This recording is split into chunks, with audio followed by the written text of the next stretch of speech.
forward. In this year's scenario, there's no one easy way to overcome rival leagues. Each nation and group of nations will have their own objectives and a variety of ways to meet the challenge. That means we are playing an alternate history in which there was a prophecy that actually influenced the decision of the ruling class. Some believed it and some took advantage of the facts that others believed it. But the world has changed. So, here we have the setup, which is the leagues. So we have 3 leagues: the Monarch League, the Trade League, and the Religious League. And Theocratic League, to be more specific. The Monarchist League believe that the world is already divided, and they were not invited to have a peace. Nations in this league are pretenders who want to overcome great powers and change the borders dramatically. They will do this with diplomacy, roleplay, and war. Each will start with one natural enemy to overcome. Members of this league won't be able to join the HRE. This league will give you the experience closest to the classical EU4 gameplay.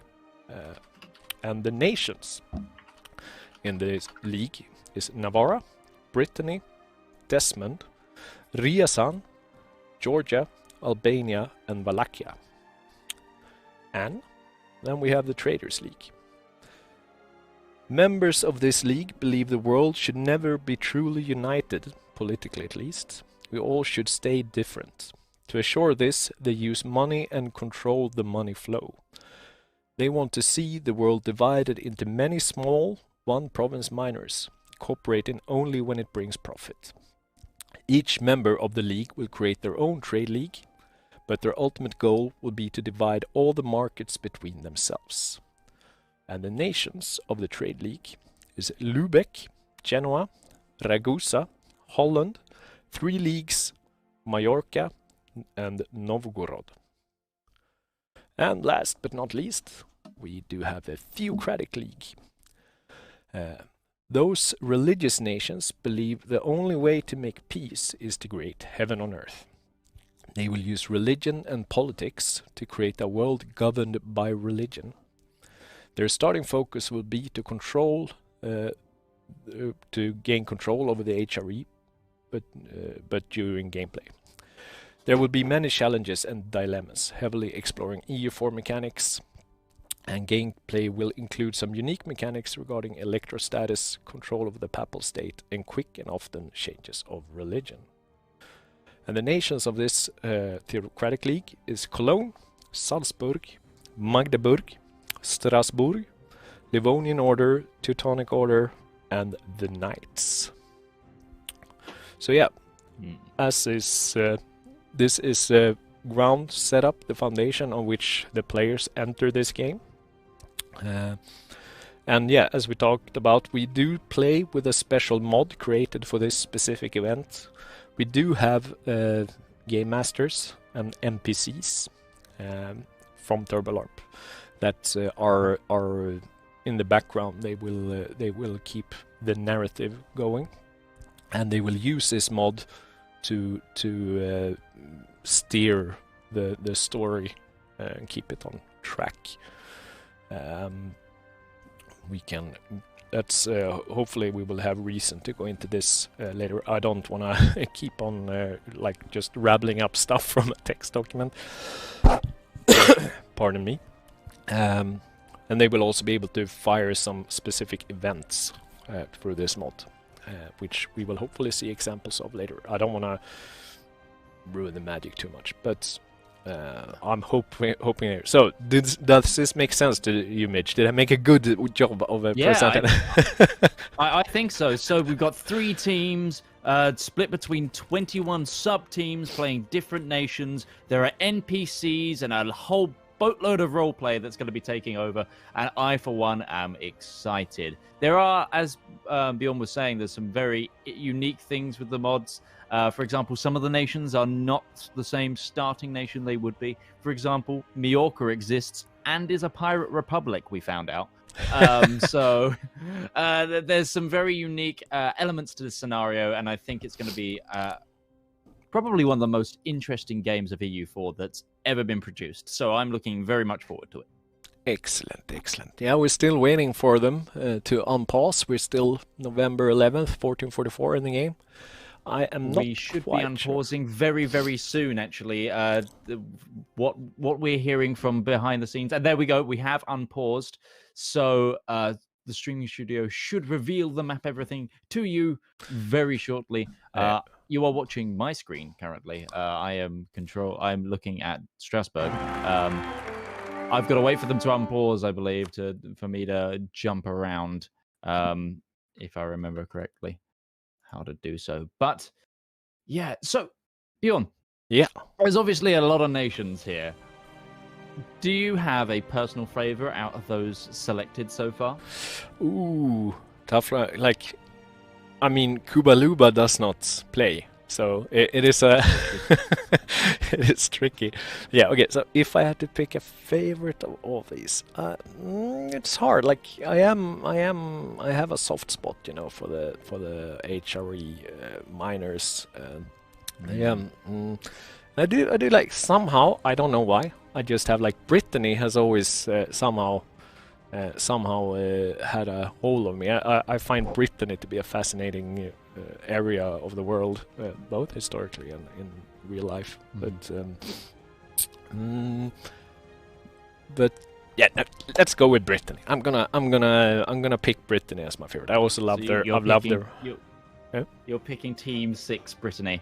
Oh yes. So yeah, fair choice there. Fair choice. I, for one, have three. I like you. I like the HRE. My first ever game in the EU4 was as Austria, and then I fell in love with Bohemia for a long time. Neither of which are being played. Yeah. But since then, my love of other things in this game has, taken over. For example, I am very interested to see the Knights be played, who already own Cyprus in this scenario. So they're not an OPM at game start like they normally are. They have two provinces. I do love a game as the Knights. You can do some seriously crazy stuff with the Knights and their ability to raid. I'm also looking forward to see Team 18, the Majorcans, the Pirate Confederacy, sorry, of Majorca here, led by Daniel de la Vega. And then finally, I think my third top pick here is Wallachia. How can you not want Vlad Draculeste to, rule supreme? Can we not see? Maybe we will see a Count Dracula rise to power. Like that would be really interesting for me. There'd be my picks, and then obviously another one to watch is going to be the three leagues. Team 21, our Tinto team, who I'm trying to remember where the three leagues are. There are so many little nations now in the HRE. Where are the three leagues? Hold on. Player map mode will help me here. Player map mode will I also want to point out that we already have blue flames. Oh, we do have blue flames already. Livonian Order and Novgorod here. Are they at war against each other? They are. Defender against Livonian Conquest. So these are probably our two largest nations in terms of area-wise. But Livonia has declared, Team 12 has declared war on Team 17. And the Livonian Order is at war. I wonder if this was prearranged or if this is first conflict that we're seeing. We have seen a lot of other conflict spark up across the world so far as well. We have many teams here at war, but this is the only player conflict. Livonia are actually in two wars right now. Ooh, yeah. Oh no, Novgorod. Sorry, that's Novgorod. Are in two wars. They probably Zero and yeah, because what you normally see in a multiplayer game, right, is that people immediately try to gobble up some OPMs around them to get some initial power base. So maybe what happened here was that Novgorod tried to do just that, and Livonian Order was like, hey, let's take this opportunity to start war again. So what we do have, obviously, Livonian Order is, so I'm telling you right, obviously they're a theocratic league, and Novgorod is a traders league. So of the three leagues, the theocratic has already declared war on the trading league, trying to impose their religious views on the world. So how are we doing here? All right, I forget. I'm so bad. So I forget I have one. Yeah, you have your own computer. Yeah, You can yeah. check things. But Novgorod is currently trying to quickly siege down below zero and then reunite its forces to attack the Livonians.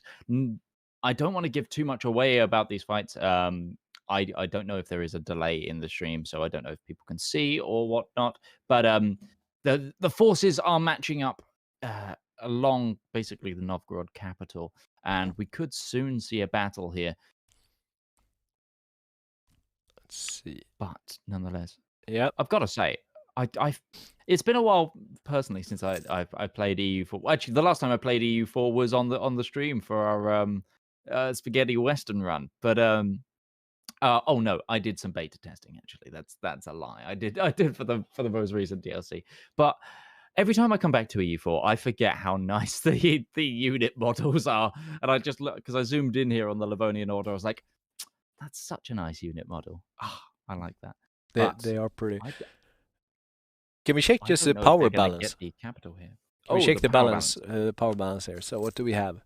We have Novgorod sitting on 14k infantry, and Livonian has just short of 9,000. But Livonian Order obviously has a cavalry. They have a cavalry bonus, right? Mm-hmm. And 4. So it's fairly even in numbers.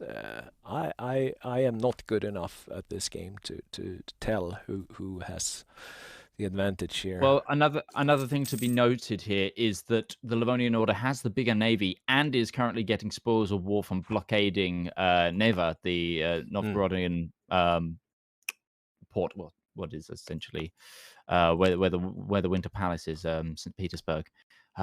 And they are just making money off of this. So they are currently losing money while at this war, but it is putting further economic pressure on Novgorod here. Other nations around the world seem to be at war, trying to get some spoils nice and early. Brittany, your earmarked favorite here, is actually helping France in or they might have declared their own war. They have to. Oh no, they're in part of the French. No, it's the Britain conquest of Maine. They fired a conquest of Maine before France could. So this is a Breton war against England. That's a really interesting move. I like that. Livonian Order is pumping out more troops as well to try and match the forces of Novgorod. Novgorod, if they want to make a move, they've got to try and do it before their capital falls. Otherwise, they could be in serious trouble here. It is not unheard of as well for players to get knocked out right off the bat of these kind of games. So, do you know what the protocol is if a player's team gets removed? I take it they return in some sort of fashion. But is there something laid out? I'm actually not sure what we decided on this year. If they get assigned a country or if they get to pick. I think, but don't hold me to that. But I do believe that they get a small selection of picks to choose their own new nation. And I just want to say about the blockade here. So there's not really any chance. The Novgorodian fleet is just 3 light ships and 2 galleys in ports, and they are blockaded by 8 light ships and 6 galleys. So yeah, looking grim for that blockade there. The Livonians have gone over force limit, though, to fight this war. And Novgorod has bought some mercenaries. We've got people going in. We're going to watch this combat here. Ooh. But Livonian Order is taking a big economic hit because they're so far over force limit. Novgorod, I don't think, is over force limit. If they are, no, they are just. Ignore me. But this fight will decide it, and they have gone in before the capital. So Livonian Order is going to get the negative. Also, Novgorod has the 2-star general here. This is bad rolls for the Livonian Order. Their gambit may not have paid off, and that is a stack wipe. Livonian Order going to be looking for terms now as Novgorod are going to go on the warpath. Oh boy. Intense action, and we're only 2 years into the game. No boy. Livonian Order might have shoot off a little bit more than they could. Shoot off more than they can Eat? Bitten off more they could chew. Bit more than they That's could. what That's you're what looking you say. for. That's And the Teutons have just declared war on the Livonian Order. Seeing Ooh. this, they have taken their chance, and the Teutonic Order is going, I'm not letting Novgorod get all the land. And here they go. They bring with them in this war Denmark, Norway, Sweden, and Holstein against the Livonian Order. The Livonian Order's army is being rebuilt rapidly here, but it's not looking good for them right now. I do believe we might. How long have we been going? It's 10 minutes or something. How long have we given? Yeah, we the game started probably about 15 minutes ago. Yep. If that. This is mercenaries being pulled in, a lot of debt being taken. Well, it's not too many loans right now, but early game, those do stack up very quickly. And Novgorod not looking to advance right now. They are actually the navies of the Teutonic Alliance are attacking the Livonian ships right now. Yet Novgorod is going to sail out. This is what I thought we'd see. Yeah, I'm still a little bit. Could be... Like they're both like Teutonic and Livonian are both theocratic league, right? Well, maybe this is tactical then. Maybe this is the theocratic league going, okay, let's not give all of your land to the merchant league right away. Let's not have you completely broken apart. Let's try and save this a little bit. Maybe it's a tactical thing on that advantage. But yes, we've got. I forgot the extra mechanic already of the three. We've got the three overarching coalitions, shall we say, outside of the standard teams. Also, I've just realized there's some differences to the map over here. Novgorod is actually cut down to size compared to it normally is. Samny and Pskov is out. These and some nations, some land has been given to, I think, to Ver. But I think Novgorod's normally larger than that. Shortly, I know it has up here normally, doesn't it? Yeah. No, like Ben is saying in the chat, the mod obviously changed the starting positions a little bit to make it more interesting to begin with. Mm-hmm. But yeah, I was actually like, I guess that the leagues, they're not forced to cooperate. Like they do have the same goals, so they have they have incentive to cooperate. But I don't think it's forced. Yeah, like you said, I think that Teutonic Order might just be like, Jesus Christ, we don't want to have a giant Novgorod on our borders. So they probably went in and it's like, okay, Livonia is screwed anyway. But what do you think would have happened if Teutonic would have joined on Livonia, gone in on Livonia's side? They could maybe... Well, yeah, they definitely could have destroyed Novgorod because Novgorod is fighting this war alone, and they used mercenaries just at the perfect time there to tip the battle in their favor. And it was probably a last chance thing. If the thing that won it for Novgorod there is the 2-star general and the 2 extra men plus the -1 for the fort, because it's a forest fort of their own. But had that fort fallen, I think it would have been a lot more of an even fight. The Livonian Order now are forced to scramble a little bit here. But with the Teutonics, if the Teutons were on the side of the Livonian Order, it would have been outmatched because depending on who declared that war. But they would have outmatched Novgorod easily. But are they attacking? There is conflict here. Okay. They're trying to save their only fort here before it falls. They obviously can't see the Novgorodian forces in backup hiding in Lithuania here. They're going in undermanned. They're hoping the 2-star general will hold them out with the negative. Basically the same thing that happened to them. But they do not see these reinforcements. And it's a valiant effort, but... they might win this battle before the Novgorodians get in. This could change things, which they do. But there is a second Novgorodian army coming through Pskov. It's not looking great for them, but at least they might rescue a little bit of war score, and they've reset the timer. So I believe on the fort. Yeah. They reset the timer, which has bought them some valuable time. They are in -2 stability though, and they are out of manpower and pretty much out of time. It's a valiant effort, but I think we're going to see concession terms here very shortly. Diplomats will be working in the virtual Grandest LAN Discord probably to try and work something out here. Yeah. But just a reminder to everybody in chat, if you want to follow along, you can join the Paradox Discord, where there are some channels that are set up to Sweden mirror came in the too. secret. Yeah, Sweden was Teutons were allied with Denmark, and obviously the PU brought in Norway and Sweden as well. So it's a massive dog pile. There was a huge dog pile, but yeah, the Paradox Interactive Discord has some mirrored text channels where you can see certain announcements and packs being signed from the in-game roleplay, and keep ahead of I'd keep that open on another monitor just so you can dedicate some time. And also, as Bjorn says, we're going to be doing giveaways today and raffles to get yourself some sweet EU4 either game codes, or I believe there's some other prizes to be won. Is there not? I love your enthusiasm, Mitch. Like I just sit here and listen to you going on about. You don't need me here. I'm just another spectator. I mean, that's why they pay me the big bucks. Yeah. I'm eating some. I'm eating some candy while I'm listening to you. I'm watching this what drama. Candy have you got? What have you got? Have you got Swedish candy, or is it leftover American candy from that time where you had so much American candy in the streaming studio? Yeah, from the Halloween. Yeah, no, it sounds Swedish. We have, and also some German, I guess. Werthers Original. But yeah, Ahlgrens bilar, obviously Swedish.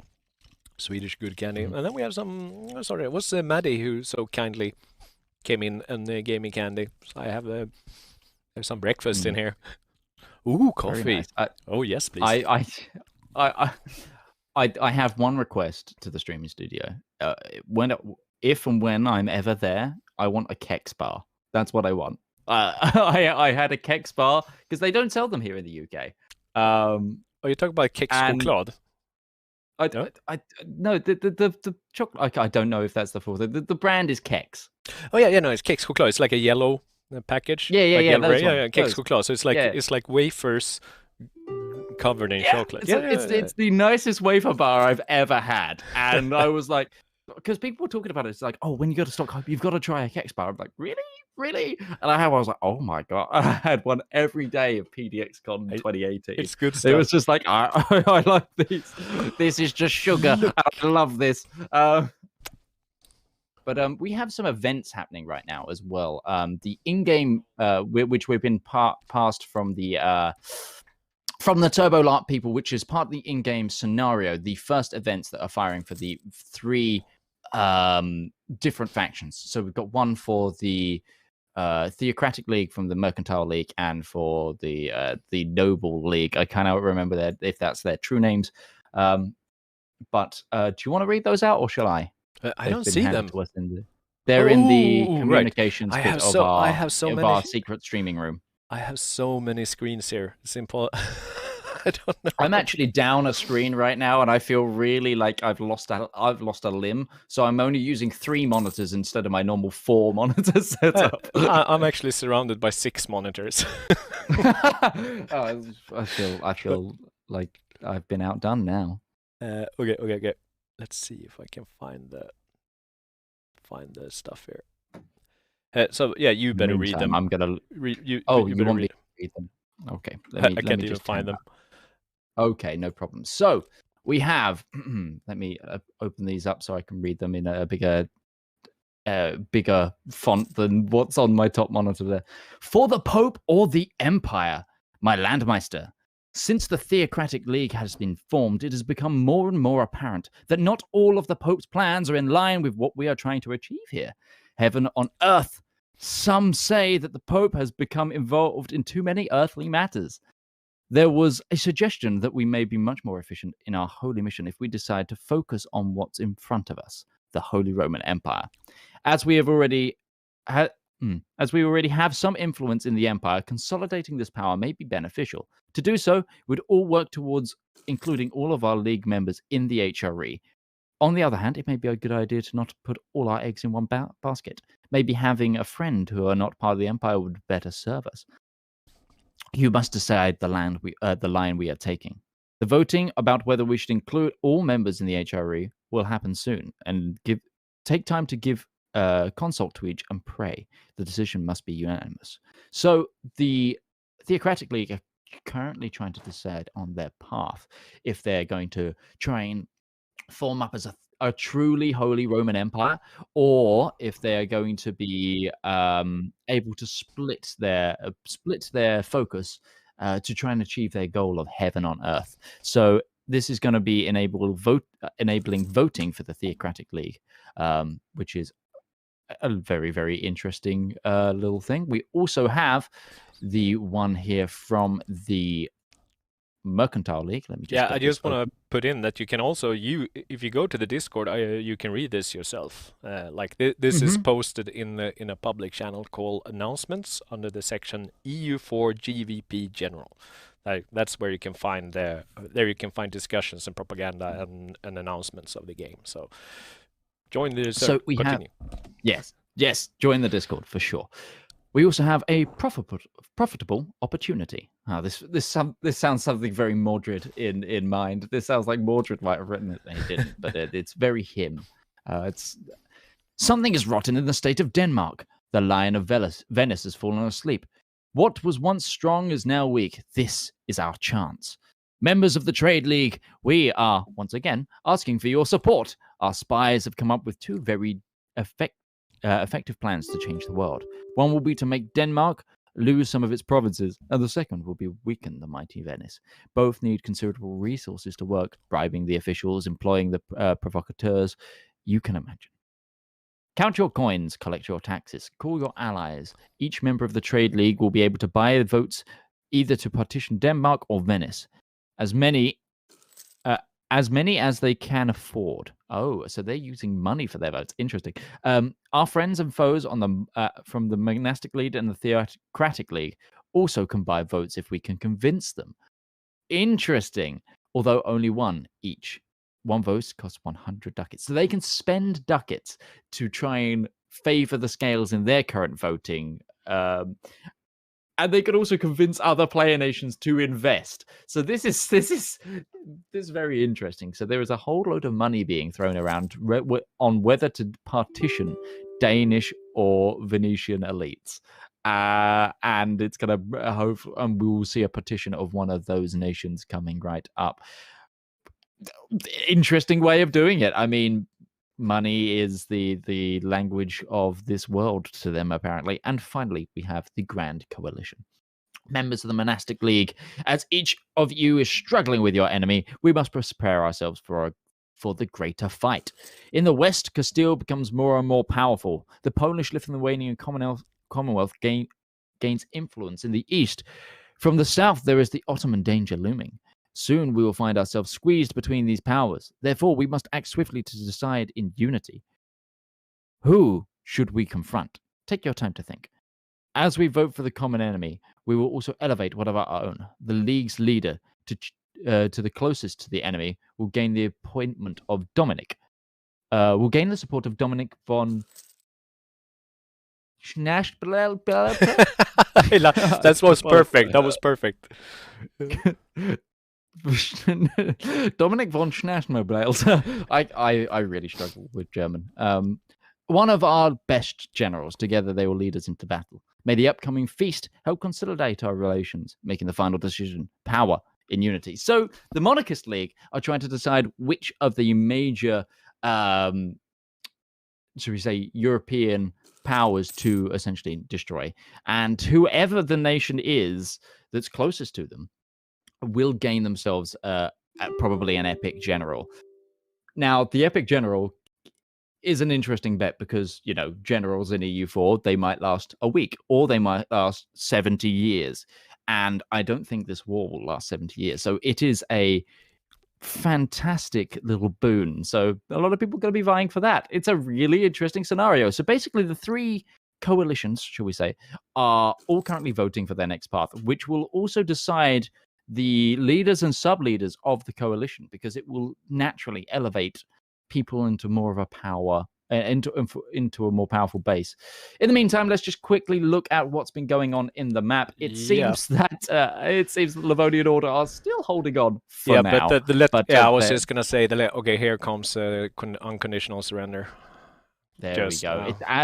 It was almost like it was scripted for me to wait. It really wasn't. That was just like it's how it turned out. But Yeah, I was thinking that like they could not save the Litgalian fort any longer. It was a 32k stack sitting on top of it. Yeah, and was up 42%. It was doomed. So yeah, I guess it finally came to an end. So who did they surrender to though? Was it Novgorod? They surrendered. Yeah, they surrendered to Novgorod. Well, they both wars are 100% for Novgorod. So yeah, I think they've surrendered to Novgorod, and they're not surrendering to the Teutons just yet. No, the Teutons is just minus 13 so far yet. So I guess I think they might have gotten upset maybe with the Teutonic Order. Albania's been doing some work. Oh, look at that! What I say? It's a nice Albania, and they're currently at war with the Byzantines here. This is Albania and Wallachia. Working together here, two-player teams. Yeah, Albania, Bosnia, Wallachia against Herzegovina, Athens, and Byzantium. And yeah, take core Herzegovina is the goal. So which they seem to be taking, but yeah, you can see here that Athens is trying to break the siege with their inferior numbers. Not gonna go well, I guess. So they're on 70%. I assume they will be done with that soon. I need to bring up the player map mode here. So there is a pause going on, probably to deal with this piece, which is another good time that we can quickly just take a look around at the map, see if anything's changed too much. I want to check the economy of both the Knights and the Pirate Republic over here of Majorca. Pirate Republic of Majorca is actually making money and got a hefty sum of cash. They are part of the the Mercantile League, are they not? So they will be trying to buy votes. Who now? Majorca. Yes, they're down here. Okay, so they are. Let me just double check to make sure we don't. Yeah, they are a trade league. And there we have Novgorodian Kuronia here. Surprised Novgorod isn't releasing Estonia in one of these provinces. I suppose they wouldn't be able to do it in. Well, they could give away Livonia here, because their goal is to make OPMs, correct? So yes, they want OPM. So releasing some of these wouldn't go too badly, I don't think, into doing that. However, they might just want to get themselves a power base before they start doing that.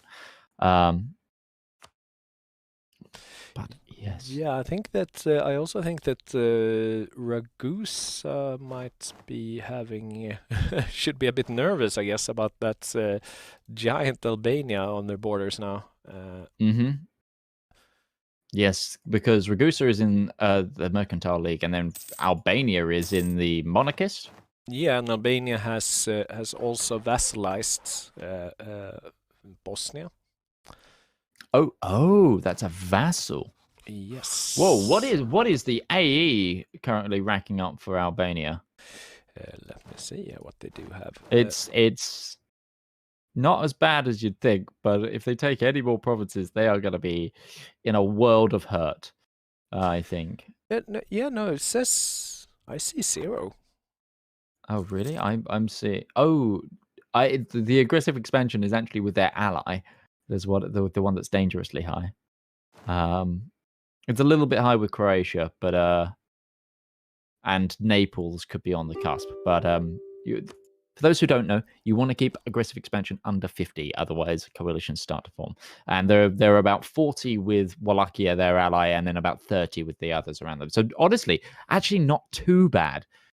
They've gained a lot, and let's just hope they don't fall to internal struggles. Teutonic Order now trying to re-siege Livonia. And yeah, the Livonian Order seen better days. It's going to be a little bit of a rough one trying to get back from this.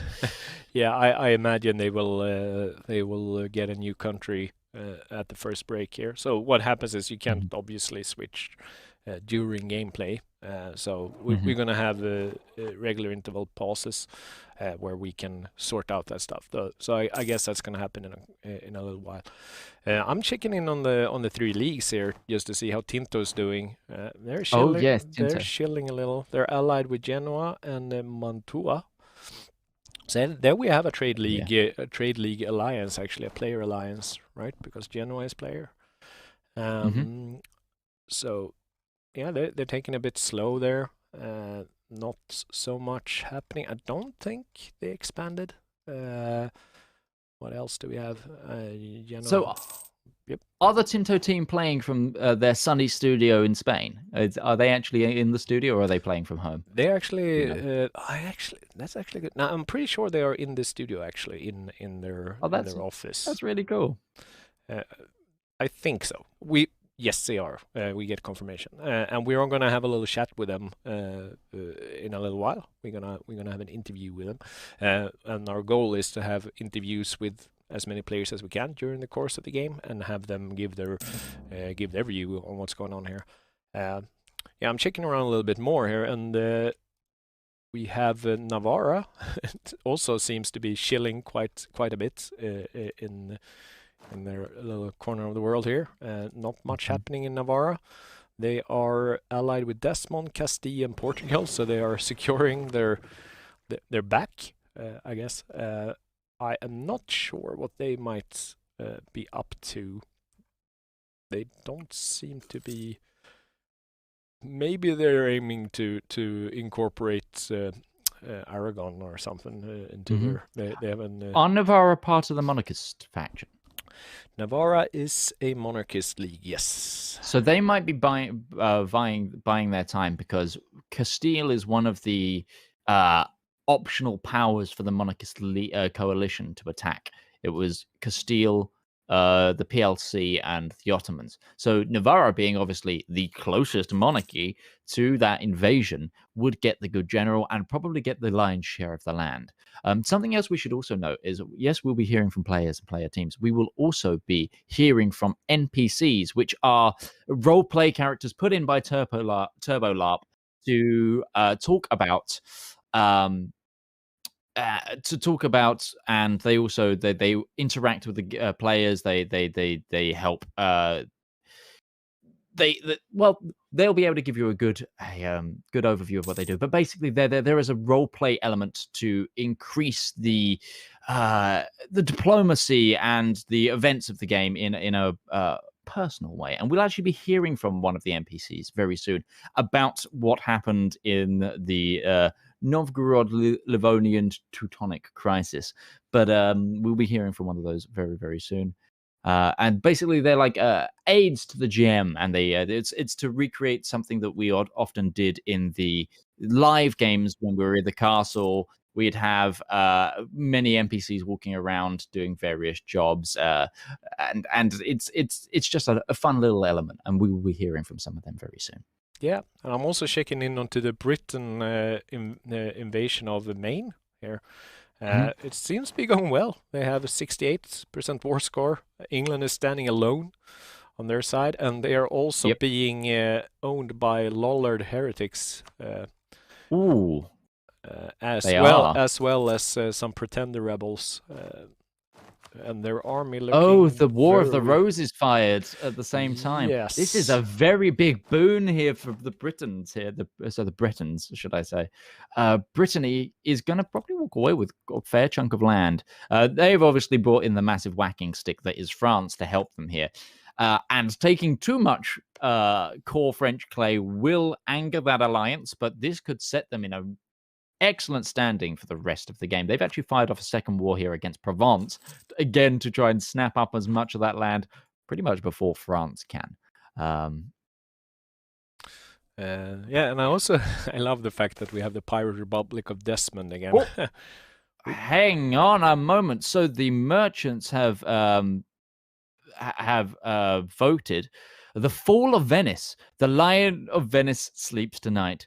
The bribing of the Trade League has been effective. Their agents in Denmark have taken action, and we'll soon witness their fall. Money is mightier than sword. So I think Venice is going to be partitioned.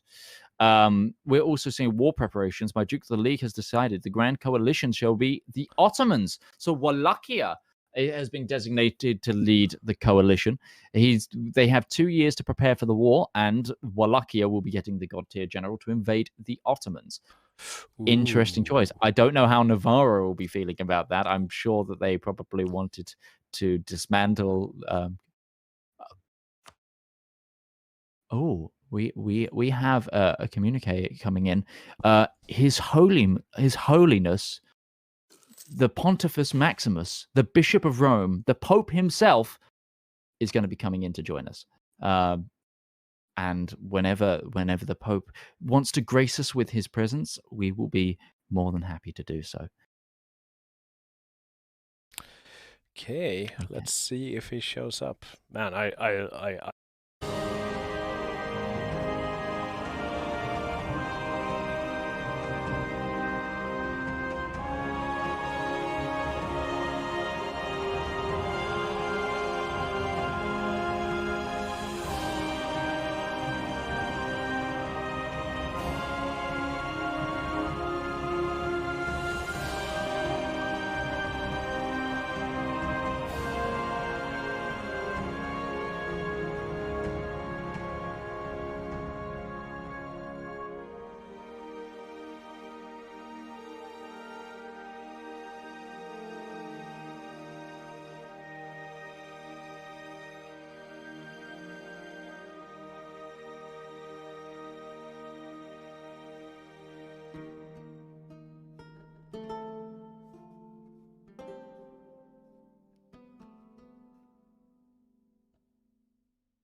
we go in live. So, I think. Yeah, we are back with the Pope, His Holiness himself, who has a message to us about the dispute between some brothers of the faith. Take it away. I have been informed of the disagreements internally in the Order of Brothers of the German House of Saint Mary in Jerusalem. It weighs heavily upon my heart. I have spoken with envoys from both powers, from both orders. I have been informed that this is not a theological disagreement. The House of Christendom does not stand divided. It's merely an administrative disagreement that has taken root in the East. As you well know, the Livonian Order is an autonomous aspect of the Teutonic Order. Once the Livonian Brothers of the Sword, they have become a part of the Teutonic Order. This is nothing big, nothing that should be taken out of context. Yeah, My Holiness, that was perfectly timed, because if you just said, as you said, they were an autonomous order of the Teutonic Order, they got absorbed by the Teutons. It's on my screen. Unfortunately, the stream didn't see that, but that was almost a miracle. Honestly, that was. Yes, God does work in mysterious ways, and autonomous no more. Indeed, the German Order, the Order of Brothers of the German House of Saint Mary in Jerusalem, has once again been made whole, and surely we shall rejoice at these news. Obviously, yes. Livonian Order has ceased to exist. Oh, wait, now there's something happened here. We have some other blue flames that we will get to in a moment. Yeah, I'm just I just showed so Livonian Order was absorbed by the Teutonic Order, but now we have Livonia. Now they released Livonia. Yes, the bishopric of Livonia. But Pope, thank you for gracing us with your holy presence, and for blessing this stream with your divine guidance. Yes, God thank you. with you. God with you. Amen. Amen. Cool beat. Okay. And we're back on the map. Okay. Are we back on the map? Priolis. Yes, we can see your map. And Now something crashed here. Midge disappeared from us. I hope that the stream can still see us. We still have Midge playing the computer, but he has disappeared from our... Yes. So, I am alone for the time. Oh, now we're paused as well. So, while we wait for Midge to make his glorious return, I'm gonna do a quick check here. So, what do we have? We have a blue flame in Ryazan.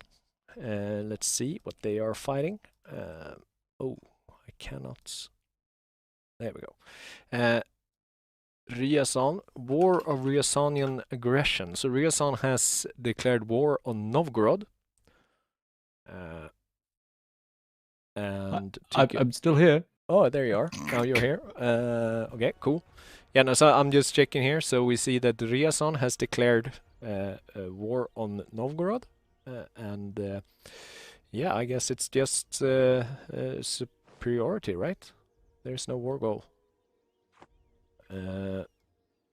And what are there? So yeah, Novgorod is once again engulfed in player war, and they... Oh, wait, who the hell?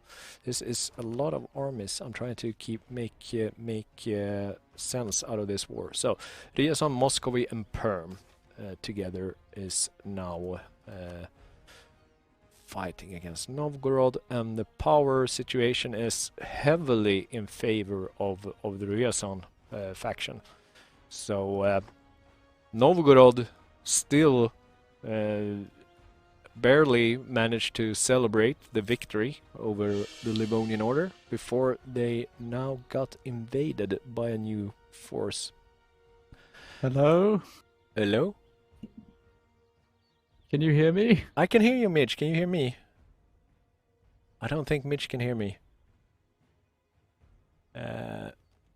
What's happening? Why did Bjorn suddenly lose me? Like, what's going on? Can you hear me, Midge? No. Okay, we have some technical challenges at the moment. I am not sure what's going on. So let's keep an eye on whose screen we have. We are still on Midge screen though. Okay. Well, while our live content team is trying to sort out the technical difficulties here, I'm gonna keep an eye on this war for now.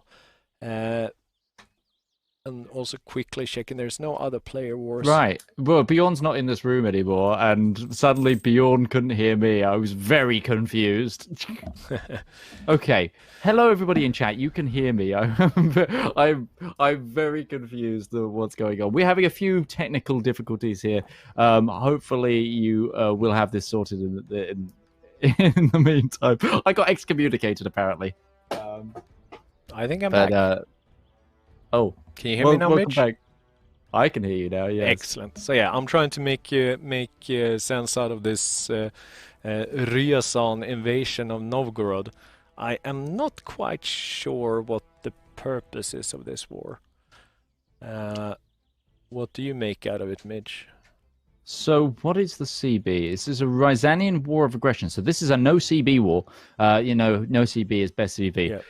Ryazan is allied to Muscovy, so this could be to try and jumpstart Muscovite power a little bit, or just to take out Novgorod. What part of the coalition is Ryazan in? Are they monarchist? They're a principality, so I'd guess so. Ryazan, they should be monarchist. Yes, indeed. Yes. Well, no, it could be advocation for monarchists to take out, the mercantile faction, seeing them as a threat in the world, or it could be simply for money. Ryazan is not a very economically friendly place to be, right? In this start date, and Novgorod, normally would have a lot of money. They've also just invested hugely into a war, and it could be a case of, kick him while he's down, try and make some money out of it. Yeah, Novgorod is currently bleeding money, like hemorrhaging money. They're going -20 a month there. Yeah. So they are, and they're heavily outnumbered. So Yeah, I'm not sure. Like as you said, we can only assume that Ryazan, because they can't do much other than just like this. Got to be just to weaken Novgorod and like get Muscovy, let Muscovy eat them up. So Ryazan is trusting the AI friendship of Muscovy for a longer term, I guess, or are they just? What do you think? Are they just trying to build up Muscovy and then backstab Muscovy? What's the plan here? You think? I mean, the thing is, with Ryazan, you start with the same dynasty as Muscovy, so there is a good chance that you could try and inherit the throne of Muscovy, which would be a big power gain, or it could be simply to remove extra player power from their theater of war for them to expand more freely at their own pace. So they could be trying to get Novgorod out.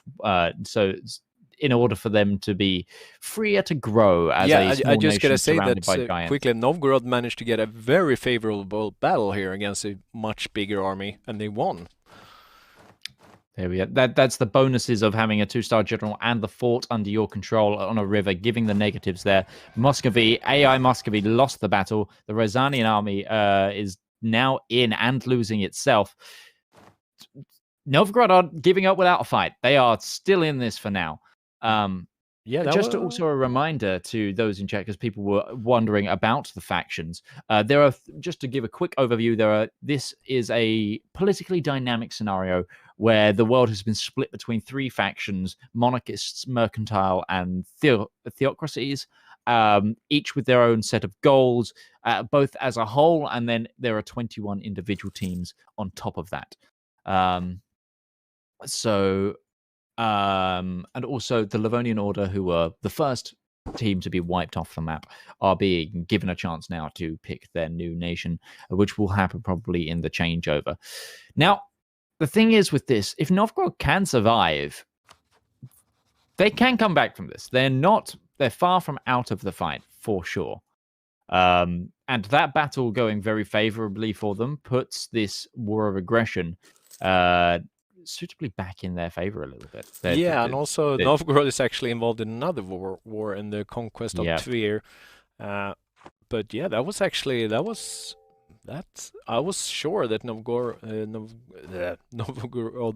was gonna get steamrolled there, but now, well, the armies are still way bigger for the attackers. So I guess they just building back up for another wave. But yeah, Novgorod managed to stay the thing for a while. But yeah, Muscovy is occupying a big chunk of Novgorod. Well, the thing is, they won't get any ticking war score because this is a no CB war. They need the capital to get any ticking war score. So after a certain amount of time, that -11 will just flip in positive favor for Novgorod, and the AI will be less inclined to stay with Ryazan in this war, and this could flip back against them. This gambit may not pull off, and we've seen Novgorod survive being attacked before. They've shown to be fighters when trying to go down. Just a little bit of extra information about what else is going on around the globe. Brittany is still in its eternal struggle with England. Albania has taken the Peloponnese Peninsula and is looking very strong, readying themselves for this war against the Ottomans, where I'm guessing they will connect these two in the peace deal, and Wallachia will gain a massive bit of territory. I'm interested to see if we see Wallachia go into Romania, become Romania, because that is a really lovely tag, both in color and in ideas, and I'd really like to see that. It's a really good natural progression for Wallachia.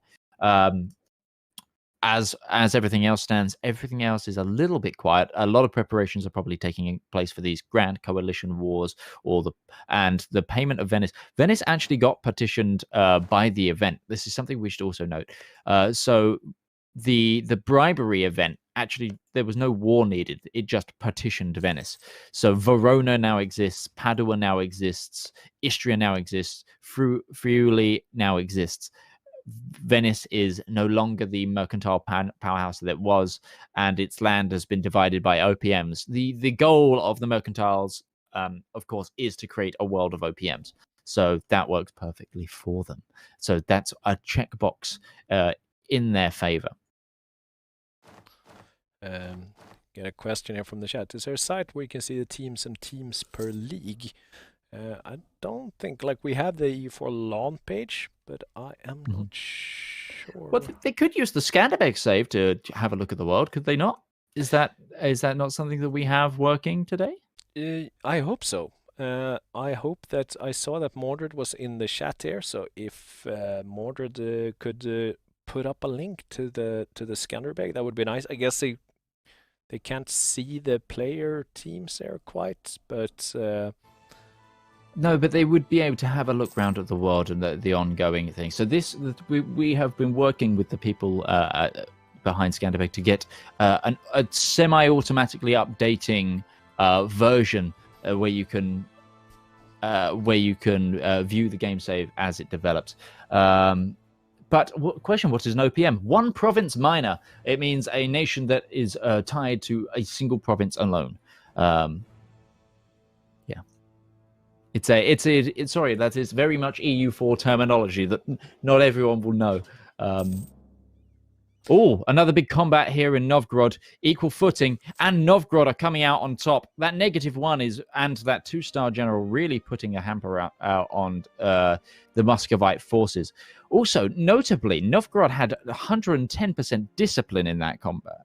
Right. Look at that. They're a morale tech ahead, I think, or a couple of morale pips ahead, and they've got 110% discipline. Yeah, they are shredding. We get a request here from the game masters to read the propaganda channel on the Discord. So we just get, like, I kind of forgot that. So just see here. We have one new propaganda declaration here that popped up just now. I will read it out for you who do not. Again, you can go to Discord and read this yourself, but I will read it out anyway. So this is from the Pope. Hear ye, hear ye. His Holiness the Bishop of Rome, Vicar of Jesus Christ, successor of the Prince of the Apostles, Supreme Pontiff of the Universal Church, Primate of Italy, Archbishop and the Metropolitan of the Roman province, made the proclamation that the conflict within the Order of Brothers of the German House of St. Mary in Jerusalem, known popularly as the Teutonic Order, with the Livonian Order being an autonomous member. This feels like the same thing he came on stream to say, but I read it anyway. Is to be seen primarily as an administrative and political conflict rather than a theological one. His Holiness is delighted in the forthcoming healing of the rift following the capitulation of one power, and reaffirms that the Christendom remains whole and unshaken in the East, as indeed the primacy of Christ was never the issue of the conflict. Yeah, I think it was the same, but yeah, let's keep an eye on this channel. I will not ignore it again. It is a it's a repeat of what I think, but there are people in the audience that wouldn't have heard the Pope when he joined us. And also a reminder to those on in Twitch, you can go to the Paradox Interactive Discord. Of course, we're on a private server for this game and for the people playing, but there are some mirrored channels on the main Paradox Interactive Discord server where you can read the pacts and these announcements yourself as they happen from the NPCs and from the players. So definitely go check those out. Plus, there's an area there where you can take part in some raffles and win some really fun stuff. Oh, yeah. I put up the Discord link again in the chat, and also it's discord.gg/pdx is Discord server. So join us. Sorry to cut in, but the monarchists have fired the Grand Coalition here against the Ottomans. So Wallachia leads. Albania, Bosnia, Brittany, Byzantium, Crete, Croatia, Dalmatia, Desmond, Georgia, Hungary, Navarra, Offaly, Ryazan and Verona against the Ottomans in Crimea. 85,000 infantry on the monarchist side against the 40,000 Ottomans, 15,000 brave knights on each side, and a boatload of boats. It's going to be an interesting petition here. I think the monarchists will have this in the bag. It depends how much of their navy is galleys. Not many. Okay, so this still could, the Ottomans could block them from crossing the strait. unless they can get access. Oh, they've got Georgia in the war, actually, so they might be able to get access round the backside. Georgia is actually going to be taking a lot of the brunt here. It seems like the Ottoman forces are moving mainly against Georgia rather than the European coalition currently moving its way through Macedonia. Who do you think we're going to see get the lion's share of this war here? What do you think? Like you said, I think it's going to be mostly a partition between Wallachia and Albania, I assume. And I would imagine, like we see now, the occupations here. This is how I imagine kind of how they will divide it. I guess, how will they decide who gets Byzantium or well, the Byzantines are an Constantinople? ally in this war, so that might be up for actually- later. Yeah, right. Of course, they are on that side. Cool. They're not a player, but they are in this war as an ally. Something I just wanted to check on Wallachia's missions. The thing is, I believe Byzantium and Wallachia have some area crossover. The thing is, Wallachia gets locked out of its missions all the time that Byzantium exists. Oh, and they've just got Vlad the Impaler. Very nice. Very nice. Vlad the Third, Draculesti. The Vlad the Impaler is here. The Count himself has appeared.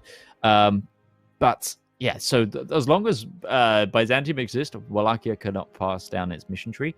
So I've got a feeling they won't want Byzantium around. Byzantium here is actually a vassal of Wallachia. I missed that. That must have been what they grabbed when Albania grabbed the land here in Greece.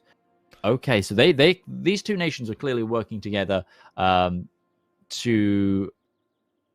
formalize this area, and have clearly got these clear division lines. Skanderbeg still exists as well as a general. He's still rolling around here to fight back the Ottoman menace.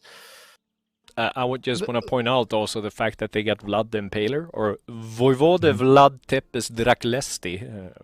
Pardon my Romanian Romanian pronunciations, but yeah. So what we have here is a 206 leader who's immortal. He has managed to cheat death. Wait. This has changed. He's not normal. He is not normally immortal.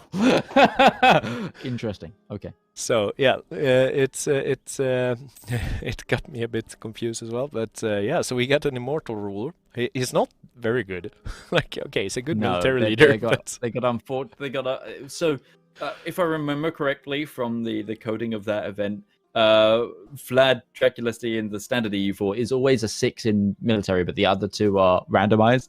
And this time it's not rolled very much in their favor. No. You would kind of hope for that immortal ruler to actually be a very good ruler. That could have been, but yeah 206. I do guess he will make a good general. Did they make him a general? Nope. Well, they should have gotten the awesome leader, which they did. Dominic von Schlarschberger. It's actually not that good as I thought. He's only a 4-4-2-1. He's a 2-star in general, but 4-4 in the early game. 4 for the fire, not too necessary because I don't think they even have cannon yet. No, we're still on standardized pikes. Shock, however, will come into play pretty heavily. What you really want would really be like a 2-4-4 and have the maneuver quite high. But nonetheless, it's still a nice little boon to be the leader of the coalition, who are currently really destroying the Ottomans. Here. I thought the Knights were in the monarchist, in the theocratic league, but they're part of this invasion. The who now? The Knights. Yeah, they are. They are. Let me double check. So, are they part of the theocratic league, and have they just done a deal with the monarchies to gain some land here? Seems like it, because they do indeed belong to the theocratic league. And yeah, the Ottomans is they're not even trying to fend off the Western war here. They're all focused on their eastern border. Well, the thing to note here about the Knights is they now have a navy that will rival the Ottomans. Not just, yes, they have slightly less galleys and slightly less ships still, but well, not in total. If you grabbed every navy and put them in the Aegean Sea, it would destroy the Ottomans now. But the Knights have such a high galley combat ability modifier, you can stack it so high, especially if you take the right ideas, that you basically get a free navy every time you attack the Ottomans. And yeah, they should be able to also unlock the straits here and allow for these armies to cross and really, really demolish the Ottomans. However, the Ottomans are going to be attacking the Knights here, it seems. The Blue Flames, we should double check on. Novgorod is staving off the invasion still. Ryazan is desperately trying to fight its way in. And they've actually been invaded by Crimea because of the monarchist war. So they're having their land siege but from the invasion of the Ottomans. While still not being able to defeat the Novgorodians. Novgorod handling their invasions. Sure, they're in a huge amount of economic debt. But nonetheless, they are still going. Poland here being destroyed by... This is the Teutons. The Teutonic Order has decided to attack the PLC here with a little bit of an HRE alliance to grow its power. The Teutonic Order are going to be one to watch. They aren't feeling that sorry for themselves. And Brittany grabbing most of northern France here. This is an excellent power base. All of Normandy, most of the Loire Valley, and of course all of Brittany. That is a solid power base to grow from. Yeah, and England is still engulfed in the War of the Roses. Yes, and they're being invaded by Scotland now as well. You would think that Desmond would, like, they are involved in the Ottoman War here, but I would imagine this does look like a pretty good opportunity for Desmond to swoop in. Hang on. Desmond is allied with Navarra. Navarra are currently trying to declare war for the Aragonese throne. They've claimed the Aragonese throne, and they're trying to PU Aragon. Whilst outnumbered, they're kind of winning this war currently.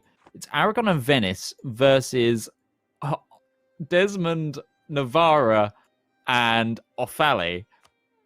And they're... The players, the smaller OPM or almost OPM miners, are trashing this medium power right now. That's interesting to see. Navarra has managed to gain some land here. Yeah, and for some reason... Okay, wait, what? How can... I'm trying to make sense out of this war scores here. So, yeah, Navarra is currently minus 13 still, but yeah, it looks like they are going to... Majorca's invading as well. The Pirate Republic is trying to take some land as well here. Yeah. So, and Aragon here is slightly outnumbered, is very much outnumbered navally, and the Aragonese troops are in Italy. That's what's going on. They trapped the Aragonese troops in Italy here. Of course, Aragon hasn't gained Naples, so Aragon had to keep its and Venice. All the armies were in Sicily. Had they blocked the strait, they would have kept the armies there. But actually, they've made it through Italy now, and they are going to start walking over all the way back to Iberia, very, very slowly, mind you. Yeah, but Valencia is about to fall here. Yeah, Valencia is about to fall, so if they can make this quick, it'll be fine. Majorca just lost a naval battle in the Gulf of Venice against Venice. Slightly too much of a push there, I think. Losing some ships. Maybe they were intending for that. I have no idea. The monarchies, of course, still dismantling the Ottomans. The Ottomans hiding troops in Georgia currently. Georgia having to take the brunt of the invasion still, whilst all their allies now, because they can't get across the straits. The Knights haven't been able to beat the Ottoman forces navally. They're now having to walk all the way around. And Ryazan is now being sieged by Novgorod. Novgorod have used this time to go on the offenses, seeing the Crimean invasion, and they are wreaking havoc on Ryazan. Ryazan hiding its troops in the cold of the middle of the Muscovite land, and this tact, this no CB war has not paid off. It seems. No, no, it does not look good for Ryazan here. And yeah, Novgorod is, they still have manpower. They are heavily in debt, but that is to be expected. But yeah, I wonder if Novgorod will see if they can pull some favors with their mercantile brothers to get out of debt after all these wars have done, as they are a bastion of trade up here, being attacked by both the monarchists and the theocratic nations in the early stages of the game and surviving currently. It's honestly, big props to the Novgorodian players. They have been playing an expert game of EU4. They're constantly on the back foot, but they've still managed to survive, is the most amazing thing. Yeah. They are, however, Novgorod is currently under siege, still quite a bit off. So I guess if they can manage to get Novgorod, Ryazan out here, which I guess it's what will happen here, because it does look like maybe Novgorod and Ryazan will fall at the same time. What will that mean? You think? Well, the thing is, it will be down to the war exhaustion here. Ryazan is struggling. Novgorod is struggling more so. Their war exhaustion is at 16 right now. Ryazan can hold on. The thing is, Muscovy are also currently on low. If Muscovy starts getting call for peace, that AI will want out. No matter what the player wants to do. And it will be down to Ryazan holding out against Novgorod and Ryazan might lose its whacking stick. So this is a race. And currently the capitals are on equal footing. Oh, there we go. The whacking stick is out. Muscovy got pieced out, separate piece. Before they complete the siege, Ryazan stands alone now against Novgorod, and Novgorod is going to want vengeance.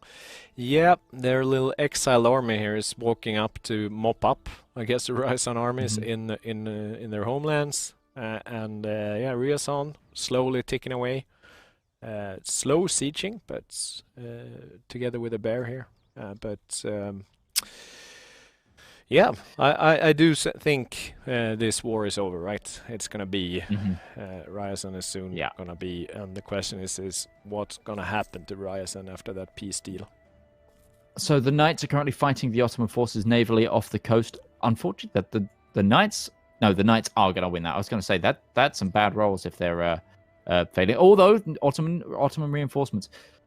See, the Knights are making gains as well, siege-wise, in Anatolia. I think they can actually walk around this fort and just go and siege the province of Biga. Because if they have the province of Biga, they will actually be able to cross the strait no matter what. Even if there are navies there, which I think is probably a better go for them right now. Help the European forces cross much quicker, and also be able to siege the Ottoman capitals over here. Because I believe the Ottoman capital is currently... Oh no, the Ottoman capital is siege. It's Eridin. It's not. I thought it was over in Anatolia. It is not. Okay, so the Ottomans are going to slowly hurt for both war enthusiasm and war score here. The war goal, of course, is a show superiority war, though. So they're not actually going to get any ticking war score for a lot of these sieges. No. It's about winning battles. So they want to be taking these fights.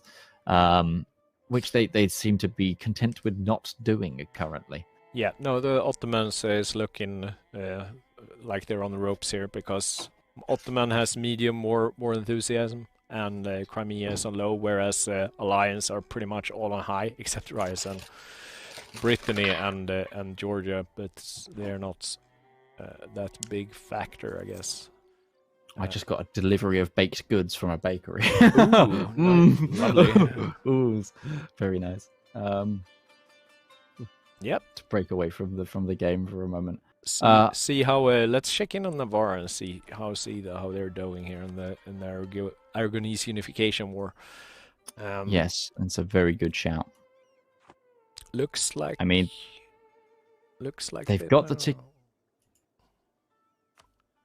Yeah, they've got the ticking war score in their favor now, but their troops are hiding because Aragon has returned, and the more the Aragon siege is back, it's going to go bad for them. Oh no, they peaced out. Did they? No, did they white peace? I think they white peaced because Navarro has been the nation of Portugal is calling them to their aid. Okay, so I think that I don't think they didn't get the PU there. I think they saw the writing on the wall and decided, no, we can't do this right now. We need to peace out. Yeah, no, they're not. That's gonna be been a white piece because nothing happened. Wait, did they take Calatud? Oh, they've taken the one province of Calatudhid. Yeah. Yes. So something that wasn't a white piece, but I think they were hoping for a bit more in that war. Oh yeah. Well, they lived to fight another day. They gain a province, and they will be able to make another attempt later on, I guess. And in the has actually gained a province or two here, I think. Have they taken some land here? They seem bigger than when we last checked. How is the Tinto team doing? What are they? Are they just sitting here making money? What are their machinations, do you think? Yeah, that's actually a good question. I'm curious to talk to them to see what they're doing here. So what they do, they have vassalized Switzerland, and otherwise they're improving opinions with Burgundy and France. They do have a lot of truces with many smaller countries. Yeah, I honestly I don't see a lot of things going on here. I think they're just playing it cool and watching the game. But we can report that the first quests have finished. The Theocratic League has decided not to consolidate the members into the HRE, going for the more spread approach. So they're not going to be trying to unite an HRE under a holy banner. They decided to go there. A more diverse plethora of strategy, which might make for an interesting thing. The traders has put resources into the petition of Venice, which we saw, and of course the monarchists have created the Grand Coalition against the Ottomans with Wallachia as their leader. So that's the first quest complete. That's the first of the event chain that's being run for this event, and that's the paths that have been taken for those nations. I have an announcement here, where propaganda, where Mallorcan pirates about to take the PDX Tinto office. They promise here. Oh, is that what was that why they were attacking Aragon? That's amazing. If that's what they're trying to do, I think so. They're going to storm the offices. I wonder if we can quickly send anyone in the Tinto office to go get pirate hats. Just set something up there. And we got a new declaration here from the Hollands. Hear ye, the great cities of Holland have seen through the unholy and unchristian actions of the pagans that call themselves Burgundy. We will no longer suffer under the yoke. We will get our freedom and our privileges back, and in due time we may call ourselves truly free for the glory of the ducat. Okay, so Holland has called a large coalition of allies for the petition of Burgundy, and also Austria is in this war. So Burgundy and Austria versus France, all of its OPMs, Denmark and the massive Scandinavian PU, and then Holland wedged in the middle versus Burgundy and Austria. That seems like it's writing on the wall for the Prince of Burgundy there. Yeah. So we've seen the petition of Venice, and what that means that the Italian trade leagues down there have a little bit more wiggle room with OPMs, and we've seen this Ottoman invasion, and we've kind of guessed the writing on the wall. The interesting one here, the decision not to go into the HRE as the theocracies. What do you make? Hold on 2 seconds. I just want to say that Ryazan and Novgorod just peaced. Oh, but I don't see anything happening. Like I'm not sure what the peace deal may have been here, because Ryazan keeps on being full and whole. Well, Ryzan is actually a vassal of Novgorod. Oh, that's what happened. Yes, of Yeah. course. Yeah, I missed that. Yeah, of course. Okay, yeah. Rip. Yes, and Novgorod came out on top and says, "Nope, you're mine now." Oh, You think you can attack me? Well, think again. And yeah, that's probably a GG there for the Ryzanian players, unless they want to play as a vassal. Also, just as an update from earlier, the Livonian Order is now going to play as Medina. So the players that were playing in the Livonian Order that valiantly lost to Novgorod, and the Teutonian Order is going to be playing in Medina, and they will come into it during the next break. What an Uno reverse. Novgorod playing the game of their lives right now. Now all they need to do is get out of the bundles of debt, and they will now they are the ones that are going to have a plethora of territory to grow into. Yes. Medina is going to be joining the game very soon, apparently, according to the studio. So thank you guys in the studio for keeping up on that. It is... I don't know what to make of not going into the HRE. Like, I understand that the political machinations of the HRE are fickle, and that to sway the HRE as holy orders and theocracies is a little bit difficult. But I don't rate the ununified goal of not going for the HRE for the longevity of the theocratic coalition as a whole. I don't see how the theocracies can come together with this divine goal of heaven on earth if they can't come together on a divine goal of just the HRE to start with. I don't know if it's the right call, personally. But I don't know what you make of it. Also, the Teutons have just carved a hideous line through Poland here. And I just want to... Now I see here in the Ottoman War, an Ottoman army has actually broken through and defeating an Albanian army on the western side of the Bosporus here. Ooh. So are they... Because it seems like a bit of a stalemate. Like, there's not much happening. Hungary is taking out Crimea. That is the only Ottoman army left. All of the other Ottoman armies have since essentially fallen. Oh, no, there is one over there. Yeah, but where's Albanian armies? And well, Albania might have just taken the brunt of a hit there, but we've got to remember Hungary, Wallachia, and a lot of other nations are in this war. However, no, it does seem that sorry, I was misreading the amount of cavalry. I read that as only 1,000. That's actually 10,000. So the Ottomans still have two armies roaming about. It's probably Crimea without an army. It's still 95k against 20k, so it should be fine. But I'm still a bit curious why like it doesn't have much happening here. They're just struggling to break into Anatolia. They haven't been able to. If they can combine their naval forces under the Knights and truly dominate the ocean there, I think this will be going a lot smoother than it is. I think player coordination between the allied nations is not going well. And also some of the alliance are tied off in their own war. So Navarra obviously isn't sending its troops for this coalition. The Irish are currently fighting in their own war over in Ireland. So there is an absence of troops. So it is mainly Wallachia, Hungary, and the Albanians and the Knights dealing with this. But I still think they can overcome the Ottoman forces if they just work together a little bit quicker. And so Desmond is currently involved in the Ottoman War, and they are also trying to grab some land in the Irish Isles here, whereas Scotland is a little bit, I guess they should eventually win this war, and England will probably not be long for this world, I guess. Cologne, one of the theocracies of the HRE, is currently expanding. We're not going to see that much movement early game in the HRE from these nations because the AE can really stack up. It's better for theocracies because they can get aggressive expansion down.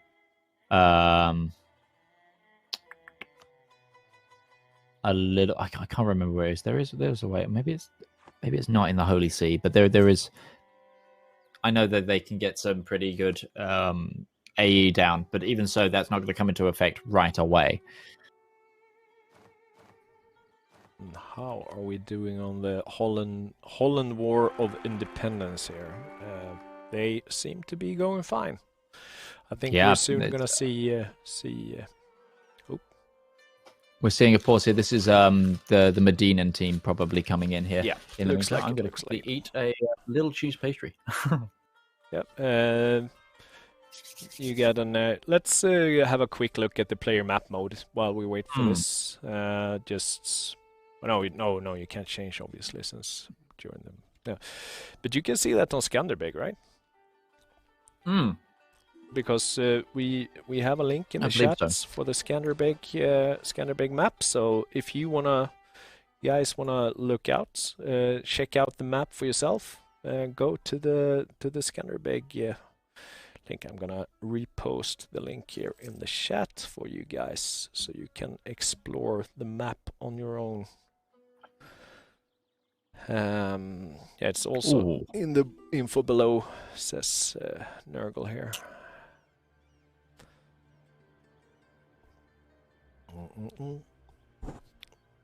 Cool. Yeah, no player wars. No. Oh, my computer just went black. Oh, interesting. In the meantime, okay. Did I? Chat, you have a chance here to swing what's happening in the Ottoman War by possibly empowering the Ottomans. And do you want the Ottomans to receive some manpower or some gold to aid them in their efforts against the monarchy? Chat, this is going to be up to you guys. And yeah, we get to have you guys participate right now. So let's get a poll going in chat, if we can, to give money or men, or an option of no. Is there an option of no? I don't know if there's an option of no or none. But I think it would be quite fun to sway some extra power towards the Ottomans, give them that little extra bit of boost to tie down the monarchists. Because right now, as it stands, the monarchist faction has grown the most out of the three. And yes, I know Wallachia is one of my favorites. Let's be real. Let's make this weekend interesting and give them a little bit of a remove the poll, everybody. It seems the players heard us and peaced out. The Ottoman War's over.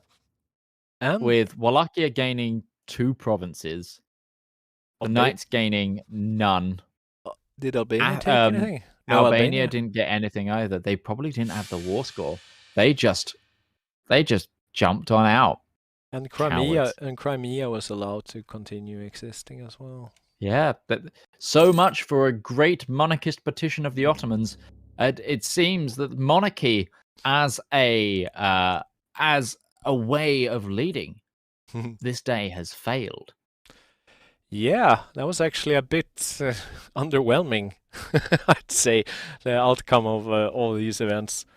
But we do have, for now, in my opinion, we have the Hollandese wars, which is kind of interesting, I guess. Holland pieced out. Yeah, they've gained a lot of very valuable territory.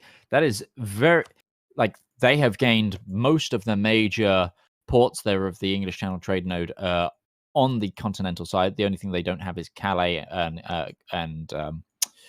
it's Content, but I'm trying to think of what that is. It's I'm trying to remember what the town is of there. It's Cherbourg, isn't it? Yeah, and the Holland has also they pieced out that war, but they joined another war they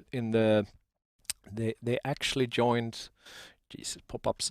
So they joined the Lubeck invasion of Scotland. So Scotland is currently trying to beat down England, who is now out of War of the Roses and slowly recuperating. And that's when Lubeck saw their opportunity to try to invade Scotland while they are busy with the English war. And then England got an amazing king out of the War of the Roses, a 635 Edward Lancaster. who is strict, so he's got discipline. So they could turn this around on the Scottish. Of course, I'd quite like to see England as a relatively powerful AI here, because it would pose a threat to both Holland and the mercantile faction, and also the monarchies in both Ireland and Brittany, if England can stick around. Yep, and also Desmond is continuing their unification of Ireland slowly. Holland did gain a lot of AE with some of the HRE. Hopefully they can keep on their good side, but with a few other nations looking to also possibly join a coalition. So that could backfire on Holland, and Holland is now at war with Scotland. Yep. No. On the side of Lubeck. So Lubeck is trying to take a province of Scotland right now. Ayrshire, which is there. They're trying to take the Port province. Oh, so the just so the Lubeckian. So the Lubeck has gained a claim on the Port province of Ayrshire in the North Sea trade node. Is this a claim through the trade system? Is this like I can't remember what the CB creation is. It's not a trade war, but there's the one where they can claim port provinces.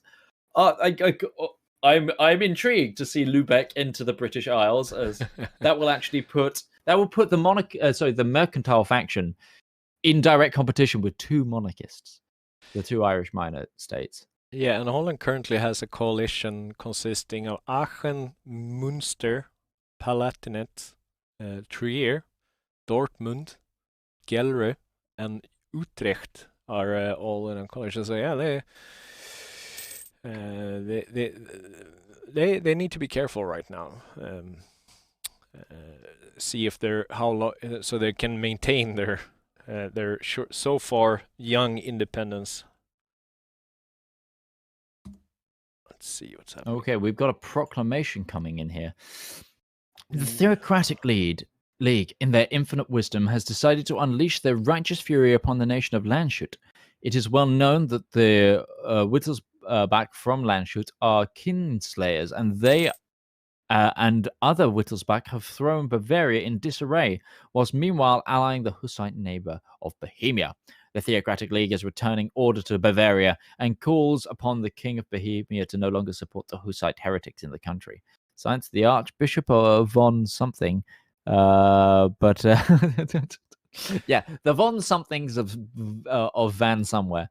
But it seems that one of the prince electors of the Holy Roman Empire, the Duke of Westphalia, is now the Lord of Cologne. Oh, okay. So this is a signatory from a lot of the HRE theocratic states that they're going to war with Bavaria in order to bring righteous fury back to the HRE. Yeah, I don't know. It sounds intriguing, nonetheless. I love the role play element of these events. It's honestly my favorite thing. Yeah, and to recap, I saw a question in the chats if we show the aftermath of the Ottoman War. Yes, the Ottoman War was quite underwhelmingly ending with just Wallachia taking Nikopol and Tirnovo. That was pretty much all that happened. I think Naxos gained a province as well. I think. Did they? I'm not sure though. Yeah, I can't be sure. Oh wait, look that. Oh look, the Knights got Adana. They didn't have that before, right? So the Knights got a land bridge in Anatolia. So I guess it's setting it up for future endeavors and future attempts at splitting up the Ottomans. Majorca, the Pirate Republic, has taken a lot of land in the Maghreb, and they're now again invading Aragon They're trying to take the PDX offices. Go them. Yeah. I called them earlier as a favorite. I said Majorca, Wallachia, and the Knights were my ones to watch. And the Majorcans are not disappointing. However, I do have to say I've now got a very soft spot for the Novgorod team after fighting off so many invasions. Yeah, and Aragon is actually at war with Genoa at the same time. So they do have a two wars at the same time. But yeah, I don't want us to forget that Desmond is also a pirate nation. Oh, Desmond's a pirate nation as well? Yep. Pirate Republic. Irish pirates? Yeah, no, this is something we saw Captain James Fitzgerald. Oh, wow, that's fantastic. I wonder if we've got an art piece that's about to be shown on stream as well. I just wanted to put this out. This is from the wonderful Chapel Comics. I think he's sat doing essentially some live drawing of the event. Oh yeah. I told him to do that. Yeah, it's look at this. Look at this wonderful piece of work. We love. What did he call it? I've actually got my. I have no idea, but if you can find the name, I actually have a Chapel Comics mug. That's what I'm drinking from this morning. Oh, beautiful. It's like he's at, like you, watching the event and also doing some live drawings. The Great Bullying of Livonia is a name. The Great Bullying of Livonia. Oh, I love it. The Great Bullying of Livonia. So Father Loris there working tirelessly to create some fantastic piece of art as we go along. Okay, and here we have a declaration from Novgorod, the heroes of the steppes. Let there be a lesson for anyone who betrays the Novgorod or claims the Russian birthrights. They say. Did they actually? Wow. I don't know. Deleted. Okay. And then they also declared, "We invite all true Russians to join the Novgorod cause. Lend us your labor, lend us your coin." They declare here. Novgorod actually lost Estonia. Estonia are independent here and allied to Poland. Poland, who have since the Teutonic Order released their disgusting line of Polish territory to Galicia Volhynia. Apologies to anyone who actually knows how that's meant to be pronounced. Genoa here has been almost completely sieged though by the Aragonese. They're having a very bad time of it. Yeah, but the PLC is still a power to be reckoned with. The Ryazan team is not technically formally dead yet. They are vassalized by Novgorod, so pretty much dead, but not entirely. And how do the Majorcan warfare here? I guess that's the most interesting thing going on at the moment. Majorca are they're kind of doing a bit of a raid war here. They're currently losing a fight against the Aragonese forces in Alboria. Yeah, they're way outnumbered. They're about to get some reinforcements. Aragon actually lost that. So the pirates are triumphant. I'm looking at Genoa right now and thinking, this didn't go very well for you, did it? Genoa here looking to expand into Aragonese territory at the same time has seen the full force of Venice's remaining army, and I'm guessing some Aragonese forces, because they've been completely sieged down. And Genoa is not an easy port to take. So this is, Yeah, we also got bad for them. We get a declaration from Holland here as well. Akte van Verlattinge. Pardon my Dutch pronunciations. The Dutch have struggled for many years. They have been pushed around by many devious nations who neglected the Dutch interest. With the help of our trading brothers from Lübeck, we have managed to regain our long-lost independence. Long live Holland. It's probably worth noting. So if anyone is watching and isn't an EU4 player and wants to play EU4, isn't the game on a free weekend right now? Is that not something that people can go? They can try this game for free of this weekend. Oh yes, yeah, they can indeed. I will do like this. I will actually. You're on top of things. You godly man. You like I said. I'm built for this. I remember things that get told to me in meetings.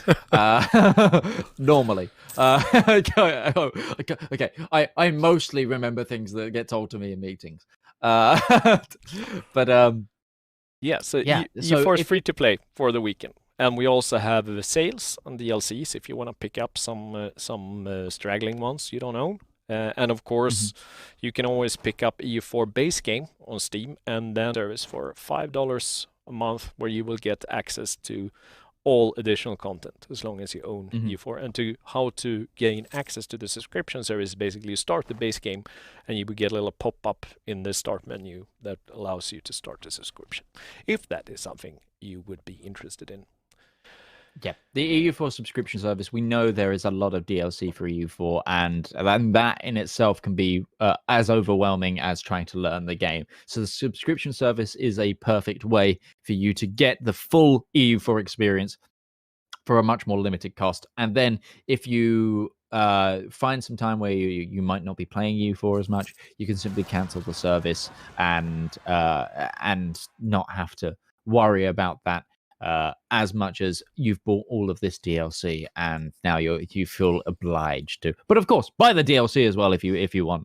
I'm not discounting that, but I'm just saying the subscription service is the perfect way to really start your EU4 journey. Yeah, so I want to point out, so there has been some development in the British Isles.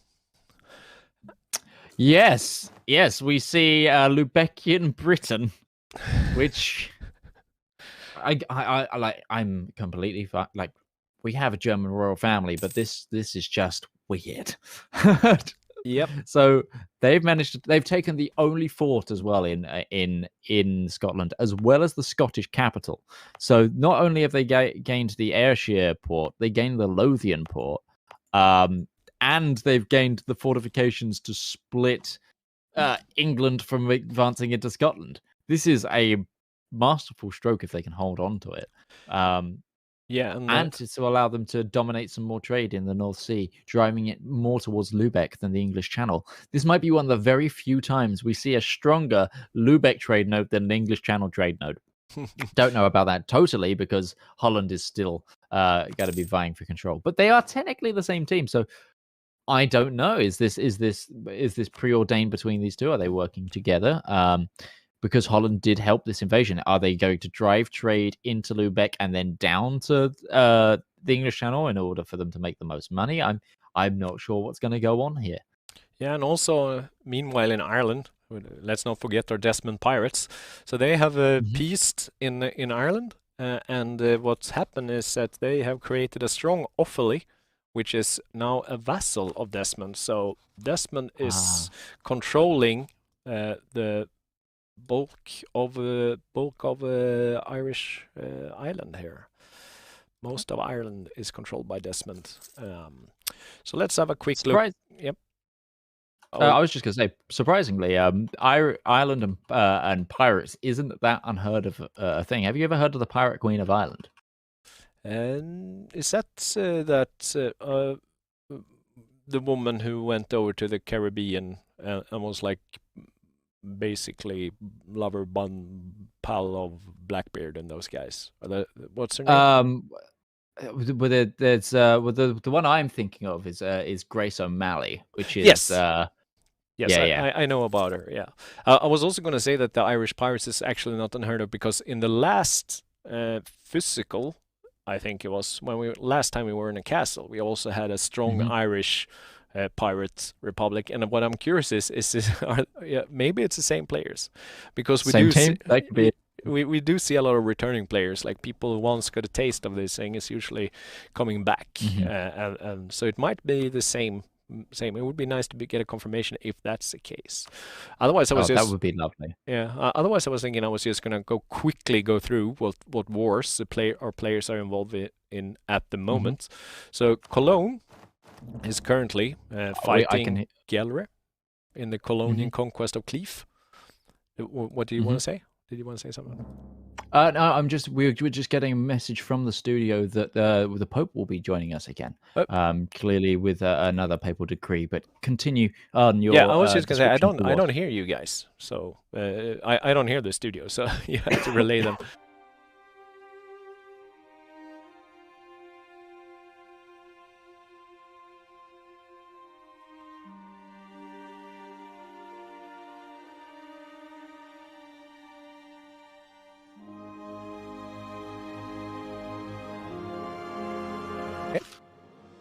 We You going join in? us now with the Pope. So, Yep.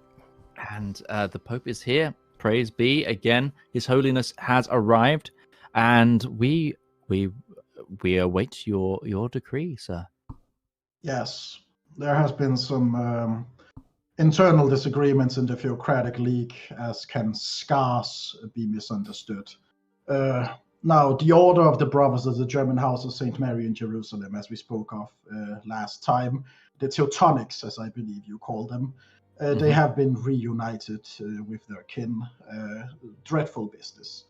There was a vote regarding the manifestation of the Holy Roman Empire, and I am happy to announce that with the help of the Knights and the Teutonic Order, this dreadful empire was given quite a blow, and the Theocratic League has decided not to join the empire en masse. And the papacy is quite pleased at this turn of events, and we hold the Knights and the Teutonic Order in great esteem as a result of this. There has been some internal disagreements in the Theocratic League since everyone else voted for joining the Holy Roman Empire, but I am sure, as we are all Christians and brothers in Christ, we shall go forth with a spirit of understanding and forgiveness. But Your Holiness, are you not the person who lays the crown on the Emperor's head? Do you not ordain that the Empire itself is holy? So are you saying that the Church is Mother Church is cutting ties with the Empire? It is the world of God, of heaven, is one of very clear lines and clear understanding of what is good and what is of the greatest evil. But this world that we are in, it is depraved by politics and by misunderstandings and by interests and by our weak-willed nature as human beings. The world is complicated. Let us say it as that. And currently, what is best for the papacy is a weak Holy Roman Empire. Well, weak to the right amount, of course. And I do believe that the current issues that the Theocratic League has taken up helps the papacy immensely. If they do not implode into a million squabbling bishoprics, which I do believe will not happen, of course. Of course. Okay, so by the guiding mind of the Pope himself and by the guiding sword of the Teutonic Order, you're saying the theocracies will go to create this kingdom of heaven on earth on a wider scale rather than focusing on the Holy Roman Empire, yes? And not to forget, of course, the Knights, our brothers in the Mediterranean. I believe there is some rumblings about a coming crusade, in fact. There has been some mentions of it, and I have taken it into review. The Holy Land, it is well, it is always an open question, of course. Many have tried to take the Holy Land in the name of God. What fills you with confidence this time? We have just seen a great monarchist alliance fail to breach even Anatolia. So what makes you feel confident that the Holy Land can be once again brought underneath theocratic control? God is with us. Well, there you have it. Thank you, Pope, for joining us again. It's as always, we are blessed to have you on this stream. And go, of course, with God. God with you. Amen. Yep, that was beautiful.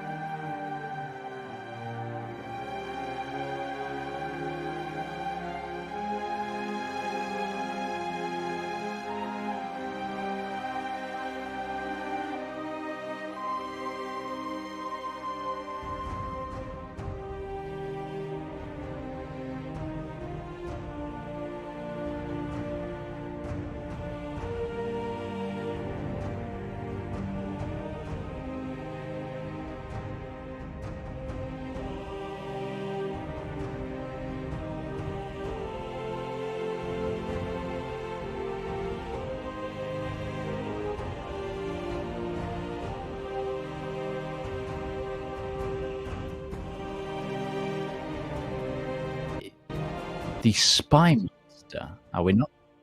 Yes. Sorry.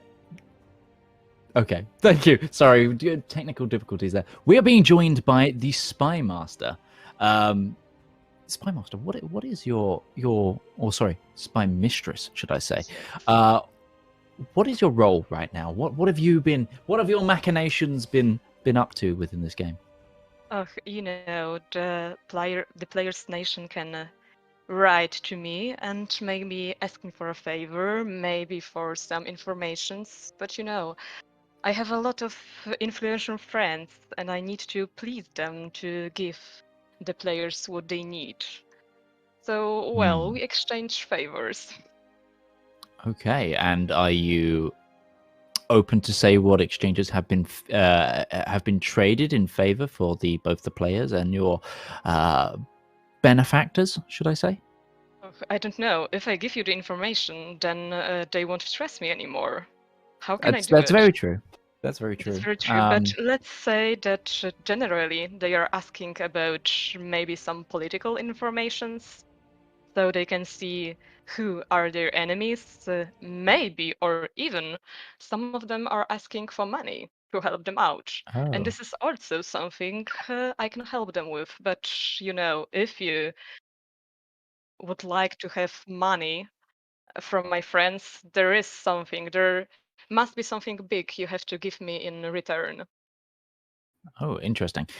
We have noticed a lot of debt has been accrued across the world, and I'm guessing some are trying to lever that.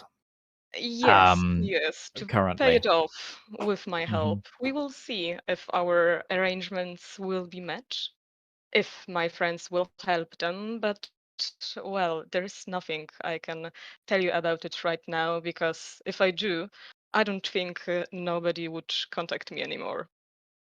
Okay, so whispers on the wind say that people are trying to get out of debt. I can accept that as enough information for now. With your keen eyes and ears across the globe, is there anywhere that we should be focusing on or looking at in the coming years, anyway, within this game? Oh, it's hard to tell right now, because I have a lot of birds who are gathering the information for me. And, I don't have time to have my eyes on everything. But Of course. if I will know about something very interesting, I will let you know. So please do. I and your eyes will focus on that nation. Very much. Well, thank you very much, Thank you. Spy Mistress, for joining us and explaining what your role within the world stage is. So if you need anything else, just contact me. And now I will fade away. Thank you. Thank you, Spy Mistress. Cool. While that was going on, I just got a declaration here, just that there's an alliance between that's written to the year 1500, so for another 40 years, Holland and Cologne has joined forces in an alliance. They declared. Interesting. So that's one from the mercantile faction and one from the theocratic faction of forged a pact of their own. I'm intrigued. Color me intrigued. So, of course, there we also had the Spy Mistress.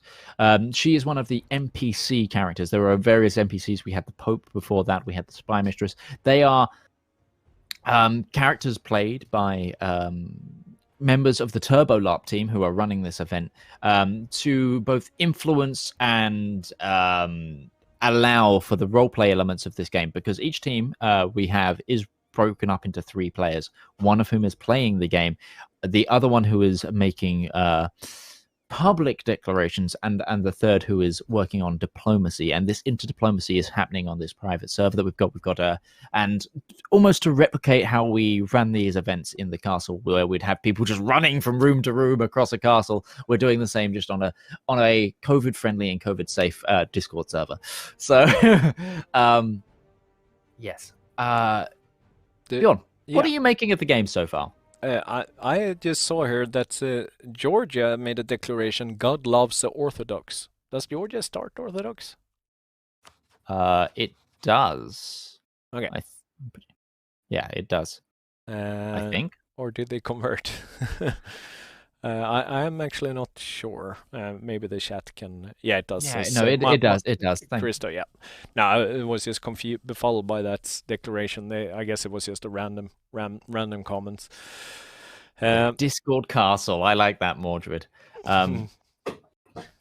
What's happening Yes, here this- in the Aragonese part of the world? I wonder. I It think looks- Majorca is running riot. The pirates of Majorca, singing. I was just like singing their shanties of. I'm trying to think. Was it originally? No, who was the original singer of that song before I make this joke? But they're singing shanties of 2000s dance hits, and they are coming from Ibiza to to invade Aragon as a whole, and they're going to gain some territory here, and they're going to take their goal of taking the PDX Tinto offices here. Yeah, and Genoa has also joined the war against Aragon here, or started a war. So they are currently occupying Sardinia and Sicily. So I guess they will try to grab that. Yeah, they've managed to turn this around. Genoa was actually fully sieged by Aragon at the beginning of this war, and we're at negative 70%, but they seem to have managed to turn it around. Also, I didn't notice, but Genoa has also grabbed a lot of the Italian Florence area, the Tuscan look at that. coastline here. So they are, if they grab these provinces from Aragon, they are going to be mightily control of the Genoese trade node here.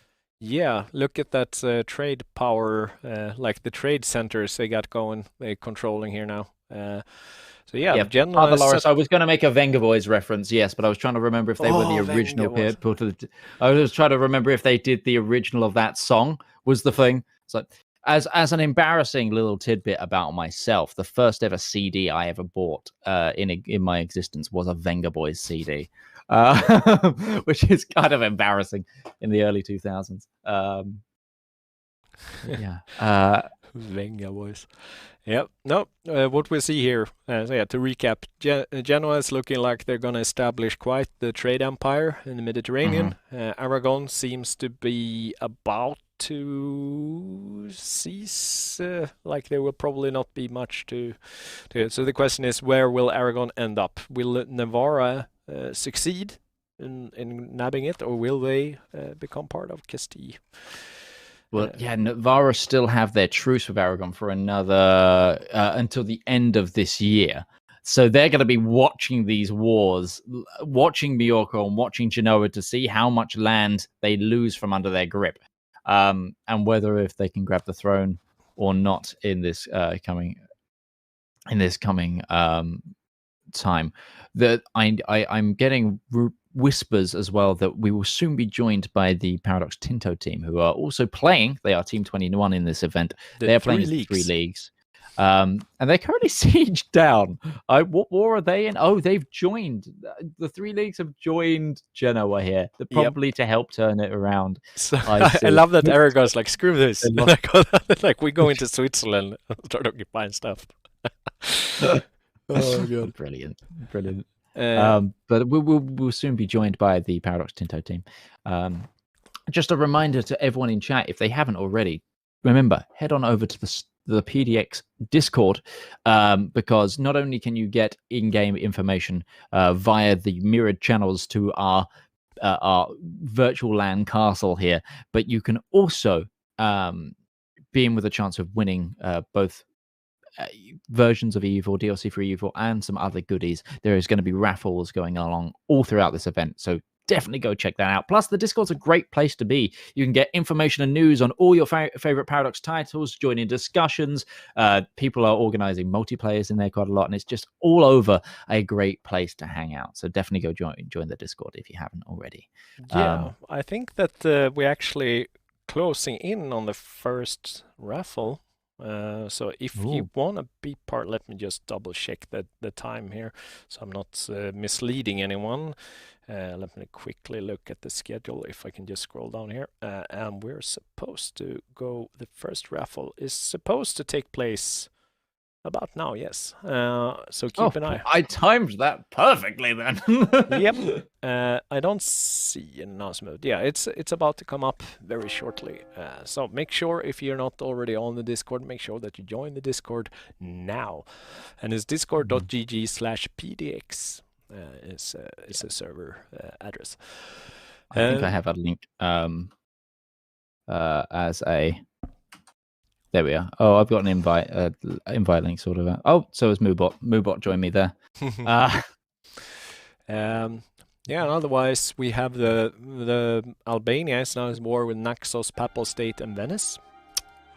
Look at the player map mode right now.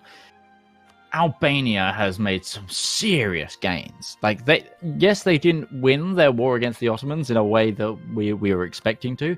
Even so, in this short amount of game time, they have grown the most, probably, right there.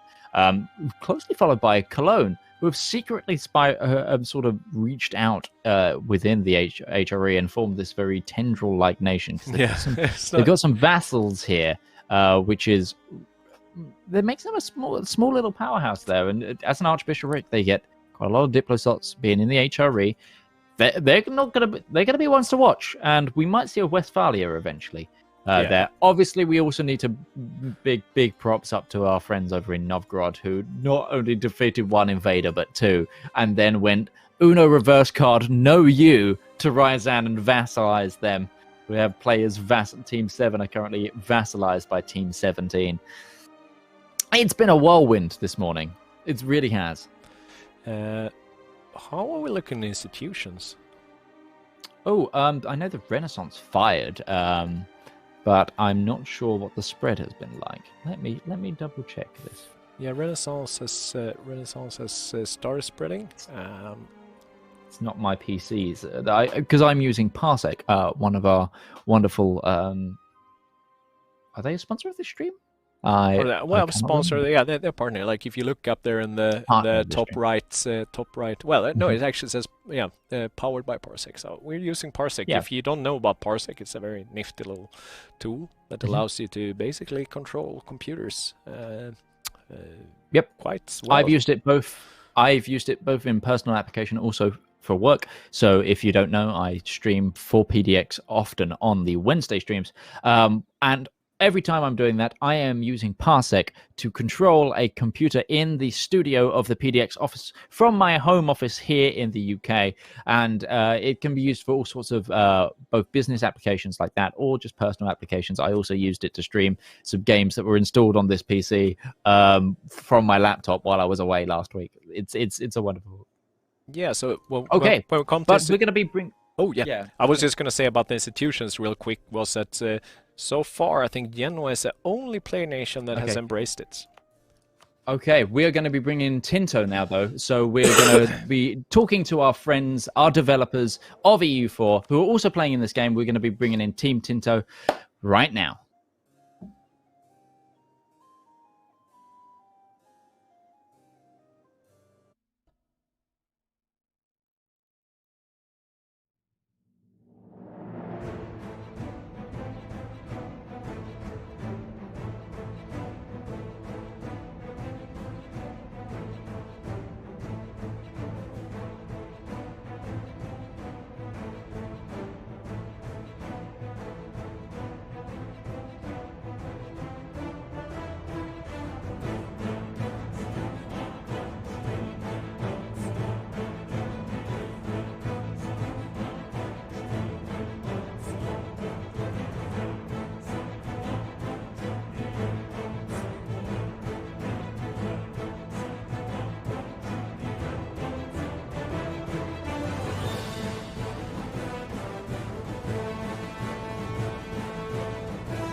So we are joined by the PDX Tinto team.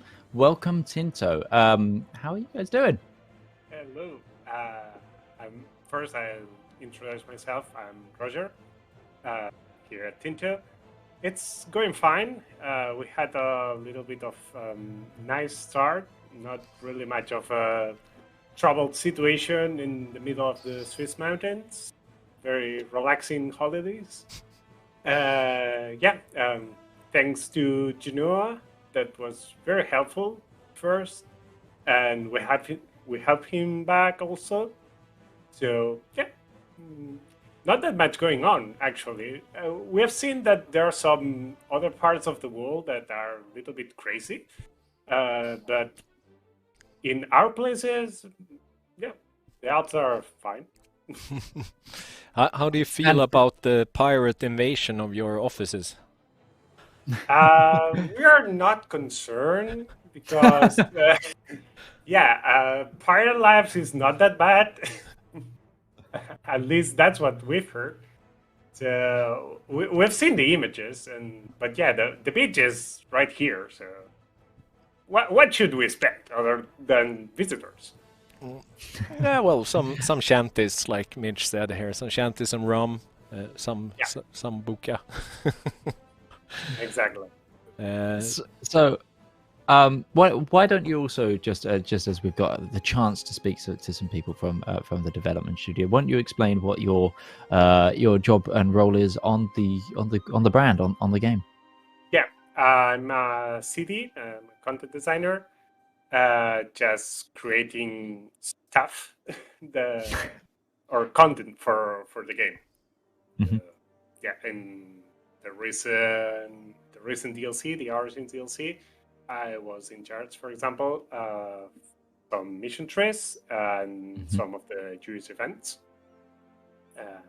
That's what I do. So mainly mission trees and events and all the basically the content within the DLC packs. All the content, all the funny stuff. Where in Spain is the Tinto offices? Chat asks. I can't remember myself. Where are you guys? It's in Sitges, which is near Barcelona, just a little bit south of it. So yeah. It's a fancy beach place of Barcelona. Yes. Yeah, exactly. And you are coming to us from the office right now. You are there. Yeah, we are all here at the office. We have a setup here, and we are playing in here. So, And who is your team? Who's the rest of the Tinto players today? Yeah, the other players is Avia, that we have already seen here in some other streams, and then we have Martin or Nivum, or AI programmer. So it's just the three of us. Okay. And who out of the three of you is helming the tactical, the tactics of your team? Who has laid out the pathway, or are you guys just as a trio going? Is it more of a democracy, or is someone clearly going, okay, no, this is how we're playing this weekend? We're doing everything almost all together. I mean, we're all in the same room. We are discussing everything. This first session, I was the one actually playing. Martin was in charge of the diplomacy, but we will be taking turns and switching places. But general decisions we will be taking all together. We had a bunch of discussions this past week, trying to decide which strategies to take, or how we take the play style, or the decisions, which ideas to take, and things like that. So we are discussing everything. So what can you tell us about your plans here? I understand you don't want to reveal too much of the inner workings of the three leagues, but what can you tell us about your goals and aspirations from here on? It's not much something that people cannot guess. Just survive, first of all. It's first objective. But we don't plan on getting too involved in major politics. We are just content with our place in in Central Europe, establishing our little nest, maybe supplying other people's wars with mercenaries and things like that. We're happy with it. In fact, the whole point of being alive is to get money. So that's our main objective, to amass great quantities of gold and money that I think Switzerland is a good place for it. No, you're not amassing too much yet, though. Not currently, no. We are struggling a little bit with our economy, but it's just a start. We'll get there, hopefully. Yes. Hopefully, yes. You befriended Genoa so far, I see. Yeah. Is it Genoa has been very helpful. We were the closest players, so yeah, and we have similar and not conflicting interests. So it was pretty obvious choice to be friendly with our neighbors. And yeah, they help us out, we help them, so everyone benefits. So, how are you personally finding playing EU4 in this different format, in this more role play focused, multiple team multiplayer format? Because understandably, it's quite a unique way to play EU4. So, how are you finding the experience? Yeah, it's really fun actually, because I have not that much experience in multiplayer. I have a lot in single player, obviously, but not in multiplayer. And doing this multiplayer with also this role play involved, it gives a little more fun twist to it, because it's not just conquering the wall and that's all. It's just the story you're weaving through it. So it's I mean, we can lose, but losing is fun if it creates a good story. Yeah, absolutely, and a great answer there. If chat have any questions for Team Tinto, please feel free to throw them at us. We will send them their way, because we still have a little bit more time. We have one question here. Who do you, 3 Leagues, expect to be your biggest rival? Oh, that's a good question. Our biggest rival? Well, that actually depends on other players' actions, because we don't have many hegemonic ambitions. We don't plan on conquering a lot. So as long as other people don't want to conquer us, it's fine. It's not a rival. But if they are aiming at taking our territory, then we will have an issue. So yeah. Brittany, for example, is, I think, aiming to control France. So, okay, that's fine, but as long as they don't get into Switzerland. And the same can be said for Cologne or Salzburg, other neighbors. So, will they have to pay for your friendship?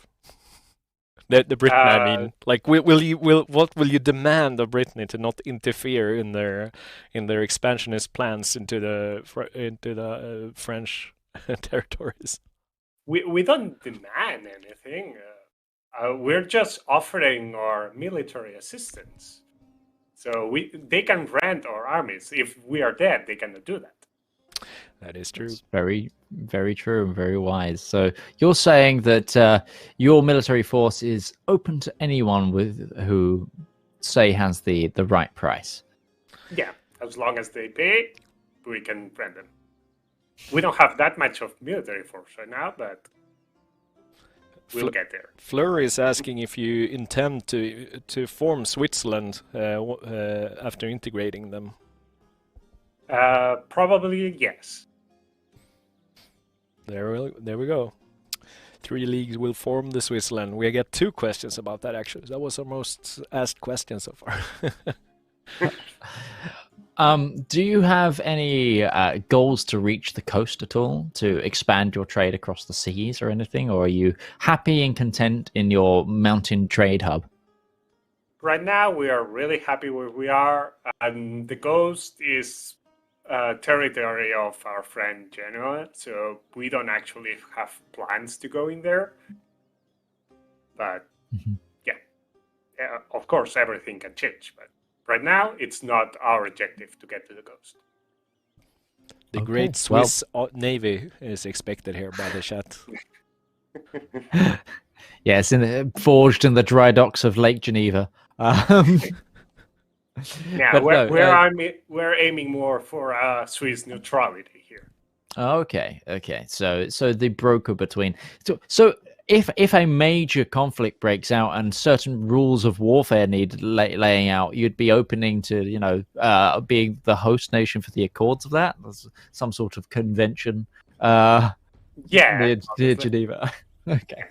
Well, thank you, Tinto, for giving us your time today, and also for your continuous hard work on creating EU4 and making such a fantastic game for everyone to be playing and enjoying this weekend and watching this weekend. But it's especially nice to have you guys playing physically along with the players. It just adds that extra element here.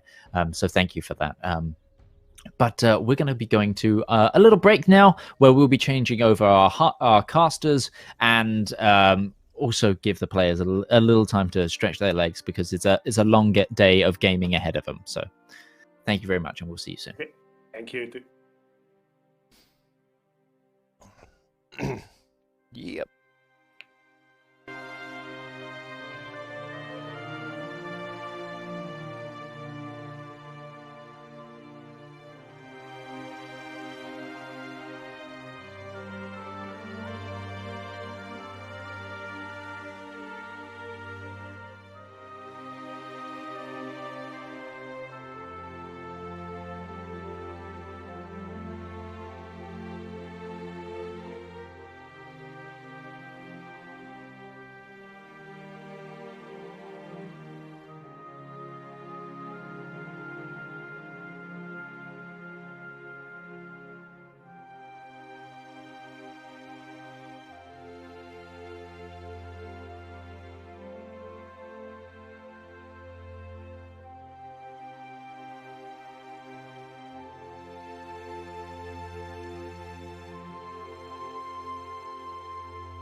Grandest virtual party.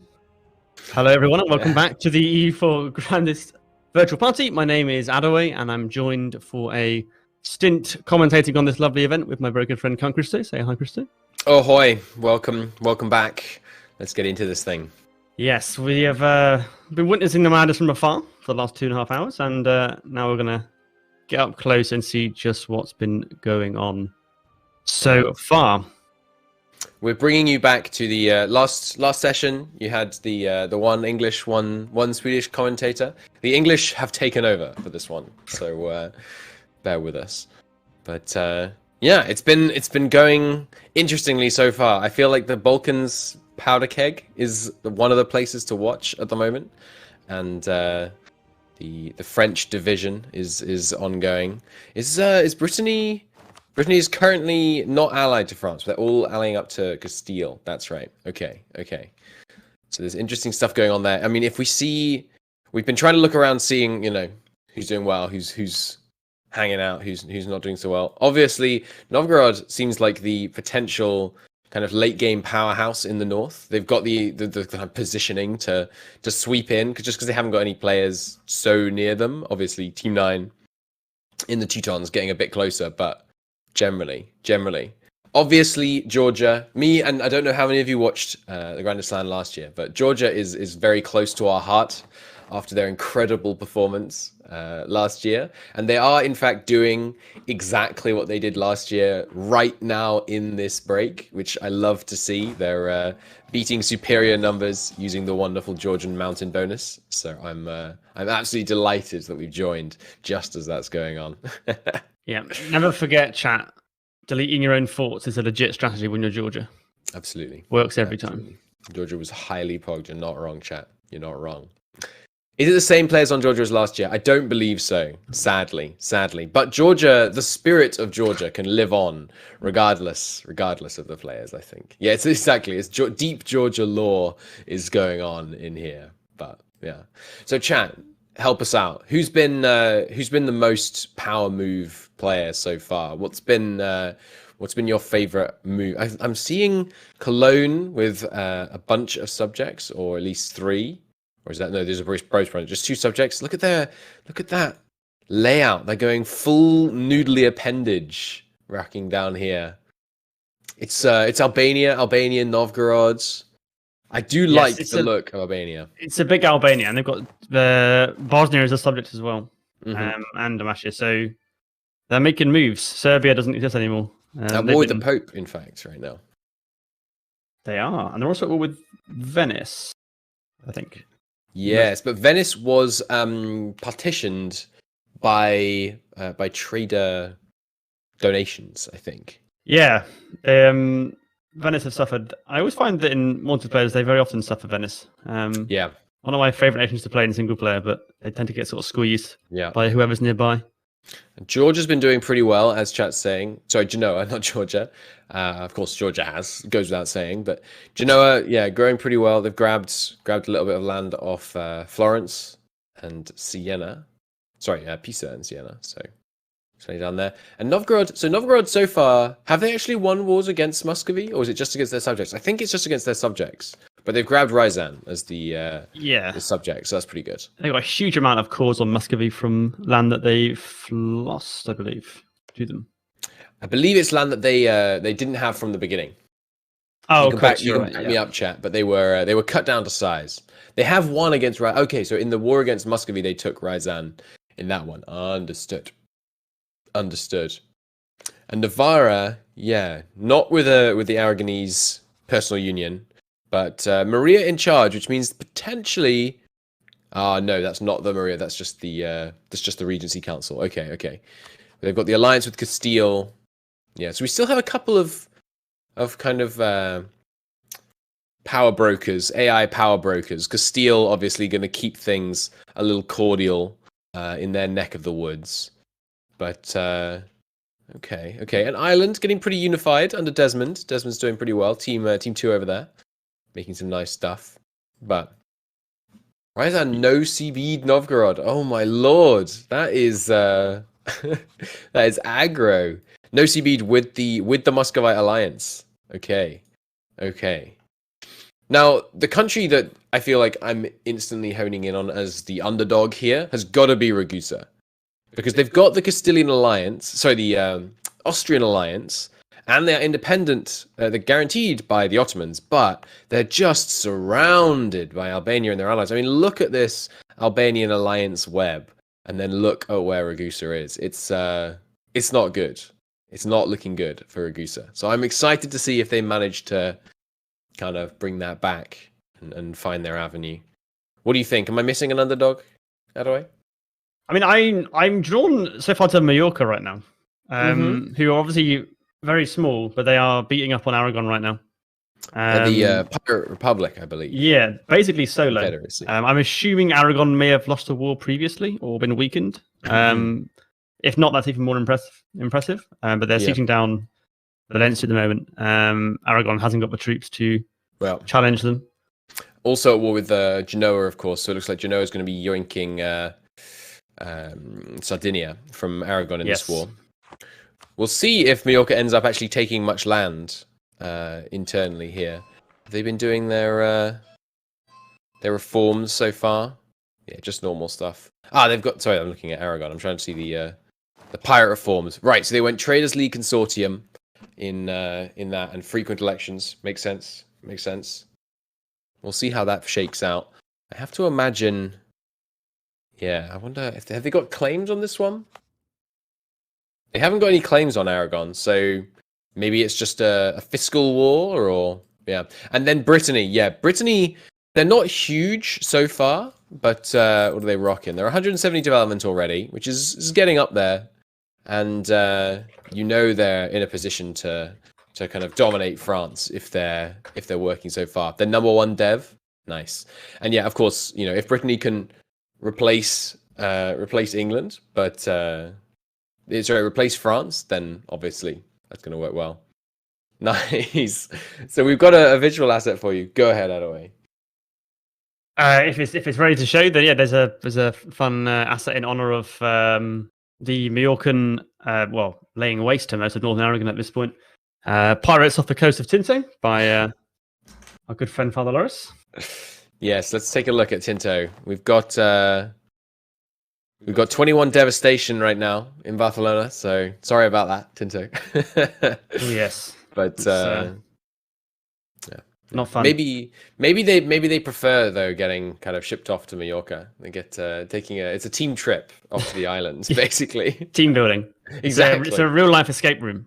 I think exactly. Brittany also been doing very well, as chat points out to me.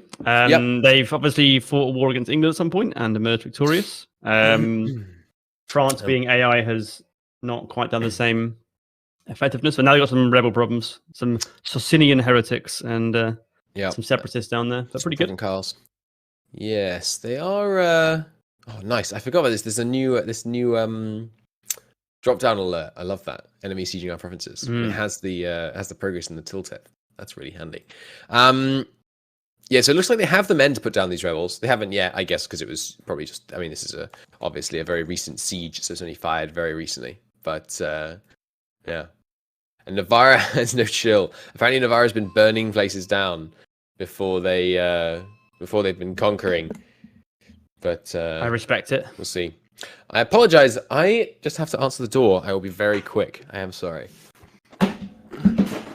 Okay, chat. Who else should we look at that we haven't looked at yet? Desmond's fighting Scotland. I noticed that Lubeck apparently owns most of the lowlands of Scotland, which is interesting. Are they okay on aggressive expansion and stuff? Because that's quite a lot of land they've taken. It's also got unrest, and they have not cored it yet.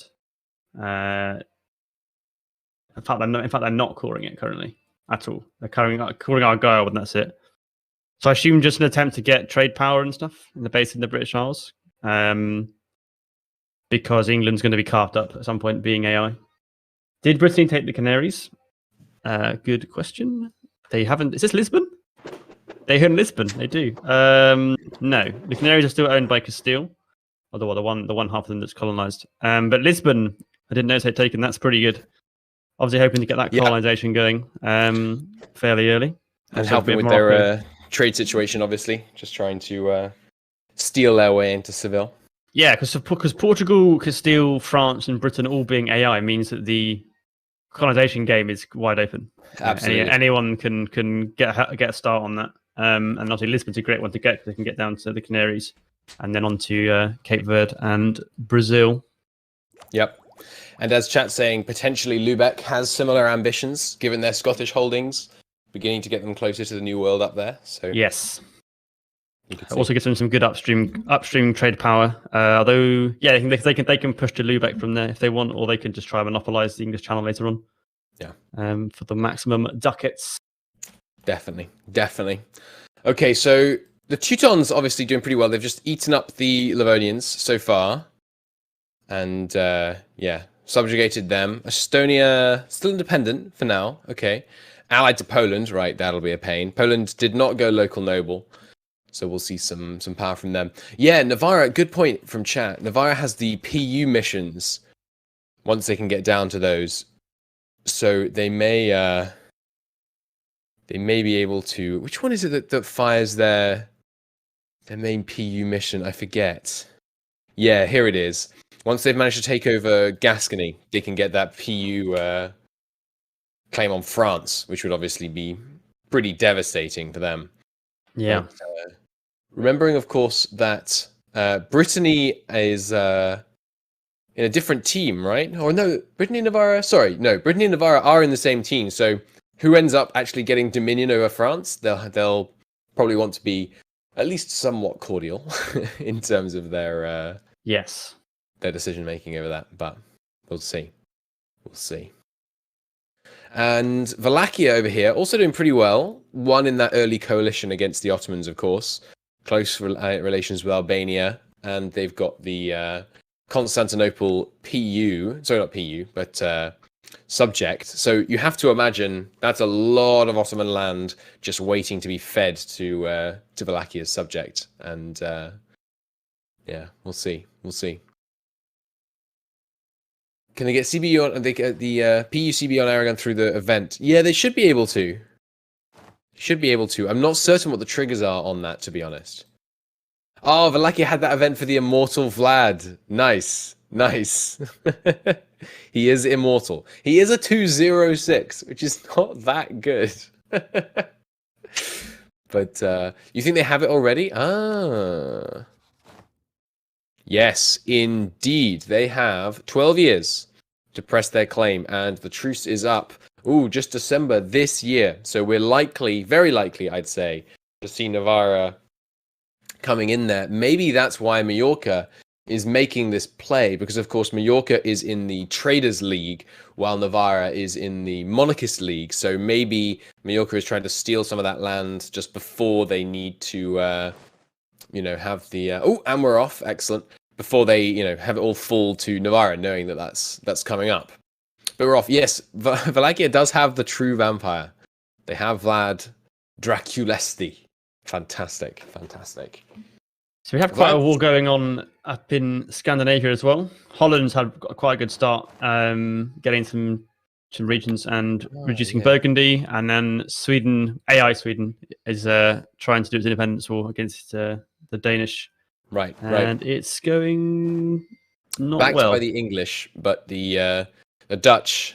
Holland is backing the Danes, so looks like... Yeah, I mean, backed by the English, but I'm looking at 17,000 English troops sat in the Hebrides doing they had to, nothing. They had to siege down the Orkneys, you see. So. That's the most important island. It's the most important province of the whole war. I agree. I agree. Although, here goes the British fleet. Looks like they might be going to send some troops over, but it's not going to be enough. I mean, at this point, it would take some pretty serious input to actually be able to shift things here, I have to imagine. Yeah, Sweden just they've lost the main land battles in against the Danish. Yeah. And from there it's a bit of an uphill struggle because they can't coalesce their troops properly. What's the manpower situation? Yeah, Sweden's down 10,000 manpower or so. So they're going to... Oh, no, sorry. Denmark has no manpower. So Sweden could pull it back. They actually have 10,000 manpower advantage. So they could afford to lose a couple more battles and maybe even turn it around. And if they could time that with a English troop arrival, then we could say. Yeah, I mean they have more troops, Sweden and England by a substantial margin, and they've got more manpower. They've just got to coalesce them properly. Because Britain's now got troops in Ireland for some reason. Right. Also Offaly is a vassal of Desmond, so Desmond basically control the whole of Ireland at this point, except for Pale. Yes, they are. And Munster. Yeah, they're up there. They've got some rebel problems at the moment. Where are their troops? They're up. They're warring with Scotland at the moment. Okay. Just trying to make sure Lubeck doesn't yoink all of that, because of course Desmond is monarchist aligned, whereas Lubeck, of course, understandably trader aligned. But yeah.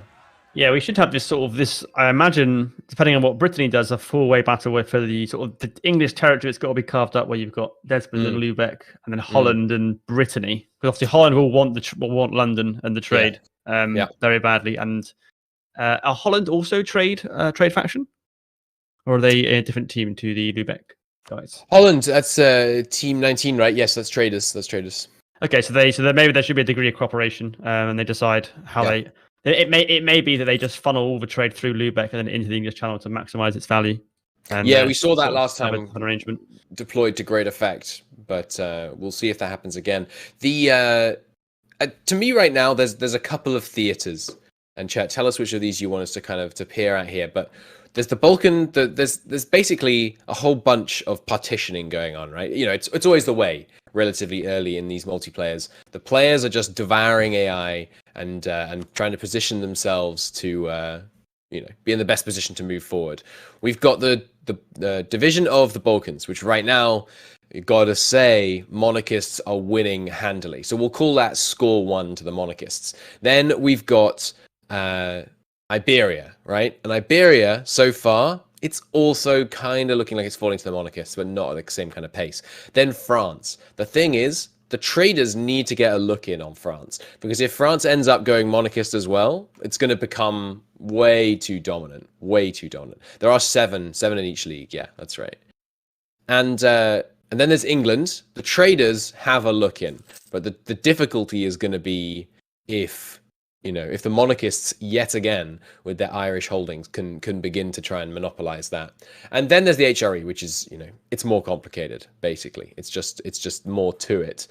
We've got both theocratic and traders vying for control here. Cologne looking like they're coming out on top so far, but we'll see. No blue flames for now, but yeah, Cologne's pretty strong with their vassals. Obviously, being HRE, having vassals is really important because it'll give you more troops overall than trying to maintain them all yourself. And getting a nice little position going in Western Germany there. Lots of AI around they can eat without too much trouble.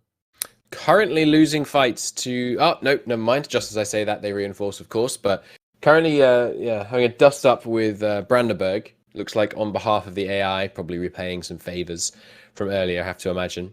Don't worry, Flori reckons the monarchists are going to end up infighting. You might well be right. I feel like, especially if one team becomes dominant in something like this, they're not going to just rest on their laurels. Someone needs to be the king of kings in the monarchist faction. I mean, it's only logical.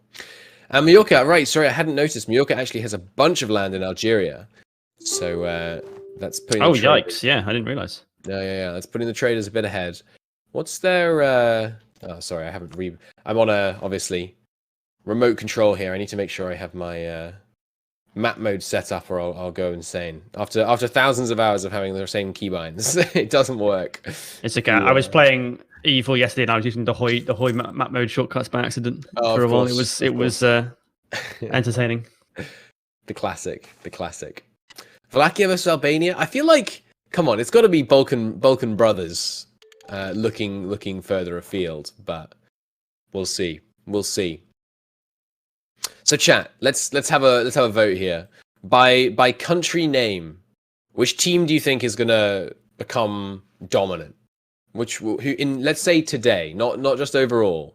And Josh and Adaway, of course, I want your thoughts as well. I'm putting my money on Brittany. I feel like their French expansion holdings are really good, and they seem to be swinging for the winning team right now.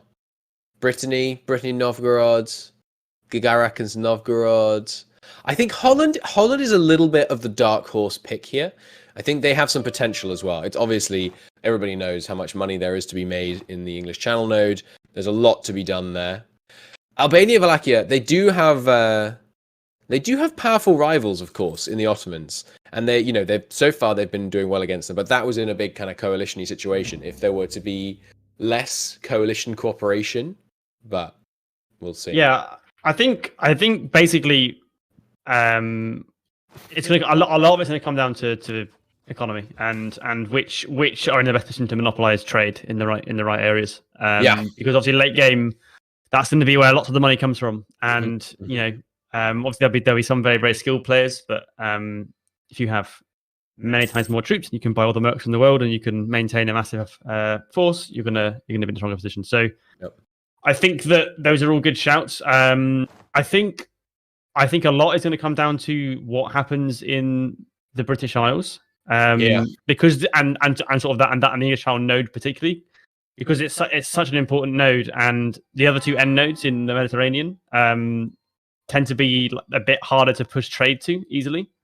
Whereas the English Channel can get very, very rich very quickly, and obviously if you can get a good position in the New World, you're going to increase the value of that node, and then there's a lot you can push from it.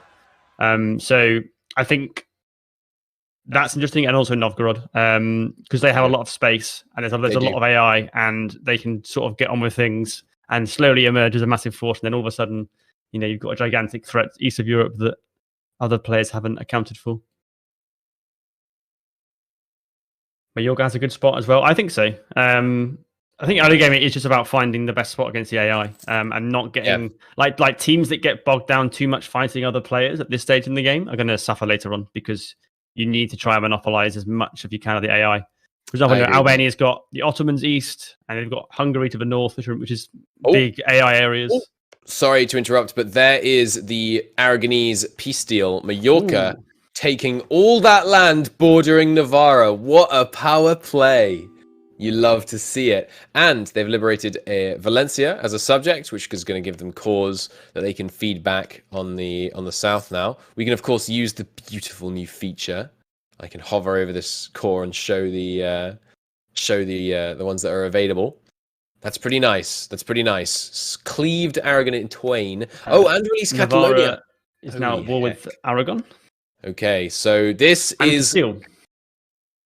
Right. Yeah. So yes, it's going to be a stomp. Yeah, it's 4,000 troops on Aragon's side now against like 40. Aragon is definitely doomed, but this is still that's Blue Flames coming right up, because Mallorca now has a reconquest CB on all of Aragon's lands in Iberia, and Genoa likewise grabbing some land down in Sicily. Probably going to release that, and then maybe vassal feed the rest of Sicily, I would imagine, but we'll see. Yeah, and as I look at it here, I think that with Iberia, which again is another really important trade region, because you can stop trade from getting into the Med if you control it. If you look at the player map mode, it's Brittany and Mallorca. If Navarra is defeated, or if Mallorca is defeated, the winning nation there has then got a pretty free hand against the rest of Iberia, unless Brittany decides to have more of a presence in Portugal and southern Spain. Obviously, if you're a nation that can monopolize that whole area, you've got a really strong position that's really easy to defend from land invasions, and you're going to get a lot of naval power and trade power from it. Yep, I agree. This is for me, this is the place for the traders to go hard. This is where they need to be backing Mallorca up, because Mallorca's they've got the positioning, they've got the ability to help out here and to get the really powerful naval power, and to deny kind of yet another monarchist dominated theater. Basically, it's going to be tough though, because with Castile, the monarchists playing nice with Castile, it's going to be tricky to be able to get them to actually go in. They did declare it as a PU war, right? Just to check. Yes, it's the second Navarre Aragonese unification war going on there. Okay. And if I remember correctly, I mean, Genoa could get in there, but who else? So Switzerland, and by Switzerland I mean the 3 leagues, of course, could potentially come down and help. They are allied to Genoa, so if Genoa were the one to declare the war, but we'll see. Is Navarra going to be able to siege down all of Aragon? How's Aragonese fleet situation looking? Non-existent. They have literally no ships. Okay. Oh, nice. And there's the Skanderberg link in chat as well. So if you want to check that out, you can see this current country's teams, some statistics. Nice stuff. I'm interested as to why Granada exists still. Yeah, I It's guess just because the players have just been using Castile. Basically. Yeah, they haven't had a chance to declare their war. And they're allied to, I mean, it's Morocco and Tunis. So, actually, they beat Portugal. I'm assuming that. Oh, yes, so they did. So, Morocco has a province in Portugal now, having obviously, I imagine they were weakened in the war that got Brittany, Lisbon. And basically, Castile has been used as everyone uses their favorite AIs as things to win their wars for them. Absolutely. Albania's war with the Pope and Venice continuing. They've got their sieges starting up there. Going a bit further afield, just taking a look at who's doing what. Sweden did not manage to turn that war around. F in chat for the Paradox officers, just siege down there. Shame. Holland still just kind of chilling in this war, not committing to it. Desmond deciding that there isn't enough development in Ireland for them. So they're heading off to Scotland, of course, getting those sieges down. I wonder if they're going to subjugate Scotland and then again, potentially conflict with Lubeck, because as we've said, the battle for the control of each of these theatres, especially things like England and the British Isles, that is to say, and Iberia, it's going to be intense. It's going to be intense. We will see. Yeah, I'm just checking the truces over here on the Ottomans. So the war it's 1464. Because there was a player coalition against the Ottomans that ended up with Albania taking a bunch of land. So in a few years' time, we might get the second round of conflicts to divide the Ottomans. And just more 3 action years there. here, yeah. And yeah, Georgia looking like they're going to want to get in on that, presumably. Yes, I mean they're pushing into Trebizond currently with an army sieging it down. Yep. Looks good. And they've grabbed Mazaran as well, so potentially some vassal feeding to be done in the east there, although Georgia can't actually see the person who Mazaran has the core on, unfortunately. They're hidden in the Terra Incognita. You always know things are going quite well when you're managing to expand like up to the edge of the Terra Incognita. It's tends to be a good sign. But okay, I'm keeping an eye on this Aragonese conflict. This, to me, is one of the pivotal moments of the campaign. Depending on which way this goes, it's going to make all the difference. There, Okay, so the Regency is coming to an end. The Knights are something we hadn't looked at yet. Mamluks, and they just tried to call somebody in, and I'm not sure they accepted. This looks aggressive. The Knights going 5-1 against the Mamluks in the Mamlukian. Oh, sorry, it's the Mamlukian conquest of Cyprus. Okay. Yes. So the Knights, Byzantium and Wallachia, basically. Wallachia which evens things up a bit, but not enough. And the Knights' army is divided and separated by a Mamlukian fleet that they could take, but if it was reinforced by this one, probably not. We'll see. And yeah, juicy Persian trade money potentially for Georgia. Oh, they're being attacked actually. The Knights' army in Adana. I was gonna say the Knights have been doing well so far, managing to grab Cyprus, Adana, but he got them out. On the last day, just sneaking into Cyprus. You love to see it. What's the war goal? It's Cyprus. Okay, so they will need to be able to defeat them at sea if they are to. Yeah, I think if you're the Knights, you've just got to try and get your troops together on an island and force them to have to do a landing, because they're heavily outnumbered. But if they can, try and fight as a coastal landing, they can obviously The Mamluks only have 11 transports, so they should be able, with 8 troops and a leader and a crossing penalty. Yeah. Would they be able to get a crossing penalty? Let's take a look. The Mamluks leaders have a maximum of 2 maneuver, whereas the Knights have 1. Oh, that's not good though. He's getting caught. He's got lightships caught by the Mamluks. Yeah, he's reinforcing. He's committing. The Mamluks are also committing. Yeah, those lightships are. One of them dead already. The other Mamluk rolled a 1 twice, and then they rolled a It's like 12. 9 and then a 2. Oh my god, no, this is not this is not 8-0. winnable. Ooh. But what you can often do against the AI is they want to keep their blockades up. So if they can repair, hit them, they might be able to swing things here. It looks like Constantinople is going to bear the brunt of the early Mamluks advance here. They've got about 30,000 men rolling into Constantinople, another 18,000 rolling into Adana. This might finally be the knock down a peg that the monarchists kind of seem like they need, because they've just been cruising in a lot of areas so far. And we'll see. This is definitely a setback. And obviously if they demand something in this peace deal, like release Byzantium, that's a big step backwards for the monarchist team in their ability to dominate that ever important Bosphorus area. Beautiful trade node.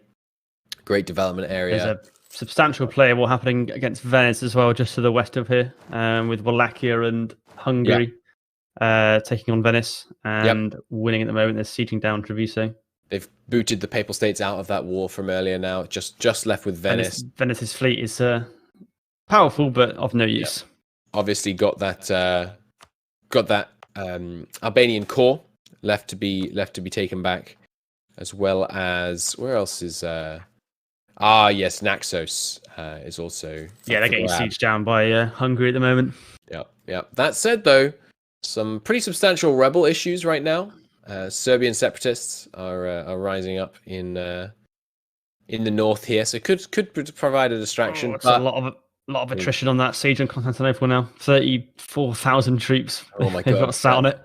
Yeah. How much of manpower have they got? Are they in trouble? No, they got 43,000. It's not going to be an issue. But I don't know. They've broken the blockade. It looks like the Mamluks have had to limp home to repair.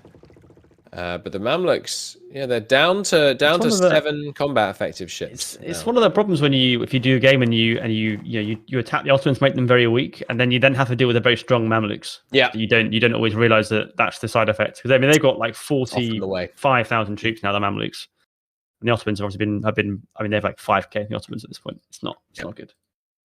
Yeah, no, 37. Sorry, where's their troops gone? Oh, they're in Georgia. Oh, are they? Yeah. I'm not sure. They're not at war. They were trying to go and I think deal with rebels somewhere or something. Yeah, maybe. And Georgia just getting their it took slightly too much attrition in their Desmond siege and actually stopped the siege by mistake there, I think. But we've got that going again now. Meanwhile, in the west, the Aragonese siege taking quite a while. This Valencia siege seems like it's been going on a while, but they're getting there now. They're getting there without the blockade. It's obviously a little bit slower.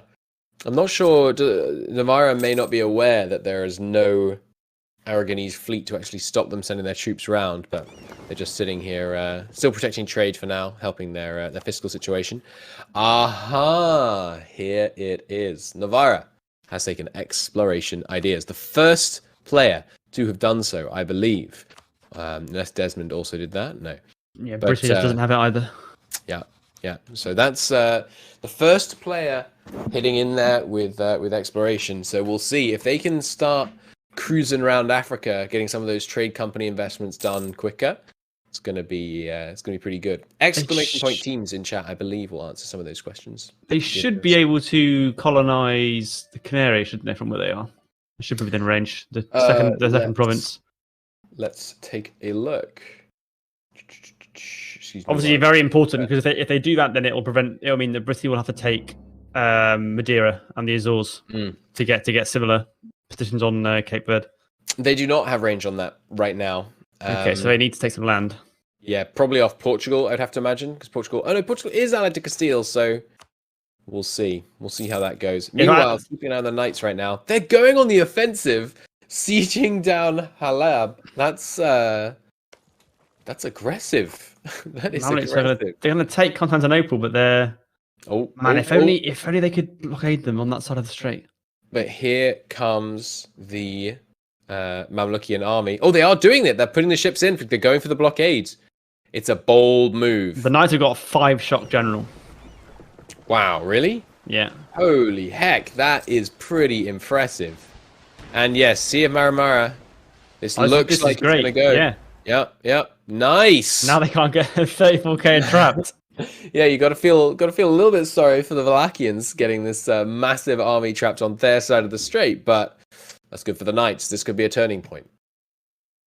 They're still outnumbered, but with the additional shock, if they can fight the battle on favourable terrain, even more numbers coming in here. What we're looking at with morale, we're looking at 3.7 morale for the Knights. The Mamluks have got 3.5. Yep. Any discipline changes? Where's the discipline? Oh, here they go. They're going on the offensive. They're taking the penalty, and it's almost 2-1. This is going to be a decisive fight. Knights have got more discipline. I don't believe. I'm sorry. It's just the numbers are just telling.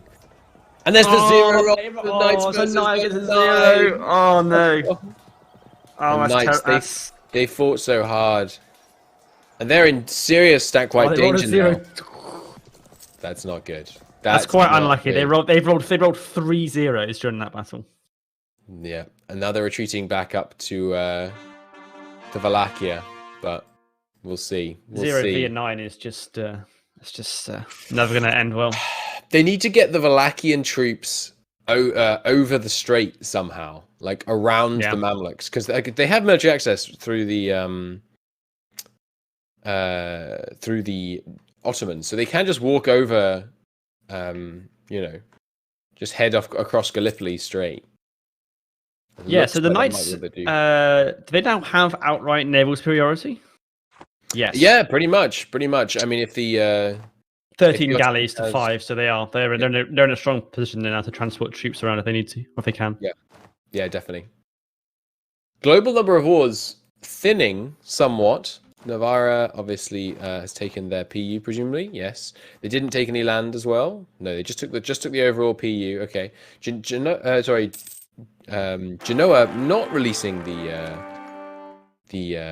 Sicilian subject. In fact, big turnaround for Sweden right now. This war is dragging on. It involves Holland. Holland's getting quite painfully blockaded, and has been for a little while. It's only at 45% currently, but.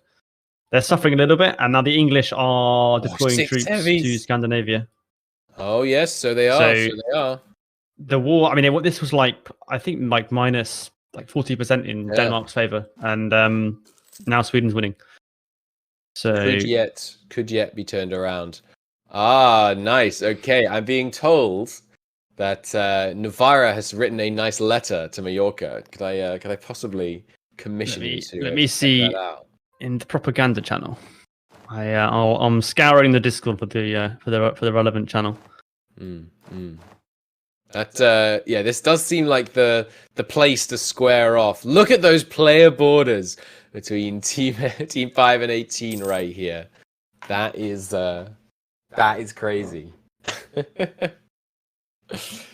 Oh my lord, it's gonna be interesting because. Like we were saying earlier, generally, just game theory, you want to fight the weaker player, right? To start with, usually you want to fight the weakest enemy opponent, rather, which is usually not a player. But this is, these borders are being called a war crime. I don't think it's a war crime. I think it's a casus belli. That's for darn sure. There's, some serious Aragonese separatists rising up against Mallorca. Where are Mallorca's troops? They're shipping them over to go and deal with that. Okay, but. I think eyes should remain fixed on the Knights right here. Are they? I'm surprised they're not just heading back over the strait. I mean, Wallachia clearly has access, so yeah, you'd think they'd be heading over here, but we'll see. Oh, they're going in for an attack on the Mamluks in Constantinople. That seems, let's say, bold. They've got the morale advantage. They've got a tactics advantage now and a serious discipline advantage. No, it looks like they might actually pull it out, but that's going to be close. Yeah, they're pulling it out, even with some pretty good rolls for the Mamluks. But the problem is 0 again. The problem is, even with a win here, which is still going to be close, this is kind of bleeding to no huge effect because the fight needs to be the other side of the strait. I don't think that was a great idea, honestly. It's impressive. Do not get me wrong. The manpower is so heavily in the Mamluks' favour that they're gonna, if they fight a battle like that where it's really bloody on both sides, it helps. Or they're gonna stat wipe them. Yeah. Oh, nice! They did manage to bring the troops in. Okay, that if they can make the stack wipe work, so that's a little sneaky of them. They're moving the ships in and out. Stack wipe. And there they go, stack wipe. Okay, Well I take it back. That might well save them.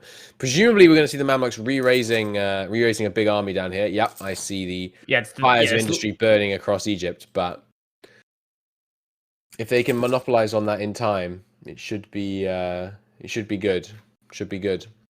All right, so we do have this letter now. Would you like to do the honors? Yes. To the pirates of Majorca, this is from Navarra. Your villainy and reckless evil have gone on far too long unaddressed. The people of Navarra cry out at the terrible injustices you have inflicted upon the Basque people and totally reject the insulting borders you have scribbled in crayon across Iberia. Know that we shall consider this from henceforth unto Judgment Day to be a, quote, dick move. Yours in loathing, the Kingdom of Navarra. You have to respect it. That's pretty good. I like it. If there are any players watching, more letters like that, and the grander and more fancy the language, the better I appreciate it. So please, give me your best.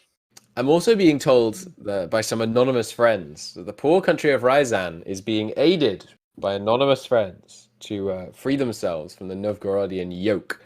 They are doing this by funding their cause. So we'll see if anything comes of that. Right now, their Liberty Desire is up there at 100%. So they're primed for a breakaway war, and Novgorod might struggle to reach them.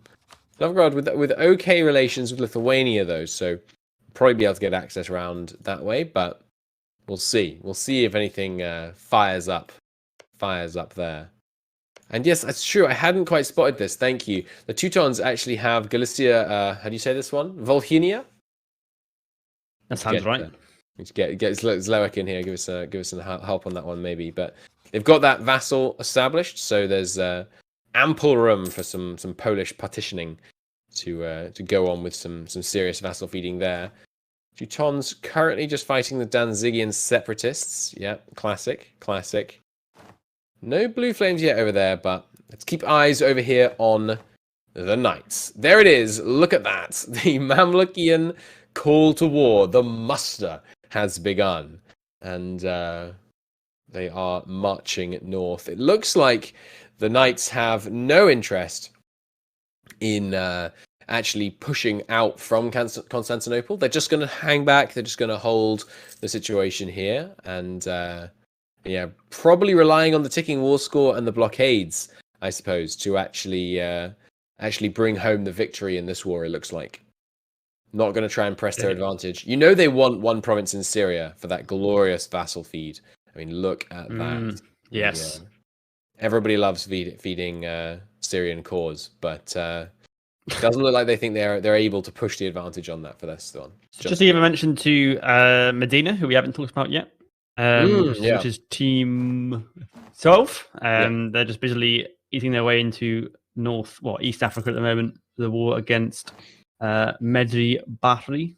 Oh yes, so they are. Okay, looks like they slightly struggled to expand earlier, but now they've got that Mamlukian alliance. Interestingly, so they could kind of shake things up. Yes, I mean if they can sort of get down into East Africa, Ethiopia, and sort of monopolize that area, and long term spread down to the gold mines of Ethiopia and Matapa, and build a power base there. There isn't going to be a lot. There's nothing that can stop them. There's no players down there, at least not yet.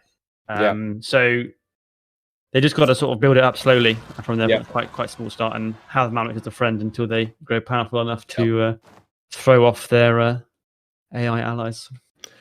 So the Mamluks are down 20,000 manpower since we last looked, and they are sending another force over to Constantinople. So if the Knights and Wallachia feel like they're able to repeat their trick with the old shattered retreat switcheroo, we'll see if they're able to do another stack wipe up here. It's not looking like the Mamluks are taking the bait right now because they did block the strait.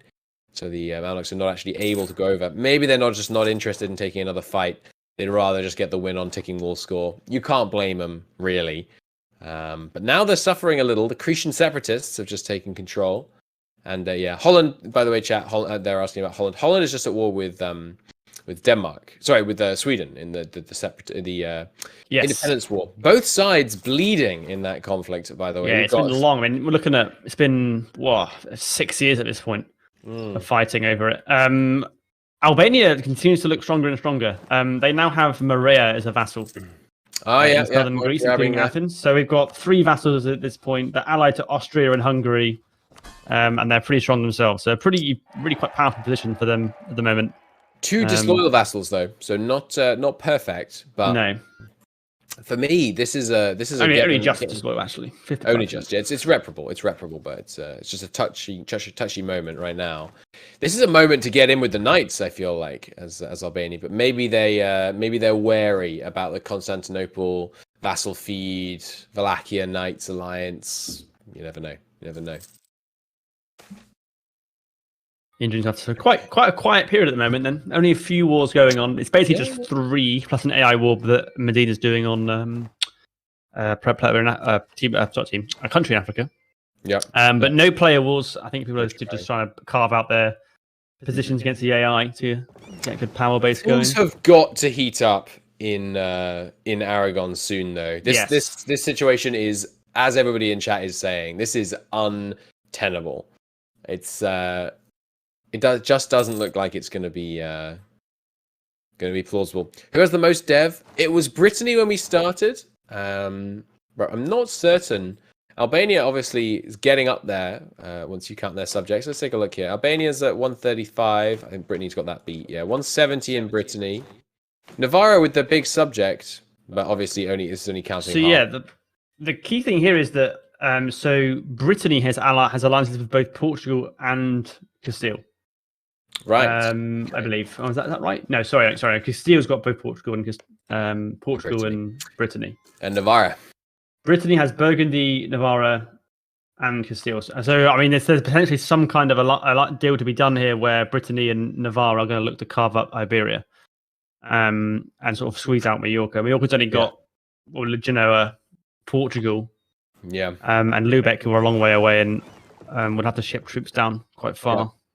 And you know what the real upset that would be solidifying things with the monarchists here, of course, is Brittany is married to Burgundy, and I hear they like weddings in Burgundy, and that would really start to change the game here. I think Brittany has completed their mission now. They have all those claims on central France as well. Again, we were talking about the importance of the French theatre earlier. Did Scotland get vassalized by Desmond in the end? Yes, indeed they did. Lubeck, interestingly, manoeuvring men into Scotland right now, potentially. We're looking at some blue flames up there.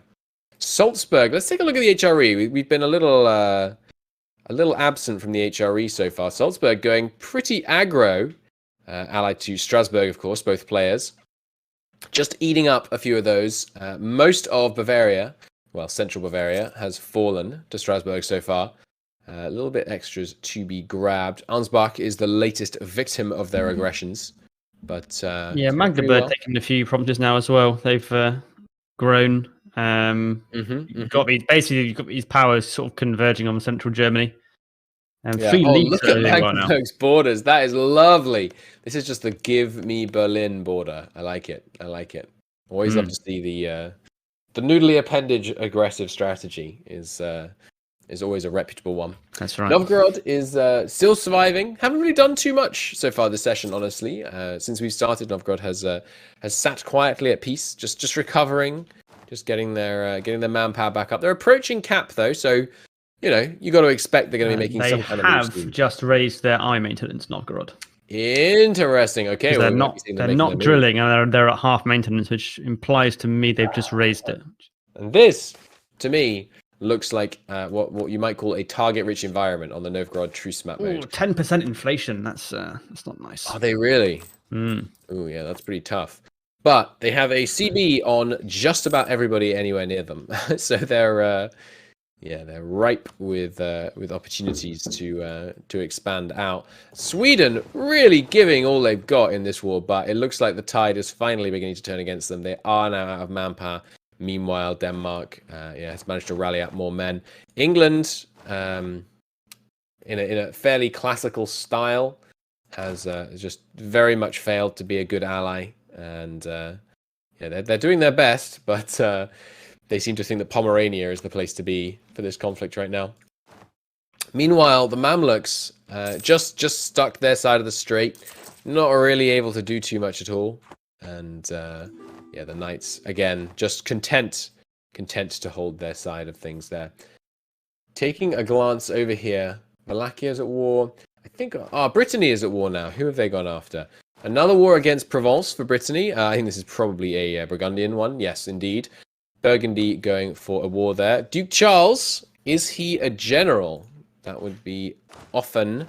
He's not, which means that he's less likely to suddenly croak. But you know Charles, he has a tendency for not being the best at his own survival instinct. So we'll see how that goes. Albania, content to sit at peace, not going to back up their teammates in the east just yet, perhaps not needed. Georgia, meanwhile, not launching anything just yet, but they have yoinked Trebizond, probably all just sitting tight for the end of this Mamluks war, and then it's the Ottoman dogpile time, and they're going to come in on that one. Albania will want action on that. Georgia will want in on that.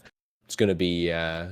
truces are all up on that one now. Yeah. Ottomans have Ak Khanlu as allies, who are fairly weak at this moment, and so for Tunis as well, but they're a long way away. So I imagine the players will just want to coordinate here, and I imagine there'll be some kind of partition agreement. One has to imagine, and of course, once they will need to have the Mamluk war end first, so they don't have to try and confront both the Mamlukian and Ottoman fleets at sea simultaneously, because that just will not work. But yeah, the Ottomans are fairly powerful. I mean, they're looking at sort of 37k. But yeah, I think Albania stands to be a really big winner. I'm not sure what the relationship is between Wallachia and Albania, whether or not they're going to be working together in terms of partitioning lands, or if they're allies for now. Yeah. Another fight in Constantinople. This time the numbers are on the other foot, and it really doesn't like they're going to be able to. Oh, the Mamluks rolled a 9 against a 0. Again. They've rolled really well. The Mamluks. The Knights have got so unlucky with some of their rolls. I'm surprised that the Mamluks are only at -10 on this war. It seems like things. I mean, they've lost all the major battles, and there's the stack wipe. Nice. Only at 13%. But because they've lost Cyprus. I see. Yeah, the war score, they've got quite a lot of backed war score against that. Just because Cyprus, I mean, it hasn't actually gone over to Mamluks, of course, but the rebels on Cyprus. But yeah, no one controls Cyprus is what it says. Yeah. So, yeah. But once they take that should sway things back at least a bit. But Byzantine separatists in Cyprus. Yeah. The other way to think of that, of course, is it's just they're just maintenance-free defense forces. You don't need to pay for, basically, just holding down Cyprus for them there, basically. Yes, there's nothing more frustrating when you're invading a nation and then their rebels start firing, and it causes more of a problem for you than the actual armies of the nation you're fighting. Any other wars kicking off? Not yet. Okay, so chat, while things are relatively stable here, obviously the Ottoman situation about to heat up, as everybody expects. Who is the next player not to triumph, but to be eliminated? Who do you think is teetering on the precipice? I have to say, my vote is actually Mallorca. They obviously have a strong situation. They've done well to grab those potentially fed vassals, but they're just so up against it with the monarchist faction being so powerful and surrounding them so much that I feel like they're teetering. It's conflict there. Novgorod has declared their war. So they're going in against the weakened Sweden. You have to respect it, jumping on the potential there, and not marching in yet. So there was a response. Oh no, sorry. They actually allied with Denmark, and they're in interesting. defending Denmark against Sweden. Okay. Interesting. They want to eat some. Interestingly, they're allied with Denmark. Obviously, sort of making the calculation that Sweden will be easier to get if they're under Denmark. I'm assuming. So I imagine they want to eat some Swedish land. You would think, but I mean, Denmark unlikely to give them any land in this war. None of it marked special interest, and couldn't mark any of it because Denmark obviously has all of Sweden as critical interests. So it makes me wonder: are they just after a strong alliance? Because Denmark plus Norway, Sweden, obviously a nice person to have in your corner. They might be hoping they can just print a bunch of favors from this war and then use them against Muscovy or whoever they're targeting. Yep, that's very plausible. I think a strong kind of Kalmar attack against Muscovy, looking like that might well be enough. Mallorca did do a response to the letter sent to them by Navarra. Oh yes, it just says, "Come paint us." Okay, I think unfortunately for Mallorca, they might. I mean, this is a situation where Navarra themselves, not so many men, but they've got the backing. Have they got the favors with Castile? They don't quite, and they're getting presumably not that many at the moment. About one a year, well, a bit more than one a year actually. So it looks like Navarra, in just not very long at all, is going to be able to call Castile in against Mallorca. If I'm Mallorca in this situation, I'm looking to ally Castile really, but is that going to be plausible? No, not really. They're not strong enough. So I don't know. That's a tricky one. Mallorca does have some Granadan claims, by the way. I don't know if you spotted that. So we may see them hopping down there, but that's just going to get Castile even in a all the more better situation to take them out. But we will see. We will have to see. Yeah, a couple of wars in France now. Brittany has joined the Burgundian War for Savoy. Yeah, and then we've also got France and Britain. Sorry, France and England are in an AI war against each other. France is winning; they're sieging down Aquitaine, and that's fairly straightforward. England does not have the. Well, I mean, what are they doing? They're still all in. Yeah, they're still in Scandinavia. Well, actually, they've got troops sieging down Denmark. Yeah, so that should be fairly straightforward. And they've still got England 20,000 troops in Ireland for reasons that escape me. And Novgorod not moving men in to actually help with the Swedish war, which doesn't really line up with the idea they're going for those favors, because obviously it's based on participation. So and you can, and if you want to optimize for that, you can print a lot. If you help a nation out a lot with their war, you can get like 40, 50 favors sometimes. Lubeck in a bit of a bad way here. They're getting trounced by the AI so far. In a war against Lüneburg, Stettin, Wolgast, and Friesland. Yikes! They're in big trouble. They're going to get sack wiped if they're not careful. They do have the numbers for the war, the current fight in the east, but I mean they're up against it in this war. They need to get an ally in here. They've got the Isles backing them up, but it's only 3K and they're still in the Isles. Yeah, they're almost 2-1 down. Yes, but they're not set to do anything. The Isles, they haven't set them to. Do they have the transports? I mean, they'd struggle to. Probably not. No. Oh! I'm being told. They need to attach. We must move our eyes east because Novgorod just declared war on Muscovy. They have called in the Teutons, who obviously bring all of their subjects, and Kazan has come in on the assistance. Obviously, Ryazan, the subject, having to come in on their side as well. But Kazan probably promised land in this war, I would have to imagine. Let's take a look. Yes, it's indeed. A big numerical advantage for Novgorod's side here. 2-1. And on the manpower, Muscovy's only got 19k manpower, so yeah, he's going to be struggling a lot here. Definitely. That's a pretty much a death knell for Muscovy, I think. Pskov's just got his army caught in Kolm. Yep. That's going to be a pretty big turnaround for Novgorod. This is going to really solidify them as their position.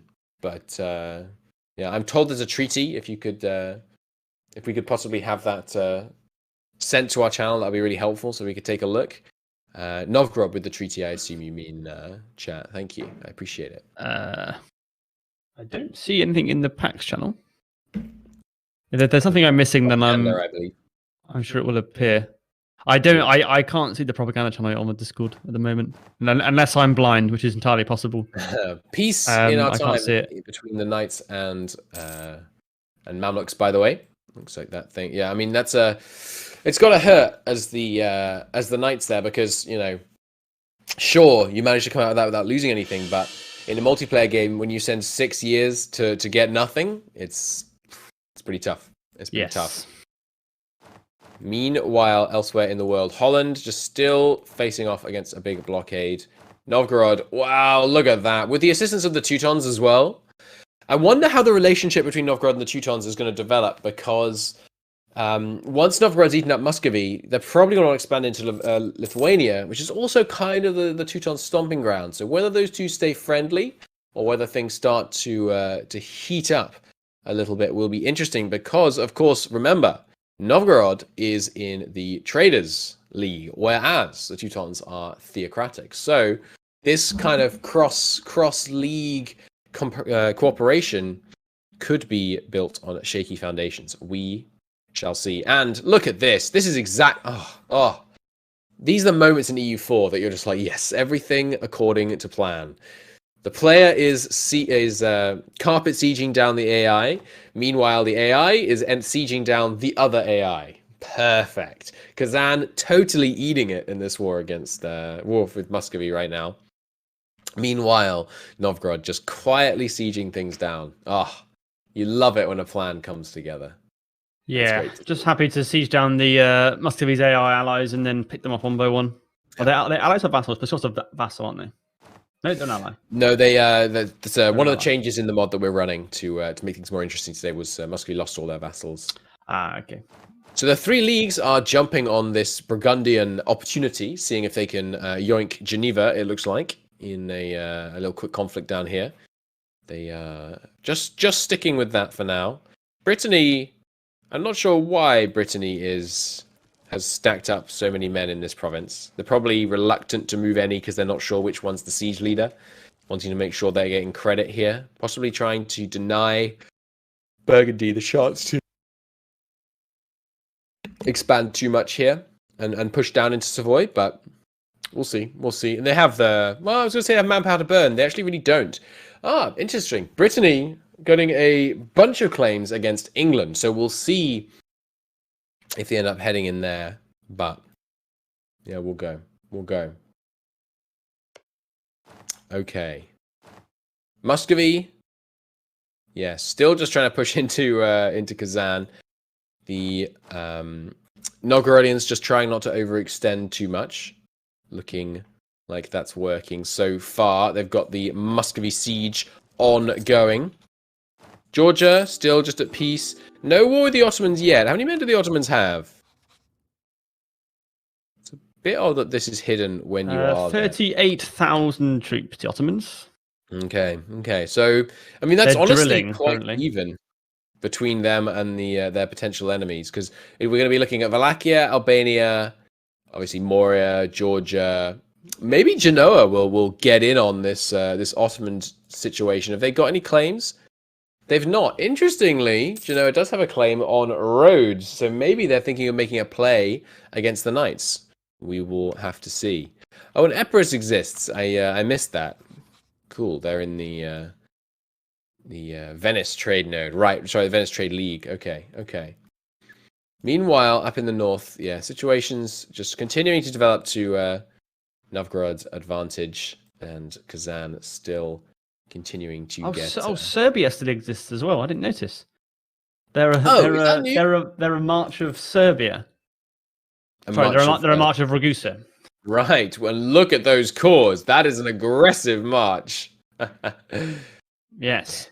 I'm being told there are apparently tensions brewing between Albania and Wallachia. That is interesting. Okay. Well, it looks like, I mean, Wallachia, if they wanted to turn tail on Albania, you have to imagine backing up Ragusa would be a thing. And you can imagine why those tensions might start to build at this point, because Wallachia, of course, feeling like they've been bleeding for the Knights here. They've been bleeding for Albania. And what do they got to show for it? 2 measly provinces of the Ottomans. Meanwhile, Albania blobbing out, taking all of Serbia, taking parts of Greece. You have to feel like they're not feeling like they're totally satisfied in their remuneration, shall we say.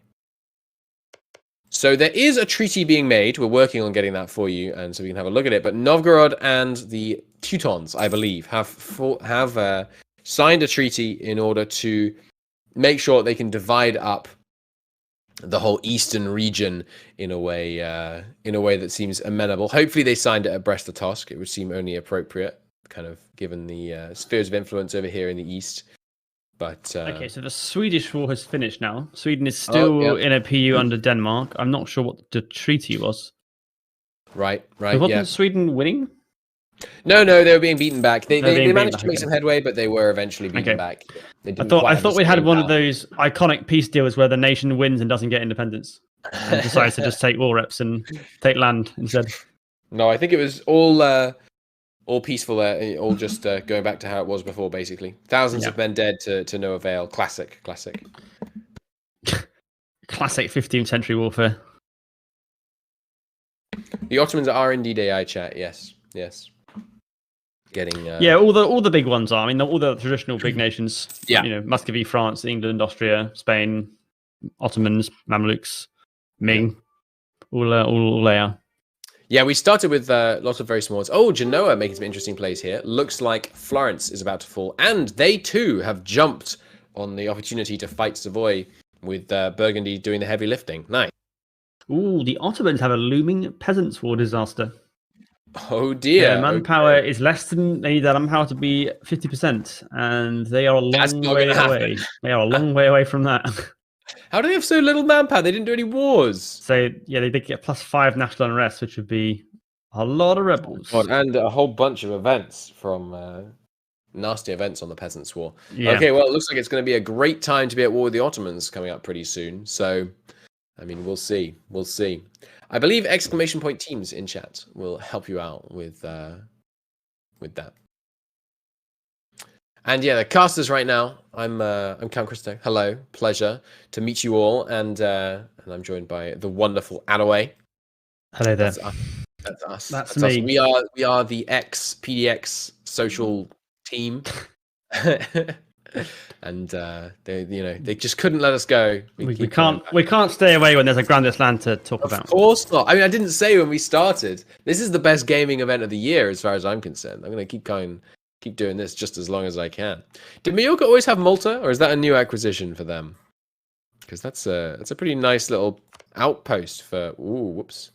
Sorry, I've turned on my auto clicker. The Malta is it's a handy outpost. Can I see the? I use this so infrequently. Where do I see the log? Where do I see the profits log? Help me, chat. I know it's around here somewhere. Am I blind? What are you looking for? There it is. Province history. Okay. All right. They took it. Pretty recently.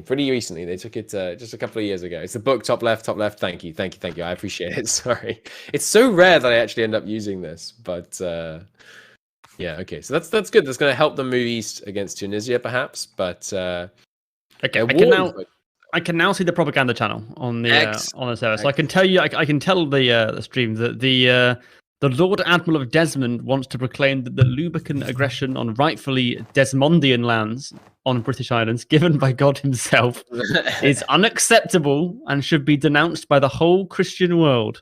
Okay. The Lord Admiral expresses hope that the Grand Syndic of Lubeck will come to senses and return his land to rightful owners. It sounds like Desmond should declare war on Lubeck immediately, because Lubeck has 3,000 men, and they don't own any of their core provinces. So what's going to happen to Lubeck in this war? Let's take a look.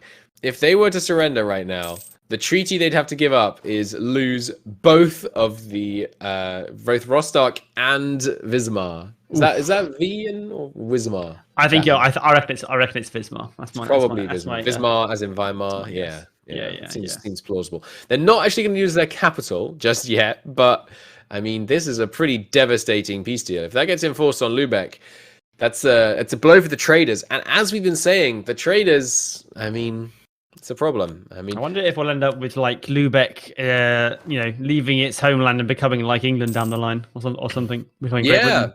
Could be fun if they can survive in Scotland. And so we're having to return those two cores, end overlordship over the Hebrides, and release Gaeldom. Would be what the AI would demand right now if they were to sue for peace. Lubeck does have the Dutch. Holland has sided with Lubeck now, which will help them potentially turn this war around. But Yeah, even with that, the numbers are not looking phenomenal. Yeah, they've got more troops now.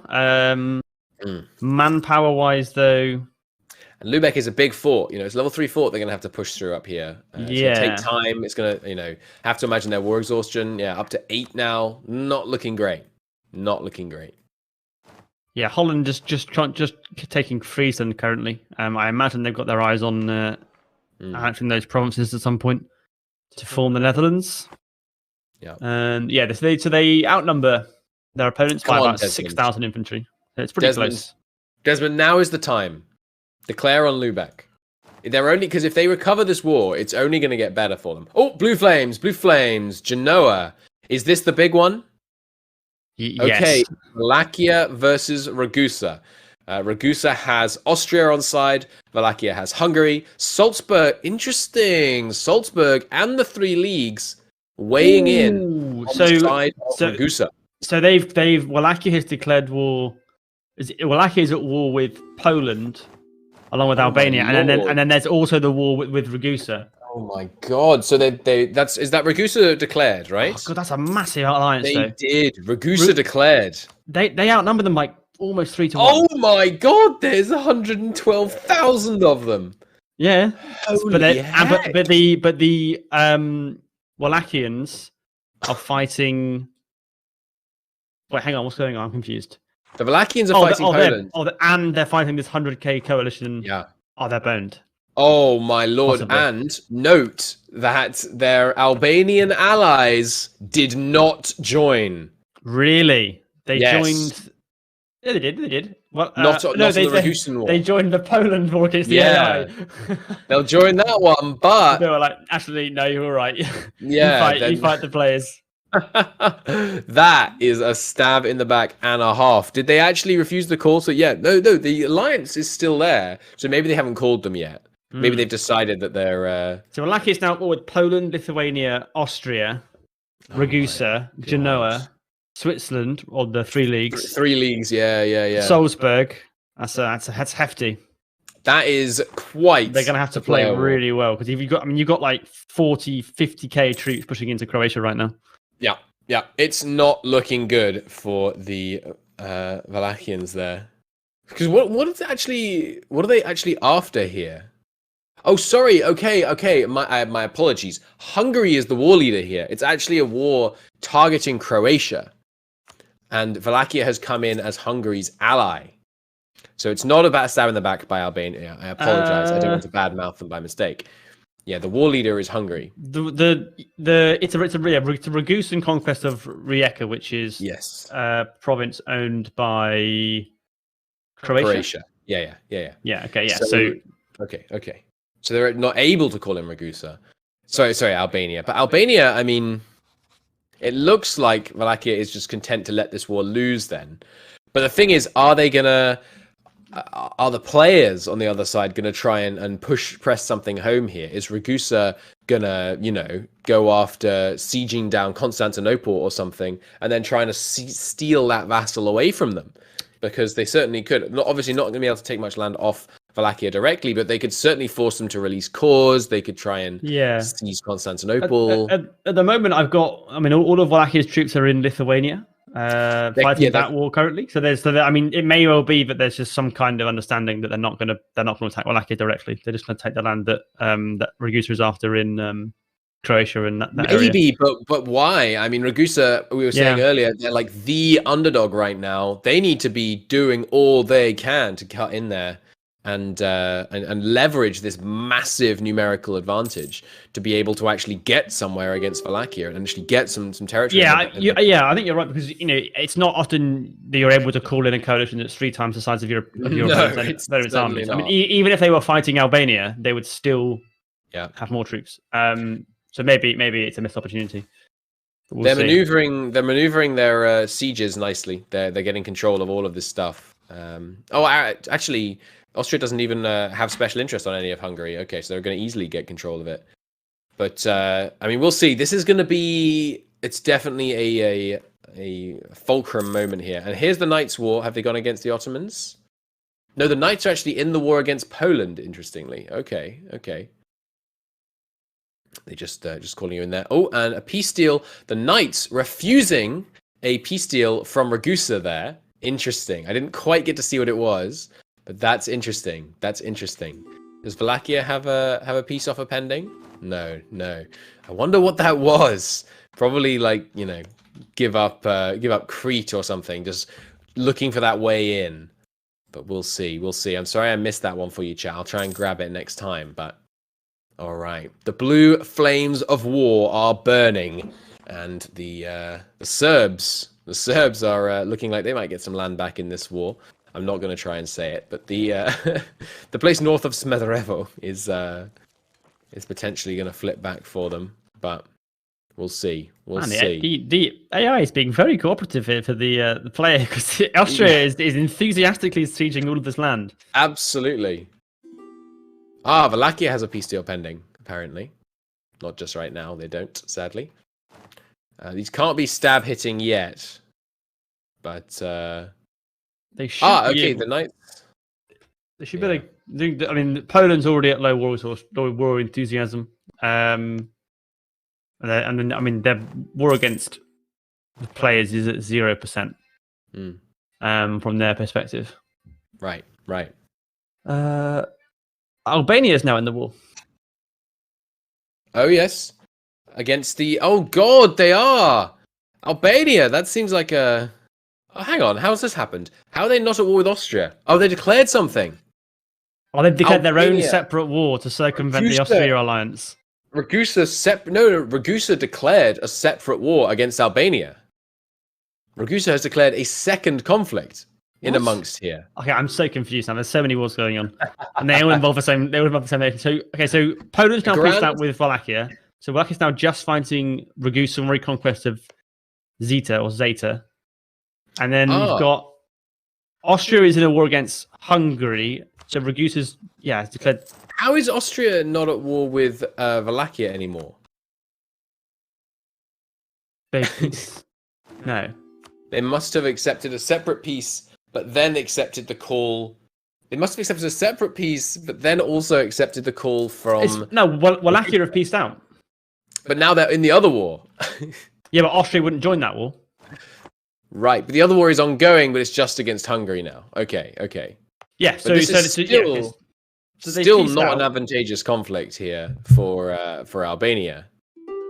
This looks like peace deal. It's a white peace, narrowly.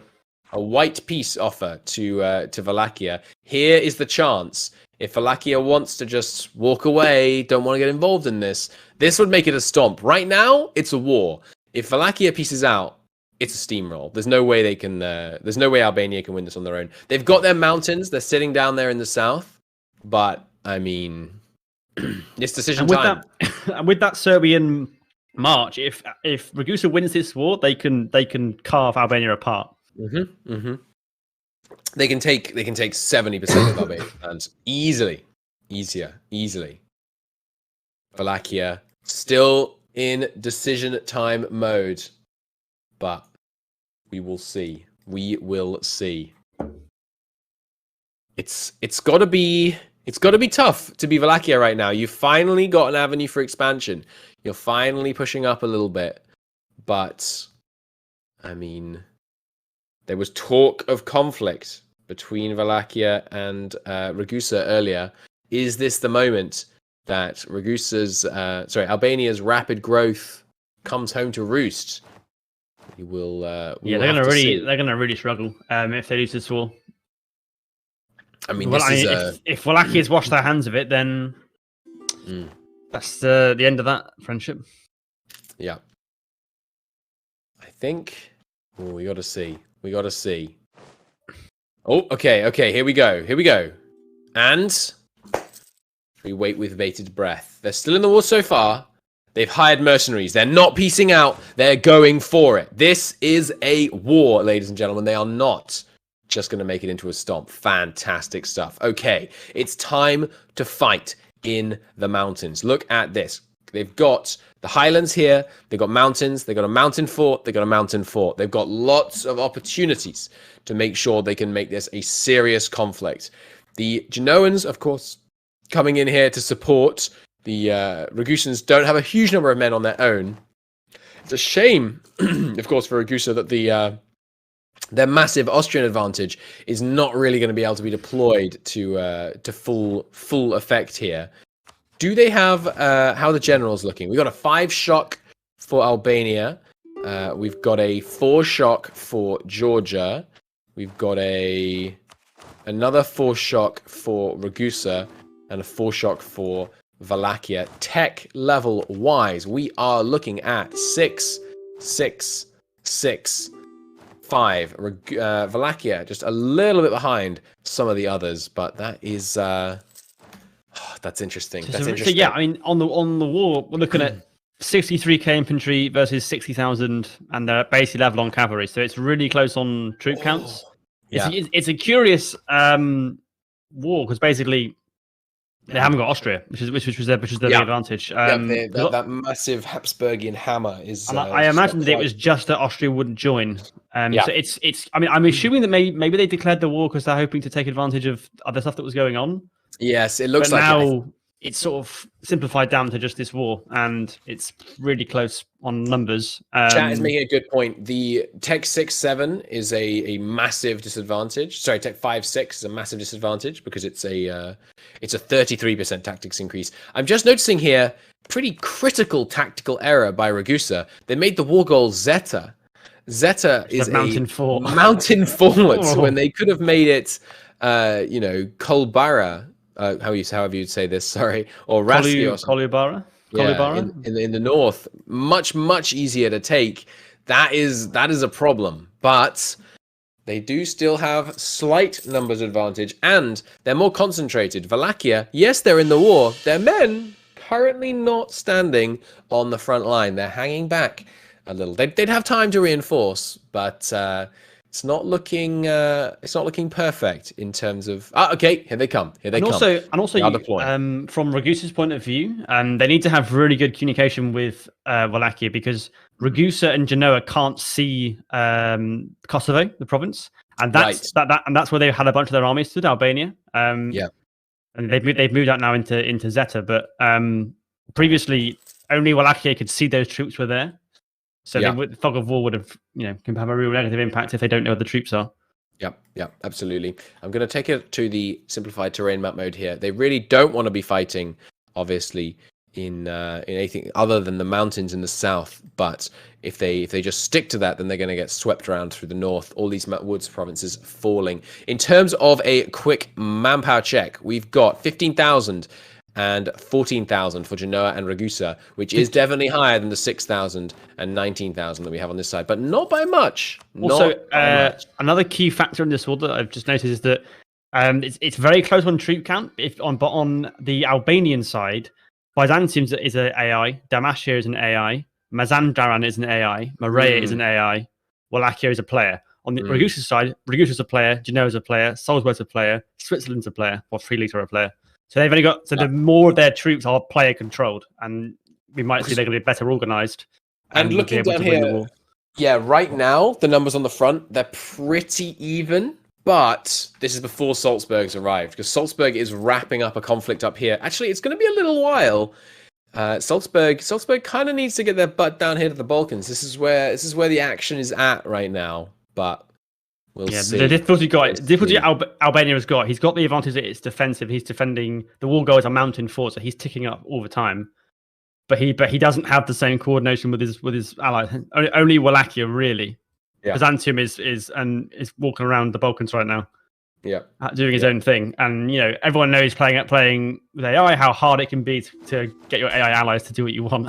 They do have them locked on supportive right now, so they are coming to merge in with the troops, it looks like. But, they just got to get troops attached to get those AI armies to attach to them, and they can control them easily enough. The AI generally, if they're loyal, will attach to you if you tell them. But he's standing in a province where the AI might put them oversupply, which is one of the things that can make them a little wary. But I mean, the ticking war score right now, it's going in Albania's favor. I thought this was going to be a stomp for Albania getting destroyed, but they're managing to hold pretty nicely. I mean, obviously Zeta yeah. is the fulcrum around which this war is going to It's turn. great terrain to defend. They've got more. They've got what, two? One woods fort, two mountain forts. Yeah. It's a defensive war, so at some point, the Ragutan side's going to have to attack, and they're going to have to start trying to siege things, and try and avoid fighting battle with a -2 modifier.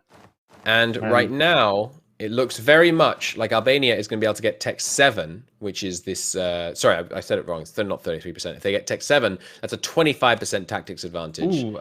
Oh, they're moving in. That's aggressive. That's interesting.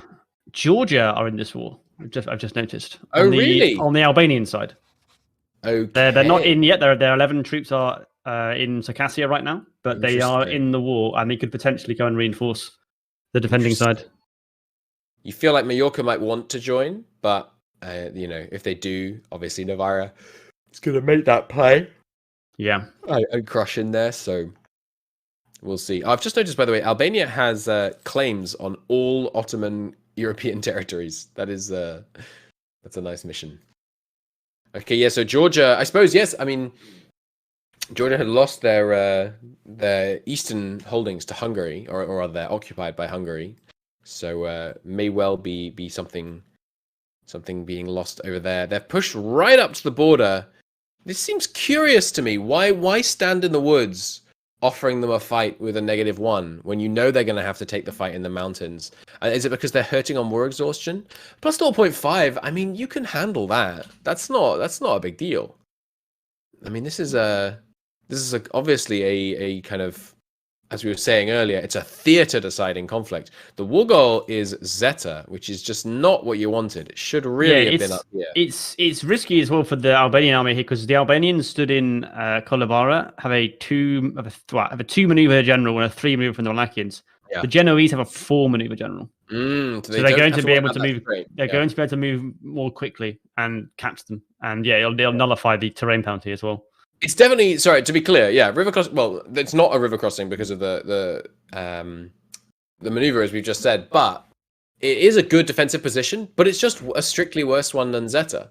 And so who cares if this province falls? I mean, you can fight them here, which is just going to be the same in the end of the day anyway, but it's true, actually, Albania is pushing themselves into and sorry, I've multi-selected here because this is what Albania stands to lose. It's critical problem if they lose this, because Serbia can be fed all of this stuff, but we'll see. Albania is in a fiscal hole right now. They're losing 6.6 ducats per month, and right now they have 620 ducats of debt already. I mean, that's pretty problematic, but it's a long way to go before bankruptcy, but they're beginning to spiral down, but we'll see. So the Ragutans here have got a big problem in that they need to find some way of getting to a battle that isn't on a mountain fort for the defenders. They're going to have to find some way of getting behind them, I think. Yeah. I don't know if I can go through Hungary and try and get at some other parts of the it's alliance. Partly. Oh, here we go. Salzburg is deploying. Oh no, they're probably just deploying against the Palatinate. It's basically going to come down to, I think, does Salzburg or Georgia show up to help first? Because either of those might be enough to tip it. But yeah. Which gold mine? Sorry, which gold mine are you talking about in chat? This province that they're moved to definitely is not a gold mine. Actually, I tell you what, Ragusa is at war with Hungary. They're still at war with them. So when this fort falls in Temes, the Austrians are sieging now, they may be able to move troops through that area and get at Wallachia or get behind the Albanian fort line. It's true. It's only farmlands in Wallachia, so maybe Ragusa could do the old kind of abandon your homeland, crush into the enemy, and move that quicker. It looks like they're moving towards a peace deal here. Land is changing hands. Talking about Kosovo? Well, yeah, of course, they don't want to lose Kosovo, but they're not going to be able to get to Kosovo without having to push through one of these forts. Yeah, either they've got to find some brilliant way of taking a fight behind their fort line, or think about peace, because they're not, with the numbers involved. Like, the Albanians can just sit behind the forts, and then if they come and try and siege, they'll just attack them and take a terrain penalty and beat them. The mountain forts are really, really difficult to take. The blockades have shown up. Constantinople is giving a significant little bump bump of war score there. But sorry, it's the multi-highlight that I tricked you with. We can. I'm just saying this. All of these is the ones that they stand to lose potentially. But do you know this? By the way, chat. If you shift click, you can select multiple provinces in EU4. I never knew this. It doesn't do anything, but it's fun. Just the 4,000 hours in the game, and you didn't know it. 4. Try what? 5, 6, 5.5. Never. Still never knew this. I know, it's fun. Yeah, Florrie, you didn't know this either. Florrie, you played this game for like 20,000 hours or something. Yeah, it's useful for saying like in the PCL we're going to take, I think, this bit, things like that. Something new every day. Exactly. Literally nobody knew. I discovered this recently. It's good for planning roads in some mods. All right. They're bunching up their men, taking some unnecessary attrition here. The thing is that Ragusa has the manpower to afford a loss, but how do you do that? You shift click multi-selects.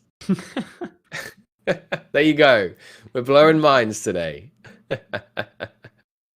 Are those Georgian troops in Wallachia? I don't think so. Oh, or maybe? Yes. Yes, they have landed in Wallachia.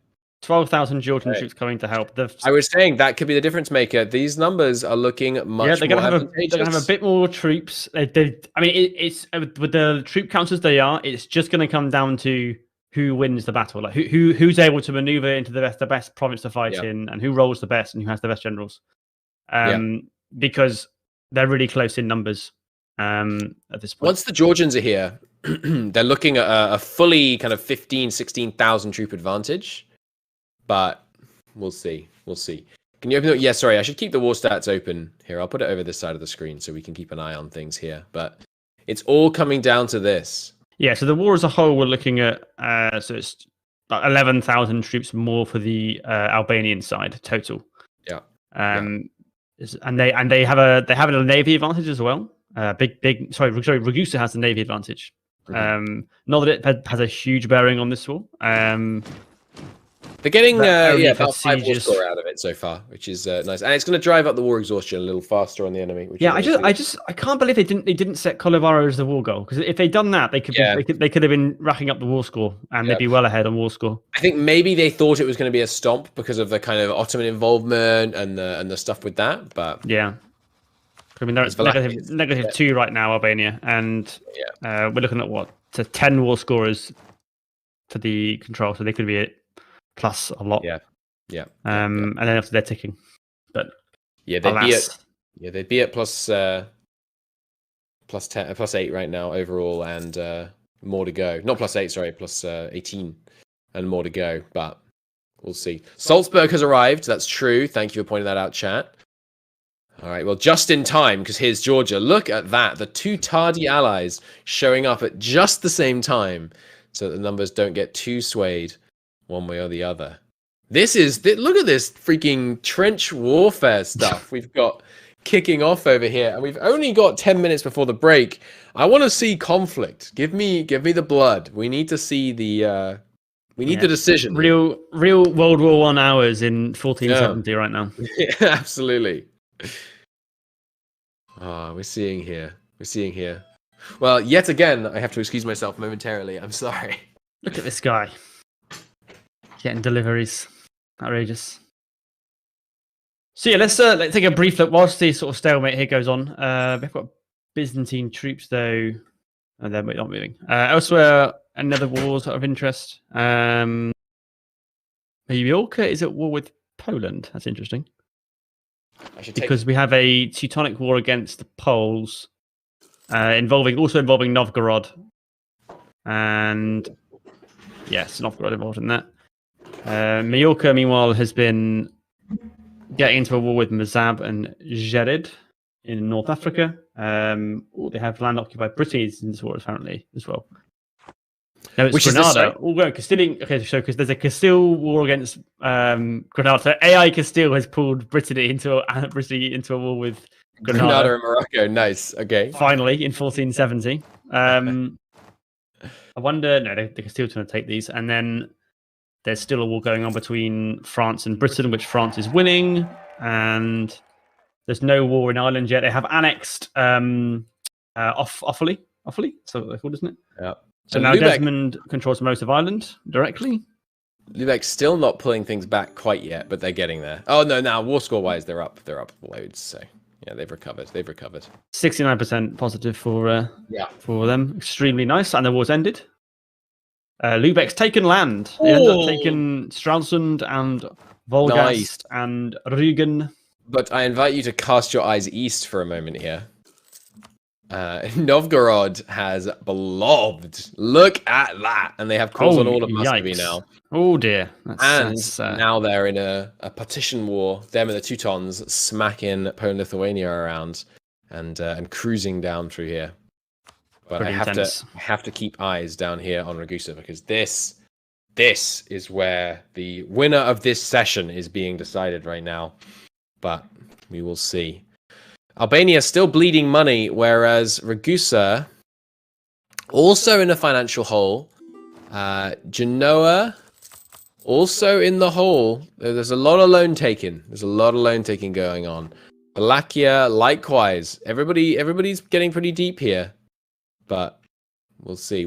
Taking those estate loans, getting the lower interest rate. But we'll see. No, yeah, Novgorod really going to be a kingmaker, I think, later in this campaign, because it's obviously blobbing out to a pretty nice degree, and they have no competition, especially if they're agreeing to nice borders with the Teutons.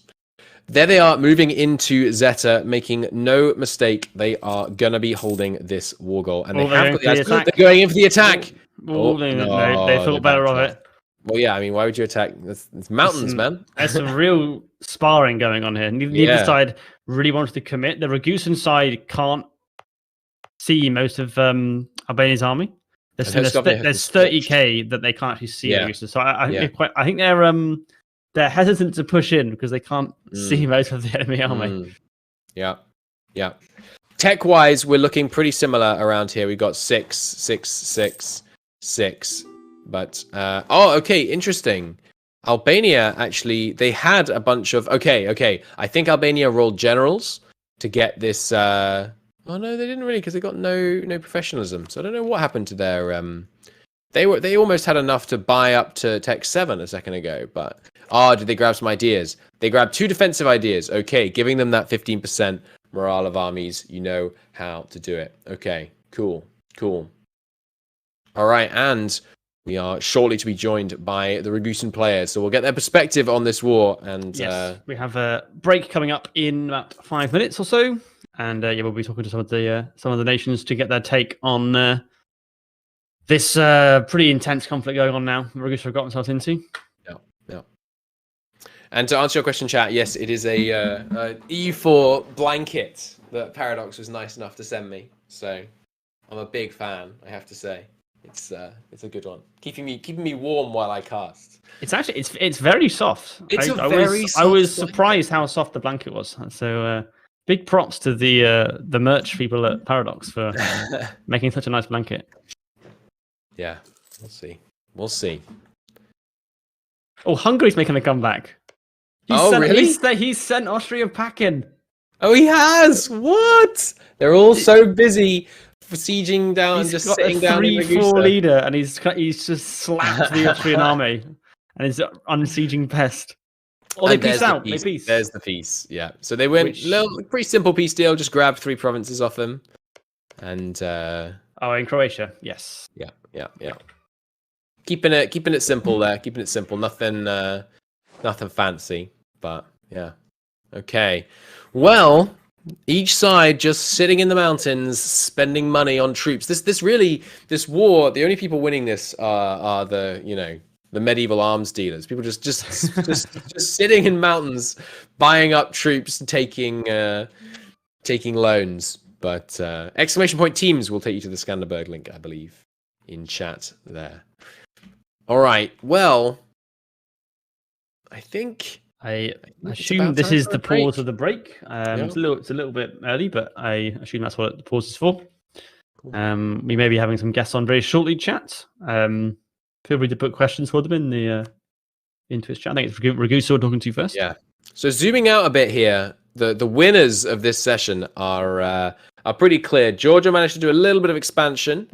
Medina also managed to expand, but obviously Team 17 cruising their way. Oh, and Ryzan is independent. Okay. So we have a comeback from Team 7, managing to retain their independence. But let's have a quick vote in chat. Just spam the name of the team, and you can do it by name of country or name of team that you think won this one. It seems like to me Novgorod has. Okay, we'll be having Ragusa very shortly. Yeah, whenever Ragusa's ready, we'd love to have him in. Yeah. Well, you get your votes in. Desmond is one of the others, but Mallorca has been trying now, but yeah, it's got to be Ryzan for. I mean, Ryzan had the highest percentage increase of independent land. It was infinite in this session, but I think I have to come down on Team Novgorod on that one. They've done great work. The Knights, of course, holding off significantly greater numbers, but you gotta say that's a Novgorod banger right there. And here, okay, a little bit of consolidation. Albanian troops heading north. Where are they going? Is it a trick? Are they trying to lure them in? Or are they just trying to sweep around here and go for an attack on Bosnia? We shall see. Or are they going to Salzburg? What are you up to? Albania, what is the plan here? Cologne is quietly making some nice progress, Father Loris. You're not wrong. Lubeck doing quite well. Well, they have now, yeah, but it was kind of slow. But and the foothold over here is going to bring them into conflict with Desmond. Desmond's done pretty well as well. Holland quietly going along. Brittany, no real action, no expansion in this session. But Navarra obviously grabbing that PU. You have to respect it. But Meat exists. That's a nice color of blue. They are a independent nation now. And here we go. The teams are swapping sides. They've decided they're bored of their trenches. They're going to go and check out the trenches over on the other side. And so the siege of Zeta has begun. They look like the plan here is to just try and siege race. It's obviously mountainous forts in the south, which do have better defensiveness. Yeah. But They got to try and siege Zeta down and try and basically protect that province from having the battle fort in it. If they can fight Albania like further north here. Albania's now positioned its troops the other side of it. I mean, I'm not. Is that? I mean, then that's kind of doesn't seem to have been the best idea because now they can't protect Zeta. Yeah, I mean, we'll see. 4,000 in Hum seems bold, but it will be next session that we find out how this works. Does Albania have the 50% defense in the region? They have the defensive edict for the 33%, if that's what you mean. Yeah, they have got that up. So it's 53 ticks on here, which is pretty crazy, but we'll see. We'll see. So we'll be pausing in when the date hits January. We'll be pausing the game for the break, it seems, and then we'll get some guests in to see what's been going on in their game. I mean, it's an interesting play. Someone had to do something to break this deadlock, right? Yeah. And you know that the initiative had to be on Albania. They were the ones with the ticking war score against them.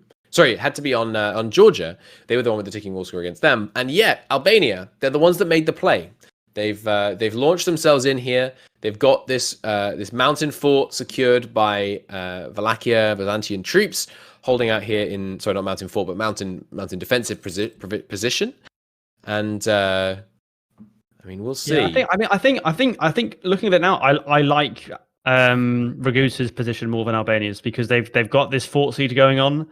Yeah, the Albanians are going to have to try and prevent that fort from falling, but they're not going to be able to. I don't see how the Albanians do it. Yeah, they've got so many troops between them and the objective, and once Zeta falls, well, then the whole dynamic flips, and now they've got to try and take a mountain fort. And good luck with the troops. There's less troops? Must be less troops. Looks like it's less troops. And now they're sending the men down to fight the mountain fort, but not all of them. So all Genoa has to do is pull back and crush the remaining guys back in Spoleto. And I wouldn't have got the Hum mountain fort just yet.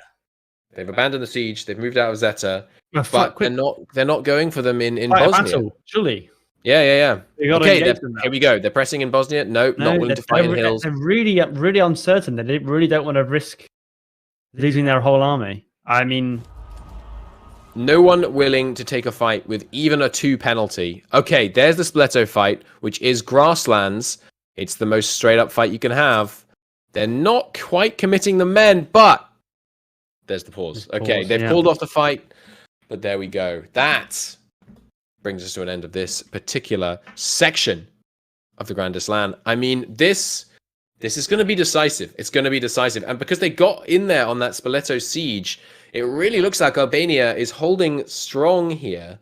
I think they could have won the Zeta siege. yeah, Honestly. I do. I really think you just you maintain that siege, and then you just either you ambush the troops that have gone to try and attack that siege, or you take the other ones. If they're going to split their troops up, You have engage to one half of the deploy them. army. Yeah, to beat them in because, detail, you've got to. either you give the siege up and then you smash their other army to give you a numerical advantage, or you just move your troops to defend the siege and ensure that they can't just lift it.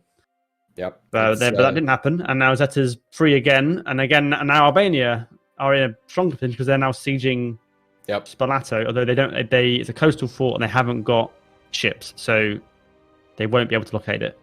And if we take a look at relative war exhaustions here, Genoa's is getting up there. Albania's not too bad, and Wallachia has got up there a little bit as well. In terms of financial situation, I think let's take a look here across some different loan situations. We've got 200 ducats of debt in Genoa. That's nothing too Let's bad. hear it from the horse's mouth and absolutely. see if we can get Ragusa in to have a chat with us about what's been going on in their game. Yes, please. That would be great. I think. Yeah.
Hello and welcome back. And we're joined by Ragusa. Say hello, Ragusa. Oh, it's good to be back. How are Excellent to have you. things going on down there in the Balkans? It's been a mess, honestly.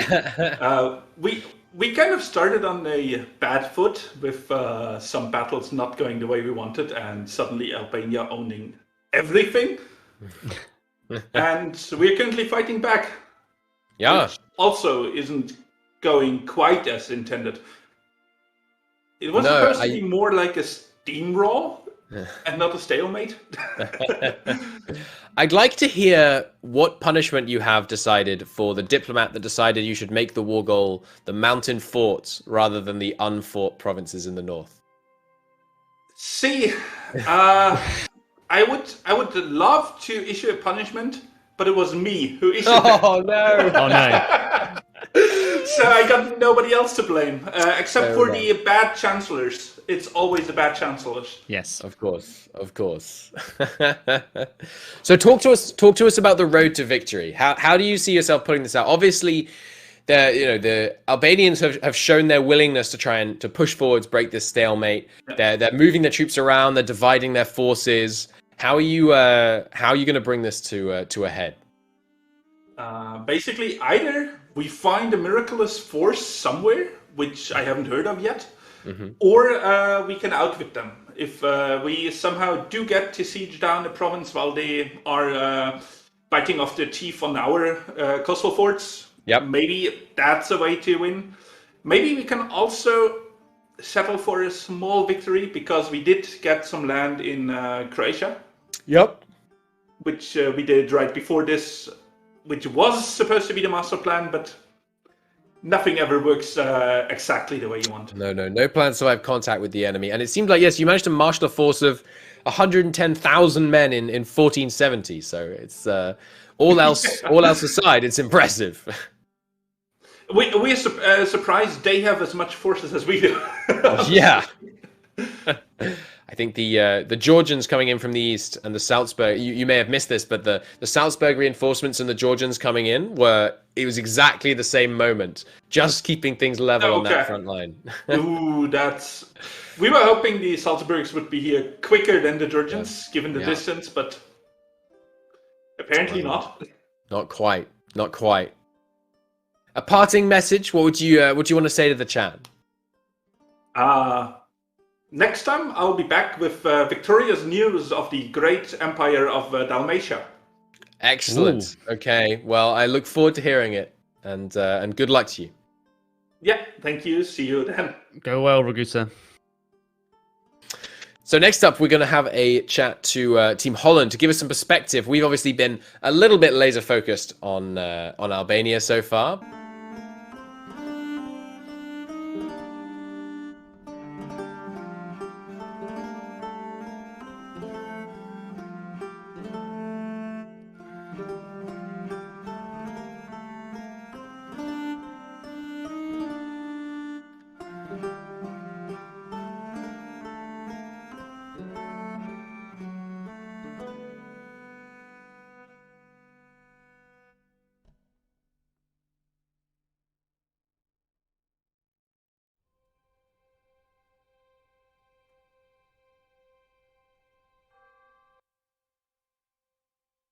Okay, we're back, and we're back with the other side of Europe. We're back with Holland.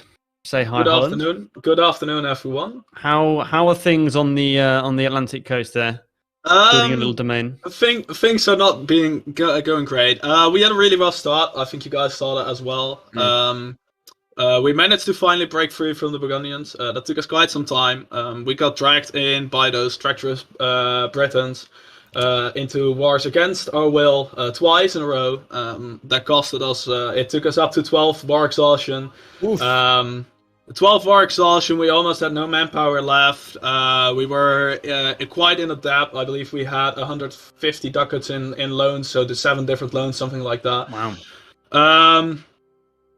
So that kind of destroyed our nation, but now we are slowly climbing back. We bought, with the generosity of Lubeck, we managed to buy Friesland off them so that it wouldn't cost us any more aggressive expansion, because we still have quite a lot of aggressive expansion from taking Antwerp, Ghent and Brugge. Right. But they were generous as to take it for us, and then we could buy it, and then we have bought it back. So that's really great. Shout out to Lubeck. They're being amazing players, amazing allies for us. So yeah, we're now. It looks like you just bailed out Lubeck as well. It seems like in that last war of theirs. Well, I wouldn't say we built them out, but our help was certainly needed, and our help was certainly appreciated by them.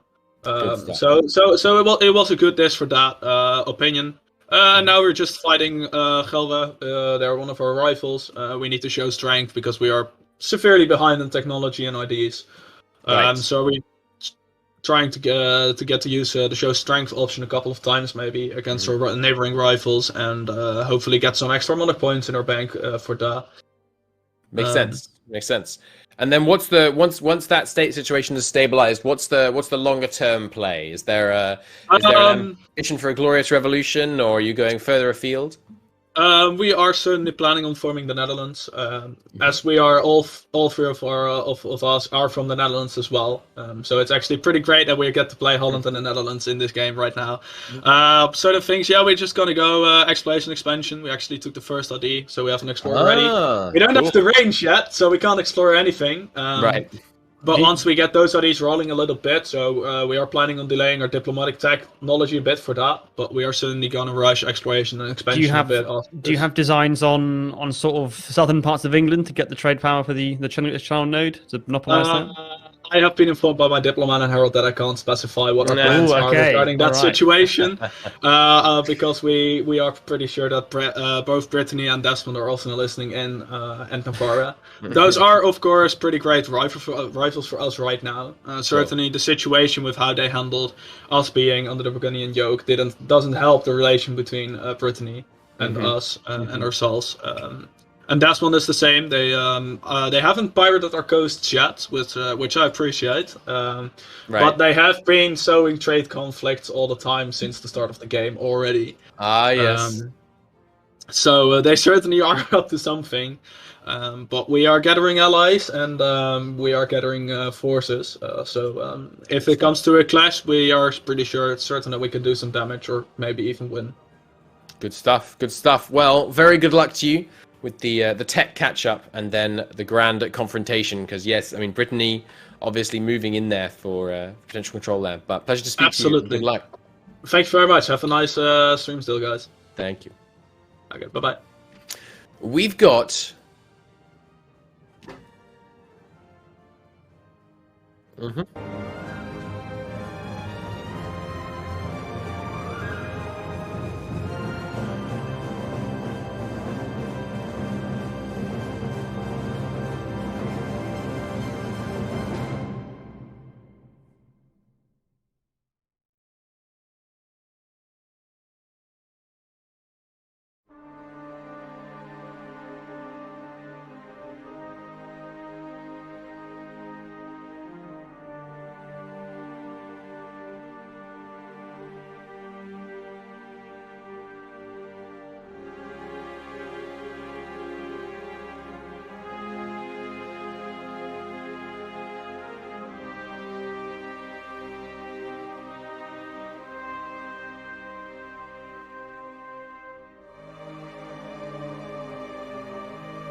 Hello, welcome back, and we're joined for a third interview by the mighty nation of Ryazan. Hello, guys. Hello, the mighty, once again, free nation of Ryazan. Of course, yes. Newly independent. I think I'm beginning to understand now that I see you why this is a fan favorite. Well, we've worked hard for the audience appreciation, and we love all our fans out there. So know that the horse is with you. Absolutely, absolutely. So talk to me about how that independence came about. I think there were rumors of foreign interference. We're a little bit uncertain as to how the independence has come about ourselves. We were working with a number of different factors. We had a number of different schemes on the go, and we're not quite sure which one of them has worked. Possibly the Novgorodians were just intimidated by our brilliance and decided that the only correct decision was to free us. Who can blame them, really? That makes sense. That makes sense. So what? Now you're free. You know, you're independent. You can make your own choices. What's the plan? Well, yeah, a lot of the choices that we're going to have to make now will have to come back to diplomacy again. A lot of people were confused when we said that our team diplomat was a horse, but I think he's done a pretty good job so far. Go on, boy. Hey! We'll come back to diplomacy and the banks. Yes. So what the prince here is our strategic leader. What do you see in future for us? Bankruptcy. Oh yes, I can see that. Okay. Oh holy Christ! Yes. South, okay. For sure. To the steppes where our natural realm lies. 13 ducats from over the force limit. Oh dear, that's quite something. That's spicy. Force limit is just a number. It's just a number. It is just a number. But it's a number that affects another number, which is the balance sheet. And this is. But we have no need for ducats on the open plain. Okay, fair enough. Fair enough. We'll see how that goes. And but tell me, is there ill will between you and Novgorod after the whole subjugation thing, or is there a kind of rapprochement of relations there? No. I mean, we haven't spoken to them recently. Things I think last time we spoke to them were a little bit touchy. There may have been some people may have said some unkind things on the propaganda channel. I don't know who that was. We're investigating. We're going to try and find out who that was and clean them out of the team. We don't appreciate that kind of bad manners at all. But we're hoping for a more productive relationship going forwards. Okay, good to know. And if you had to leave the chat with one message, I suspect I know what it might be, but what would that be? No! I love when I'm right. All right, well, it's excellent to see you as always. Looking forward to catching up later when you decide the path that your newly independent nation can take. Looking forward to it. Great to talk to you. Farewell. Greetings from the steppe. Na zdrowie.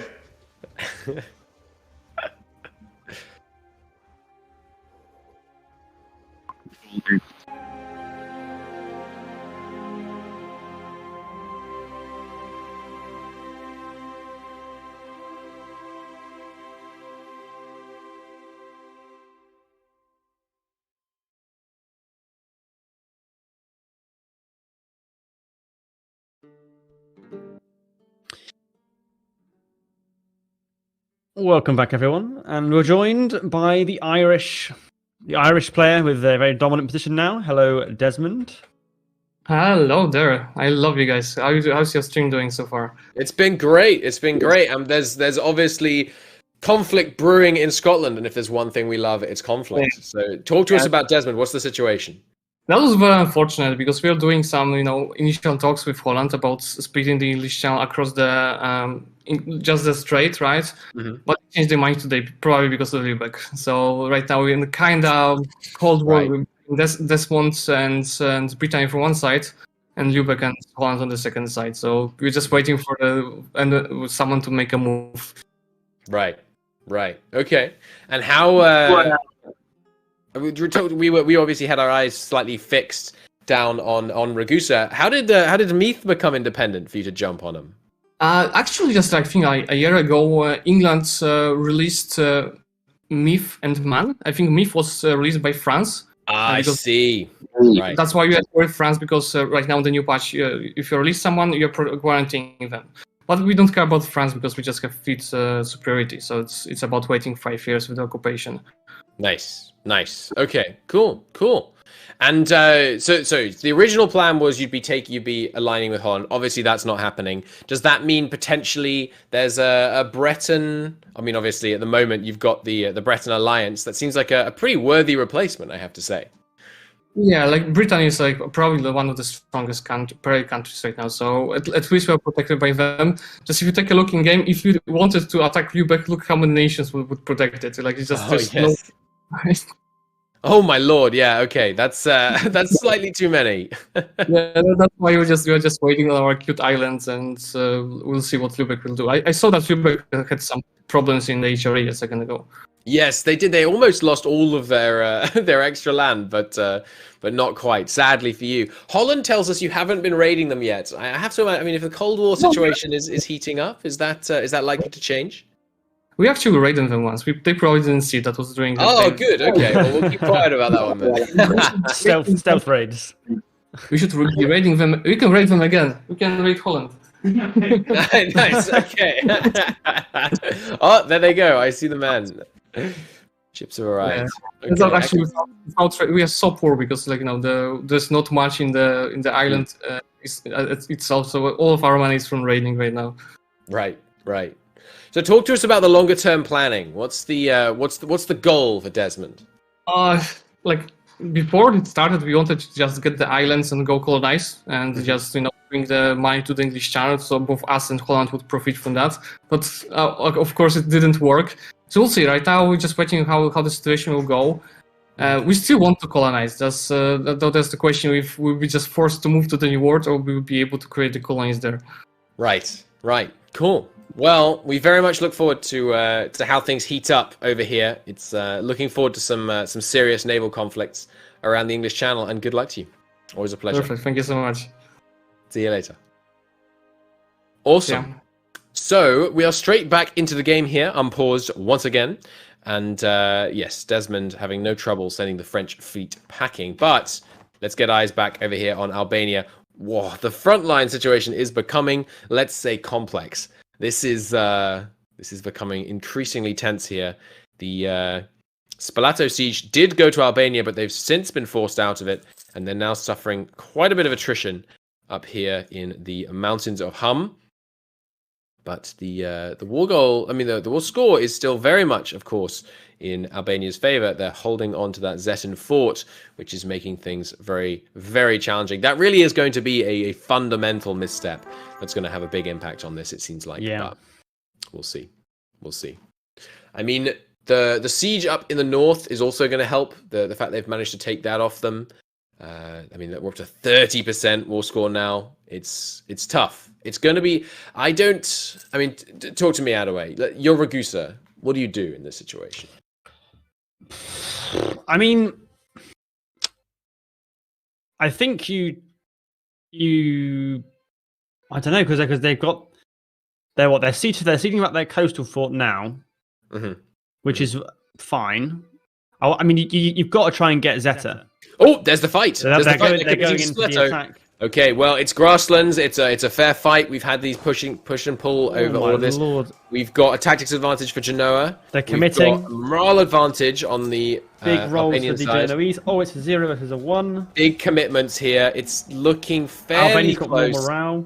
Albania has the reinforcements. Georgia holding off on committing, just making sure that they have their men hitting their maximum potential when they're on the front line.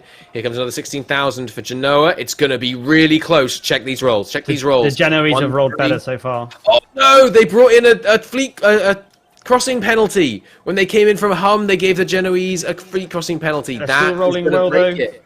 No, that Might crossing penalty has just clinched it. It looks like. Man, that was close, but there they go. I'm sorry, it's peace turn time. So Ragusa have lost. I think it probably is, yeah. I mean, and we can take a look. What is that going to look like? And this was a critical moment where, this was an existential war for Albania. Yeah, it's a really pivotal war because if Oh Ragusa my was goodness, one wait. stack wipe. No, not quite good to begin Lord. with, but that was so close. Their morale is so low. It could still happen, though, because they have no forts, so they can just be chased up, down, left and right across the country, and there's nothing they can do about it. Current morale 0.08 for the Genoese. Yep. Oh, good Lord. There they go. Sent in two directions. Oh no, they were retreating to Ragusa. Is that it? There's already troops there. They'll be stack wiped. I think that's it. Boom! Oh! Oh dear. no.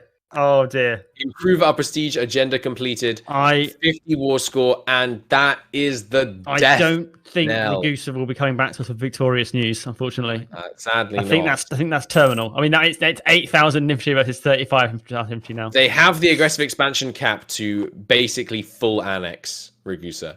And that's, to be honest, I'm sorry, Ragusa. It's what I do. Yeah, because then the Balkans is basically Albania's. That was a massive victory for Albania. Who will stop the rising Albanian giant? It's they're in a great position. If they can now just remove Ragusa from the board, who's going to stop them locally? There's no other players in the region. Genoa is the closest, and they're on the other side of Italy, and they've got planned into. If they remain allied to Wallachia, they've got a lot of AI land to carve up. Yeah. It's that's decisive. And of course, once Ragusa is no longer there, there's no real reason to maintain hostile relations with Genoa.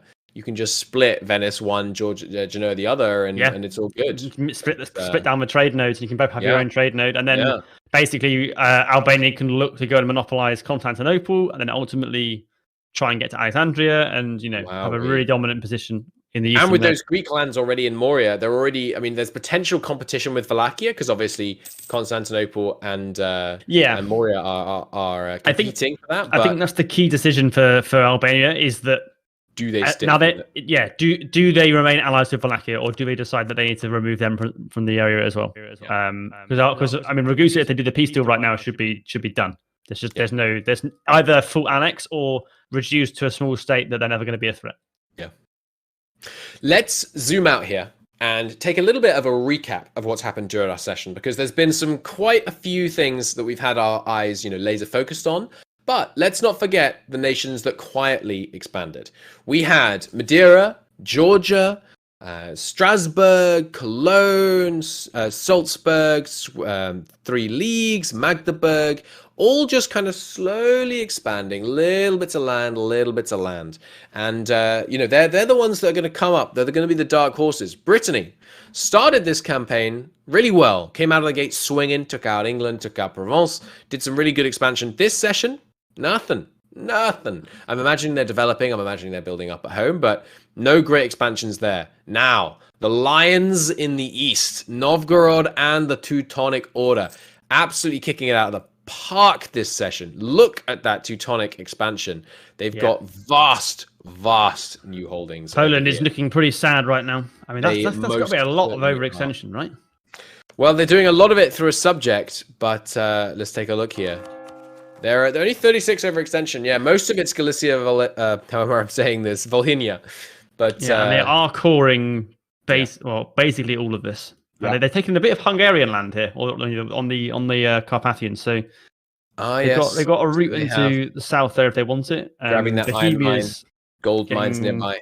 Attacked by a German coalition. Yeah, they're a very strong position for the Teutons.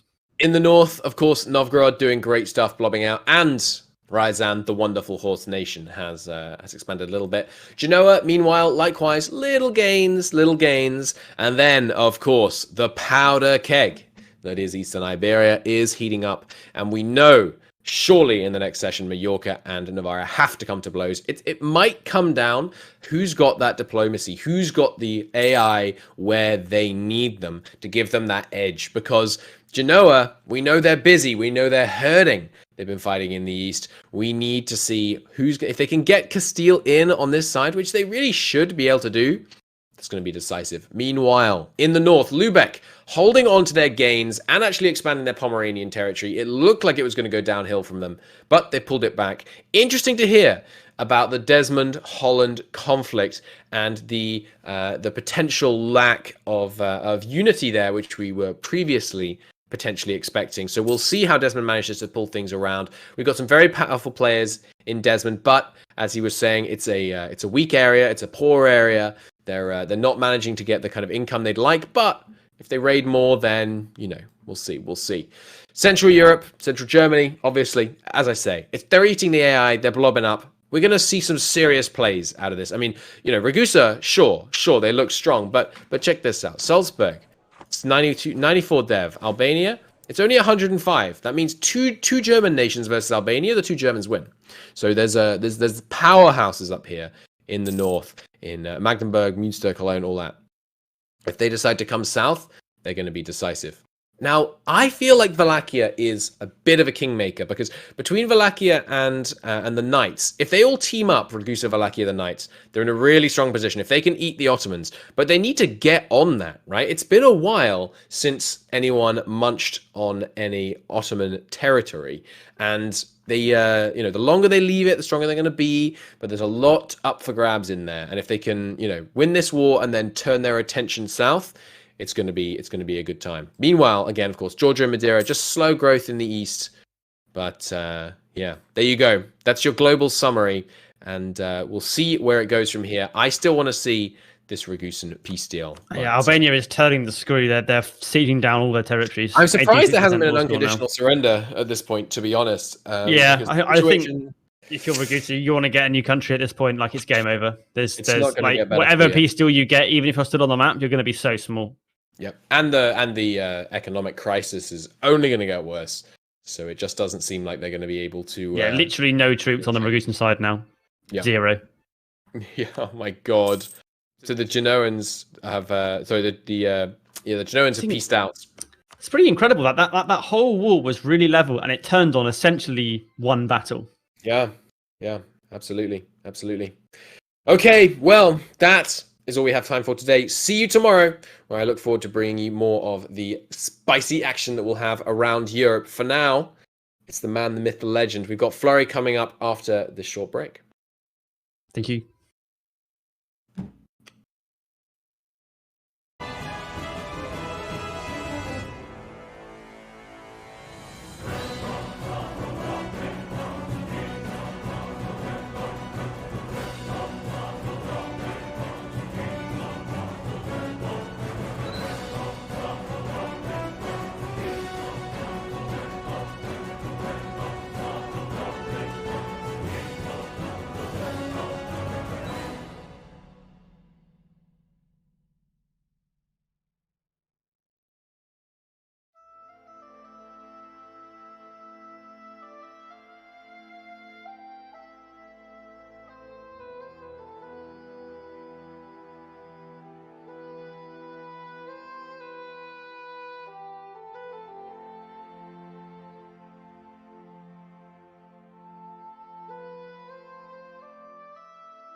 Hello, everybody. I am Benjamin Magnus. I am joined with Flory Worry. You all know him, and we are going to be continuing really quickly, almost where we left off. Sorry, a little bit of technical difficulties there. Sadly, couldn't see the end of the Albanian war there, but as you can see on the map here, we have a big old Dalmatia, which is a vassal of Albania now, and no more Ragusa. Something to keep an eye on that just happened, though. Wallachia just declared war on the Ottomans. So, Flory, you want to say hi real quick, and then we can get into some action? Hi, guys! I'm waving, but you can't see me because I'm a bit of a boomer, and I couldn't get my webcam to work. No, it's the real me, but in the true fashion, we're a little late. Oh, man. How you doing, chap? So we see Wallachia going in against the Ottomans here, and the Ottomans getting partitioned most likely. Let's see who Wallachia brought with them here. We have, oh man, the Ottomans seem to be in a bit of trouble. We got Wallachia, Byzantium, the Mamluks. They're old enemies. The Mamluks have joined the Wallachians. They actually allied each other. Oh man. After those early wars, the Knights and the Mamluks are on the same side. I think after all the stack waves in Constantinople, the Mamluks were like, maybe we should be friends with Vlad the Impaler instead of constantly fighting with him. I'm happy to see this, though, because Wallachia is one of my favorite starts. Wallachia into Romania, I really love. Not only because Romania is a really pleasing color on the map, but they have a lot of really good ideas. Like, I think one of their traditions is something like 5% discipline, and then they have manpower recovery speed and manpower modifiers. So if you could form Romania, you are a very powerful military might in the region. So I'm hoping we see that today. Yeah, certainly. And it's also like a really awesome area to be playing in, because look, this is all farmlands, and it's a very flat and industrious state here. Get that def cost reduction, you can go really far with that. And of course, starting next to the Ottomans is always fun, because you got this epic challenge, this epic struggle ahead of you. So always a great challenge. So we had a spy master, but that was a couple hours ago, before the big Albania-Ragusa war, that informed us that Wallachia was preparing to backstab Albania. And I can't see these guys, sharing the Balkans in peace, given how Wallachia has claims on all of the Balkans. I don't think they could get to an agreement as far as that goes. And although one thing... After this war, they're gonna be sharing a heck of a border. I also just noticed that the Ottomans had been at war with Hungary, and I think they declared that war because it trapped the Ottoman army in Hungary, and now they're just sitting there attritioning out. Oh yeah, on that beautiful that beautiful Bran castle over there. You got your mountains, and then you got local defensiveness. They're gonna be sitting there for a while, I think. Oh, one way they could divide the land, I suppose, is over the trade node. So they could say something along the lines of, well, Wallachia can have the Constantinople node, and the Albanians can have the Ragusa node. But I think I can't imagine the Albanians agreeing to that, considering well, you got everyone and their mother and their dog and their cat steering the trade away from Ragusa. So in fact, they're collecting a whole 0. Wait, hold on, I'm looking at the wrong. Yeah, being magnanimous, I will give you the lesser trade node as your victory conditions, and I will keep the good one. Yeah. Oh man. While we were waiting too, I just because I was curious myself, I was bopping around checking to see what ideas people had picked for their first one. And if I remember correctly, every single player has picked a military idea. Quantity and quality were the highest, and then there were a couple defensive in there too. I didn't see anything outside of military choice early on, which I actually thought was kind of interesting, because I thought some of the players might end up going for early colonial game, but no, they went for straight up military.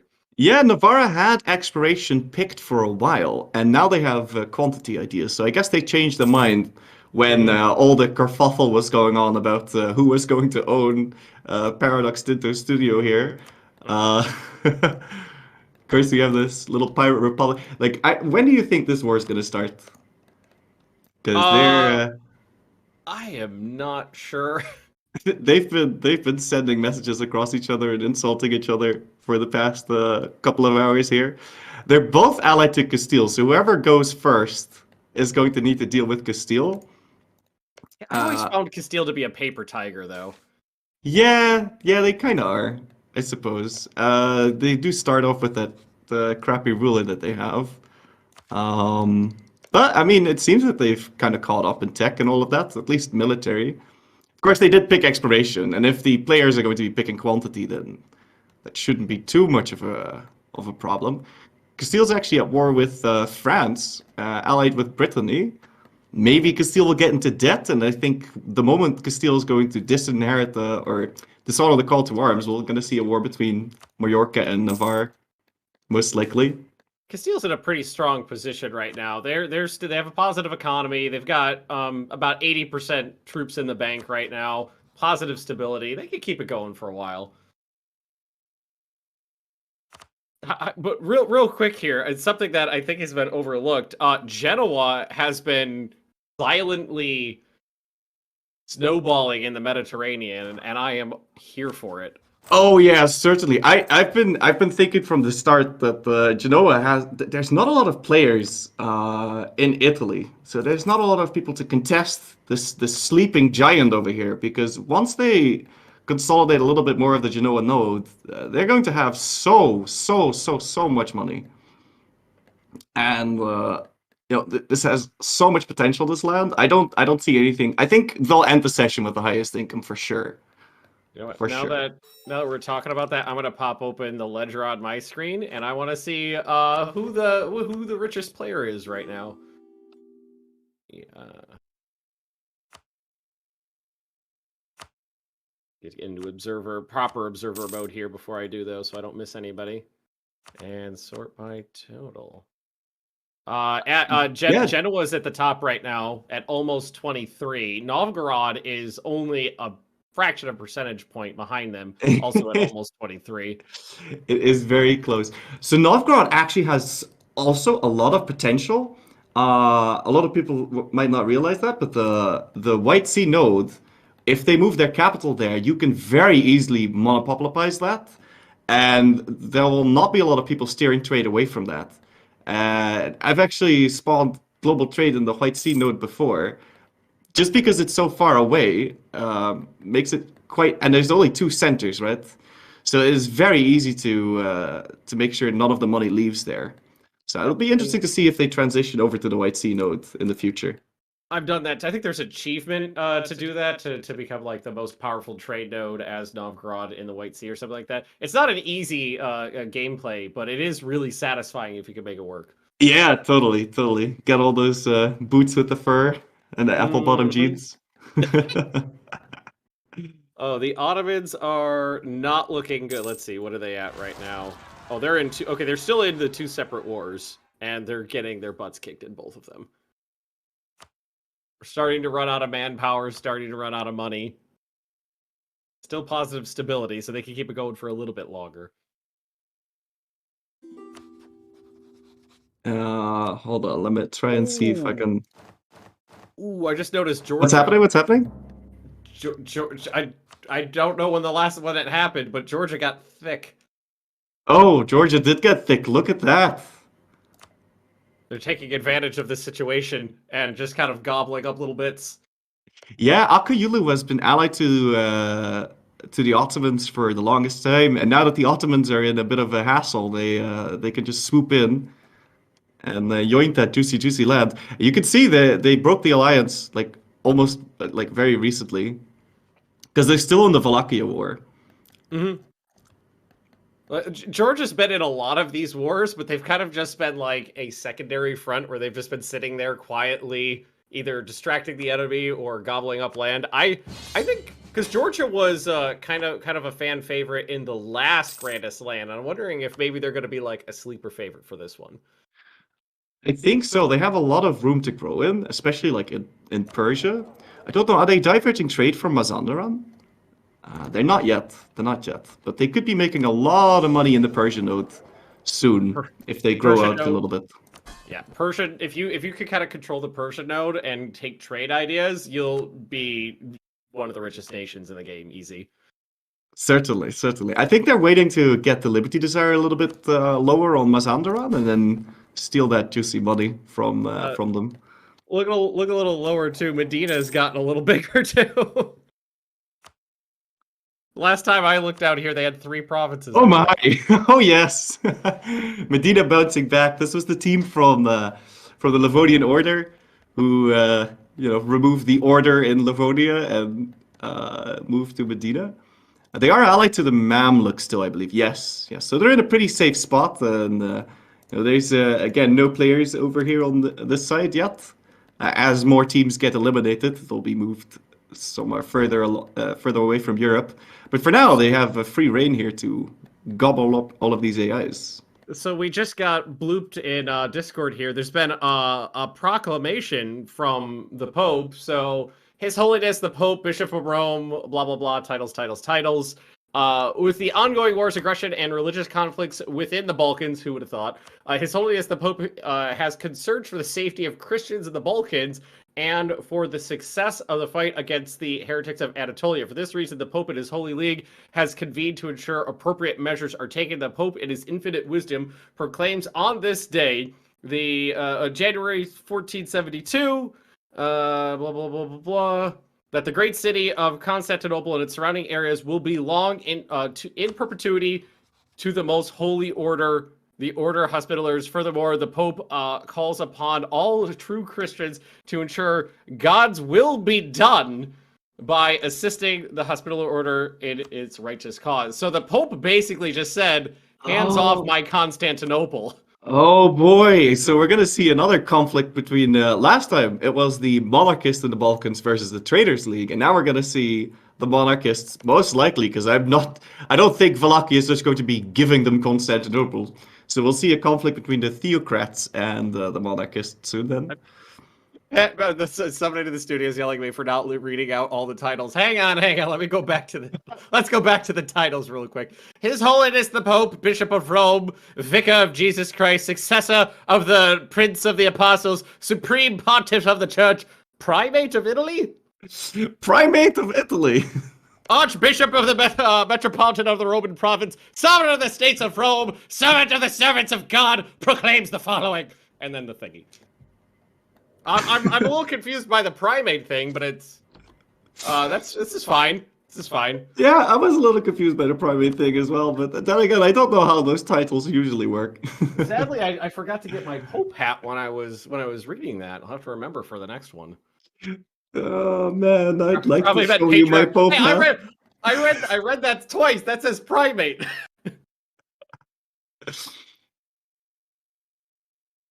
I'm gonna read a primate. It says primate. Oh man.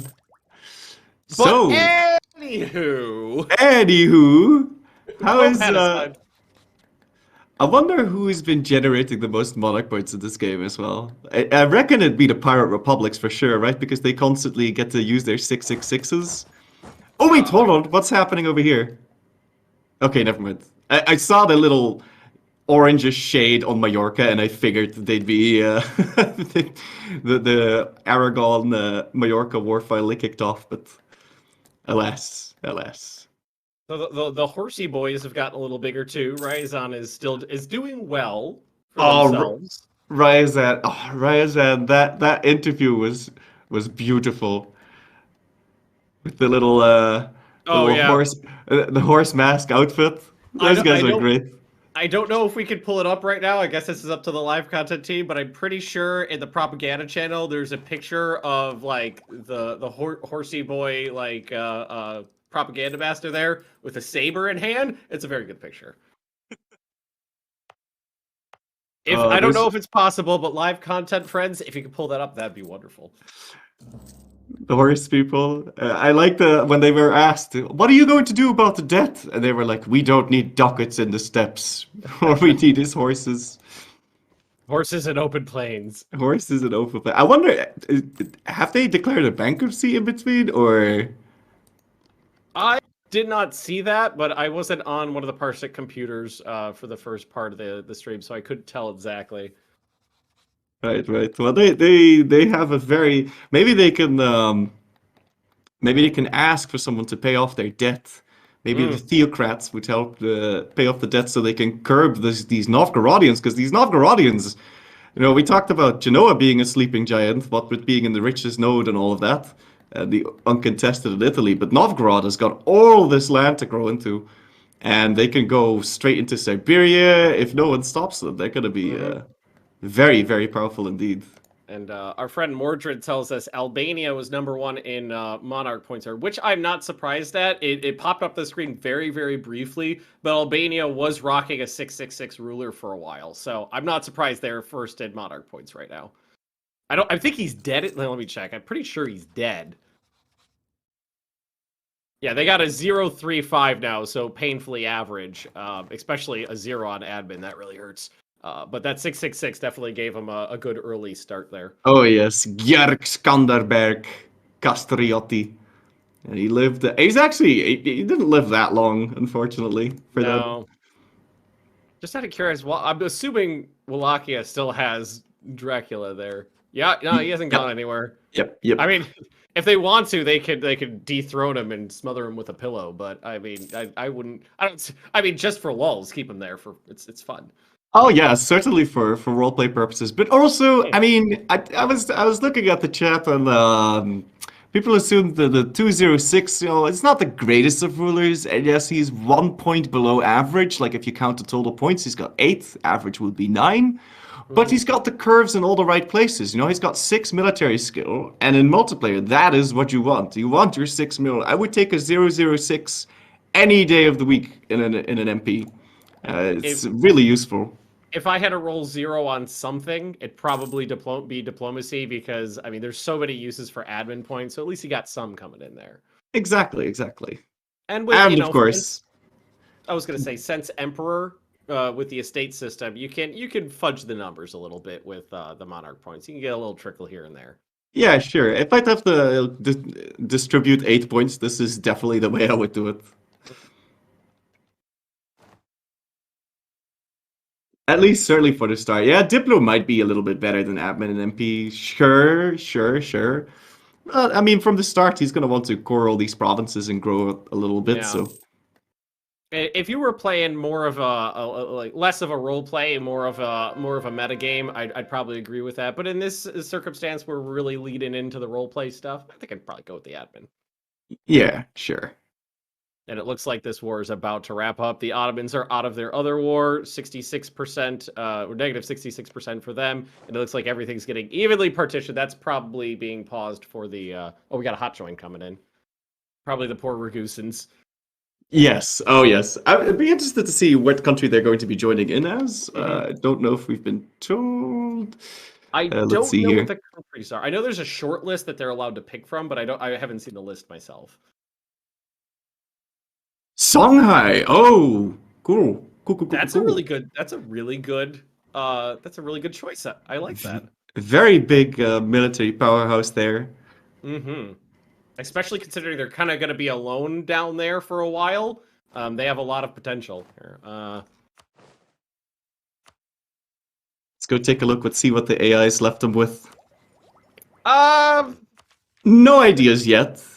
It's nothing special down here. I mean, 30 years into the game, I expected a little bit more to change than Sub-Saharan African, but no, it's pretty much bog standard. But I think it'll be 10 years and they will have steamrolled half these nations out of existence. Oh, certainly.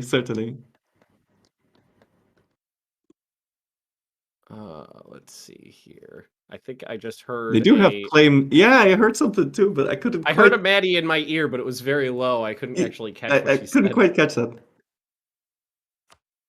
Communicate with host channel. Okay. There's some stuff down here for us.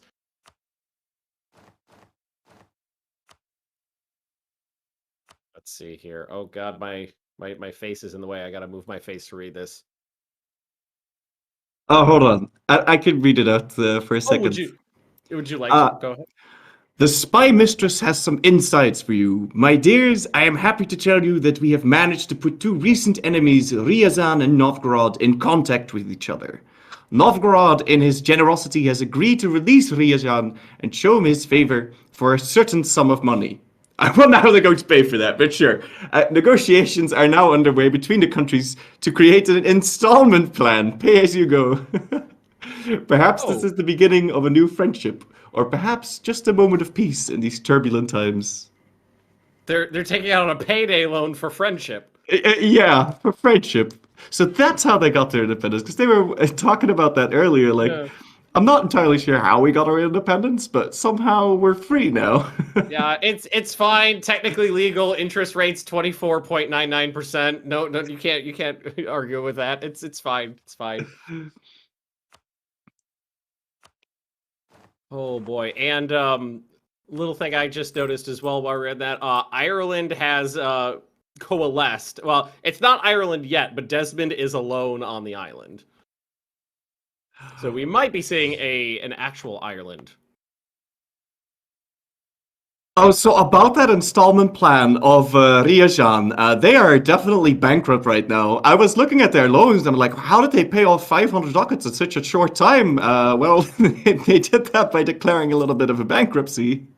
And so they are definitely, well, free from their debt, although they've already accrued another 270.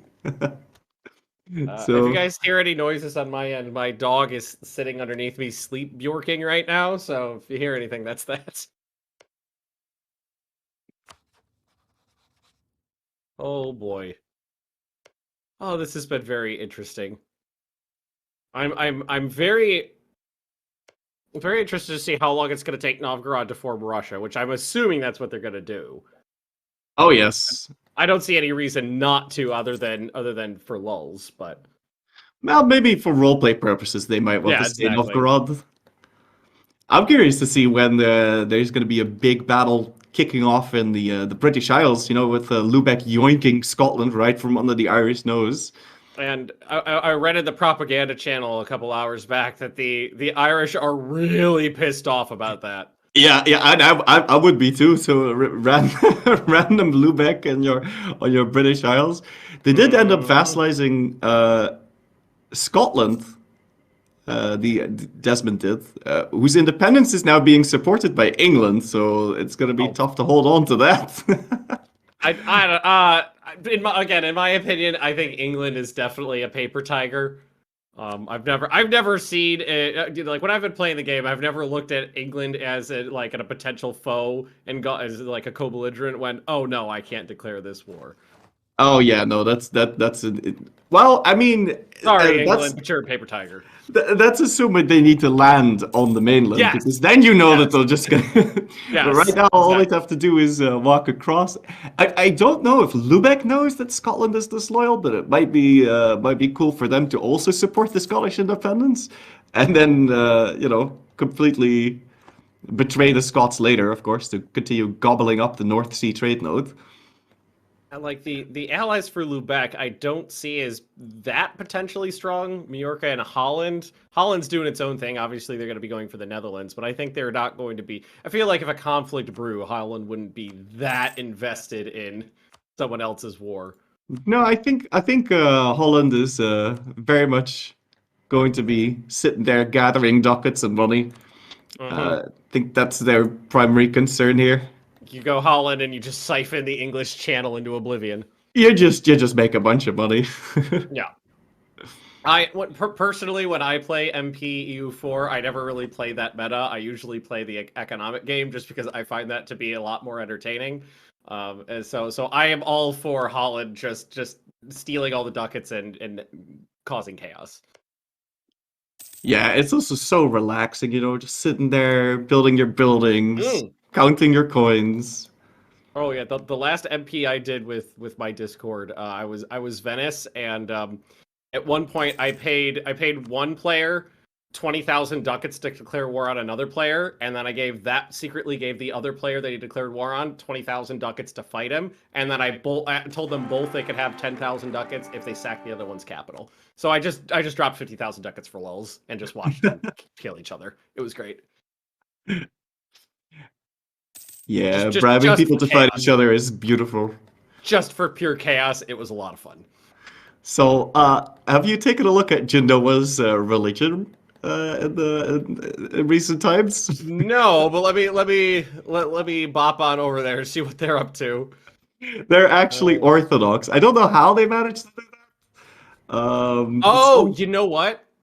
I remember when we were talking before this stream, we were like pre-casting before we went live, and I mentioned that they had a whole bunch of rebels.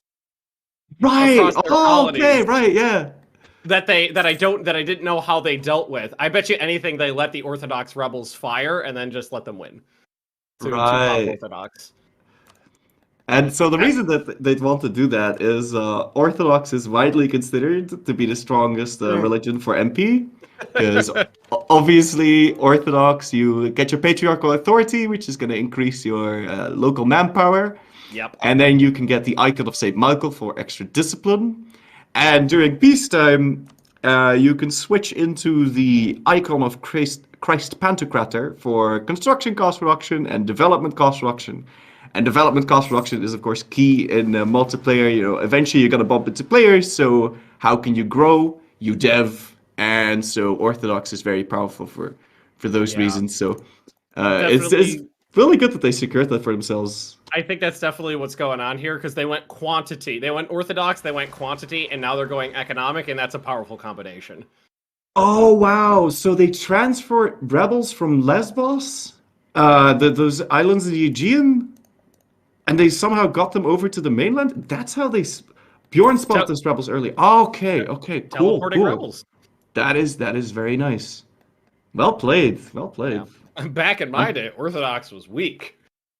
but then things changed, and now it's amazing. I'm telling you, man, this Genoa with all this trade money, now they're also Orthodox. I think they're gonna be someone to watch, certainly. And right now, they're just continuing to gobble up the Italian peninsula. They're with Ferrara and the Pope.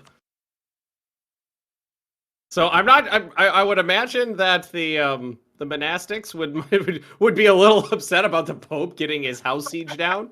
Oh yes, certainly. So what is the actual war goal here? And now that he's Orthodox, it doesn't matter. Like he's not going to get a penalty from owning Rome either. Like he can just go ham now. He's not going to get excommunicated or anything like that. Yeah, does it give him a bonus too, like an extra missionary or something like that? I'm pretty sure, yeah. So he's just straight up. The war is just straight up conquest of Modena. So he's just gobbling his way over. Now that he is Orthodox, though, he's going to have a little bit more trouble preventing coalitions. And of course, these Italian cities are going to be a lot of AE anyway because of the high development. But it seems for now that the AE is actually, limited to Italy. It seems fine though because everybody's ignoring Genoa and just letting them do their thing. They're allied with Muscovy too. So Muscovy. Well, no, that doesn't mean shit. That doesn't mean anything anymore. He's allied to Austria, actually, right? Oh, I was looking at the wrong one. I thought it was just Muscovy. Wait. I was on the wrong guy. Hang on. Let me swap over to Genoa real quick. And the thing is, they look so small on the map, you know? Oh yeah, I was. Oh no, they're okay. Their alliance chain is okay. Yeah, I was on the wrong one. 3 leagues, Majorca and Austria. I mean, Austria is an AI, but they got 2 player allies. That's good.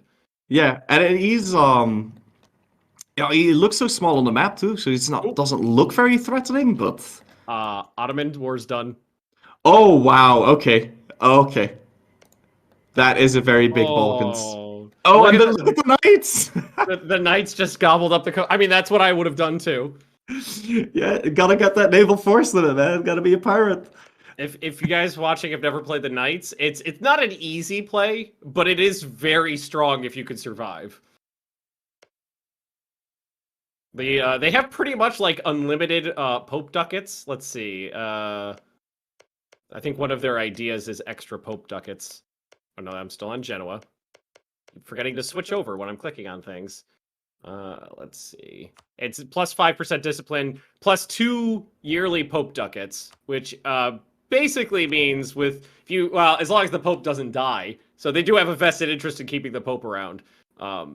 If you keep high relations with the Pope, and you have that idea, you pretty much sit on +3 stability for the whole game. Yep. And, those Catholic buttons, they all got a big upgrade in the latest patch. So you get that morale of armies and improved relations and all of that good stuff. And if you take a look at the Wallachian border right now, it is actually, they pretty much, I think, actually made a deal with Albania to share the trade node. So looks like Wallachia is going to secure the Constantinople node, and Albania is going to get the Ragusa node here. It's almost exactly along the lines of the trade node. It's interesting that Wallachia hasn't fed... hello? Oh, sorry, I just heard a little bit of noise there. It's interesting that they haven't fed any land to Byzantium, but I'm assuming it's because of their ruler, They have... they do have that zero-dip ruler, so maybe feeding Byzantium is not something they want to do right now, because they're going to have a lot of issues integrating Byzantium if they get too big, so... for those of you who are interested to form Romania, basically one of those provinces in kind of the Bessarabia region, they need, but they also do need to take one province from Hungary to form Romania too. So there is at least 2 more wars ahead of them. Yeah, he still needs Silistri and Maros, and I hope I'm pronouncing that correctly. But yeah. It's like two provinces to the north there on the mountain range. Is that Dracula? Yes. Dracula is immortal, and that is not normal base game vanilla. We are running with a custom mod that added in some events and changed some rulers, obviously, and some of the starts, so they were a little bit more even. But Dracula is immortal. I believe, amongst other things, Mallorca was released as a pirate republic. Novgorod was a little bit smaller at the start because Sapmi was independent. Desmond was also made a pirate republic at the start, and the Knights started the game with Cyprus in their control. I'm not entirely sure if any other start date things have been changed. Of course, we had the event to partition Venice. The Trade League members, or the members of the Trade League faction, I should say, spent a whole bunch of money to send spies to Venice and exploded him a little bit. So there's all these little OPMs out of Venice. They had a choice between Venice and Denmark, and they chose to disrupt Venice. And it looks like the partition of the Ottomans is going to continue there now, or with Albania. Yep. And losing. Clever of Albania to wait for the Wallachians to do all the work. But granted, they're getting the least valuable land, so it's only fair. Georgia's in on it too, so I'm assuming Georgia's going to kind of creep along the Trebizond coastline, take some of the Black Sea. That's what I would do. Take a look at that Albanian general there, the 5532. Wow, did they get that out of an event, or he must have gotten the 100 tradition event, right? Because what is his armor tradition anyway? They've been fighting a lot of wars, so it's actually 50. But yeah, there's no way he would have gotten that out of a 50, out of a 50-80 roll. He's got some very interesting generals, though. He also has Buyar Badira with 4 siege. Wow. Leadership in Albania is on point for sure. Yeah, I was a little nervous there for Albania during that whole Balkan crisis we had at the end of the last casting session, but it seems like they've managed to pull it out. We gotta play a war. I was just gonna call it out because Castile is getting occupied by the French, so they decided to call to arms between Aragon and Navarra. A lot of stuff just happened. There's more player wars. Big player war here. This is the Majorcan reconquest of Tarragona. I can guarantee you they've been hovering over the declare war button, just like seeing the French move into Iberia, see them start the siege of Toledo, and then they instantly declared the war. And we've got the Majorcans moving into Cantabria, where the Navarran army, completely caught unawares, is about to get stack wiped here. There is no way, Jose, for these gentlemen. Desmond and Genoa are in this as well, to note. This is a big one. So let's take a look here. Mallorca, Catalonia, Valencia, and Genoa. And Desmond is scrambling to help his Navarran buddies there. We go take a look. We also have Brittany, who's still in a war with France, who's also been called to this war. So we have, on player sides, we have Mallorca, Genoa versus, well, the world here. We got Desmond, Brittany, and Navarre, but Navarre is down and out for the count. Oh, big naval battle of the Bay of Biscay. One navy just got trounced. I think it's safe to say that Mallorca prepared very well for this war. Yeah. I think they saw the writing on the wall the moment they saw French troops moving into Iberia, and they were ready. They were ready, Freddy, good to go.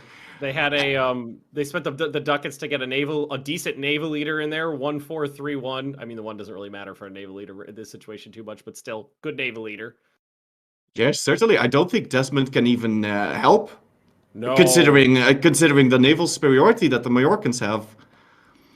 So I think this is one in the bag for the Trader League here, which is awesome because the Trade League really needed a win after that disaster in Ragusa.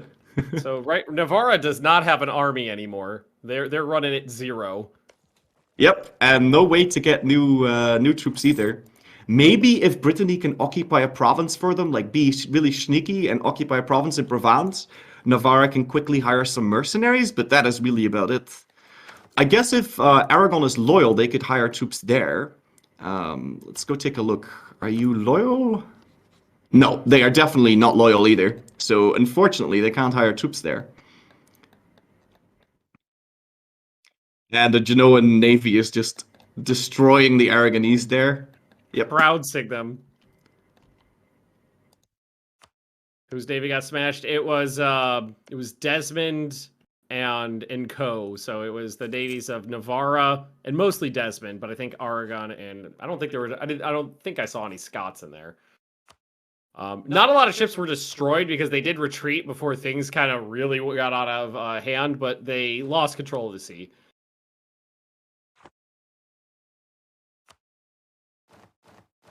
The partition of the Ottomans continues, but not too much interesting going on there. Definitely should focus on this. The balance of power shifts. He's definitely going to feed his Catalonian corps back and probably take Valencia as well. I'm trying to take a look at what he could possibly ask for. I think... Oh, you know what would be even better? If he just full annex Navarra right now.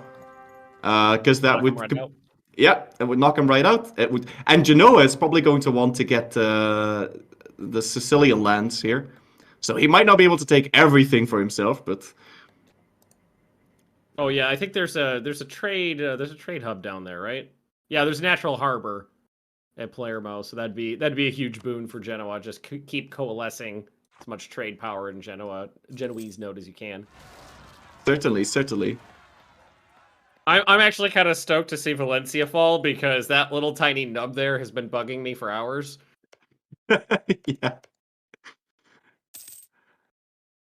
Yeah, I think they might, like, if Navarra has any hope of surviving here, they're going to want to talk terms or something, but I think, there's no negotiation here. Like, there's no way they can get this to a peaceful arrangement. Sharing the earth together. I think this is the last days of Navarra here. Unless Brittany can somehow have this carrying moment and somehow save them. I don't see it happening. Let's go take a look at the Brittany's military situation. They have 0 manpower. They almost have Tech 7, but I'm assuming... Oh, actually, Genoa doesn't have Tech 7 either. Does Mallorca? Mallorca does. They're pretty close to Tech 7, though, and they do have 2 quantity ideas. But yeah, their manpower is down and out for the count. Yeah, they're running at 0 manpower, and they're broke and running at minus 14 ducats a month. Okay. So I don't think Brittany is going to come to the rescue here.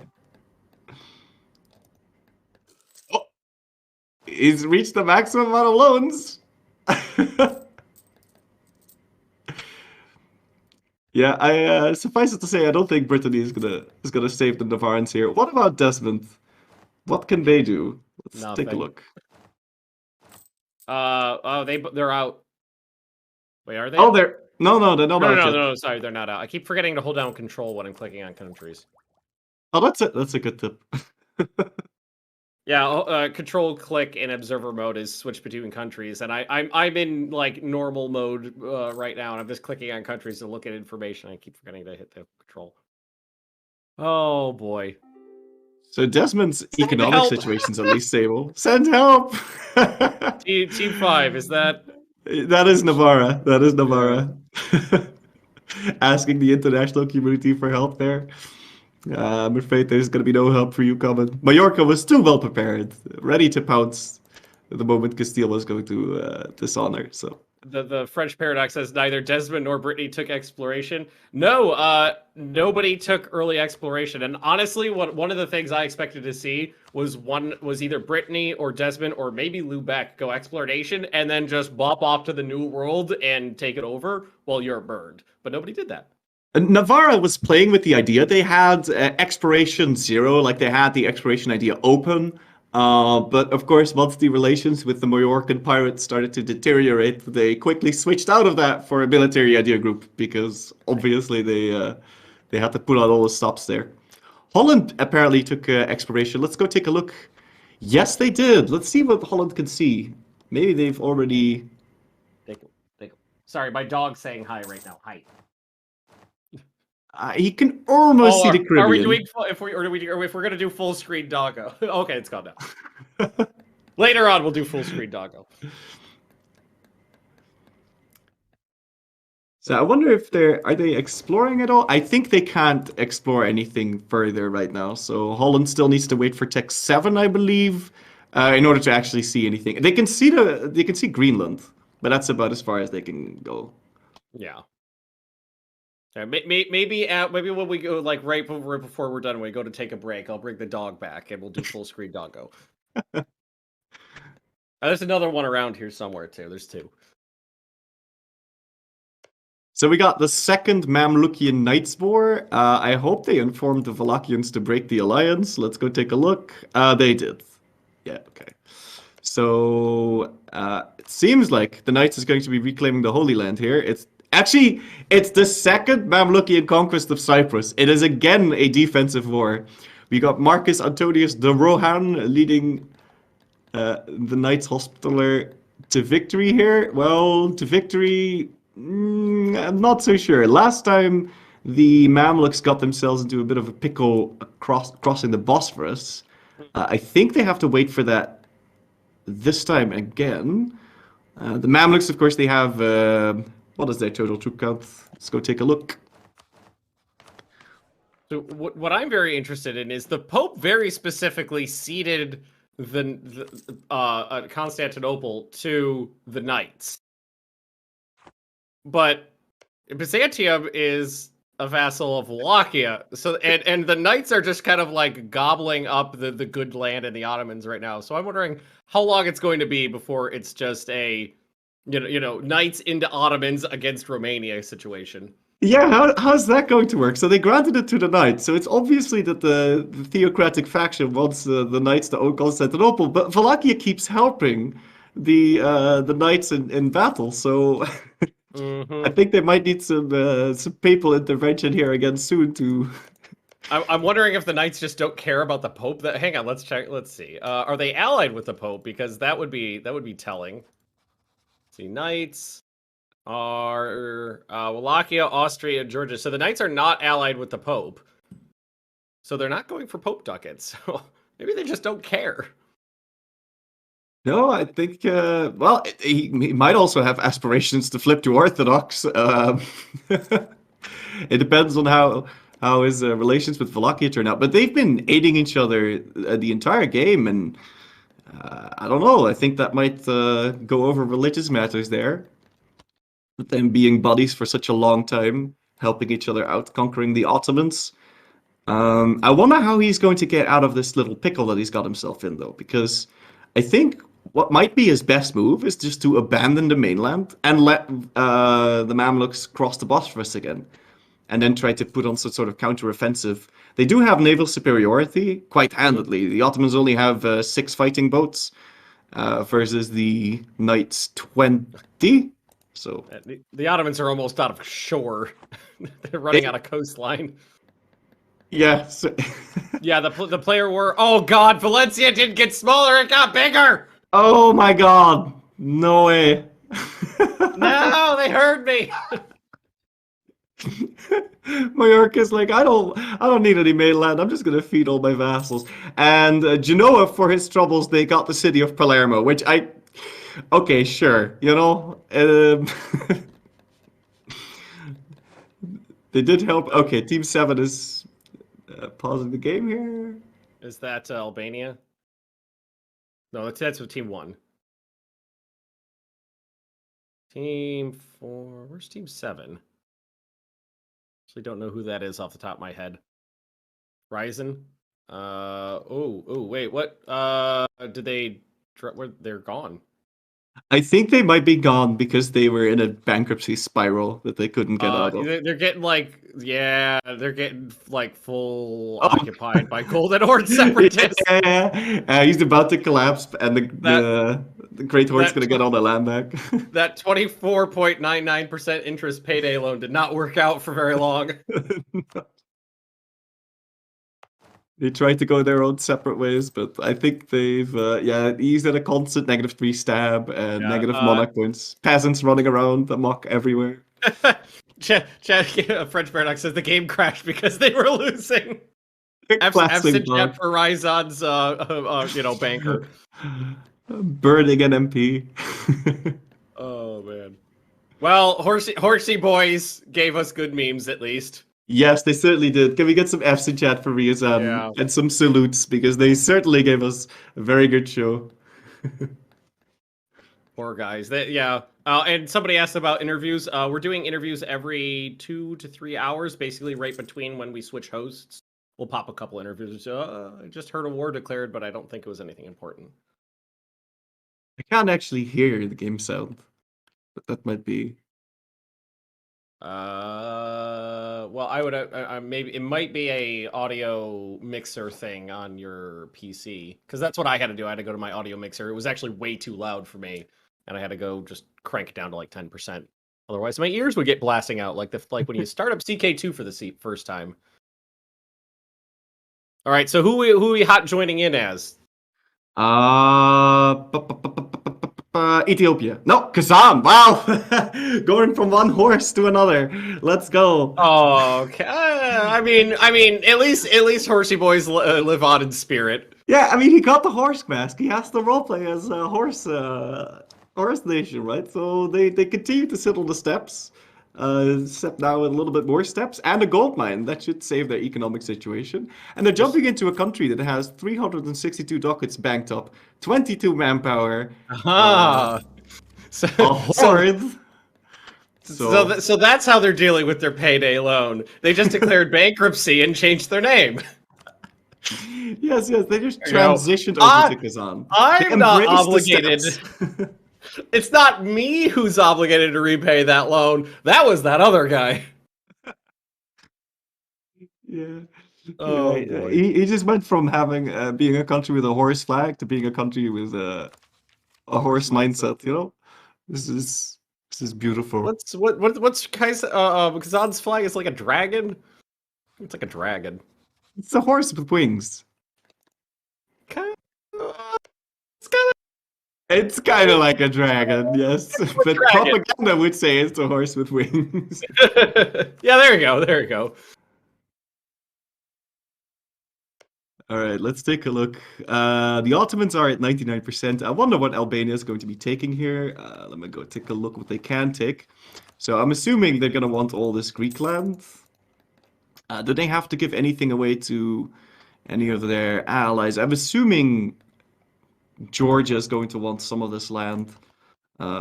It's hard to see how the occupations are actually, like the shading is almost exactly the same, but it seems like they're going to get some sort of agreement, like maybe a 50-50. Let's go take a look here. They've created their own. It's in the propaganda channel. I don't know if we could pull it up on screen, but they have created their own flag now. It is yellow and it says "Bring me another horse." Now, for those of you who understand that reference, I'm pretty sure the man who said that was immediately shot. So I'm curious about the choice of quote for their flag, but I like the idea of putting a historical quote on a flag. So it's very MS Paint. It's good. It's good. It's very MS Paint. Those are the best propaganda pictures. Exactly. I'm wondering which direction they're gonna go there. They're gonna gobble up their former self of Ryzan, or are they just gonna go into Uzbek or I think they're going to run. I think they're going to run as south? far away from Novgorod as possible, and they're just going to go east. Yeah, South, I was gonna say maybe. south of the Caspian Sea would be. I find would be terrifying given how strong Georgia has become. Although Georgia seems to be having some separatist issues. They got 3 different rebels fired in Georgia right now, so maybe they're having a bit of an issue. Oh yes, certainly. That land is very much religiously divided, so he's going to have some rebel issues for a very long time. It'll take a while before he can really unify that.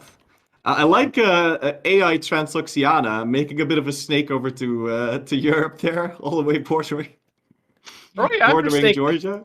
This is like something a player would do. What is this?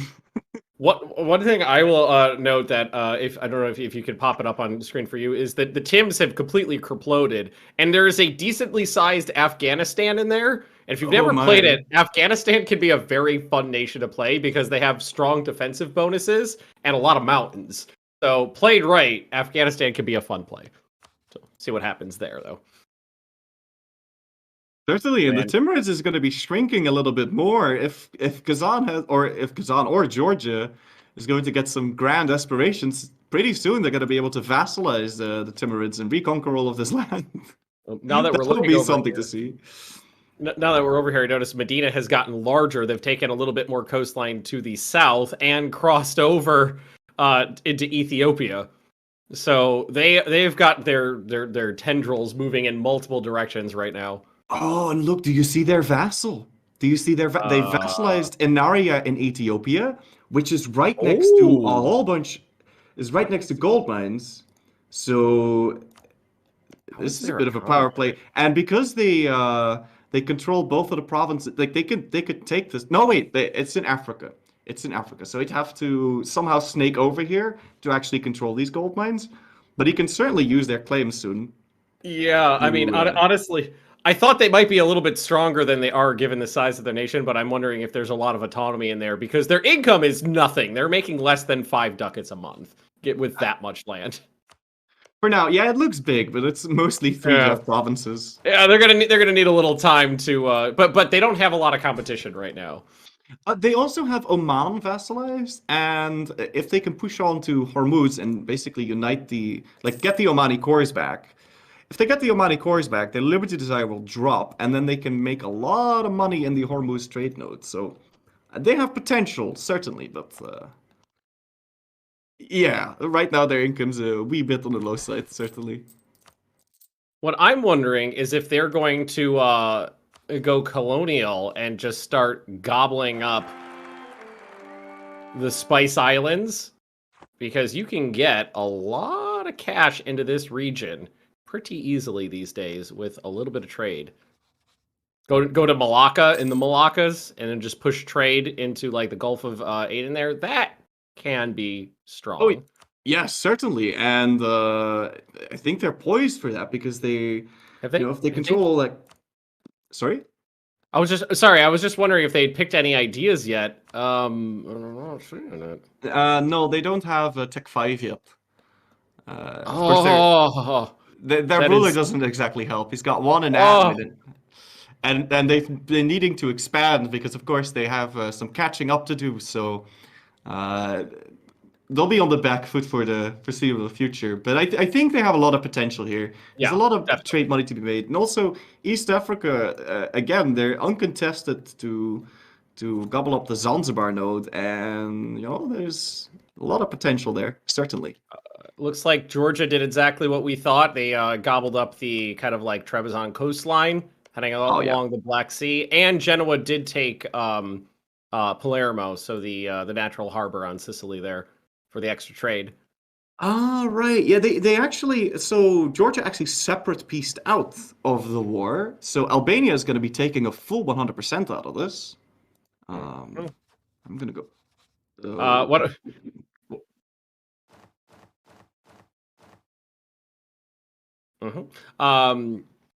The other thing I will note is Genoa did, we lost track of it earlier because the player war bopped out, but Modena was taken by them, so they might be scrooching into the Venice trade node as well, not staying in Genoa, so that'll be interesting to see where that goes, and if anybody wants to stand in their way, which would be Albania.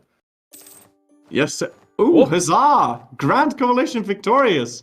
My friends, we are victorious. The powerful enemy is beaten. The League has proven itself to be working. As allies, we can shape the world together. Our enemy has been defeated, and our nations recognize our superiority. Did you see the huge dick move they just pulled? Holy guacamole! What is this? That blocks Romania if that's what Wallachia was going for. Well, he did give 2 provinces to Byzantium there, which is still a vassal of Wallachia, so... Wow. And independent, so Bulgaria is independent, guaranteed by Albania, and Wallachia needs that coastline. Well, if they're going Romania. This might be really clever, right? Because now, this might be... they might have, organized this, because now Wallachia does not have a truce with Bulgaria, whereas he did have a truce with the Ottomans, so now he can conquer Bulgaria instantly. But of course, Bulgaria is guaranteed. Yeah, Bulgaria is guaranteed by Albania, who just did that. Yeah, that guarantee from releasing is automatic. I think they can revoke it. Otherwise, we're going to see a bit of a rumble in the Balkans here. And I'm not sure who would win that. Of course, Wallachia is a bit preoccupied right now, saving the knights. The knights who who claim Constantinople. They've been having a bit of a rough time. Although now that the Mamluks have crossed the Bosphorus, all of their land in Anatolia has been occupied, so they're poised to island trap the Mamluks here. And look, we got a big battle in Constantinople, and it's just blocked the strait. And yeah, I'm trying to think about this Bulgaria thing. Is there a reason to have done that out of kindness? Because they had already very clearly cut it off so that they could partition it and take it in a later war, which they could easily do with the Ottomans being so weak. So what would the benefit be? I genuinely think they are just going to stay friends for the time being, and that this was a gift basically to Wallachia, because he's already revoked the guarantee on Bulgaria, so Wallachia is now free to grab Bulgaria, and they don't have a truce. Otherwise, they just declared war on them. Okay, so that's exactly what they were doing. It was a kindness. They just knocked them out of the Ottomans so that they could take them without having to fight the Ottomans, even though the Ottomans were weak. Yeah, it's simple as that. I'm sorry, I thought it was a dick move, and that it was them doing it on purpose to block off Wallachia, and I got really excited because I love it when that kind of stuff happens and things like this. But it was a kindness. Shame. I like chaos. I don't know if you guys have ever watched me before. I like chaos. Shame. I was looking forward to that. In Iberia, we have Catalonia and Valencia. They got their cores back, in case you missed it. And Navarra is in a very rough spot. They do have their union over Aragon still, but Aragon is nothing. At least, Aragon... No, they're still disloyal. They're still very much disloyal. I was going to say, maybe Mallorca can spin this as saying, like, I'm helping you keeping your union loyal by shrinking them a little bit. So chat's requested to see Cologne. We haven't really paid too much attention to Germany just because they're... Oh, wait, there's a big-ass player war again. Sorry! It's Cologne. It's in Germany. Let's go to Cologne. It's Lubeck Conquest of Perth in Scotland. So it is the pirates versus the merchants here, and Desmond we have Desmond, Brittany, and Navarra on one side, and Cologne, Lubeck, and Holland on the other side. And I think, given how badly the economic situation was in Brittany, unless the Desmond and Indians can control the navy side of this, I think the odds are firmly in Lubeck's favor here. Someone in chat asked about Songhai. Just popped down there. They have knocked out Katsina, I think it was, one of the nations that was next to them. So they're doing what we expected. They're blobbing a little. And I know somebody else asked about raffles. That is being handled through Discord, not through Twitch chat. So you just got to head over to the PDX Discord. All the information's in there. So taking a look at the army quality in this war, let's see.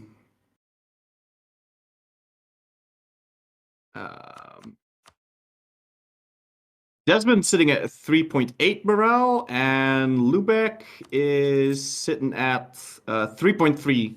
So Desmond does have that. Oh no, Cologne! Look at Cologne! Holy, they have 4.4 morale. So I think Cologne's going to have this. But like I said, Cologne doesn't have any boats to bring his army over to Britain. So I think how this is going to go down is Brittany is going to need to be, I think, if I was on the pirate side, I would try to get Brittany out of the war, because I think they're going to be free war score for this this HRE alliance over here, and I think Brittany needs to tap out, and somehow the Irish are going to need to hold the sea. They only have one heavy ship to do so, though. So and here comes the Dutch fleet.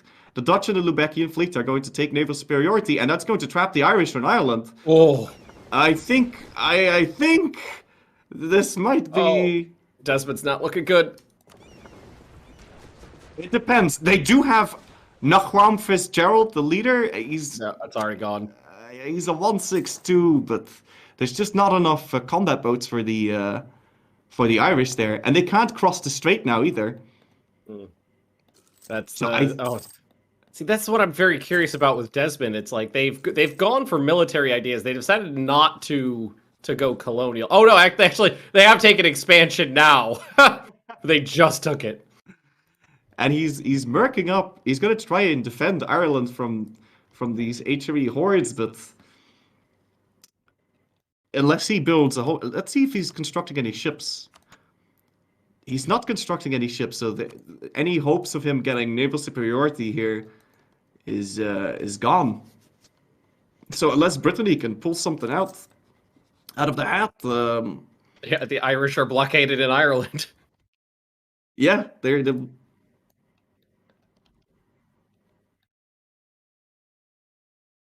Alrighty, guys, we are heading into a real quick pause pretty soon. So I don't think we're going to be able to finish this war up at this looks like it's going to take a little while, doesn't it? Okay. I'm sorry. I'm being told that the stream will be paused for a brief period of time. Just a little one, though. Not a big one. Not a big one.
War continues. Oh God, what happened to Scotland?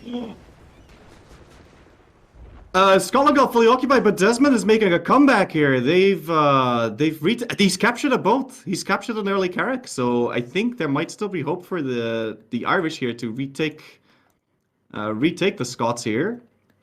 Lubeck's army is not looking good. Sequestered on the Orkney Isles right now. Yeah, in terms of troop counts, they do have more troops, the Irish side. If we take a look at the Irish income, it's not that great, but he can take many loans. So, also, we've been Little Birdie told us that Albania has actually finished its mission tree, and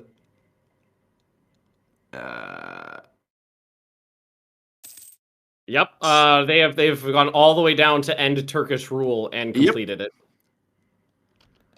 So the Turks are definitely completely. Maybe that's why they were so keen on removing all of the Ottoman provinces from the Balkans here.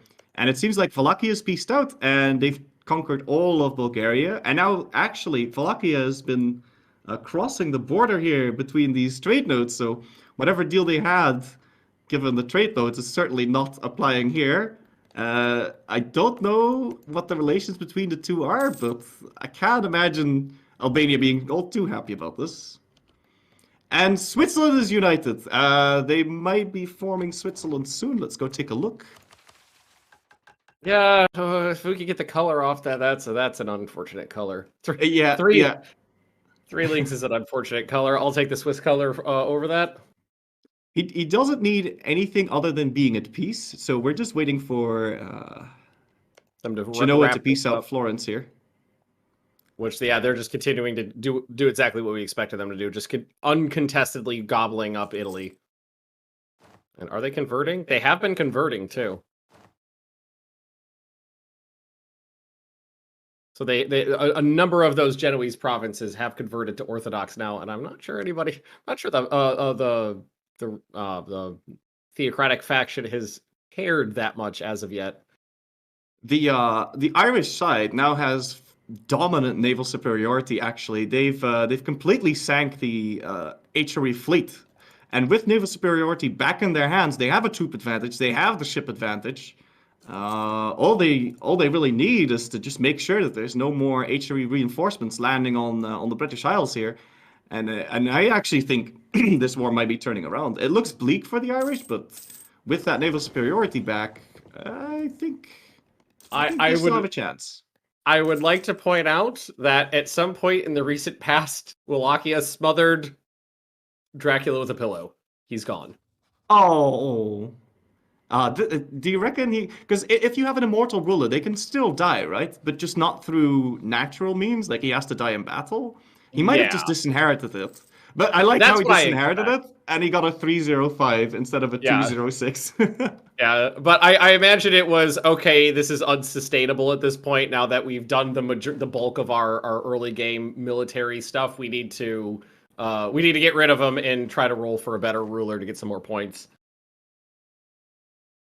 Yeah, certainly. And also, eventually Vlad would have to be taken care of. So in Ireland, over here on the HRE side, we have 24,000 units, and the Irish greatly outnumber them. And we also know that they outmorale their enemies locally. The only one with more morale in this war is Cologne, and there doesn't appear to be a lot of fighting in the mainland. If you could take a look at the mill access mode, they might be waiting for military access. They don't get mill access through Burgundy. Burgundy is cocking the HRE here, because they could totally occupy all of this. On the mainland, it's certain that the HRE has more troops, but Burgundy's being a bit of a... and Burgundy's refusing to give them military access because he's allied to Brittany. So the reasons to give mill access is going to be kind of low. Let me go take a look at Cologne, for example, here. Can you get mill access? No, at war with neighboring ally. So the HRE cannot fight in the mainland. And with Desmond having naval superiority now, I think it's only a matter of time before they retake this, and we might be seeing an exit, a little bit of a Lubeckian Brexit, I suppose. They're going to be kicked out of the British Isles here, I think. What I'm kind of curious about with Desmond was the choice for expansion, but not exploration, because they can't see anything that they can get to. Right, right. I think they might get a deal with someone else to explore the rest of the map. Maybe a backroom dealing to sell maps later on. They can steal maps from other people as well, given that I think they might go for expansion because in order to explore, in order to colonize anything as Ireland, you need Tech 7 anyway. So he doesn't want to fall behind in dip. He also very much doesn't want to fall behind in dip because if he does that, he doesn't get the extra Navy morale from Tech 7. So there's no way he can continue his naval superiority. So he cannot afford to pick exploration, even if he wanted to. And so if he still wants to colonize, expansion is a way to do it. Although it's the Slowik's team, so he might be picking expansion for certain events to fire. I wouldn't know which ones, but that could be a possibility as well. Yeah. I mean, there's the other thing you can do with it is just take your colonists and set them at home for the the chance to just improve your development in your home areas. Oh yes, certainly. I think he's gearing up for an attack though. He's got 32,000 troops here. Navarro is actually with and they're going in. They're going in with into the Archer. It is grassland though. How is their maneuver there? I haven't looked yet. If their maneuver is better, then it doesn't matter. I think the Irish have this either way, no matter the role. Yeah. Oh no, there so it goes. Let's see now they got the morale. knives too. So the first couple ticks they had the better maneuver, and then that reinforcement they lost it. But it still looks like the reinforcement compensates for the negative maneuver though, because he's got better pips, and this is a total victory here for the Irish. Oh, rolled a 0 at the end there. That's harsh. And the remaining HRE Navy is falling. Yes. Mm-hmm. I'm imagining they're just going to try to wipe the Navy out now, kick them out. Well, they got to see. Well, yes, there we go. We have the assault. Yep. We have the assault. The Navy's going to pop out. Navy's going to pop out. They're going to have no way to reinforce the British Isles now. This is a total Desmond and Indian destruction here. That's what I was wondering about. Are they going to sacrifice all those infantry to destroy the Navy? It's just mercenaries, right? You don't have to pay for them if they no longer exist. Well, who cares about them? And took out a couple. Well, I mean, he is that pirate, right? So he's going to capture lots of boats here. But they retreated to the adjacent province so they could just do it again. Yes, they don't get to choose either. I'm pretty sure. And he's trapped. No, he hasn't trapped them because they control both sides of the strait right now. But he could, if they stay in Orkney, if the Irish rush to Sutherland now, they won't be able to contest that because they have low morale, and then that army is going to be trapped in Orkney. They won't be able to delete them because there'll be enemy units next to them, and all of a sudden, even winning on the mainland is going to be a possibility. They could be landing in Europe. If these units are trapped and unable to be deleted, unable to move, they'll be completely stuck. And we have a Switzerland now. Switzerland Confederacy is back again. Let's go. Paradox Tinto team. Glorious defensive ideas. Pure neutrality here. And they went economic. All they wanted to do was sit in their mountain forts and make money, and that's what they're doing. See, has Brittany picked their second idea yet? They went economic. Oh wait, no, that's Navarro again. No, they have not picked their second one yet. They have been able to stabilize they've paid off their debt. I do see -3 stab though, so that leads me to believe that they might have declared a bankruptcy at one point. Oh, they are bankrupt right now. Yeah. And they are bankrupt right now, and the only reason the HRE cannot access them is because they are allied to Burgundy, and that's why Burgundy is refusing to give mill access. And once this bankruptcy ends, let me go take a look. Bankruptcy. It's going to end in 3 years from now. That's when we'll see a push on the mainland from the monarchist forces here. Oh, this is so clever. This is beyond clever. Oh, this is very nice. And Scotland is flipping back, getting carpet siege back down. Yep. And yes, and they are trapped. They're trapped in Orkney. They're trapped in Orkney, and Desmond has well, they only have 6 transport ships, but they can take their time to land in Europe because there's no access in Burgundy. So this is just they're just going to wait until February 1488 and then make a push on the mainland. Beautiful. This is what I was curious about. Is we were talking about the Dutch before. Like, are they going to bother getting involved with this kind of stuff? I'm kind of surprised they threw their lot in.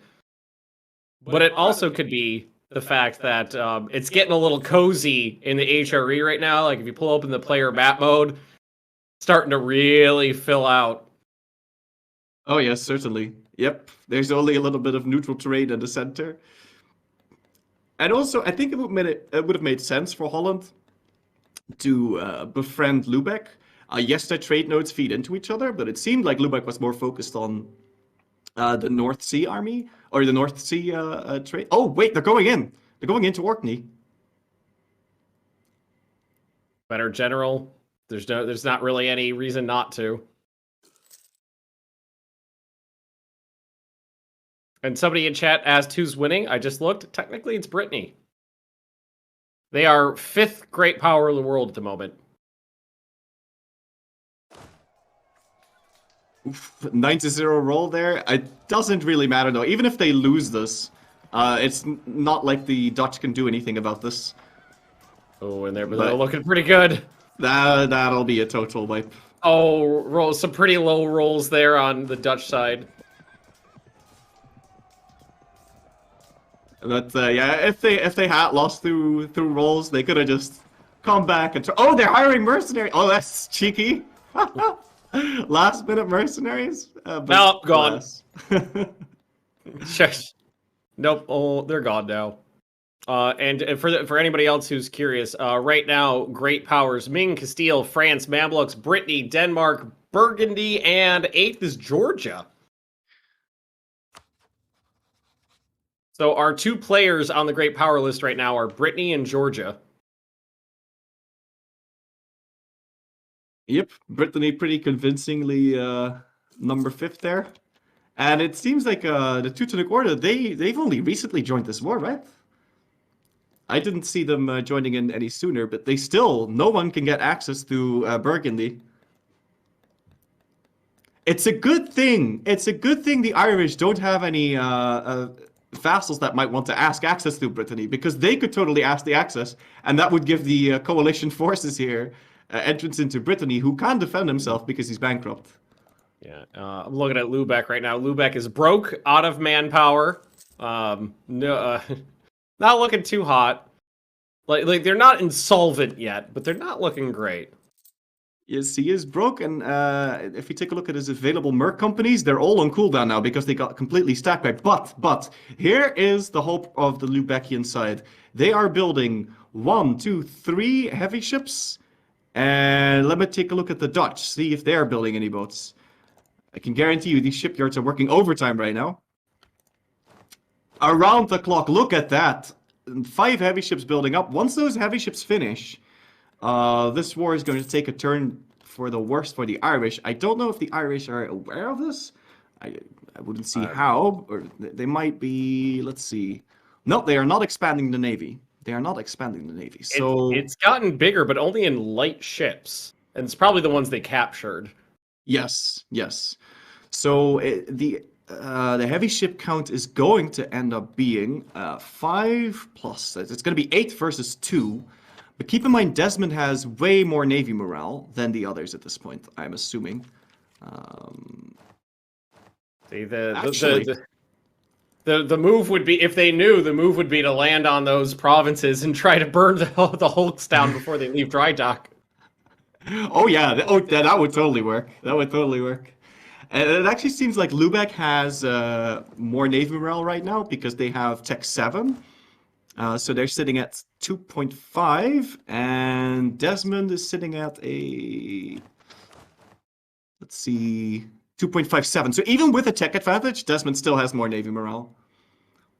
I wonder if they're like scouting to see if they're building boats right now with their big ass navy. I think they might be. Certainly blockading. Oh, and they could also be raiding. Why does Wallachia not form Romania? Because they they're gonna need one more province from Hungary to do that. It's like Novgorod's taking out Muscovy now. Probably gobbling up a lot of that border gore, or trying to block off Kazan, because Kazan's also trying to gobble up land in the region. Oh yeah, I think we're gonna see a beautiful snake here. Medina has gotten larger. Let's see, bound to Africa. Songhai has gotten larger, continuing to gobble up. I think I know what he's going to do. I think this is about the peace deal that I think Novgorod's going to be going for here. Oh, that would look absolutely disgusting. I don't think they'll do that. The horrible borders of the Teutonic Order I'm kind of loving these days, though. Especially considering they have Galicia as a vassal there, so it's just even worse. Oh yeah, Wait, he's just gonna turn into Poland, basically. Yeah, just crawl inside Poland's corpse. I have no objection to that. I'm not seeing anybody obviously trying to go Prussia, though, which is kind of interesting. Well, I mean, they'll have to go Protestant. I wonder how they're going to spin that, given how they've been, Exactly. I think they'll figure out a way to spin it. But... Being a member of, like, the Theocratic Order, having to flip to Protestant, well, I mean, I would assume they would go Protestant, but I'm wondering how the Pope will feel about that. Yeah, I can't see a way he's going to be able to spin that. I wonder if Desmond if they know what's happening here, because if they don't take action soon, I mean, it will take a very long time for these boats to finish. But once they do, like the Irish are on a clock here. In 1489, the Carracks, the heavy ships from the HRE site, is going to finish. But remember, in 1488, Brittany is going to suddenly be a participant in the war. In terms of troop numbers, they are now completely outclassed. But the only saving grace for the Irish side is their naval superiority and their mill access shield. And they're not going to have enough war score to be able to enforce peace or anything like that.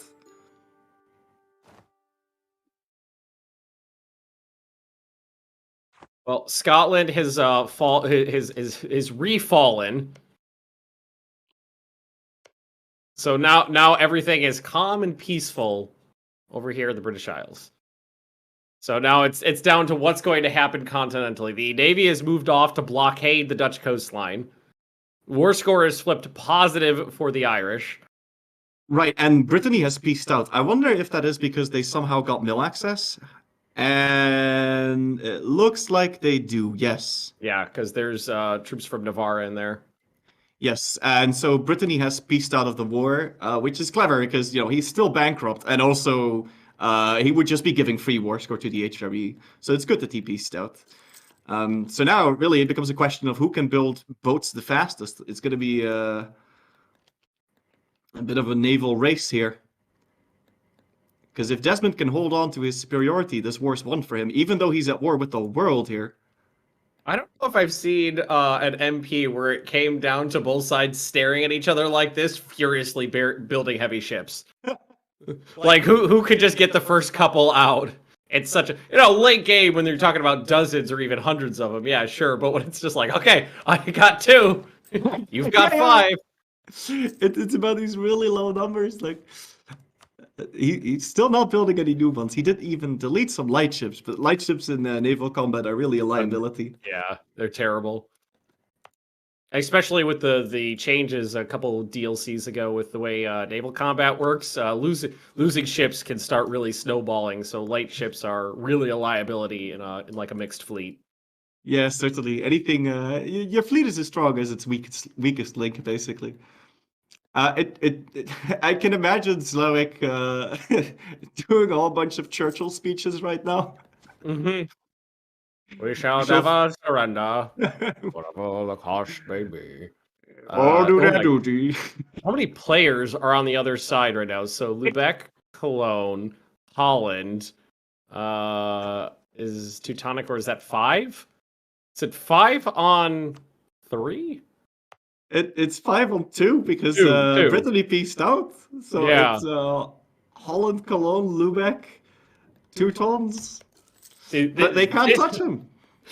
This is why. Well, they can't touch him for another 2 years, and then we'll see. I wonder if he's going to be able to get Tech 7 before. No, there's no way he's going to be able to get Tech 7. If Desmond can get to Tech 7, there is no hope for the HRE to ever get more Navy morale. He just has too many pirate bonuses for that. I am loving the god tier Scottish general Duncan Johnstone. 6 shock. Oh boy. 2633. I don't think that he's gonna see any action. Yeah, this is after all of the initial fire in Scotland, this has turned into a really low tier conflict.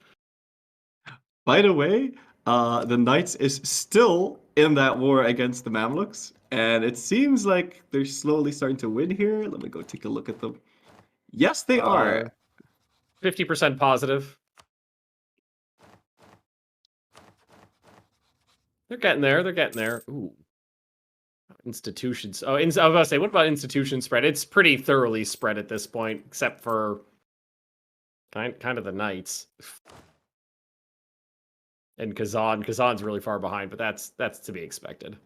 I think it's safe to say the Mamluk AI is on its last legs. I'm not sure how much longer the Knights want to continue this war, though. They could be going for like 100%, but in terms of troop numbers, they're still... I mean, they're not outnumbered, but they are locally outnumbered. So a lot of these troops are Naples and Wallachia, but they're not here to help them. And we've got some Mamluk rebels attacking the Knights. Yeah, some real patriots here trying to save the day. So the Knights had to bug out to fight that little tiny battle there just to avoid getting hit by a larger stack of rebels. They were like, nope. But he could take quite a bit of land here. He's got a little bit of debt. Taking money from a big AI like the Mamluks would be very beneficial. He could take up to 1,000 ducats. And Antioch as something else from this peace deal here. So I expect to see a peace deal very soon. And, well, if it were me, I'd be taking the money. Yeah, I mean, right, that's probably not a horrible idea because they still do have a fair bit of autonomy in a lot of the provinces they took along the Anatolian coastline there. So it might not be a bad idea to take what you can and use it to shore up what you already have. Yeah, certainly try to... even converting these provinces is going to be quite expensive. So Novgorod finished their war with Muscovy. I'm not sure if the borders are better or worse. There's 1, 2, 3, 4 Muscovies now. This is okay. Five. So I'm assuming he tried to he's taking as much as he can from the Kazan, from Kazan as possible. It seems that Kazan got all the way up to Perm, so there's not a lot that he can take here. But it seems that Novgorod will be contained with these borders unless they get into a fight with Kazan. What's happening in Scotland? Okay, no, it's okay. The worst. I just noticed the war score flipped really badly on Desmond there.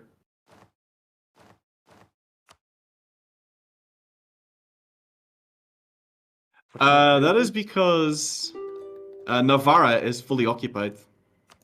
Oh! But Lubeck is offering a white peace. I'd take Lubeck it. is offering a white... I wouldn't. I would keep fighting. Oh, we shall go on to the end. See, for me, what I would take it and just flee to the New World. Be like, you can have Europe. I'm gonna go make my own country. I would tell Navarra to peace out, although they are fully 100% occupied. I wonder if Navarra is getting sent any peace offers. Yeah, if Navarra just pieces out, then Desmond has free reign here. For now. Asked anything going on with Salzburg. Honestly, not too much. They've taken a fair bit of territory. They've gone quantity and economic, which mirrors a lot of whatever other players have taken, but they're kind of just being strong. Middle of Europe. Doing their thing. Team 20. That's Lubeck. I think they might be trying to set up a peace deal here. Possibly. Well, okay. After this long of war and everything's just kind of status quo, let's talk about it. I'll go Songhai. They're trying to consolidate their gains. So right now they've got rebels and high autonomy in a lot of places. So they've taken land, about doubled their size, but they're mostly trying to consolidate.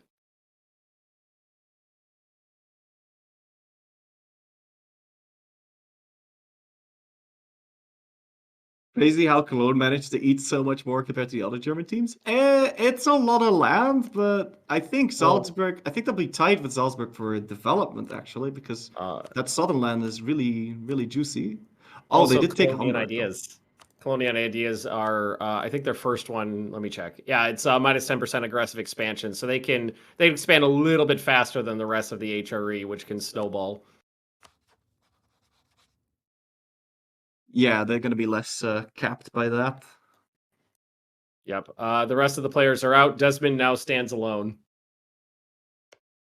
Okay, well that's good for Desmond though. That's good. I wonder what they did to Navarre. I think they might have just white pieced them actually. I don't see any land exchanging here, but I wouldn't know what Lubeck would possibly want from Navarre other than canceling the union with Aragon. I guess they have no treaties with Desmond right now. Yes. And we will be taking a break in about 5 minutes, guys, and then we'll do some more interviews. I know you guys were asking about that, so we're going to take a break soon and roll some of the players in here to talk about probably what happened over here. Get their side of the story. Yeah, I'd be very interested to hear from Valakia, Albania, to see what kind of deal they struck, if they struck a deal. And of course, Slowik 1v5 against the world here. Yeah, I want to talk to him. I want to see how he feels about this whole situation. I probably shouldn't tell him that the HRE is furiously building boats. No. We can't leak him information he wouldn't otherwise know. That would be nefarious. Right? Yeah. I mean, he could see them building the heavy ships. But the thing is, the Dutch heavy ships can't really come out because they're all stuck in the port. Well, he's only got 2 heavy ships in there. So if they sailed out together and focused on heavy ships, they could easily morale shock the light ships and cause a rout. They might. Slovak does have more Navy morale right now, though. He's got a Navy morale guy, he's got captains in power from the Pirate Republic, and of course a kick-ass admiral, who is 42 years old. It would be very sad if he were to die in the middle of a naval battle there. But well, now that you said it out loud, you're toying with RNGs there, because there's been times where I've done that, like playing in a game, be like, oh, my leader's 22 years old and he's great. As long as he doesn't die, nothing will go wrong. Yeah, a bit of a Murphy's Law there. Desmond would get Tech 7 in 1495, whereas the Dutch would also get it in 95, and the Lubecans already have it. In fact, in 95, they're going to be able to grab Tech 8. But I don't think this war is going to last for another 7 years. Something I'm curious about right now is Kazan's been in like an endless war at 99% with Ryazan. And they've had them pretty much almost fully occupied for quite some time now. I wonder why they're not piecing up. And now they're attacking Muscovy and sieging down the little bits inside Novgorod. Oh, interesting. Oh wow, Novgorod actually gave them mill access. That's so interesting. Yeah, they did. Maybe they've struck some sort of a deal to share Russia together or something like that. I'm wondering if there's a nod wink, you get this, I get that, and we don't need to fight each other right now. Knights continue to fight the Mamluks. Oh my god. They're not going to let that go.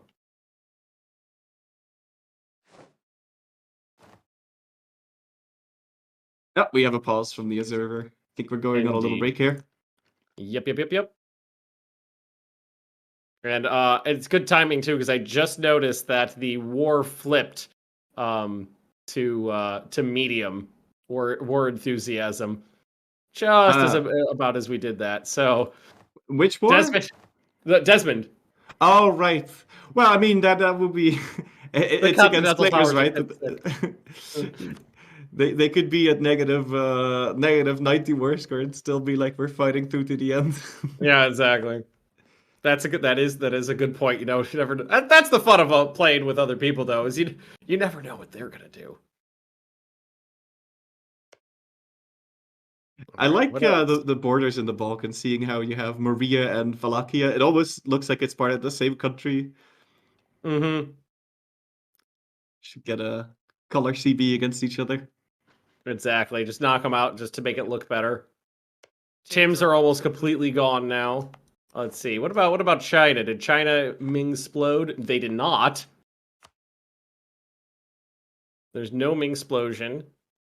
Medina's continue to just gobble up little bits here and there. Same with Songhai coalescing the local region. You can maybe show a time lapse for a time being. I'll bump it up a little bit. Ooh, I just noticed it looks like Teutonic Order is starting to gobble up some Bohemia.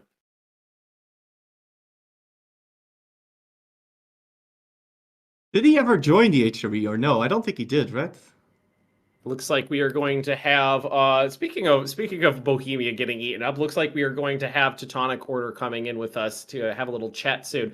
Unders, we're ready now. If you want to pop them on in here, I'd love to have a conversation about their horrible, horrible borders.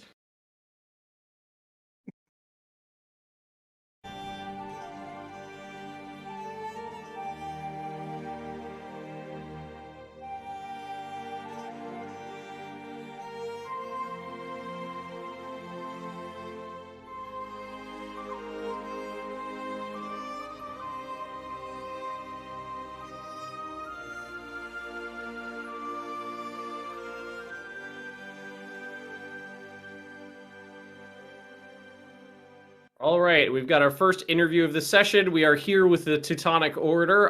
Teutonic Order, how you been doing? Your borders haven't changed too much in a while, but you have taken a lot of land early on. So what's your play? Yes, I mean, the start is already like 5 hours ago. It was a big scramble. I think you've noticed that as well. Going on with the other players, with the Teutonic Order and Ryazan and Novgorod. But we are having a good game. I mean, Poland are great provinces to have some development, and we are working on that. So, but we're also looking forward to bring forth the Theocratic League. Right now, we do have Salzburg as our leader, and we are looking to get the Knights to conquer the Holy Land. All right, that seems like the Knights are gonna need some more support in their Mamluk war, but it's going well so far. Congratulations on your war against Livonia. That was beautiful. Mm-hmm. I was wondering, are you planning to? Well, this might be a bit of an odd question, but are you planning to go Protestant and form Prussia, or will you stay true to the Catholic faith?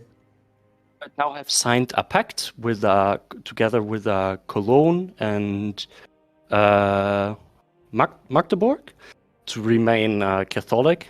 So for now, we will remain Catholic, and yeah. For now. For now. It's gonna be interesting how the whole league is gonna evolve when, translations of Bibles come around. Yeah, it should be the next session probably where things start getting a little spicy in the religiously in Europe.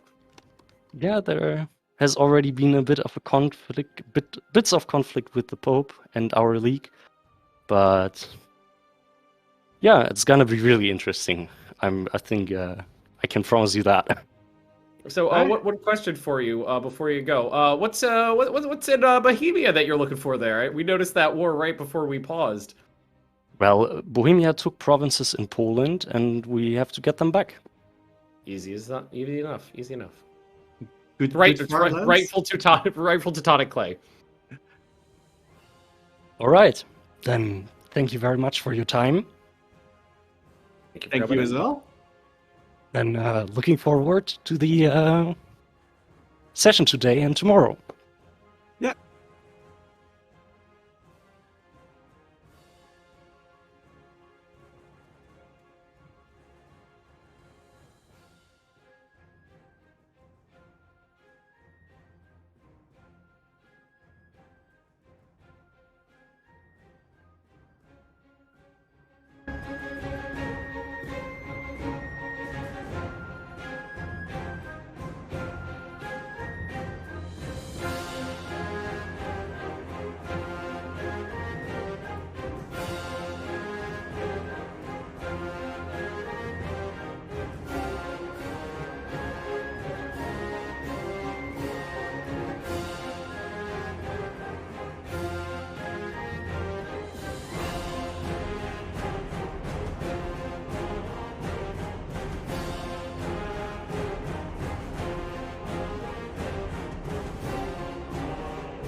Welcome back, guys. Woo! So, we had our one interview. I know you guys wanted some more because those are popular, but unfortunately, we had a stable of people waiting to go, and then they got a little busy with their diplomacy, and they play the game first and talk to us second. So, unfortunately, we didn't have anybody else to talk to. We were really hoping to get one from one of those big wars, but couldn't get I imagine they have a lot of their mind right now. Yeah, they're a little occupied. I'm just out of curiosity. I'm getting feedback now from somewhere. Yeah, me too. Is that picking it up on the stream? I don't think so. I think it's the. I think we might have a little technical difficulties. Yes. We're not hearing anything. Okay, that's good, chat.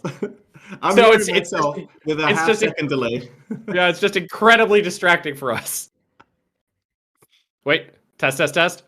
Nah, still there. Still very much there. Okay, why don't we try? Oh God, this is terrible. Let's try to talk through it. If you say sentences really fast and you can't get annoyed at what you've already. Okay, never mind. Okay. Okay, if we all just talk at Flory speed and we never slow down, everything will be perfectly fine. Perfectly fine. Yes. Yes. And short sentences. Yes. It's gone. No, it's not. Nope. Poland eaten up by the Germans. The Teutonic Order has done a pretty good job eating up Polish clay. Yeah. Yeah, I like how the Teutonic Order joined that crusade against the Irish pirates, and then at the same time decided, you know what, these Krakow farmlands are looking very juicy right now, and just took a turn to the south there. Yep. They claim that Bohemia has their land, so they're just going in to get it. Yeah. All right. Chat. If there's anything that you haven't seen in a while that you want to know, just let us know. We'll take a peek at things. We're on two different computers right now, so I can look for something that you want to see while Flory shows off some gameplay. So just let us know. Alrighty. So I guess we're just in the Cold War. We're just in the Cold War with Desmond still. Yeah. They're just waiting for their. Yes. Yeah. Sure. All right. Sorry, we've got announcers in our ear here. So we might have some players coming in for some interviews. So hopefully we'll get some. Well, I'm hoping for Desmond. Hoping for Zlewik to come in here and talk to us, but we'll see I'll take anybody from either side of this word and be happy. Yeah, Desmond or Lubeck. So looking at the Knights War over here, it seems like there's no end to it, really. I kind of forgot about it, honestly. It's moved 1% down since I last looked. The problem is, if he wants to take any sort of land, he needs to occupy a fort. It doesn't matter which one, but he can't take anything. He can't take Antioch right now. Ooh, looks like we got Novara coming in soon. Who is... Oh god, what's going on with them now? Are they getting... Wait, hang on. What's happening with Novara? They're at war with Castile. I think they moved to Delhi. Oh, are they gone? Yeah, Team 5, was it, right? They're in Delhi now. Oh, they're gone. They bugged out. No. They all joined in. We got.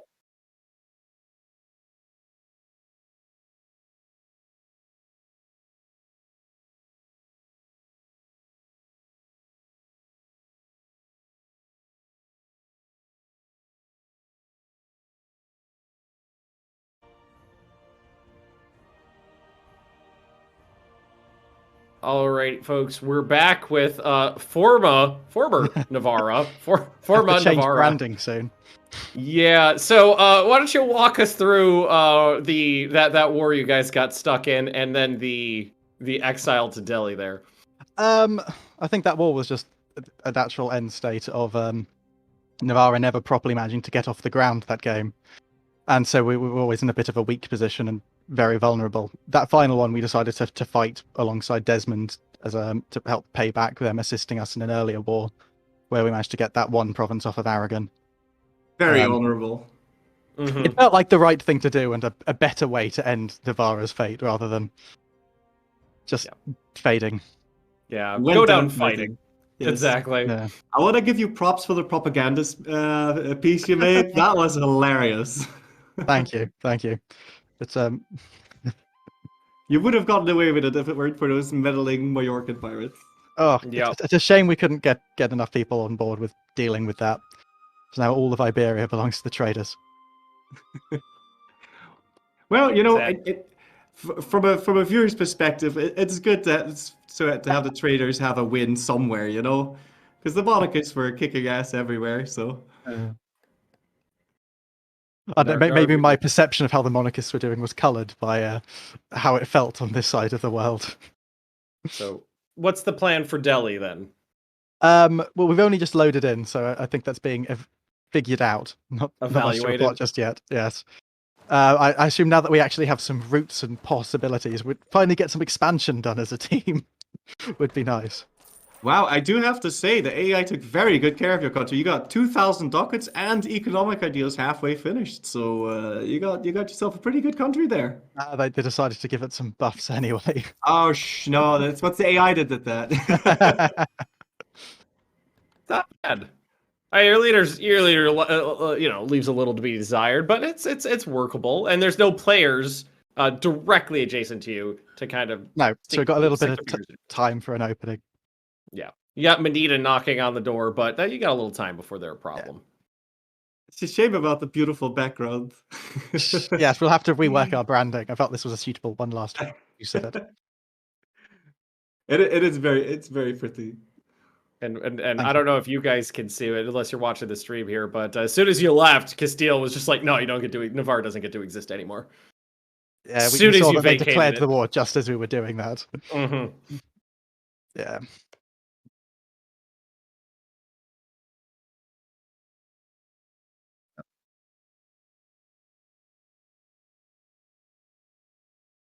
All right. Got it. Oh, we're not on standby. Oh, okay. Right. Okay. Oh.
Hello, everybody. Better transitions. So we have another interview. We are joined by Wallachia. I'm pretty excited about this one because I want to know what their game plan is. But Wallachia, say hello. Hello, everyone. The Great Vote of Wallachia bids you all well. So first thing, I can't help but notice that Dracula disappeared on us. Ah, yes. Our boy Vlad wasn't forever for this world, but I'm sure he'll continue on in his forever what's the lore, semi-living state for a while. Was he slain in battle, or did he have an unfortunate accident? I don't recall. I assume such a great man was only slain in battle. Of course. Yeah. That's what we'll go with. So, curious, is the plan to go to Romania? Because you're very close to that. I think you're only missing 1 or 2 provinces now. We would certainly be interested in forming Romania. We're as you said, we're very, very close. We like to take things one thing at a time. As you've seen, we have done a lot of expansion recently and a lot of defense. I'll note as well. But we're wide open. We like the Wallachian ideas decently enough by themselves. All right, fair enough. Fair enough.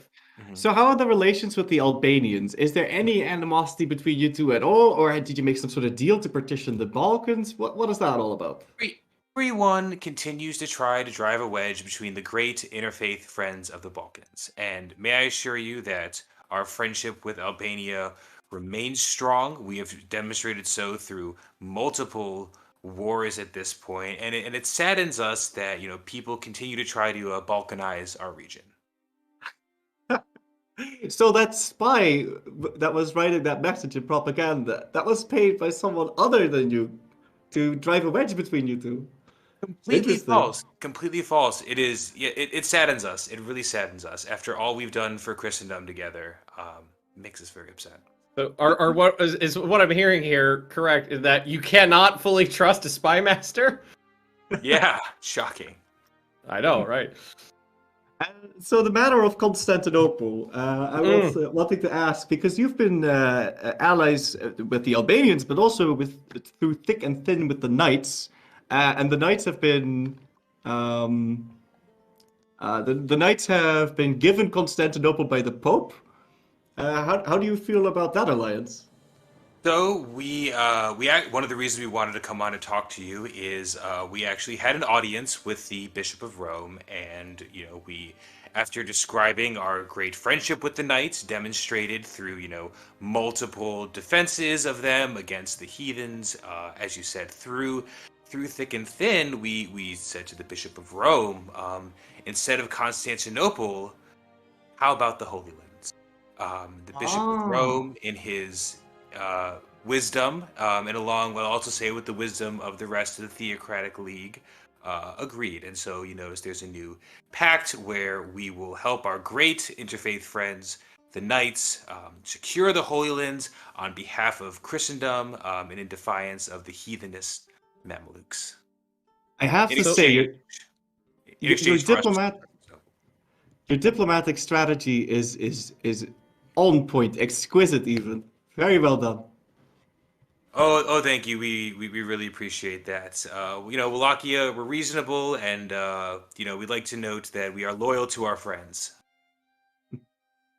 The alliance between Wallachia and Albania has stayed strong. There's been a couple times where the map changed a little bit, and I was like, okay, was that them? Is this very close ties and things just working out perfectly, or are they trying to screw each other? But it always seems to work out. You guys are just fast friends. No, it's we certainly had some negotiations. Friendship takes work. No doubts about that. But we are very happy with our friends in Albania. We hope our friendship continues to flourish. And one more question: how about the Knights? Because in theory, Constantinople was promised to the Knights, and they are creeping up the coastline. That was all part of the agreement. Once we help the Knights achieve the Holy Land, the Knights will no longer have a claim to Constantinople, and as such will be recognized by the Bishop of Rome and by the rest of the monastic league. Once again, a deal we are happy to make with our seafaring friends to the south. Okay, seems like everything's in order in Anatolia then. Hope so. We're happy to bring peace to Christendom. Beautiful. Unless you have anything else that you'd like to add, we do have one of our GMs coming up next. Fantastic. Thank you all, and God bless. Thank you very much. Thank you very much.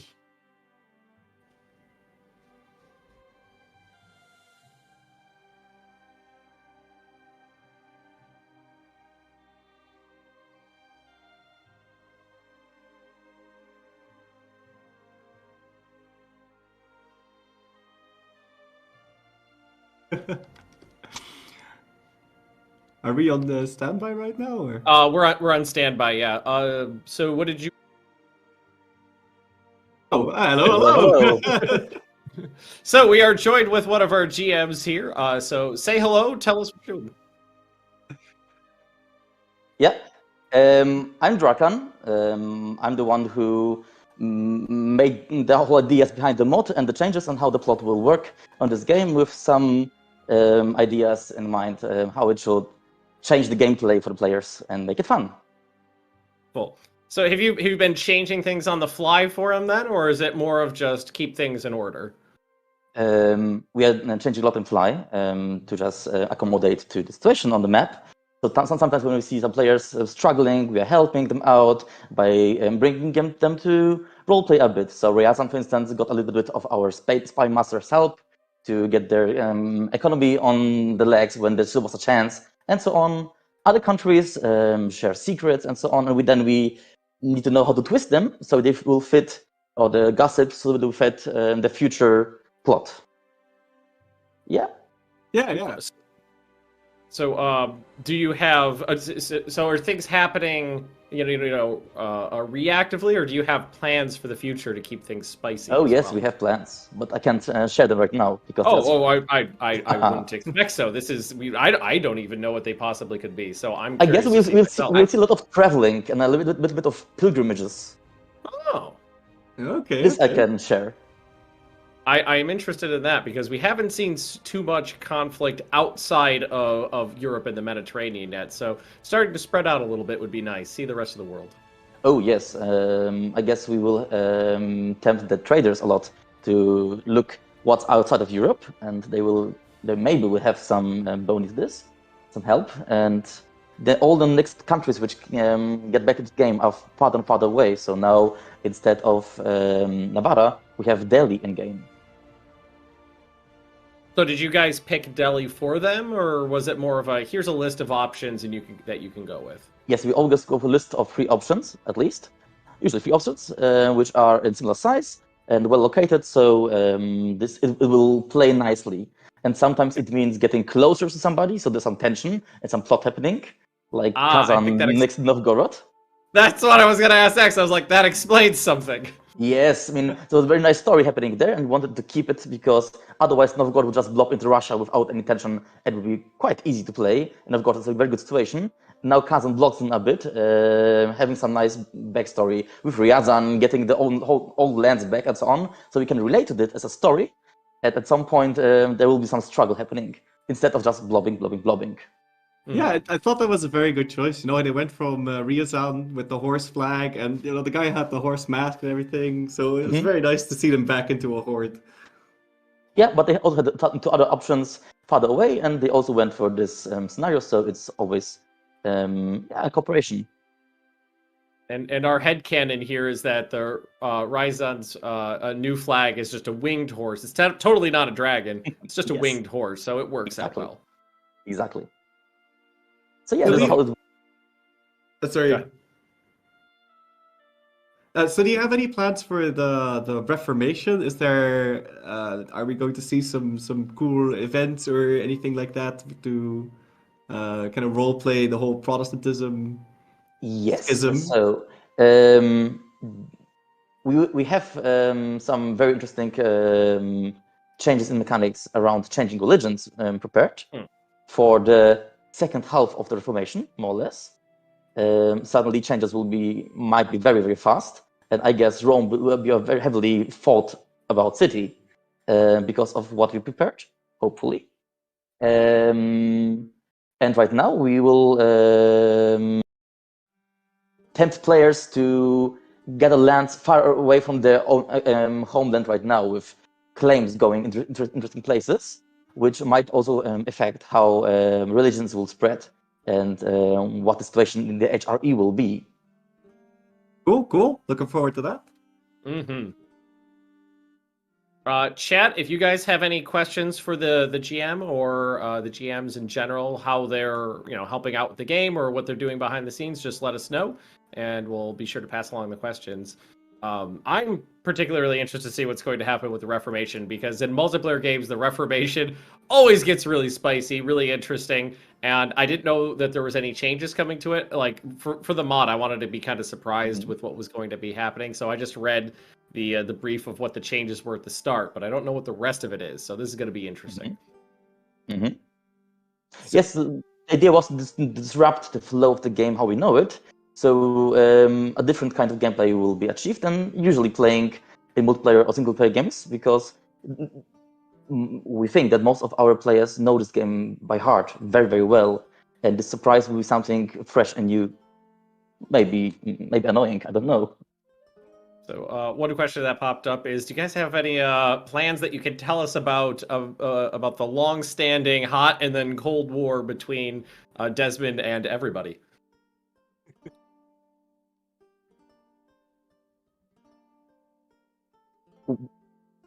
I have no interest in insight in this war. I'm just watching what happened, and that Burgundy made for a very nice wall between East and West. So I like the situation. Well, that's not the situation similar to Great Britain usually, that they have the sea between them and are easily defendable. And this might be one of the reasons why it's stalling. Yeah, I think it's great for like a story perspective. It's really like the darkest hour for them right now. Yeah. I mean, when you click the map and see all this red and this little green spot on the sea, it's a very nice story to be looking at. And I don't see Desmond failing very quickly.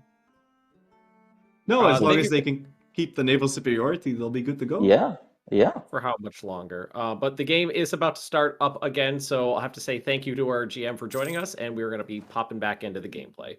Woohoo! Perfect. Thank you. Bye-bye. Have fun. Okay. So back to the Cold War that might be turning hot if things get spicy again. Why don't we have a Flory cam? Unfortunately, a little bit of technical difficulties.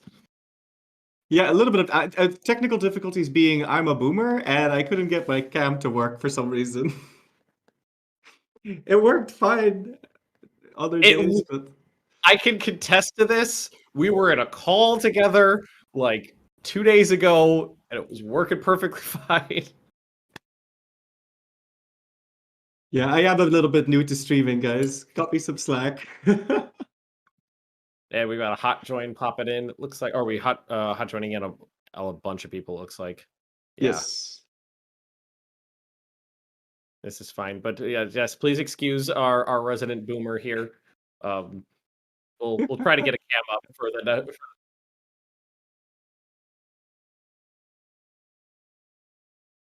Oh, that's cute.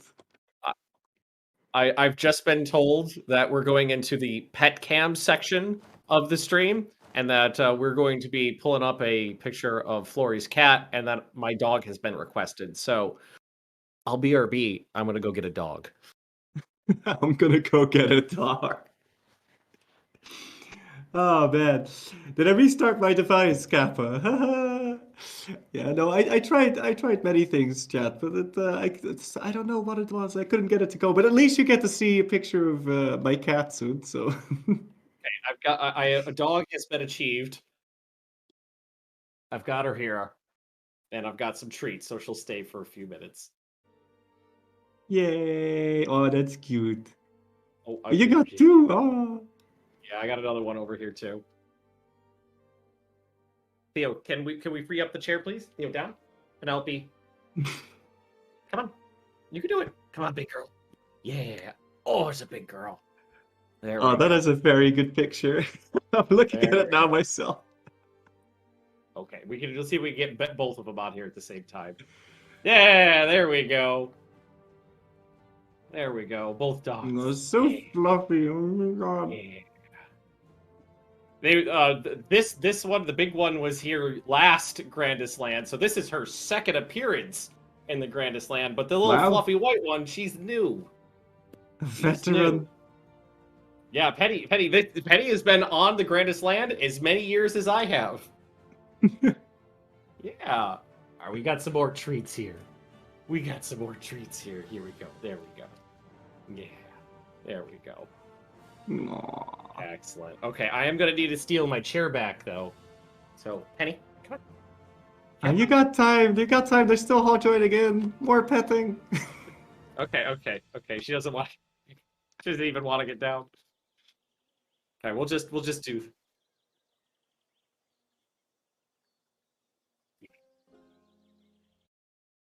All right. We need to adjust this camera here to get more dog on screen. There we go. Okay. Honey, can I have the chair back? Yeah, good girl. All right. So it seems like we're still going to be paused for a little bit. There might be some more hot joining. Oh, there you go. It's going to be more hot joining. So what happened during our part in the session? Let's review a little bit. So it seems that the pirates and the trader union won the battle for Iberia. Navarra is out, and they've moved to Delhi. We have a big war finally erupting in the British Isles that's been on a bit of a stalemate. As long as Desmond maintains naval superiority, the HME can bring in as many people as they want, but they can't land. So Britannia definitely rules the waves there. And the Ottomans got partitioned.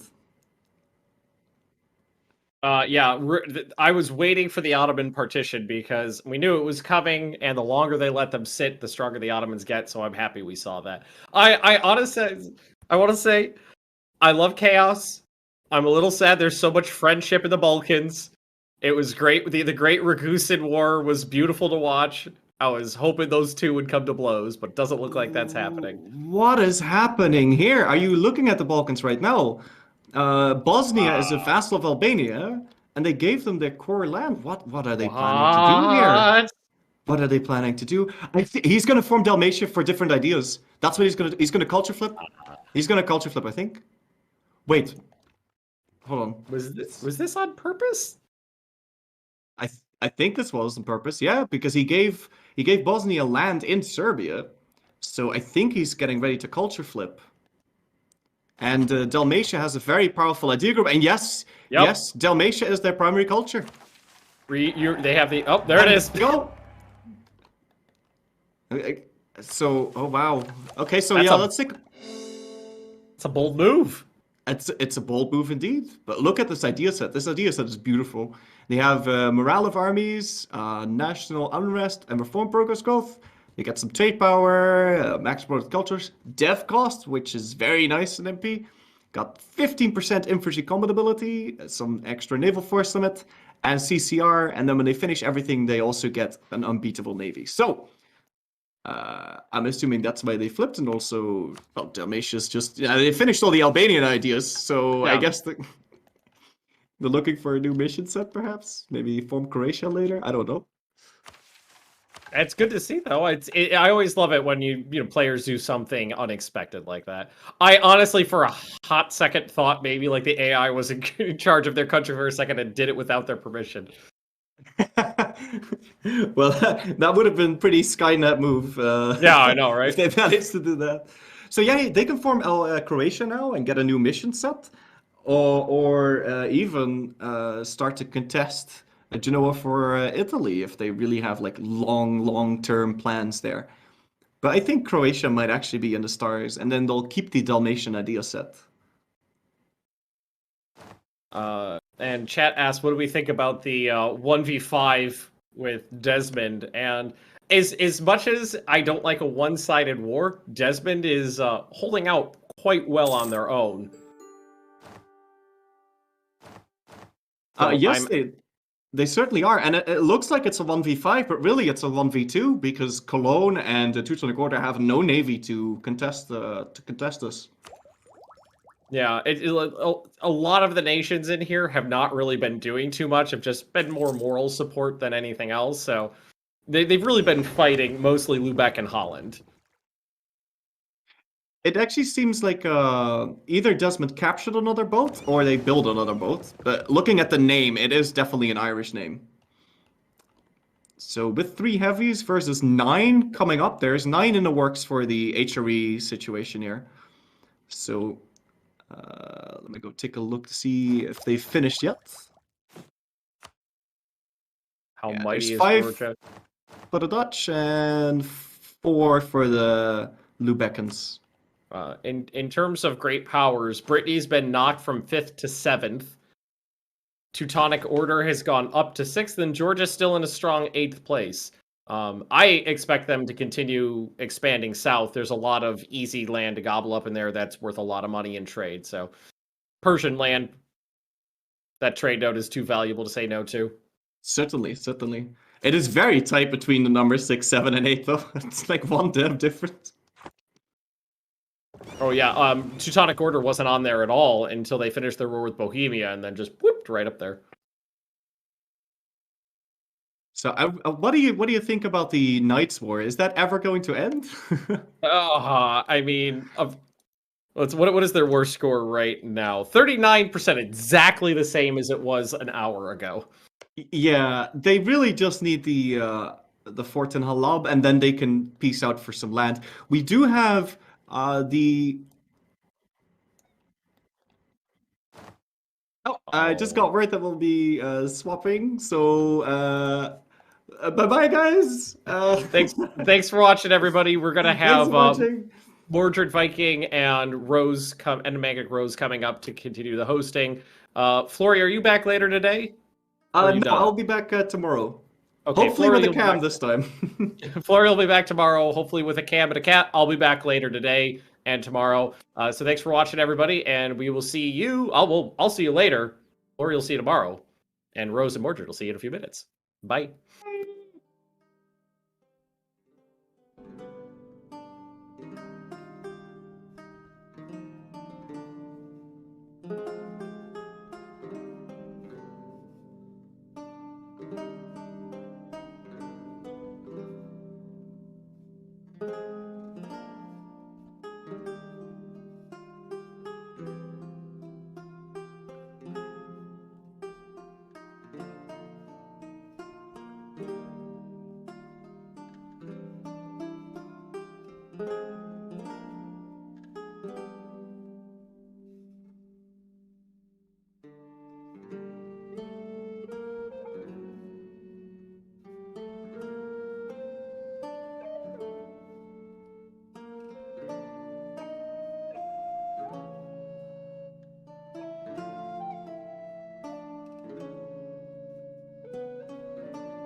Hello. Hello.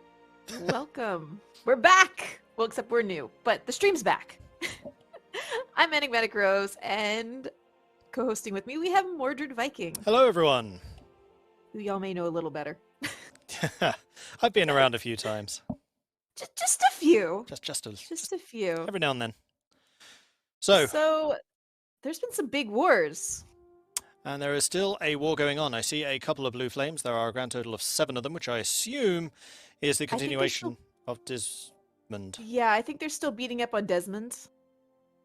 So I'm just going to zoom in on Desmond and just take a look. I just saw Desmond thrashing the Dutch Navy, which is never a sight I like to see. Well, except here, it's Desmond. It's going to be Ireland, hopefully. That's and I got to true. root for the Irish.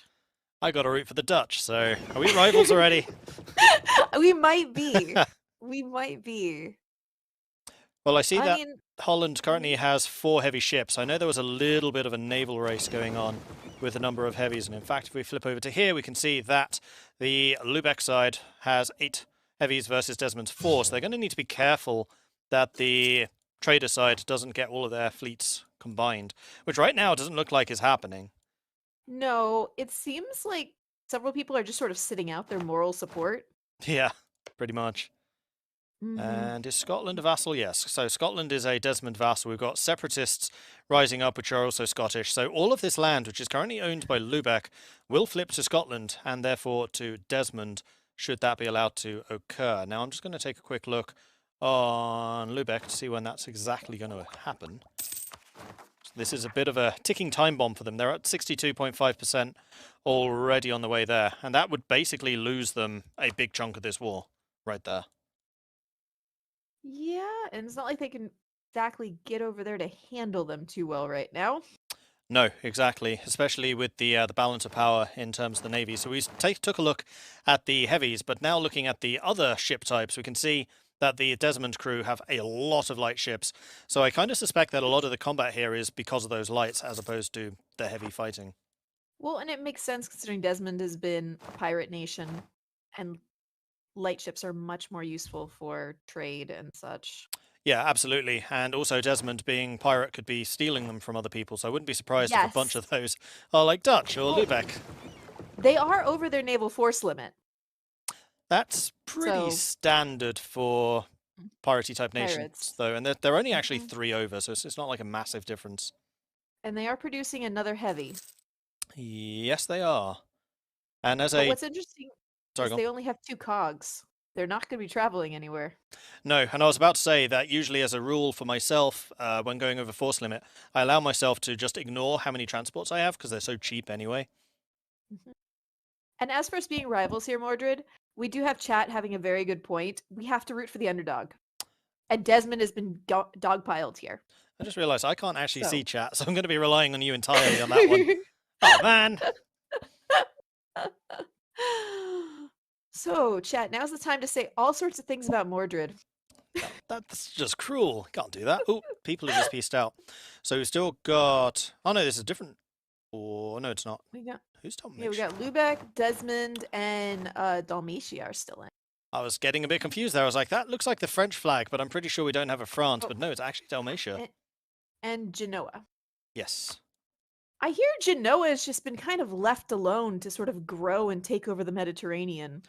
Genoa so far looks actually to be really, really strong. So if we just head over to the player map mode, if I can find where that is. They are getting Catholic zealots trying to convert Genoa and provincial separatists.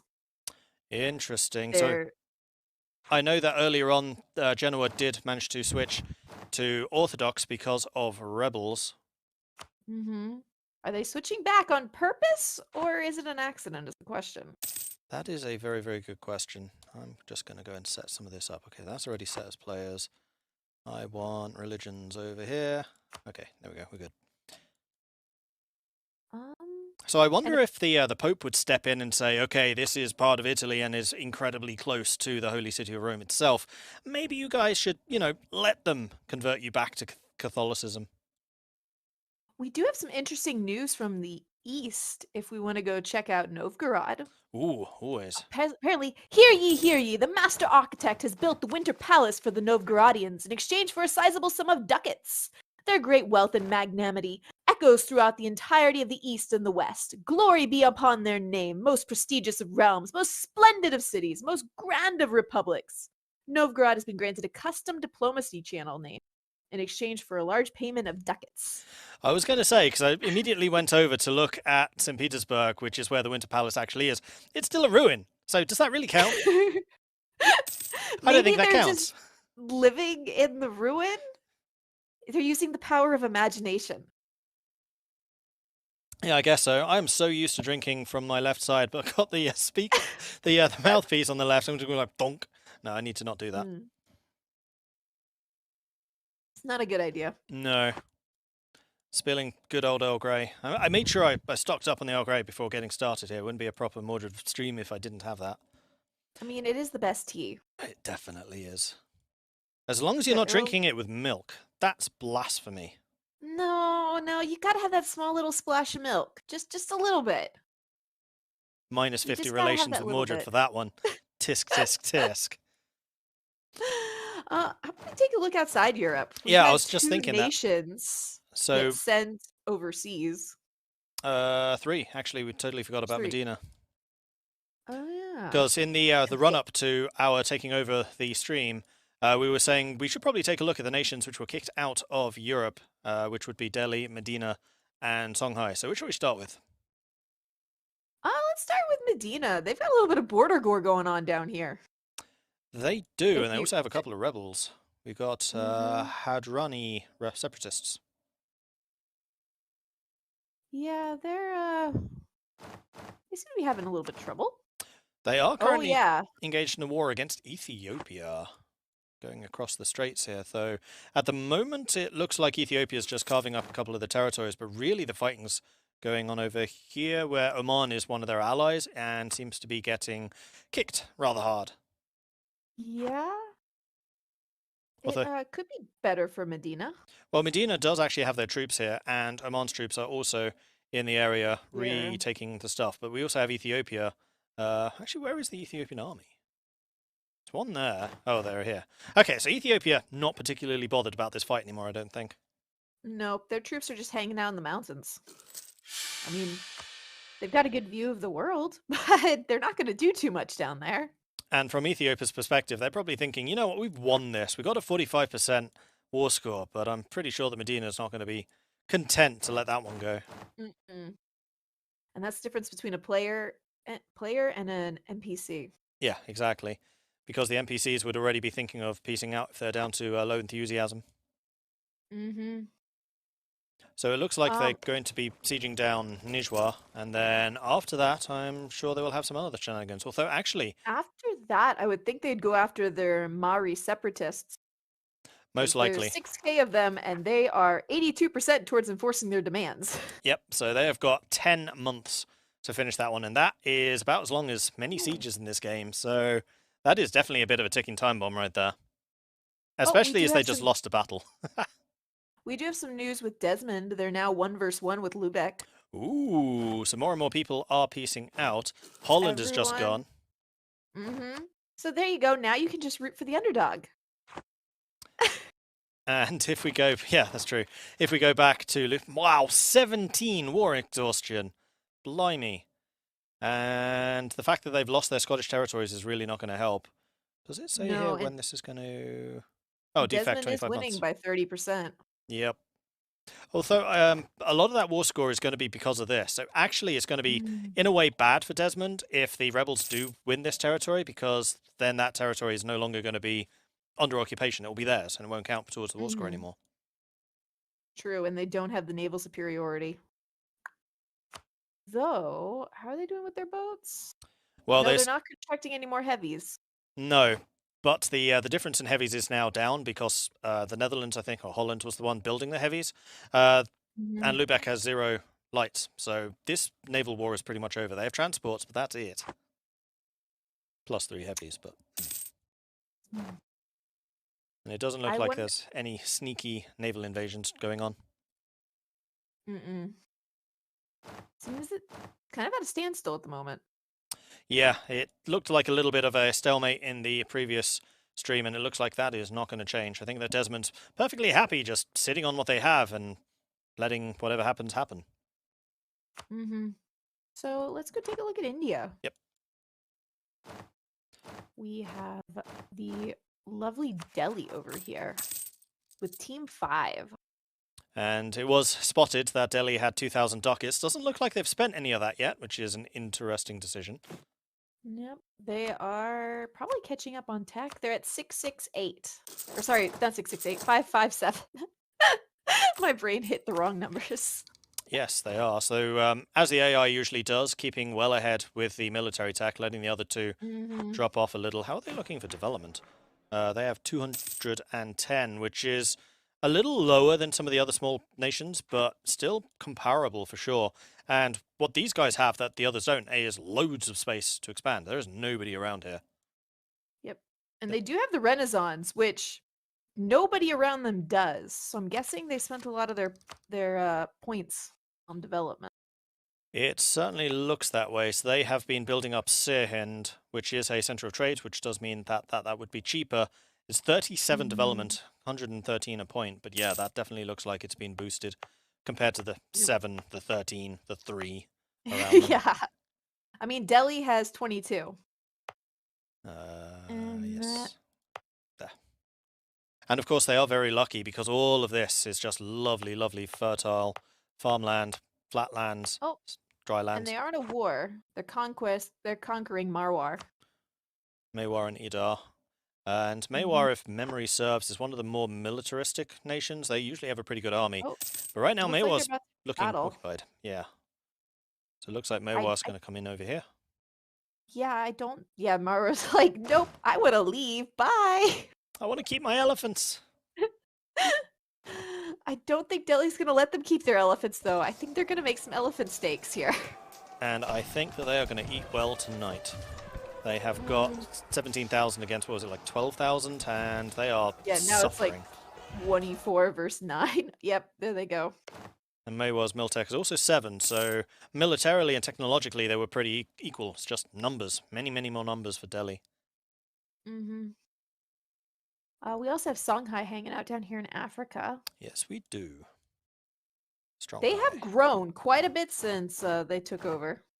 Unfortunately, I didn't get to see how big they were when they started, but yeah, Songhai definitely seems to be playing a pretty strong game, and kind of like Delhi, they have room to expand right now. They have a lot of Africa available, and Songhai can definitely form into one of the major military nations if they can keep up technologically. Do they have the Renaissance? They do not. Do they have feudalism? Yes, they do have feudalism. Which, of course, a lot of Africa does not actually start with. Mali can get it through missions. I know Congo can get it through missions. And I think Songhai. I think there are 3 nations that basically in Africa can get feudalism through missions. Yeah, for feudalism, it looks like Mali has it, Fulo, and the Malia and Jollof. I'm butchering that, I'm sure. The Mali and Jollof. Yeah. And actually, I have to say, it's relatively rare that Mali actually survives as an AI. So seeing them here still, even though it is 1492 only, is a nice sight. But I'm wondering how long that's going to last. I'm wondering here, Songhai seems to be spreading north. Are they going to try and go after Morocco? I think that would actually be rather dangerous, because look who's Yeah. right here. We've got the pirate nation of Mallorca just 1 province away, so I think they're going north. Maybe they wanted Toat just to stop people getting through here. This is a very, very nasty area to cross. Although if they were really doing that, they'd want forts, though this is still being colonized. And we've got some separatists that just beat Stronghai's army. There seem to be a lot of separatists around the world at the moment. Yeah, I think that's one thing I noticed about multiplayer games. People tend to focus very heavily on the other players to the detriment of their own nation at times. Yes, for sure, definitely. Yeah, So- independence for Timbuktu. And the Kanem Baruan separatists are also going to fire soon. Yeah, Timbuktu, Canon Bruno. Although Timbuktu is the only one that's really ticking towards that right now. Mm-hmm. In fact, Songhai's got 16 troops somewhere. Well, Songhai's currently Oh, fighting. there they go. They're fighting them now. 20,000 against 5, so I think those separatists are going to be short-lived. Yeah. Rip. Bye-bye, separatists. And they are gone. So how So is more- Songhai doing financially? They're currently losing money, mostly because I would imagine reinforcements. Yeah, reinforcements are costing them, so they are in the positive. They're not massively strong. Yeah, they do have one loan. That's it. That's actually pretty good considering some of the loan numbers we've seen in this game so far. Absolutely. Unfortunately, I can't see the income at the moment because of ledger rules. Somebody looking at Skanderbeg right now can probably tell me who is doing the best in terms of income and where Songhai ranks in terms of players. I'm curious about that one. Let's see. For economy, who are the best at the ledger? We still have Lubbock and Desmond fighting it out up here. We do, and I'm just watching this Scottish separatist bar just ticking up and up and up. 87% now. Hebridean separatists as well, and then Lollard heretics just, wanting a piece of the pie too. And why not? Let's see how their economies are doing. So Desmond here, they are losing 7 ducats a month at the moment. And they have their army maintenance down to 0. Their poor troops are eating rats. Why is it so bad? I guess it's just because Ireland is relatively poor in terms of territory. What's their development? Desmond, 134. It's not awful. It's pretty low, but it's not awful. Yeah, they're all 5s, 8s, 9s. Are they over their army force limit? Nope. I think they're Navy, though. Yeah, but the Navy is only by no, in fact, no, the Oh, Navy's and under. they're not even over. Yeah, they're under. They must have gotten rid of a few ships. Yeah, they've cut down their heavies from 5 to 3. It's because Or they lost them. They have one mercenary company only. So I'm actually a little bit surprised that they're losing as much money as they are. Which if we compare now to Lubeck is... Which is actually making 0.46 ducats.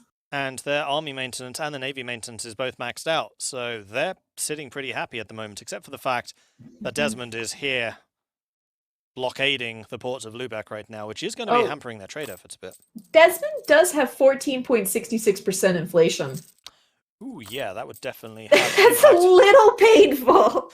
Versus the 2.9% on Lubeck. Yeah. So I think that somebody's been a little bit spend heavy on the old debased currencies. I mean, it's Zilvik is one of the players there, and I've done a hot potato game with him. And I was right after him. Every time I took over the nation, we had so many debts. There was so much inflation. I spent my full 10 years just trying to fix the economy. Because, he's of the opinion that debts, loans, it doesn't matter. It's just a number. Yeah, I mean, that's one of the criticisms I have, is I think that bankruptcy should cost more. Like, once you go bankrupt, increase interest by like 2% for 50 years or something like that, just to make it less of a, okay, I finished a war, bankruptcy, survive for 5 years while I'm in truce anyway, and just get rid of any debts that I incurred. It just seems a bit too cheap. However, they have just pieced out. And actually, they have, if you look at the Desmond missions, they just took Conquer the Highlands, so they're going to get more manpower back. But they have a lot of manpower still. So now they just need to do Rule Britannia. Mm-hmm. I wonder if anybody's going to be around to try and stop that, because clearly Holland and Lubeck have been trying to stop Pirate Britain happening, but I don't know if you can stop the inevitable anymore. No, I mean, you got Desmond owning Scotland. They're fighting more separatists.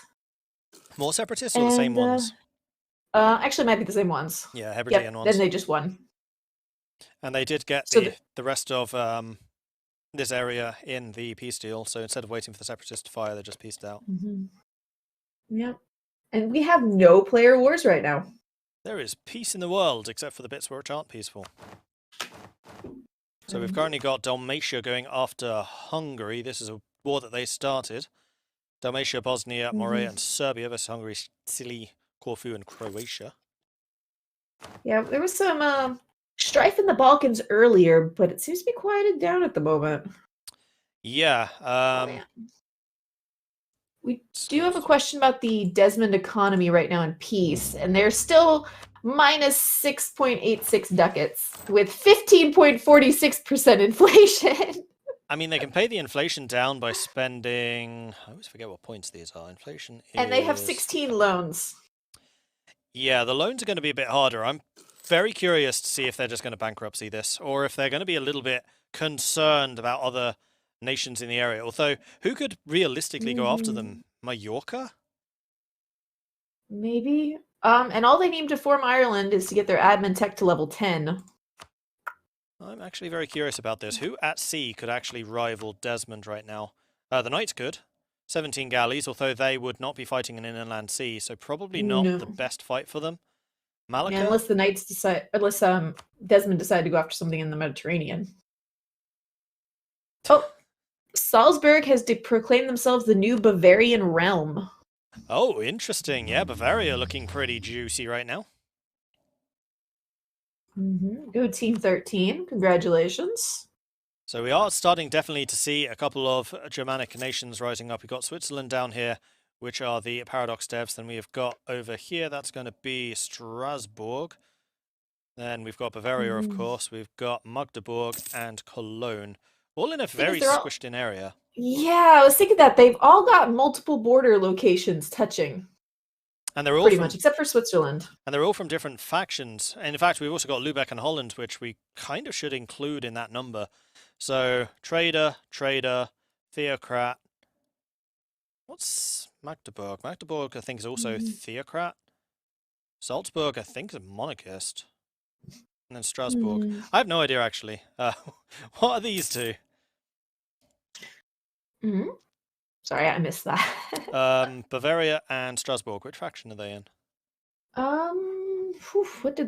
What team number are they? Strasbourg is team 14. Bavaria is team 13. Okay, let me pull that up. I have to go to a different Discord channel. There we go. Oh, I should probably keep that up. Sorry, team 14? Yeah. Team 14 was Theocrats. Okay. And the other team? 13.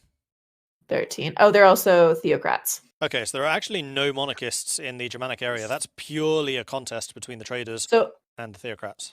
It is actually numbered very easily. Team 1 to 7 are monarchists. Teams 8 to 14 are Theocrats. And then 15 to 21 are the traders. But you know the rule about streamer maths. Like, adding 1. Is that within the 7? I'm not sure. That's true. There's a reason I normally ask my chat to do math for me. I think that's probably true for pretty much everyone who's a streamer. It's just like, streamer maths, no, don't do it. That's interesting, though. Why does Bavaria know where Chara is over in Asia? They don't. Oh, wait. Yes, they do. Oh no, all of the nations seem to know where that's going on over there. That's weird. No, it's uncolonized. I was going to say maybe this is like one of the GM countries or something like that, but it's not. It's just unknown. That's very bizarre. That is. Who knows? Maybe there's a mystical, magical land there. Quite possibly. Ambanar is coming into the main game or something. It's the elves. It's always the elves. Meanwhile, so we've got other wars going on. So we've got Genoa currently fighting against Ferrara, Bergenz, and Naxos. That is a war that they started. So just trying to consolidate more of the Italian territories. I'm curious to see when they decide to strike out against Milan, or if maybe they've got an agreement with Switzerland about who gets Milan. Be interesting. I know there's been a lot of talk between the different teams for diplomatic means. I need a trade thing. There it is. Because, yeah, all of this is in the Genoa node, as I kind of thought it would be. Switzerland currently is in the Rhineland node, so there is no competition there. And Rhineland does not flow into Genoa. So Genoa is probably not as interested in it as they would be, say, Valencia region. Yeah. Genoa wants all the money they can get. I'm surprised. Is Venice still alive? No. No, they've been conquered by Genoa. Okay, I was gonna wonder if they hadn't been conquered by Genoa, it would be happening soon, I would think. So this is one of the very, very, very, very, very, very, very, very, very, very, very few instances where I would say you're allowed to collect in two different places. And it actually looks like they are actually doing that. So they're collecting 15 ducats in Genoa and then 3 ducats in Venice, because there is no way of getting the money from Venice into Genoa. They are both end nodes. Although what you could do is have the money going to Ragusa and then Ragusa to Genoa. And Genoa won their war. Yes, they did. So Ferrara has just fallen. Apparently Venice is alive somewhere. They're one province minor. Yeah, there they are. See them. Ravenna. Oh, no, they're not one province minor. They got all of this. They're huge. A veritable Italian powerhouse. Or not. Meanwhile, Stronghai is currently fighting against people. Let's go and see who that is. They are currently fighting against Yatenga and Mali. No, not Mali. I mean, Mali's kind of in their way to the coastline. And if I was Songhai, I'd want to get to the coast. And Mali's still in the decline of Mali, so honestly, losing is kind of inevitable. That is one of the harshest disasters. Like, you want to get rid of that as soon as you possibly can if you're playing as Mali. I haven't actually played too much down in Africa. With Origins, it's a lot of fun. Yes. I was playing as Kilwa the other day. I think it was.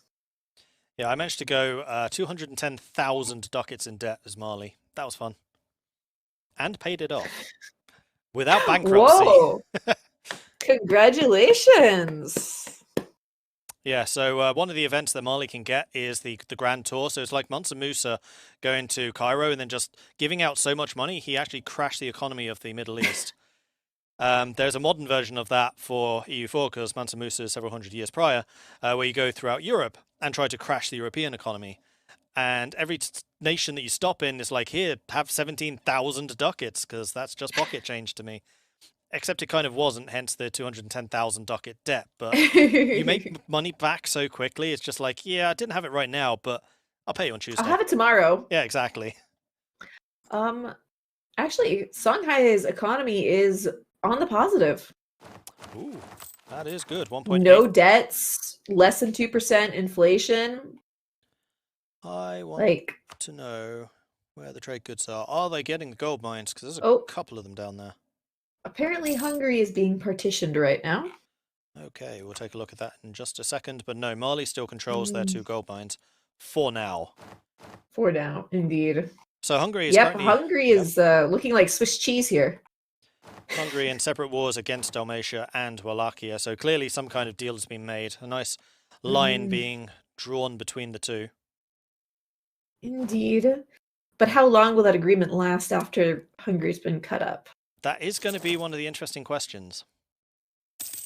Especially because Wallachia is monarchist and Dalmatia is also monarchist. They killed Ragusa, of course. So same faction, so maybe they will survive. Ooh, Desmond and Brittany are going against England, Oldenburg, and Portugal. I did wonder when this was going to happen. So England. Is England allied to anyone? Yeah, Oldenburg and Portugal, which you just said. So it's Desmond and Brittany versus that. So it's 9 heavies against 3. So Brittany might struggle to assist that unless they're going down to attack Portugal. Apparently the English army is interesting. Interesting how? They're all hanging up in the Hebrides. So they're currently in the in the Hebrides in January. That's going to be particularly uncomfortable because you're going to be at the front of all of the force of the Atlantic winter storms hammering into you. Probably not the best vacation spot right there. And Desmond has their... Oh no, Desmond was just fighting them? No. I would think Desmond would be interested in moving their fleet there to keep their troops trapped. Yeah, Desmond's keeping a very small token fleet. That's where their transports are, while the main fleet is over here beating up Portugal. And this is actually a really good fight for Desmond because pirates, they like capturing ships. Portugal and England, what do they have a lot of? Ships. Bingo. I'm surprised no one has gone off to call it. Oh wait, no, there is a single colony in Santo Domingo being formed by the Castilians. Oh, Castile. I was wondering if the Dutch would be getting over there, because I think Holland had exploration ideas. And Portugal is down in Brazil. Like, typical. 2 provinces for Portugal, 2 for Castile as well. Mhm. So did Holland get anywhere? That's the question for me. Are they colonizing? Don't I have no see anything yet. They have 2 colonists, but neither of them being used. They might just not have the range yet. That's what I was just about to go and check. Bermuda has been lost to the Bermudan Triangle. We just don't talk about Bermuda. Yeah, we don't talk It's about gone. that one. It's gone. No, it's Lost. gone. Where is Well, colonial gone. range? I Because I'm don't not on know my the own map. home machine here, so I'm currently in Stockholm. So all of these buttons are in the wrong order for me. So colonial regions, where's range? Even playing here, since I'm playing through Parsec, they're all in the wrong spot. Since there's I've got one for victory cards. I would never put victory cards on the hotbar. Yeah, me either. I mean, if you're casting multiplayer, then sure, if they're being used. But I don't think they're being used here. Nope, we're not using them or Lucky Nations. There it is, colonial. So if we're looking at Holland, Holland can't currently reach anything. The nearest would probably be Arguin, which they are close. 413 out of the 425 that they need. They are very, very close. Now, have they taken the Colonial Range Advisor? They haven't. If they took the Colonial Range Advisor, which they have access to, they could reach that and they could start colonizing. And they've got the money and they've got the income. They have a positive balance of +7 ducats. Yeah, Holland could easily be doing that already. Could they reach anywhere else in Africa? Probably not. But once they have Arguin, they have access to the entire coast of South America. Could they make Greenland? That's a good question. Greenland is 550. It's actually further away. Because the difference here is going to Greenland, you're going against the trade winds, which is what these arrows are. So this distance is effectively increased. While if you're going with the trade winds as opposed to against them, then the distance is reduced. So going this way is always going to be quicker than going this way. Okay. Oh no, and somebody's just stolen it. Castile has just moved in, took Arguin. Holland's lost its chance. And it's going to have to wait a lot longer to get down to Befada. Oh, that's really unfortunate. Holland may have a war in their future. They may well do. Oh no, he is Holland. Are they listening to the stream? It wouldn't surprise me. Yep, that is in fact Holland. I was thinking that's a very Dutch name. That's not a Castilian one. And at this point, Holland's not part of Spain. We don't talk about that. So what else is going on in the world? Where do we get to? Desmond currently fighting against England. We'll check in with that later. Switzerland currently fighting against Padua, Bologna, Navarra, and Provence, together with Austria and Genoa. So this is actually supporting the Genoese. I wonder if this is one of the so-called condottieri armies, because Switzerland wanted to make money from people buying their armies, effectively. They're not getting any subsidies. It doesn't look like they've been paid. They have been paid. They have a positive income, even though their income is negative, which means they've just received a gift. So yeah, Switzerland has been bribed into this war, I think. They're probably wanting it. They're probably going to get something into return. Yeah, money. I mean... That's money. And you need money. Switzerland's goal has always been, they wanted to stay small. They didn't have any particular interest necessarily in expansion, but they wanted to be a very mercenary nation. So they're gaining a lot of military skill by hiring their armies out constantly. Why they didn't just do this as condottieri, I'm not sure. So maybe they're at 22% professionalism. Yeah, there you go. Actually, that's an interesting question. Who is the most professional army in the world at the moment? Definitely not Genoa. Switzerland, 22%. They are a head above Strasbourg with 13. 57 tradition too. Wow. Don't mess with the Swiss. The Swiss are being played by Tinto, correct? Yes, they are. Yep, they are. And I love the fact that they're currently sitting on 0.5 morale, which means their maintenance is not raised even though they're at war. Nice. They've got military tech at 8. They're 115% over. Oof, expensive. Mm. So now we have the Teutons going after Poland, gobbling up the rest of the territory in this region. Of course, a lot of this already belonging to the Teutons. They've got a bit of a Bordigory snake going on here, which is a bit hard to see, because Galicia Volhynia is all theirs already.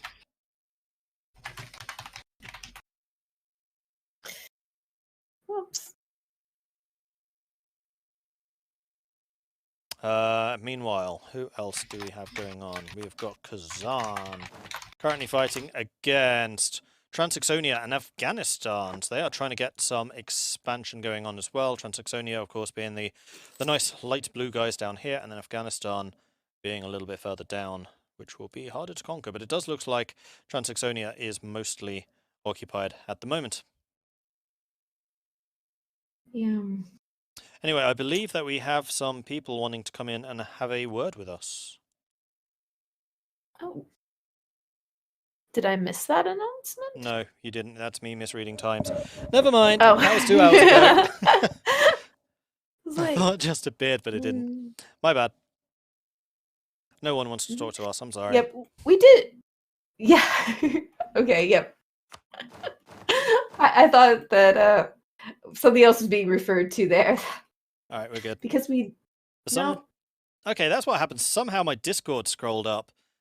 That's why I was like, it's changed. It's definitely changed, but it hasn't actually changed. All right, cool. We're good. Yep. Yep. Salzburg turned into Bavaria, which they were letting us know. But chat let us know that before chat, you're faster. You get a bonus to speed. Meanwhile, Desmond currently thrashing the English army. 4 morale against 3.2. Same tactics. General skill probably different. That is a English stack wipe. Things are looking particularly bad. But the Scottish Liberty Desire is at 100%. Is anyone supporting them? Maybe. Yeah, England is. I don't think Desmond is too worried about that, then. In fact, this might be why this war happened. It's like, how dare you? Scotland's ours. Mm-hmm. I mean, it makes sense. Really, historically, the English took a bunch of Scottish people, including some of my ancestors, and sent them to Ireland. And now Ireland's just returning the favor in this alternate universe. Indeed. Naughty England. Naughty, naughty. Meanwhile, we do have Mallorca currently going after Morocco, which is going to be interesting because this could mean that we are going to have a border between 2 more players down here in Africa, which I think will be the first African player border. Mm-hmm. I think it will be indeed. So, I think someone said something about the Mallorcans were talking about becoming a nation.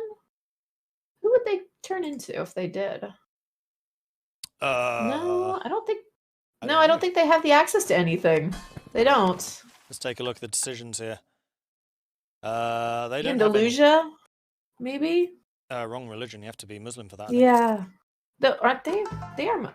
Oh, they are. Yeah, maybe they are. Yeah, they are Muslim because they can unify Islam as a decision. Yep, you are quite right.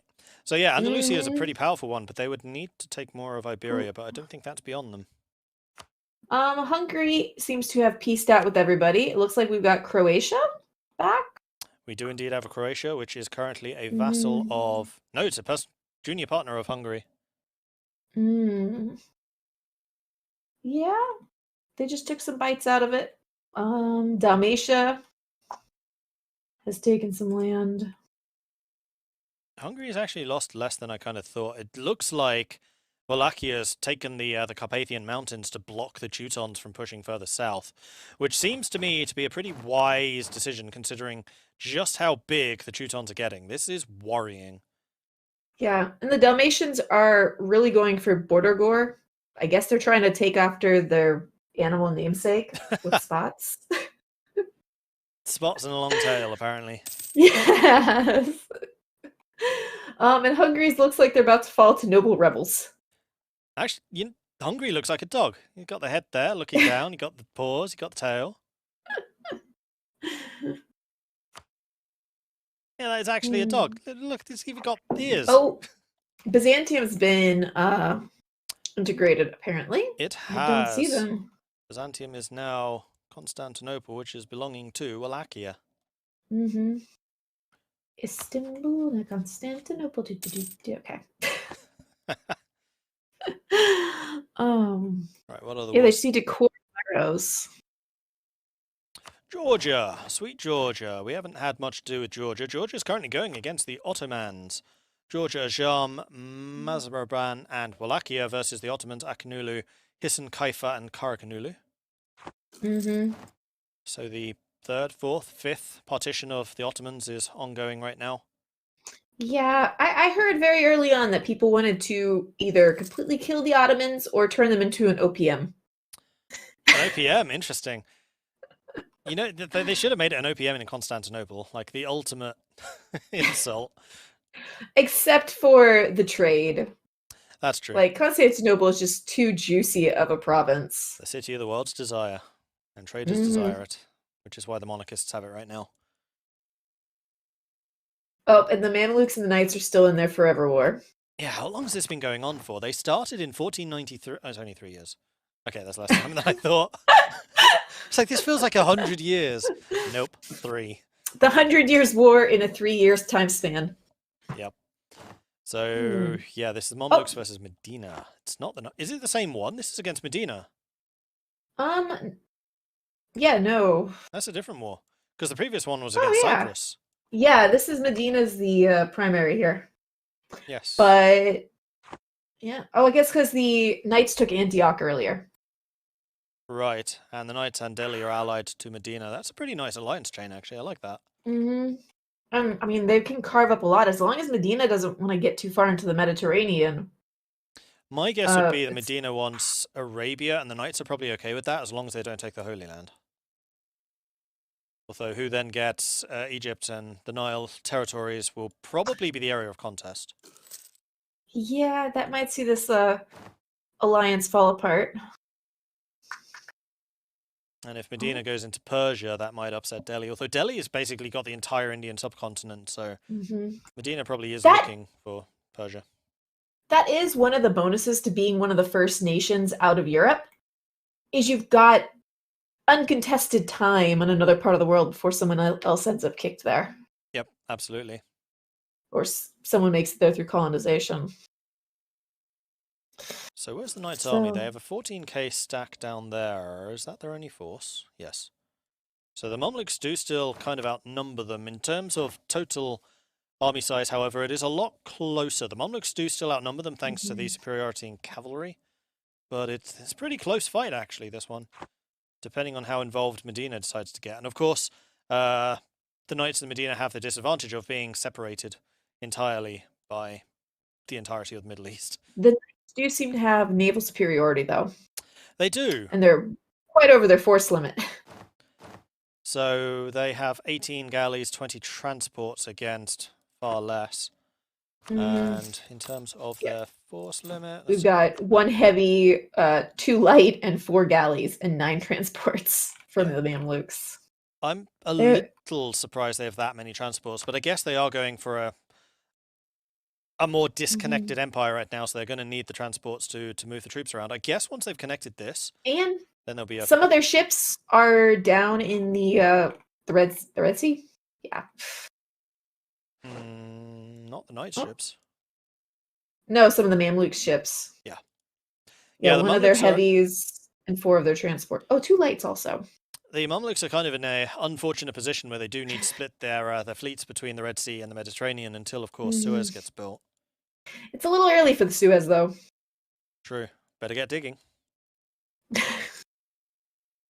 Oh, Novgorod looks like they've polished off a bit more of Muscovy. And at the moment, the border with Kazan seems to be holding. Kazan looking much more interested in going south instead of north. I do wonder if we're going to see a Russia. What is Team 12? Oh, maybe they're doing their cut up of the Mamluks? So Novgorod's only lacking admin 10 to form Russia, so I think we will see a Russia. Sorry, got you off there. Mamluks, what? Oh, no, the Mamluks. The Medina is the one who paused. Ah.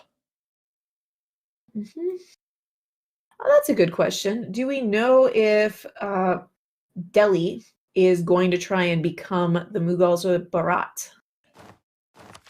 Delhi at the moment is Muslim, so that would be Mughals. And I still maintain the Mughals are probably one of the strongest tags in the game. Mughals and Russia are the two I rate really, really highly. And we're about to see Russia.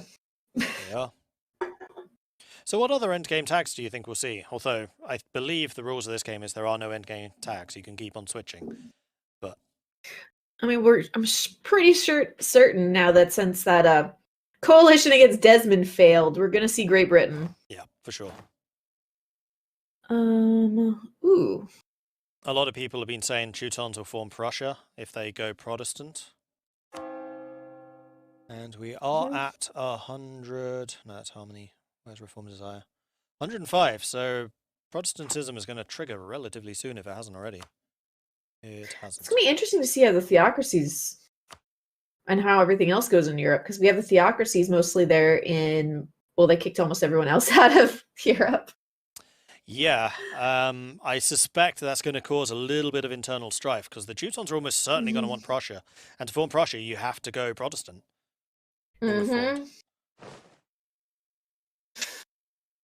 Yeah, they've gone quantity, they've gone economic. They are going to be able to assume religious authority soon. Okay, so we were just told about the fact that the players could see that little bit in Siberia. We just got informed there is a bug that allows Western technology group nations to see the whole world. We're investigating where the bug comes from, but it may not be an easy fix. If it cannot be fixed, we'll remove the fog of war for everyone. Makes sense to me. Do we have anything? Unfortunately, Nope, there's no new packs for a while. I was just checking that out. Oh yeah, good idea. During rehosts, unfortunately, or hotline, I can't scroll around, so we can't be looking at pretty so pictures. we just sit here. Although this is a pretty picture of England being completely and utterly occupied by other people. Songhai is down in northern Africa, and they're creeping their way up to Morocco. I still question if it's the right move to go north. I don't think it is. It's gutsy. I mean, they probably do want to control the Sahara crossing, but otherwise they'll be wanting to take out all of this if they can. Yep, it looks like they're creeping up the other Sahara crossing too. Yes, they are. Going. I wonder, they can't talk to Medina. Or maybe they can talk to Medina, yeah. I wonder if Songhai will try and form something with Medina to take out the Mamluks some more, because they're not going to come into much contention. And if Songhai wants a little piece of the Mediterranean, they're probably going to focus more on getting to the coast down in Africa, or southern Africa, before they try to head for Egypt or something. Yeah, most likely. I wouldn't be at all surprised if we see Songhai trying to grab as much of the coast here, because the Ivory Coast is one of the most important trade zones in the game. Ivory Coast and Aden, most important trade areas that are outside of an end node. I love playing as Portugal, and yeah, rushing that Ivory Coast. Oof. Once you get that, your money problems pretty much disappear. Yeah, basically. Especially because the East African areas, which are a little harder to contest, you just go right past them. Just get Coromandel, or even just go from Moluccas all the way to South Africa, which is almost never contested. Then boom, Ivory Coast, home. Yep. Let's see, how's Holland doing with their colonization? That is a good question. Holland has reached over here. They've got Neukoerland. So they are in the Caribbean. So they're the first player to make it over there. They are. They are still working on Arguin, so that's going to be both of their colonists currently hard at work. Are they going for a third, I wonder? Or are they just going for the 2 and not paying too much? They're just going for the 2, which does mean that they'll be done quicker. And then once they've got the colony in Arguin, they can basically go all the way down the Ivory Coast into South Africa. And then once they have Neukoerland, they can go for Caribbean, they can go for Mexico, anywhere really. And they are going to try and form Switzerland. Or Switzerland, Netherlands. I'm sorry. I know the difference. I've been to both countries, but at least it wasn't the usual Dutch-Danish confusion that I hear. let's just blame it on pregnancy brain here. Let's just do that. Or Swiss and Swedish, yeah. Oh. Well, the partition of England is definitely looking like it's going to happen soon. I wonder if Brittany's going to take anything from this. It's going to be interesting because doesn't Desmond need everything eventually if they want to form Great Britain? I don't know. I would think they did. Decisions, form. They can't form Britain yet. Yeah, I mean, they can't form Ireland yet. They need Admin Tech 10 and they're at 7. So you need to have Oxford, Hampshire, Lothian, Aberdeen, and London to form Britain. Okay. They might have a deal then with Brittany to only take those and then figure later they can go off and kick Brittany off the island. Okay, we are going to be looking over the costume contest in a moment. Which is exciting because some of these players have really gone all out with their costumes. Yeah, you were definitely hyping them up a little bit in the pre-stream chat, and I haven't seen them yet. So I'm very curious about this one. And So chat can vote also as well about what their favorite is. So we'll keep that. Yep, we'll keep that in mind for a moment, and they'll be popping the images up on the stream, and you can check them out. I believe they're also in the propaganda channel in the PDX Discord. So if you're not in the PDX Discord, go hop in there. And we'll be showing off the top 3, I believe. Yep. Yep. Go vote in the PDX Discord, and I'm assuming that's where you're voting. And then the top 3 will come up on stream to be voted about. When they have it. All right. We're going to wait, but that's going to be coming soon in about 20 minutes. So go join the PDX Discord, check it out in the propaganda channel, which has other juicy, fun stuff that is not always making it onto the stream. The propaganda channel really is one to watch. It's been a lot of fun just seeing the madness the different players have been conjuring up there. Yes. Oh, it's not a sad-looking Ottoman Empire. I think the Ottoman Empire looks glorious here. This is their best look ever. And here we go. Mallorca has, in fact, taken the southern Moroccan territories, and we now have a border between 2 players in Africa. Songhai probably butting up against other players a little bit earlier than they had perhaps hoped. Yeah. But, I mean, Mallorca did know they were there, or that they would be there soon. Stronghai may not have. I mean, they can see Fez, but I don't think they could have seen the stuff further north. Yeah, so Novgorod cannot form Russia until they get to Admin Tech 10, and they are at Admin Tech 7. So for Ireland and Russia, we're going to be waiting a little bit. And they also need to be at peace. Sad. Well, yeah, that's a given. That can be arranged, though. I was going to say, given in a multiplayer game, have you seen how long some of these wars have gone on? True. So it looks like Medina finished their war against Ethiopia. They lost the territories that they had taken down here to Ethiopia, but they did keep Oman whole. Kazan currently going after Nogai. Let me just make sure. Yep, so if you're in the PDX Discord, the announcement channels for the EU4 Greatest LAN Party, there is a link to where to vote for the best costume, and there'll be a raffle with nice prizes for those who vote. So if you vote, you have a chance to win. Sounds like a win-win situation to me. Ooh, we have a pact between Songhai and Bavaria. They will trade friendship and equal value with each other. Should either nation not provide an equal measure of friendshipness, the transaction is called off and will be replaced by a one-sided bargain of friendshipness. Okay. I'm a little... Oh, apparently Medina lost to Rebels, so we'll have to check them out when we can move the screen again. Oh, I can actually move it this time. If I go to the edge of the screen, I can move. If I use middle mouse, I can't. That's interesting. I never noticed that before. I'm playing on 2 monitors, so I can't move to the left when that happens. In fact, that's probably why I've never noticed, because I have the same problem usually. So Medina lost to Rebels. What did they lose?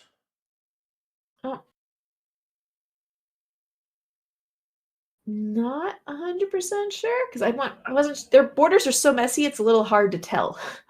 And we are currently in the diplomatic map mode, which should show you with the hashed out territories what's been lost. And is that it? Possibly. Unless they lose their cause when separatists happen. That's possible. I'm not sure about that one. Maybe it's the coastal land Down here, Mara. over on the Red Sea. Oh, the bit that was in Ethiopia? Maybe, but I think that Ethiopia was actually occupying that.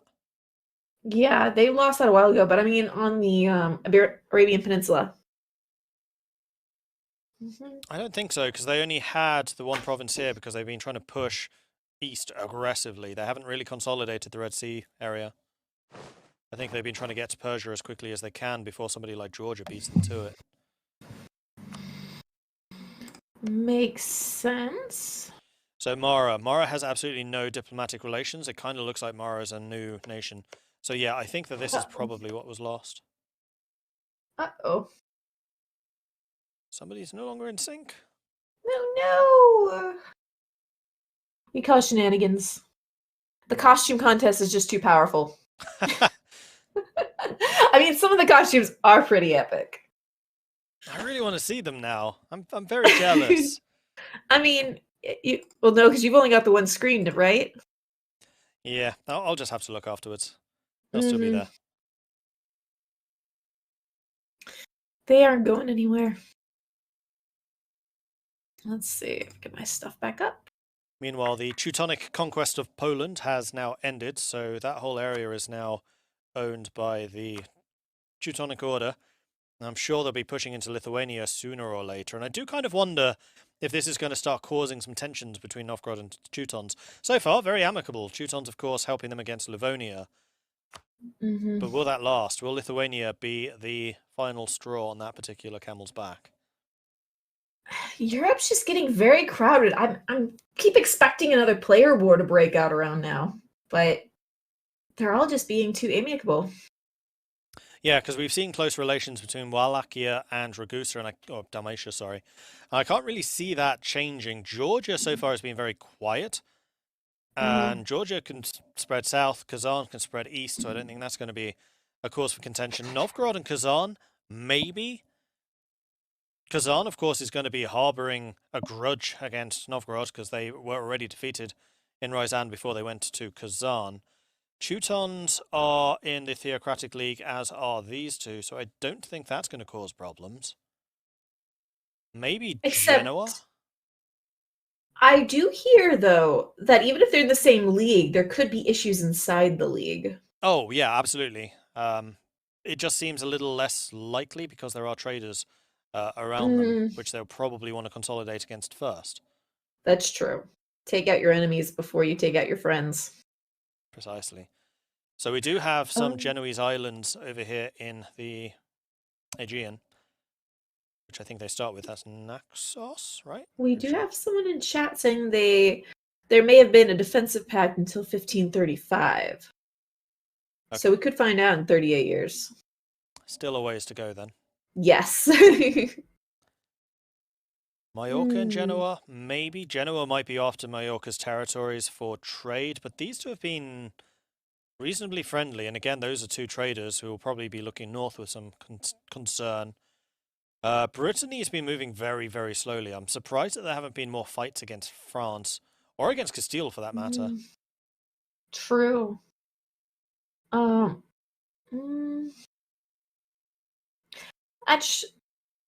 There is a good point. We should be possibly scared of the Novgorod and Teutons alliance. Because if they're going for Russia and Prussia, they're going to be pretty darn powerful, and they could carve up Europe. They really could. That would be an incredibly dangerous combination. Think if they teamed up with Desmond, too. Yes. And I was going to say, what does Desmond gain from that? But actually, in multiplayer games I've played before as Britain, Prussia is one of the best allies you can have. Because you have basically no conflicting objectives against each other. One of you is in Eastern Germany, the other one is in Britain. Britain doesn't usually care about what's going on the continent as long as it doesn't affect the balance of power. And Prussia is usually a very good hammer to wield against those who might be getting a bit too strong, like France or Austria. Yep. And there's nice, clearly defined borders on where to cut things up, which leads to less diplomatic issues.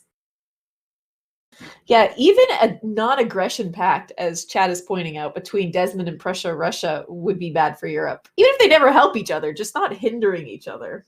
I mean, that's the thing that Britain can ultimately do, and kind of is what historically Britain did, just fund them. Let them fight their wars. We'll pay you. This is fine. Here, we'll loan you some troops. Send a Kandatiori. Which is where the actions of like Holland or Lubeck could come in, as they are just natural rivals to the British, as we've seen already. Mm-hmm. Oh, the 3 leagues have now reformed into Switzerland. Yes, they did that some time ago. Yep, it's just being announced, though. I'm gonna go and make myself a drink while that's going on. That sounds like a good choice. Hopefully no explosions. What are you pouring for a drink if there's going to be potential explosions over there? A sugary Coke. It's Coke. I was trying to do it without saying like brand names, and Coke isn't a brand, so we're good. Actually, yes, it is. Cola's not the brand. It's a cola. There you go. I mean, it depends where you are. Like, when I lived in Korea, everyone called it cola. I mean, or quote, there's these different words, but everything was a cola there. Whether it was, one of the darker drinks, one of the lemon limey ones, like any of those fizzy soda drinks was a cola. Mm-hmm. Cola, Giselle. I just got that announcement. Yeah, that's like 100 years too late. Yeah. Which is about 3 years too late in actual time, but yes.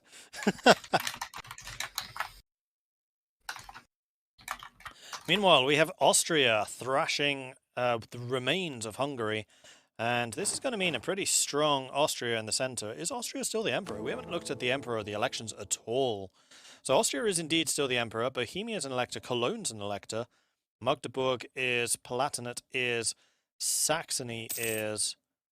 Brabant is. And then Bavaria. So Bavaria and Cologne are players. Magdeburg's a player. Saxony, I believe, isn't. No, Saxony is not. So of these, Strasbourg is the only one, I think, of the kind of central Germans that's not an elector at this point. Lubeck and Holland, of course, being ineligible. Yep, because they are... the theologies are also ineligible. Well, they can't be, because a whole bunch of them are electors already.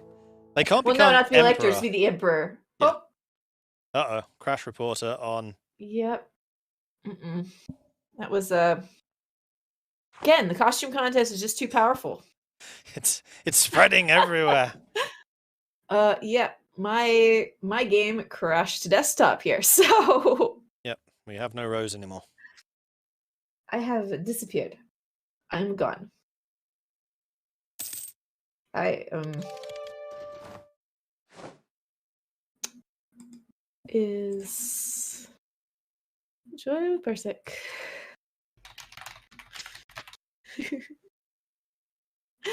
I mean, it's a good thing that yours is the one being streamed. Yeah, I was just checking to make sure we hadn't gone on break or something here. No. So, Ottoman's still being gobbled up by Georgia at the moment. Are there any, like, big land grabs going on? Doesn't really... Wait, what's happened to Delhi? Did Delhi lose to separatists? Because we've got Multan here. That's actually cut Delhi in half. Multan currently allied to Afghanistan, Jaunpur, and Jaisalmer. We have Flory in chat pointing out once more that Genoa is very beautiful. This is a pretty juicy Genoa, to be honest. And they now have access all the way across Italy. So they'll be cutting anyone else off from the north. So really the only one that they might lose would be Milan, depending on how aggro Switzerland... I did it myself now. Depending on how aggro Switzerland is feeling currently.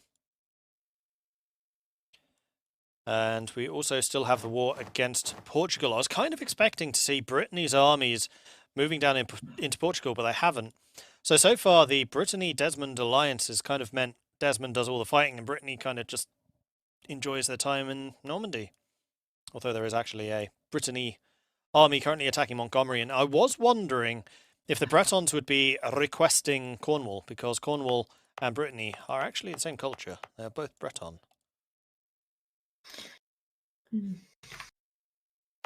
At least parts of it are. Hold on. Cornish. Cornish is in the same culture group as... Oh no, they're also British. I thought they might have been the same one as Brittany. So Rose currently still trying to rejoin over there. Yes, I'm trying to rejoin. Let me in. I had to type out that long join ID, which is always fun. Oh, of course you can't copy and paste because of Parsec. Yep. Yep, that's got me more than once. It just posts the Parsec link. I'm like, no. Oh, we have a hot join. I wonder who this could be. Oh, I don't know. Who could it be? Loading, loading, loading. So Songhai still punching away at their neighbours. I think their war against Mali has ended. So this is going to be a fight against somebody else. We've got Magdeburg and Cologne fighting someone, but I'm guessing that's just consolidation in Germany. Novgorod is fighting against... Oh, Lithuania. Okay, so this might be where potential friction between Novgorod and what is the nation now known as Poland could be. Oh. Poland has immediately gobbled up Galicia, Volhynia, and I'm wondering if Poland is going to allow this attack on Lithuania, especially if they want to form the Commonwealth. What does Poland require for that? They need Vilnius, Minskas, Kievis, Turovas, and of course Admin Tech 10. So the everything Admin Tech 10. Helpfully, they're being highlighted at the moment, so it's that one, that one, that one, and that one. So Novgorod could take a couple of these border regions without Commonwealth or Proto-Commonwealth being too miffed about that. But this might also be an interesting play by Novgorod to deny Poland from forming the Commonwealth. Oh, we have another pact, a military alliance between Holland and Cologne. Holland recognizes the territory in northwest Germany as Cologne's. They will help secure these territories the rightful ownership of the Archbishopric of Cologne. In return, Cologne recognizes the Low Countries as part of Holland and will help Holland secure them. May this treaty bring peace and prosperity through these aforementioned territories. That starts in 1500 and ends in 1550. I think that's actually an extension of a previous pact that those two had, because I certainly remember Holland agreeing to help Cologne expand, and Cologne I think it was Cologne had a pact with Holland to help Holland get independence from Burgundy. I think that's what it was. That makes sense. And now Cologne wants Holland to uphold their end of the bargain. Yeah, pretty much. And I think it really benefits both of them for this. So Cologne can focus more on building up their economy and their military, and then Holland can focus on building up their trade and their anti-Desmond affairs. And yes, this is definitely an old treaty being renewed. I missed the first part of the stream because I was sleeping. It was like 3 a.m. here in the US. Sleeping during this? How dare you? Hey, I didn't want to wake up at 3 a.m. if I didn't have to. To be fair, I probably would have done the same, except, you know, I already Stockholm. did that for PixCon last year. I have less than an excuse. Yeah, you flew me out to Stockholm and I'm just going to sleep now. Sorry. Oh, I mean, if they flew me out to Stockholm, I'd be up at that time. But I got to tell you, the jet lag for me was real, because I'm used to usually being like, I think I worked out about 7-hour offset. So I should probably be on basically your time zone, and I'm not. Yeah, you're usually up, still streaming, when I'm thinking, oh, I should go to bed in an hour or two. Yeah. And then that typical thing where you're too wired after you finish the stream that you just can't shut down for an hour or two after that as well. Yes, nights I stream, I usually don't end up in bed before midnight, because even if I stop my stream at like 10:30, it just, nope, I gotta go chill. Yeah. Usually takes about 2 hours minimum, and in that time you can get like editing and rendering and other things done. I usually end up doing dishes. And whatever other chores I left just to go stream. Actually, to be fair, I do the same. Do the dishes, watch a bit of Critical Role. Mm-hmm. It's an evening with Mordred.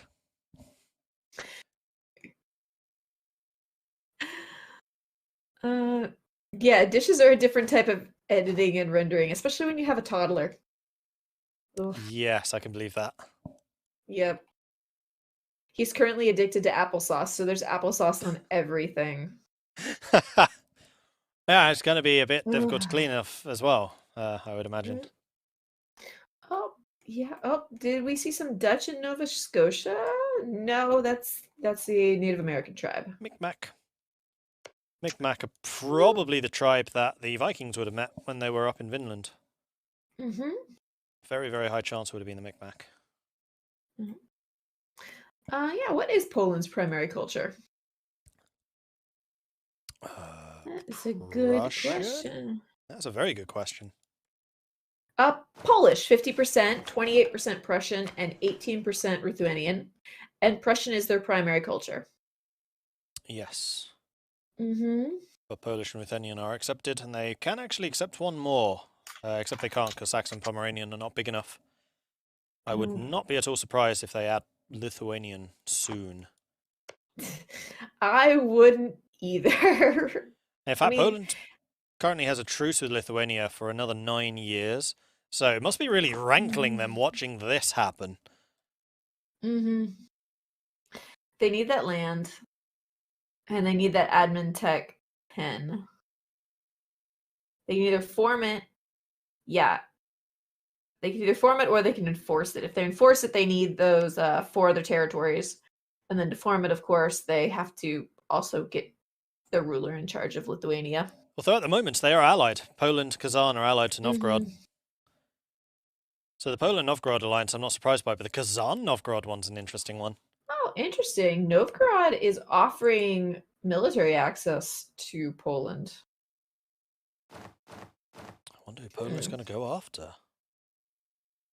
I don't know. They can click on expand. They've expanded Poland so they can finish that idea, which will increase all their stuff in Marienburg as well as lower construction development cost.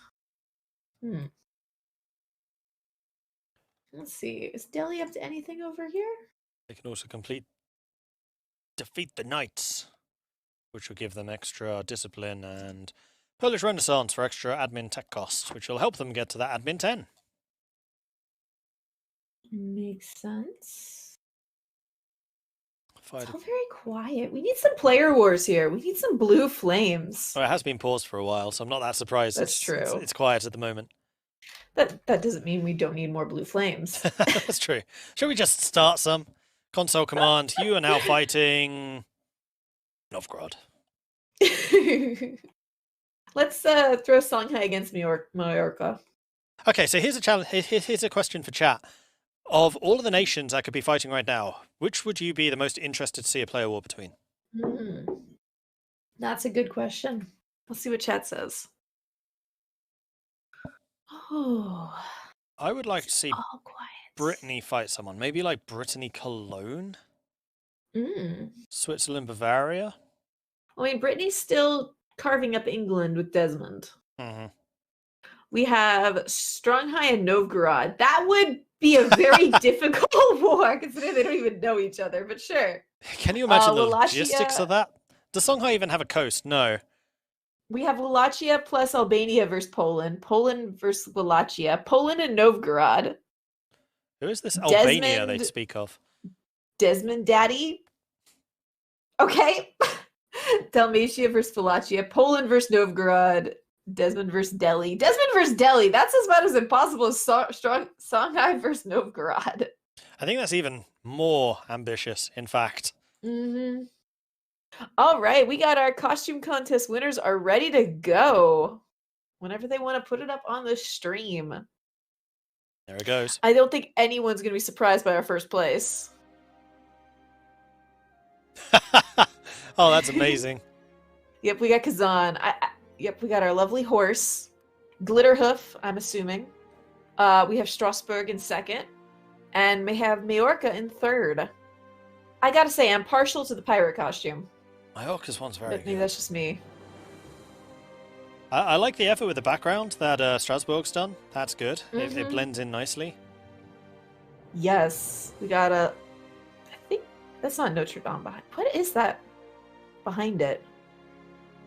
I'm not sure. 2 spires?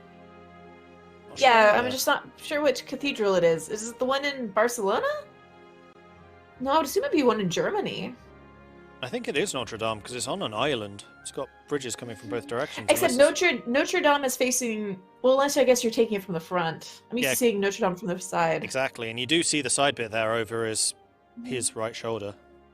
And chat, I don't care if it's the horse from the Kazan flag. It's going to get named Glitterhoof to me. I'm sorry. Glitterhoof is invading EU4. It's the yes, the winged horse. I remember, although that one seems to be missing his wings. Apparently, yes, this is the Strasbourg Cathedral. Okay. Let's see. That's one I've never actually been to. Let's see. Strasbourg. Yeah, maybe that's a weird angle for me to see it in. Can I get a better angle, please? Google? Have they built a church here? They have. Can I zoom in on that church? Let's see. Nope, that's the wrong angle, Google. Google is just fighting me here. Google. Like, you want to see this cool church? Nope, you can't see the cool church. Nope, because the Strasbourg one only has one spire.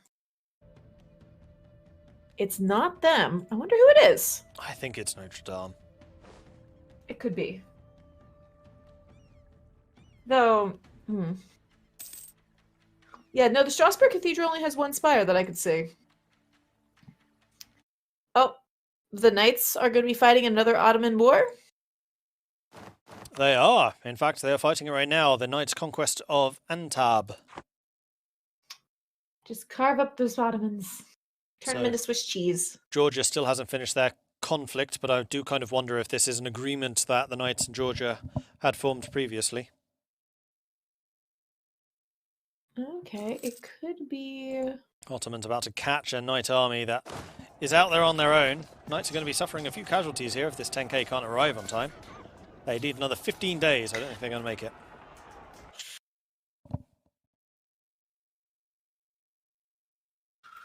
They it did would not. help if I... Although the Knights army 10k are coming in against the 3.7. Yeah, don't think the 3 points... Nope, they're stack wiped. Didn't even have time to click on it. It was over so quick. It was a glorious stack wipe. That's all. Oh, Meanwhile, the Dutch. Georgia Holland also... is declaring that they are entering the Dutch Golden Age. Oh, yes they are. They have gone all glowy. That's a very early golden age. It is. Like, we're not even at 1500 yet. That's an incredibly early golden age. A brave move, to be sure. I don't usually see players do a Golden Age this early. No, that's why I'm very surprised by this. Like, why? What's their goal? They're not at war with anyone yet. This might be a prelude to a war against, I don't know, Brittany, maybe? Brittany or maybe Great Britain? Except... Because Holland only has a truce with Helra at the moment, so they could go after Britain. Mm-hmm. And England is looking rather smashed at the moment. Yeah, Brittany. Oh, Brittany only has one loan. They are losing a little bit of money every month, but not too much. How's their military tech doing? Brittany's on 8. Holland's on a 7, though. They're behind.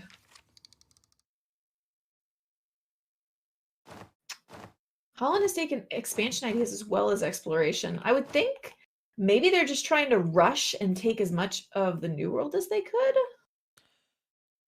Laurie Worry saying, I think it's the Cologne Cathedral. Not relevant right now, but in case you were wondering, that does actually look very similar to the Cologne one, yeah. Yes, it does. With the water there. Mm-hmm. Does it have the little It's at different angles, and crosses they on could top? all. Hard to see, bit blurry. Yeah. Again, yep, I'm not sure. Yeah, I'm not convinced Well, by if that we one have either. Strasbourg in, we'll have to ask them. No, because I think the side juts Oh. out more. I don't think that is Cologne. Oh, The transept or whatever that bit is. we have propaganda from Brittany. The righteous Breton people stand with our Gaelic brethren as we throw off the shackles of France, and they throw off the shackles of the Anglo filth. We will proudly shepherd Western Europe into a new age of prosperity, even if we must stand alone against the many-headed hydras of foreign alliance webs. Them's fighting words. Yes, that is. I wonder how long this alliance between Desmond and Brittany will last. Until both of them have consolidated their respective countries to be. At which point, they're not allowed, because them's the rules. Especially if Brittany then forms France. Yeah, so Brittany has gone quantity ideas. Very meta. And that's it. Desmond has gone quality and expansion. Not so meta. That's an interesting one. Mm-hmm. Keep themselves safe during those awesome wars, early wars, and turn their attention to the new world. An expansion means that they can't actually explore. Oh, because they can see the whole world already, you don't need to explore. Yeah, that bug really helped some people. Yeah, so who actually has access to that? It really is the entire Western world. Uh-huh. Yeah, Songhai can't. And Delhi can't. Novgorod can't. So yeah, it is Western tech. They have successfully narrowed it down to that. I would agree with that conclusion. I have a feeling that might get fixed before tomorrow. We'll have to see. Well, then I wonder if Desmond colonizing stuff without exploration ideas is legit. If they can reach. I mean, one of the other downsides of going expansion rather than exploration is you don't get the colonial range. And that's a 50% colonial range. Mm-hmm. And I can't see the Dutch selling them a colony to use as a springboard.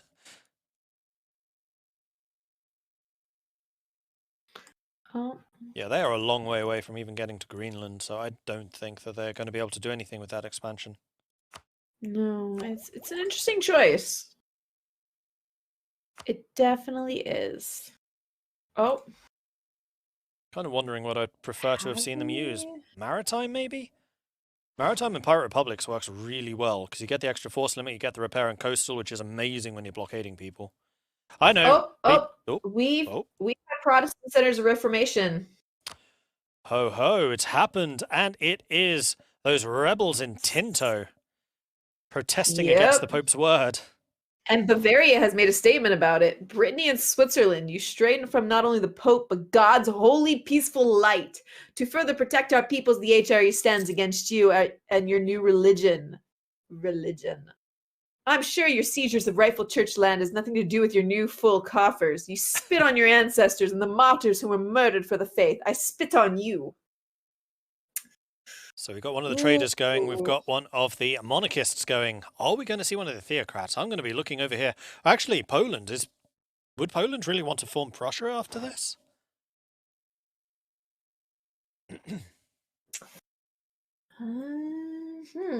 They might not. Because usually it uses very different things, because if they stay at Poland or Commonwealth, then they're going to want a cavalry-heavy army, whereas Prussia is very much an infantry-heavy army. That's going to be an interesting one. Novgorod continuing to push further and further south, taking some of those territories that Poland are definitely going to want. Mm-hmm. Yeah, I mean, they're carving off Lithuania. This might just be for the war score, of course. That's not land that they've actually taken, but it's land that they could. The reconquest of Smolenska. Oh my god, Georgia just kind of chilling and fighting the Ottomans. 99% war score. Yeah, I wonder if the Knights' intervention was sanctioned, or if all those territories are actually really close to Georgia, the Knights have just sniped and just denied them. That's possible too. All right, so yep, chat is correct. That is in Strasbourg, but it's not the Strasbourg Cathedral. It's the St. Paul's Church. Okay. Yeah, I was going to say the crosses on top of the Cologne Cathedral look too different.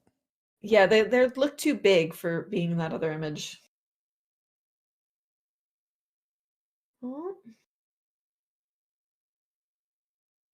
So Desmond still polishing off England. It looks like they've finally taken the last of the actual English provinces. They're probably just waiting for a decent peace. They're at 93% war score at this point. Mhm. Oh, of course, because they haven't taken out Portugal. In fact, here comes Portugal with their invasion of Ireland.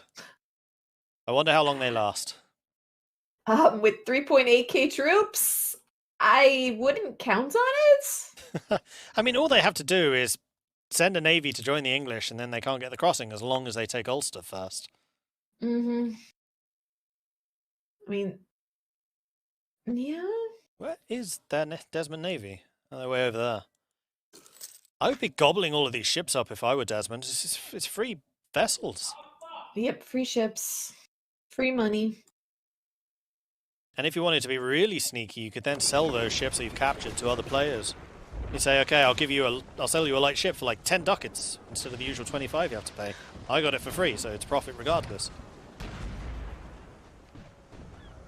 Oh, where? No. Or you Interesting. Desmond's not sending their army over against the invasion. I wonder if they've noticed yet. Okay, so now they've actually lost a territory. They'll have a pop-up saying, you've lost this territory. Oh, no, those are their ships. They have all their troops are just sitting over there in London. There's 18k troops standing in Northumberland as well. Rebels. And there's, yeah, English pretender rebels. Fun. Desmond, how is your war in exhaustion? Oh, Brittany's sending troops over to Desmond. And I did notice that the Desmond Navy has been sailing around, beating up some of the English, although it doesn't look like they've left. They've come back again. We've also got Waldensian heretics in Scotland. Yes, we do. Okay, naval battles. We've got Desmond going up against the Portuguese. That's going to be the My Portuguese vote's transport on. fleet. Yep, my vote's on Desmond. Oh, England's sending a peace offer. I'm sure they are. Please, stop hurting us. Oh, I wonder if they're waiting for Portugal to peace out. Enthusiasm is still very high, though. 29. They're going to need to wait a while for that to tick down. Oh, apparently Poland agreed to stay Catholic until 1520. Someone in chat is saying. I must have missed where they did that. And Novgorod has just pieced out Lithuania. So here is the ultimate question. Are you still going to be able to form the Commonwealth? Yes. Novgorod did not take any of the 4 provinces required. And we are going to have a 15-minute break in about 30 minutes. Okay, sounds good. Mm-hmm. Okay, so Georgia has now pieced out. They have taken most of the northern Ottoman territories. They now have a border against Wallachia. Meanwhile, the Knights are now persecuting their own war against the Ottomans. We're going to have more player borders over here. All that does is mean more friction in the future. We may not see too many player wars today, but I think tomorrow will be exciting. Yes, all of this is going to be mounting pressure for tomorrow. And the players will be taking the time off between sessions to conspire. Oh, yes. I'm going to have fun looking in to see what they're saying to each other. That's one of the really nice things about being an observer for all of this. Not only can we see everything happening in the game, we can see everything happening on their diplomatic side too. Yes. We're not sharing it, but we can see it. No. I mean, there were a few that you and I were discussing before anything even started. This might rattle a few people. Because the Pope is currently being occupied by Genoa. Oh. Is Genoa started? The Orthodox Genoa taking down the seat of the papacy. Yeah. Oh. Yeah, goodbye Rome. It's not a war against the Pope directly. The Pope is just an ally in this fight. But, they pieced him out. They didn't take anything, though. I would have taken Rome just for the lulz. And at that point, you would probably have the entire theocratic faction gunning for you. True. All right, so how many loans is the Pope in? Did they even take anything from them? It doesn't even look like they pieced them out for money. I think that was just a white piece. Very safe. However, Genoa is here going for Milan. We did wonder if Switzerland was going to try and strike southwards, but it doesn't look like they are. Ireland is piecing out soon, apparently. No. Oh. Brittany took What? Kent. Brittany took Lisbon too. Oh, interesting. Very interesting. Has Brittany got exploration? Birth of colonialism in Asturias. So Castilian. Mm-hmm. Right there. Oh, they've had Lisbon for a while? Have Totally missed that then. Apparently. Oh, and here we go. We can see that Desmond has taken just a gouge, a gaping wound in the side of England here. Except for Northumberland, for reasons. Probably, yep. Let's just leave those pretender rebels. And the fort. Let England deal with them. Okay, yep. Brittany has owned Lisboa for a while, and we just totally missed it. Interesting. Fair enough. Fail on our part. We apologize, chat. Very much so. So Cologne currently fighting against Denmark, Sweden, Norway, and Bremen. So going against the Kalmar Union. Cologne currently fighting a lot of Danes, and close fight. Denmark fighting with a -1, but they do have a better shock general, which at this phase of the game matters. But my gosh, the quality of Cologne, 4.6 morale against 3.7. In 1500, that's a huge difference. 0.9. Although Denmark is a very dangerous army there. They've got a pretty cavalry heavy, and at this point cavalry is still king. We're starting to get to the stage where we're going to begin transitioning towards infantry, but that's still probably another 50 years away. Mm-hmm. And with the speed and the pauses, I don't know how far we'll make in this game. Yeah, seeing as we start in 1444, that's just 66 years that we've made. Mm-hmm. Oh.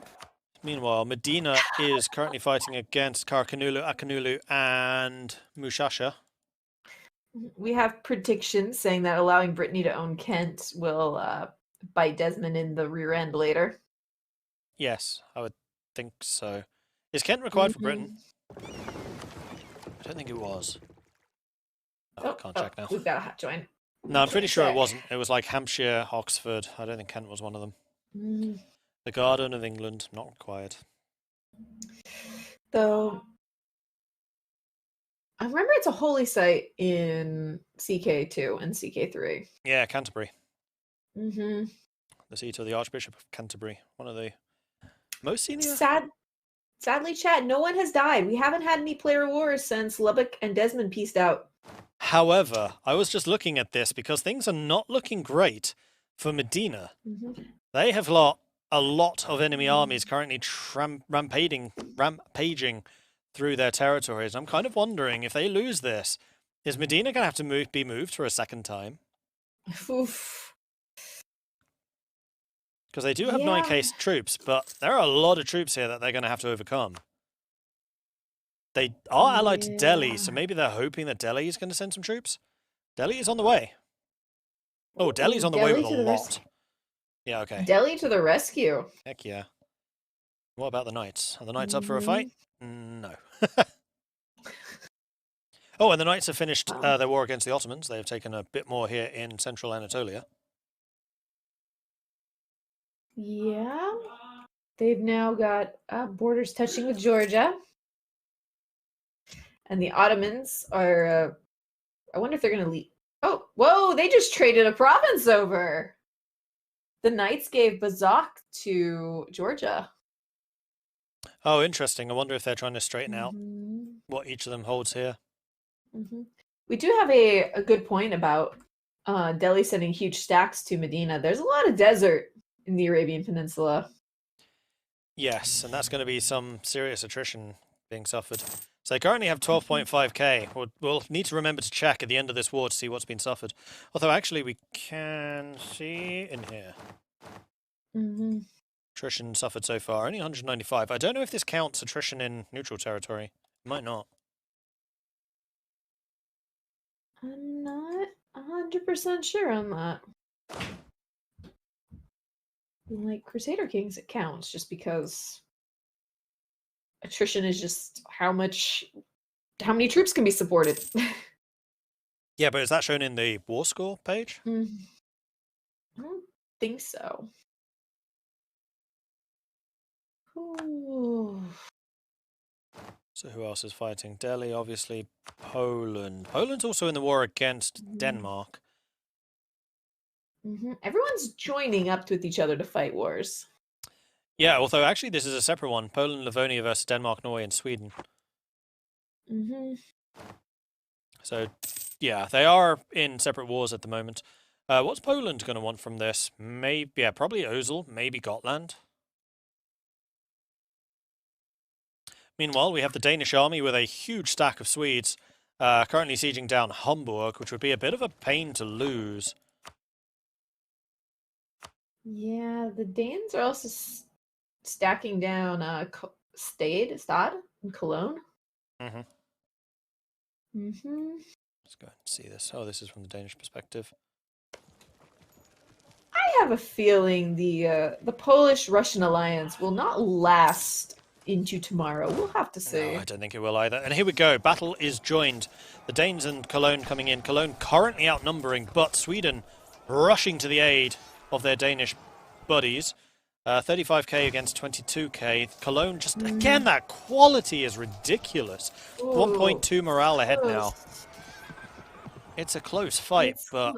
Oh, and they won with half the troops, thereabouts. That's all down to that Cologne quality, and I wonder if some of Cologne's neighbours are watching this going, that's a bit of a problem.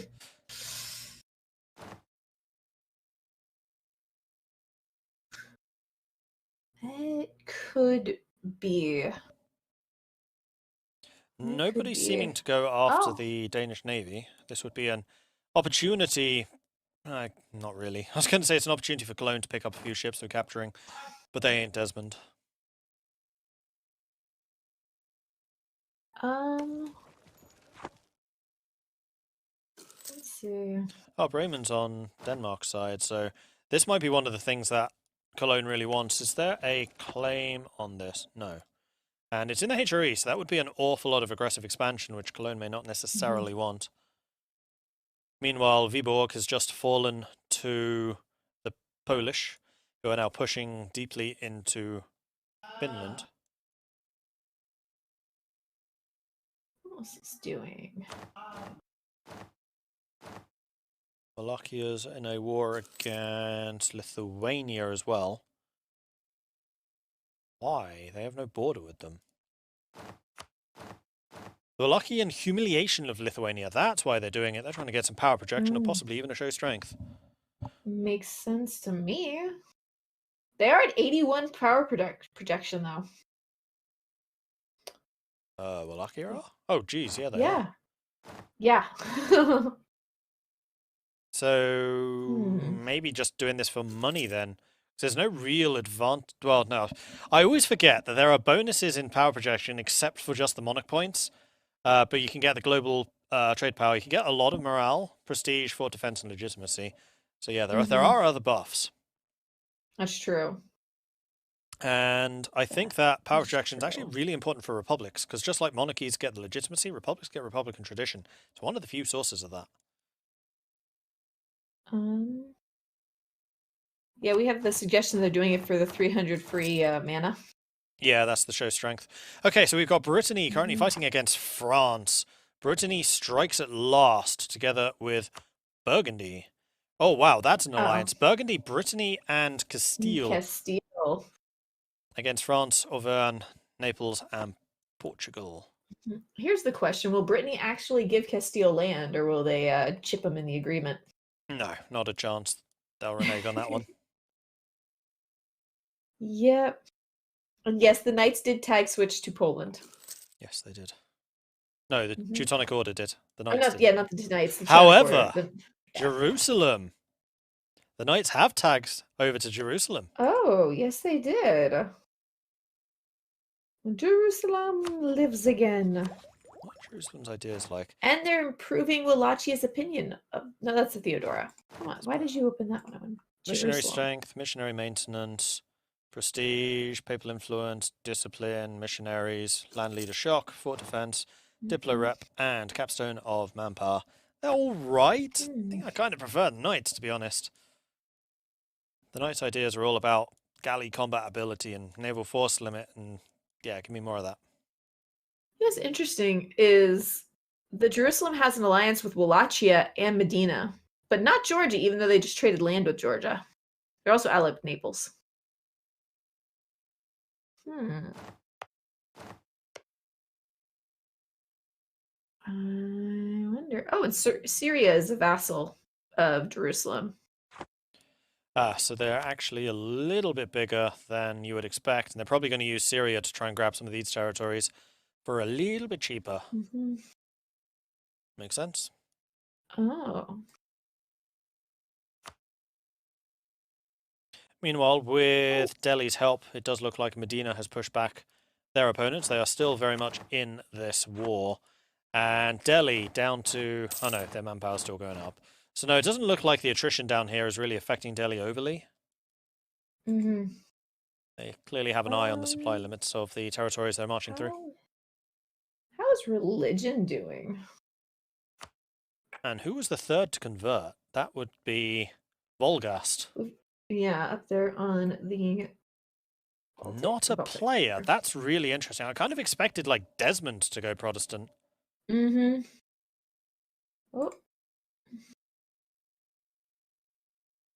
Delhi is apparently having rebel problems. Because, yeah, Desmond's one of the monarchists, so yeah, they could have gone Protestant. I wonder why they chose not to. Unless... Oh, there's a theory that they're going Anglican. Possible. Source of many, many ducats. Buckets of ducats. Those monasteries need dissolving. Or they could be going for Reformed with the naval bonuses. Also true. Although, I actually quite rate Anglican, because you can get stability quite easily, and you can get buckets of ducats very easily.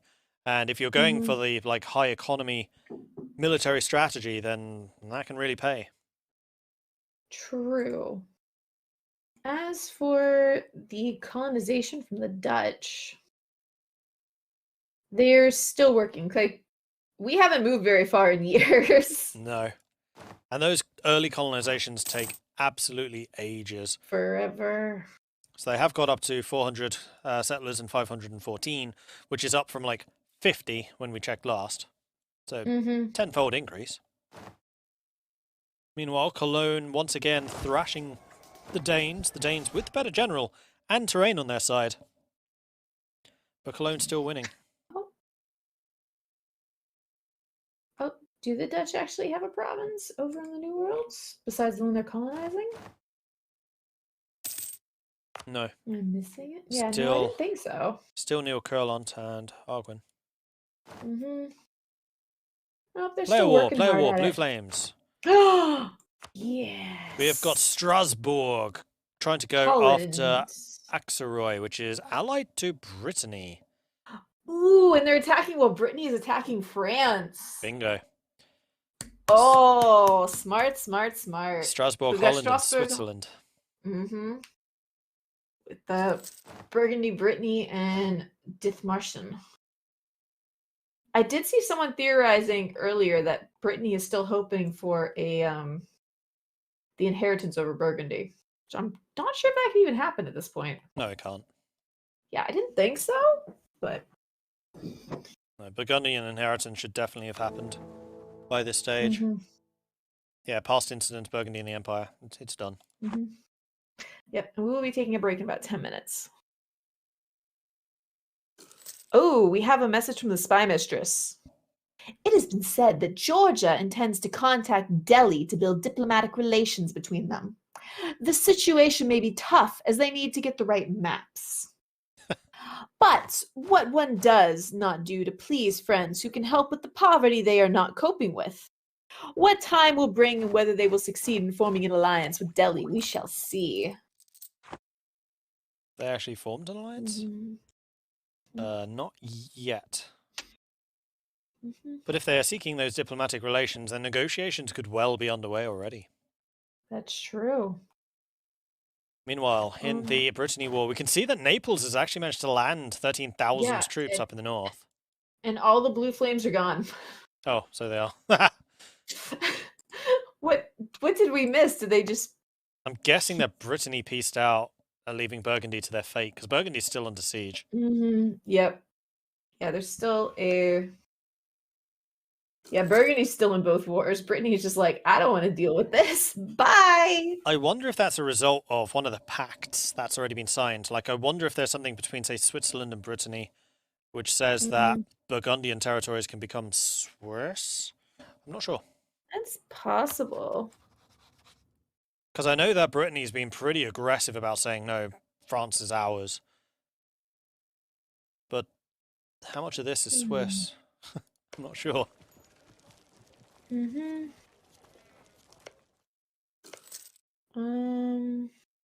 don't think any of it is, actually.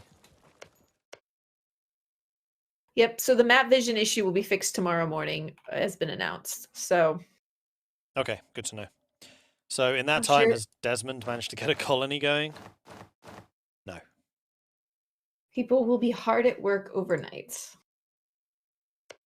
I mean, they did go quality first, and they're working on this. They are doing the expansion. I wonder if it's a policy thing. So the policy combination between these two is land leader fire +1. I mean, if we get Desmond on to chat, I would love to ask them why they picked that. Expansion over exploration.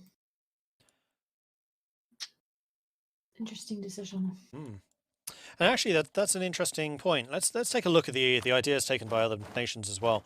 So starting just in order of them in the player list, we have got Romania's formed. Dalmatia, they have got defensive economic. Yep, and then we have Cologne with quality and economic. Then we've got Jerusalem with quantity economic. We have Medina with only quantity. We've got Bavaria with quantity economic. Strasbourg has gone divine and religious. Ooh, I like that. Well, that's really good, actually. So just to clarify for those of you who don't necessarily do a lot of multiplayer, quantity economic is like the meta choice. So anyone who's trying to min-max themselves to victory is doing quantity economic. Like Genoa, in fact, has done that too. All right. And then we have, Genoa with quantity and economic. Songhai has only gone quantity. Then we got Novgorod going quantity trade. Majorca has gone quality.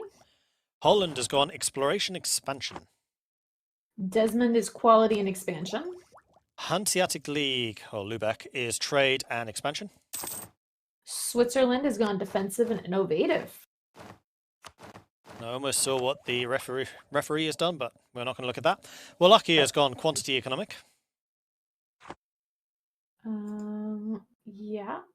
That nation formerly known as Wallachia, now known as Romania. It is Romania. Yeah, I was like, wait a minute. Right, because their ideas are still Wallachian, but the country is Romania. And then we got Georgia with quantity. Then we got Delhi with economic quantity. Brittany is only quantity. And Kazan is only offensive. Magdeburg has gone quantity and economic. And Poland's gone quantity economic. Yeah, quantity and economic seem to be the two biggest choices, or equality and economic. Yeah, like I said, quantity economic is the really big one, because quantity just means you have really big armies, and then economic means you can actually pay them. Plus, economic comes with the discount to developing, which allows you to get a lot more oomph out of your country, and lets you get bigger armies. We do have spies in chat saying that Svelvik has said that his opinion is that expansion is better than exploration. I would agree. Except for the fact that there is only really one other person who's gone exploration. You're kind of reliant on those explorers to find stuff and then allow it to spread to you. Expansion is something you would choose as a third or fourth idea, not second. Yep. It seems that Georgia and Delhi have an agreement to cooperate in wars against the Persian area nations. Is this really a start of a new friendship? Quite possibly. That's I quite like that, actually. Delhi's making some interesting moves when it comes to their diplomacy. Oh. Here we go. We have a pact. To honor the brave fighters of the holy country, the Kingdom of Jerusalem, Medina promises to name its generals after brave men and women who fought for their liberty. The knights can provide any name which Medina has to use as a name for their general. Interesting. That's a fun little pact. I wonder if they've used that already. Haidara Chamas, Furus Taleb, and Hassan Husaynid, who is their leader, the ruler.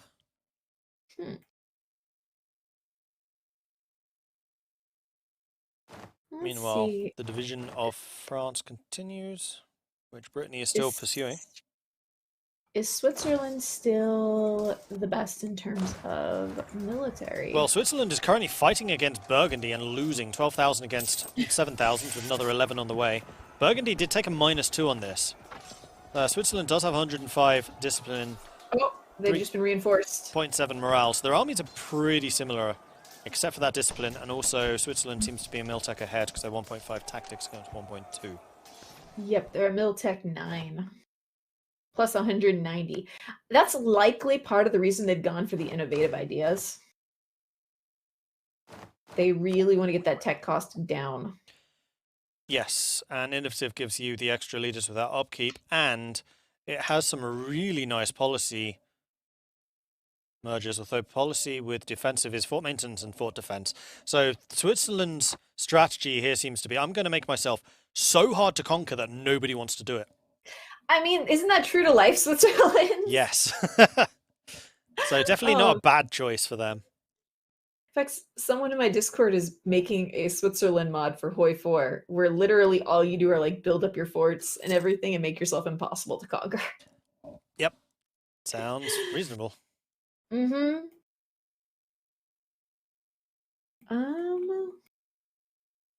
Yeah.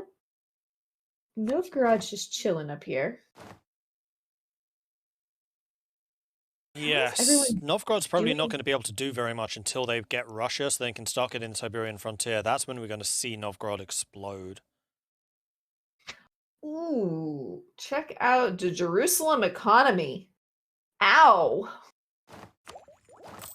Ow, indeed. Yeah. How? Why? I don't know. They've got 6 loans.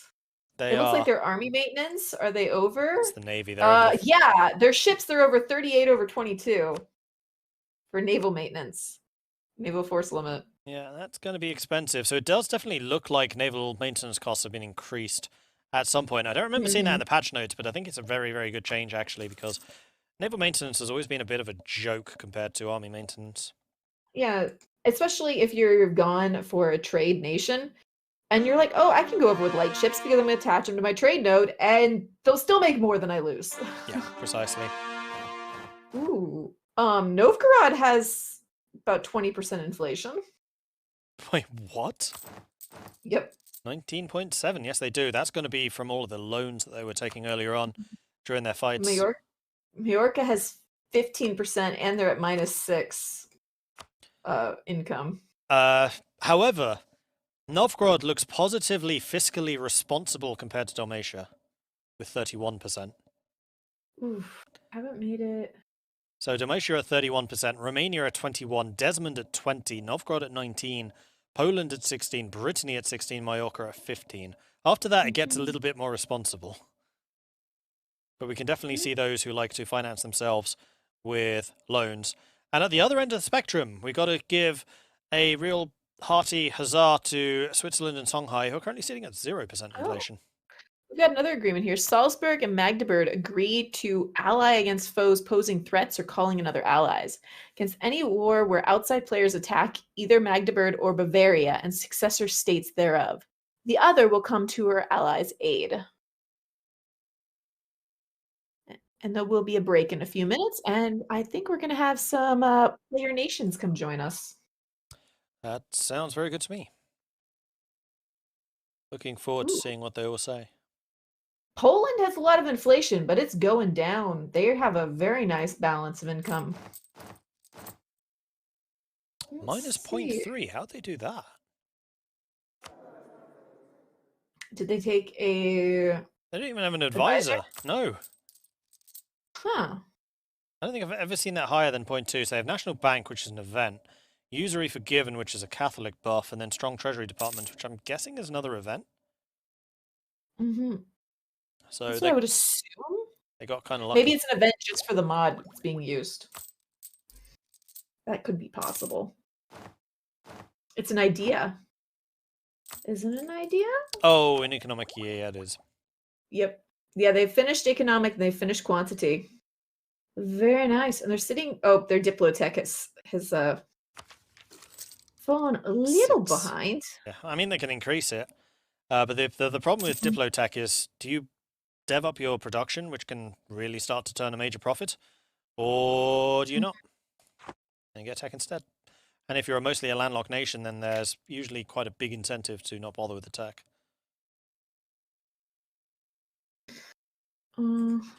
Let's see. Meanwhile, the brave Norwegians just saw Poland off an Ozil. And there are no Polish reinforcements anywhere nearby.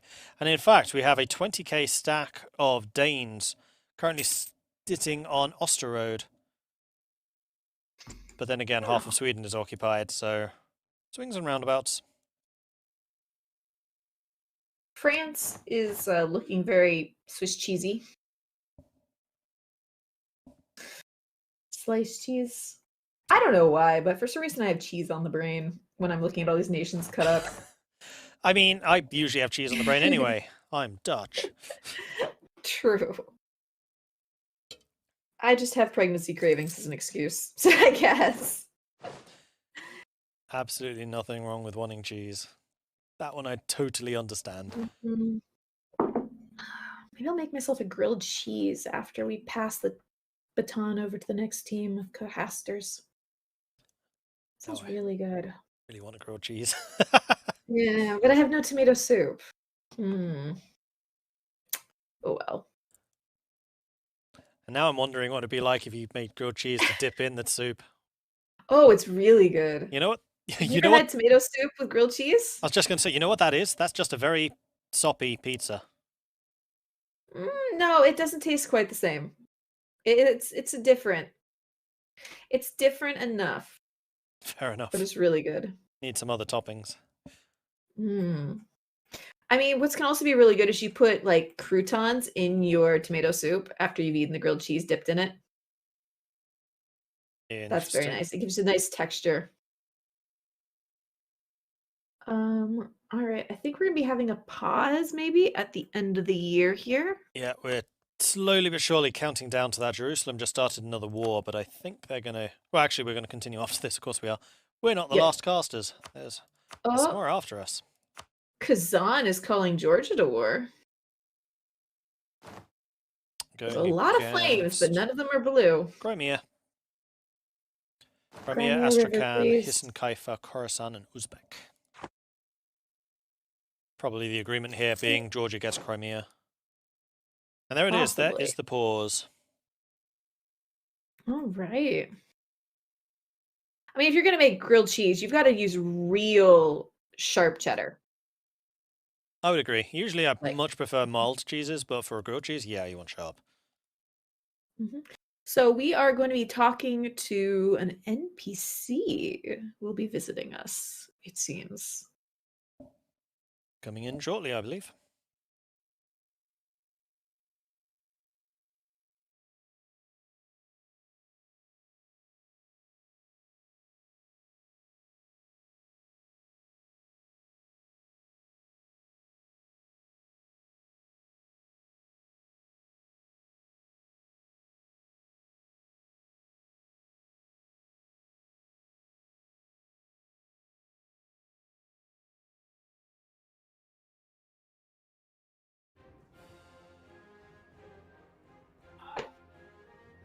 And we're back, and we have a visitor.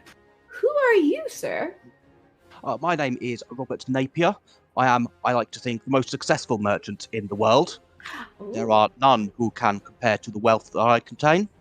So you have buckets of ducats, then? That is indeed what I have. I'm and very what pleased do to you hear want that. from me? good news do you bear for us? Well, I have been speaking with the nations of the Traders League, and they have a few messages to pass on to those who have been watching this stream of events. Ooh.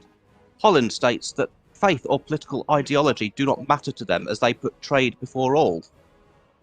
They will accept any offer of trade from whoever you are, regardless of what you believe. The three leagues, well, they think that the Burgundian lands will be freed from their overlords, and with the protection of the three leagues republic from now onwards. Now, that's interesting because Holland says that the Burgundians are awful. Terrible people. They wrote 6 entire paragraphs of terrible things about the Burgundians, and I'm not going to read them all out now, but there were terrible words in there. You can't repeat them in public. Oh, then let's not repeat them here. At least not for the price they paid you. Yep. Exactly. You understand. That's maybe understand enough. Anyway, it is back. That came through very choppy. I think you're Yes, breaking up a bit. it seems. I propose there might be some interference from one of the other leagues here. They don't want your message to go out. Could be. They really don't like me. Someone there is disloyal. I'll work them out. Now, Shanghai said Strong High is on the menu. Shanghai is on the menu. I don't know what that means, but they were very keen to pass that on to the people. What? Oh no, poor Shanghai. Now, Novgorod wants everyone to know uniting the Russian people is a service to their Orthodox God, and united Russia is a prosperous Russia. So, look out for a powerful united Russia form in the near future. If you don't see that, express your disappointment with them, everything they achieve. I'm looking forward to a powerful united Russia under the Yes. protection of Novgorod and the guidance of the enlightened traders there. Very good. Now, what can you? And what could you offer me? What can we offer him? We don't exactly have buckets of ducats. No, not yet. Oh. I do have this lovely gold goblet. A gold. Yes. Isn't it beautiful? I have one of those, but I could use two. Maybe. Oh, I mean, if you have some two, kind of you a can do a test gold toast. goblet. Exactly. 2 is always better than 1. For myself, I believe I could offer you a voice to the people as a whole. A voice to the people as a whole. Does sound. And what do you want for that? I would say that adequate remuneration for my efforts would be just good business. More Sounds insight an awful. into the trader. That sounds an awful lot like you're saying that I should just give you whatever you want later on. Well, if you don't, then I'll say that you're a very bad person and repeat all of those Yes. things that Holland wanted to say. But I am a very bad person. How do you think I make my money? This is true, but how many people know about that? Well, well, actually, most of them now. Well, I can make from most of them to all of them. All of them. That's true. Okay, then. You are now going to be my method of communication with the rest of the world. I will pass you my messages. You will pass them on. It's a pleasure doing business with you. I'm glad Perhaps we at understand some each point, other. There will be a reckoning. All right. Well, thank you very much. Just leave those buckets ducats in the corner, and we'll see you next time. It will be a All reckoning. right. I call it an invoice. And that was the masterful trader himself. Oh.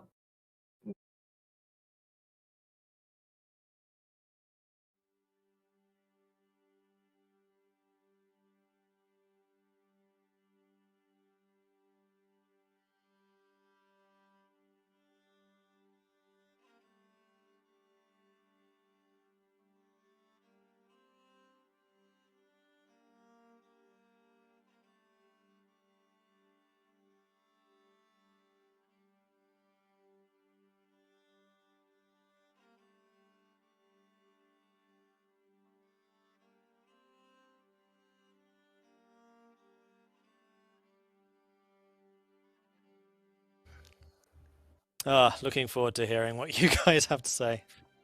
Hello, and we're back with fan favorites, Kazan.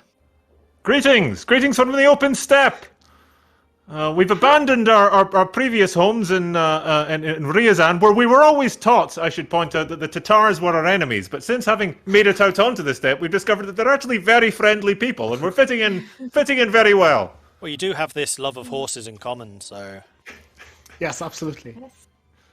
Yes, Glitterhoof, speak. No.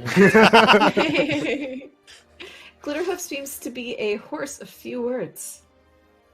I think that explains our successes on the diplomatic front. Yes. So how is your diplomatic front going? It revived now that we have been bumped up to the rank of great power, and hopefully we're gonna cement our status in the ranking. We're scratching on the border of maintaining our 8th position, but we're knocking on the door of greatness. Okay. Yes. I was going to say, because at the moment Dalmatia seems to be 8th, but I'm sure that there's a bit of contest. That's not how our propaganda has been explaining the situation. Facts are just a fact. Facts are, they're what you say they are. Nay. So, how do y'all feel about Novgorod and Georgia? You're awfully close to them. I noticed you're now allied to your former rival as well. Well, we're allied to Georgia, who we always saw as a friend, and we always saw Georgia as a natural ally. Novgorod, we've had some difficult times with, and we've attempted to paper over those differences with the best way possible, which is massive sums of money. Yes. We have paid our dues, for sure. And I think we could probably also thank the people of Novgorod for your new affiliation with the Tatar people and the increase in understanding between your peoples now. Well, I suppose sometimes what you need to make a change in your life is to hit rock bottom, or to have someone forcibly grind you into rock bottom. Maybe that was what we needed at that time. Precisely. So, do y'all have any plans to become the Golden Horde of the Mongol Empire? Well, that would require taking a certain amount of Novgorodian territory. So... You have to free the horses, though.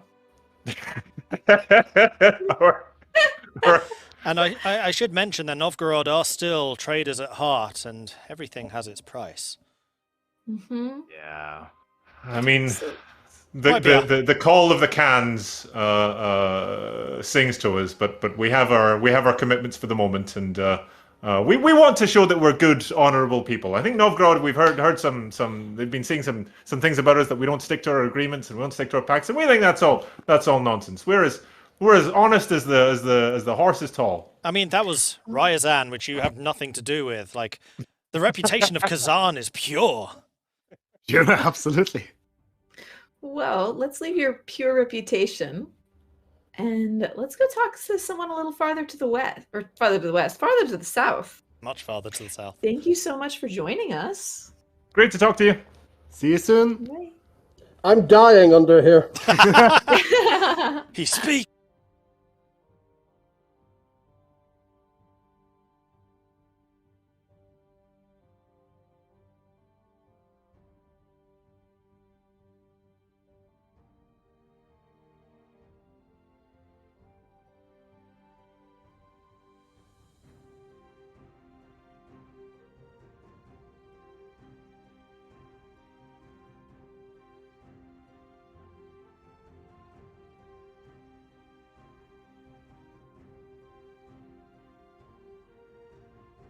Hello, welcome, Strong High. How are you doing with your nation change?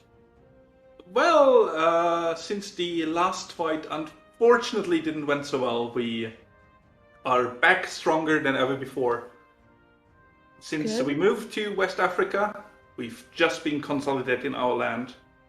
I would have loved to show you our nice and peaceful nation, but the infidels of Zazao just declared war on us because they're that type of personality that likes to attack people who are stronger. That sounds like a very dangerous personality to have.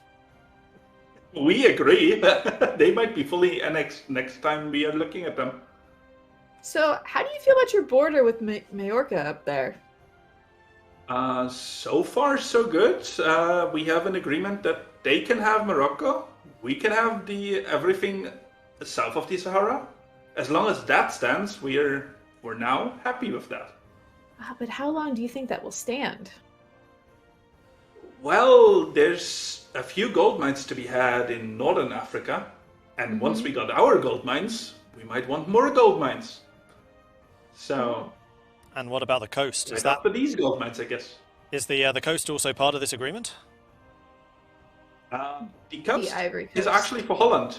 We agreed with Holland that they can have the Ivory Coast and the Gold Coast to go down further along and funnel some trade in. That's an interesting decision. And how much of this trade do you think you'll be able to keep? Maybe we can get the finance offer from the Holland to not keep the trade itself, but keep the profits. Well, we wish you the best of luck with that. Subsidies Thank are you. always a possibility with that. Yep. Yes. All right, speaking of Holland, though, I think we're going to go see what they think about this. Let's talk to the other side.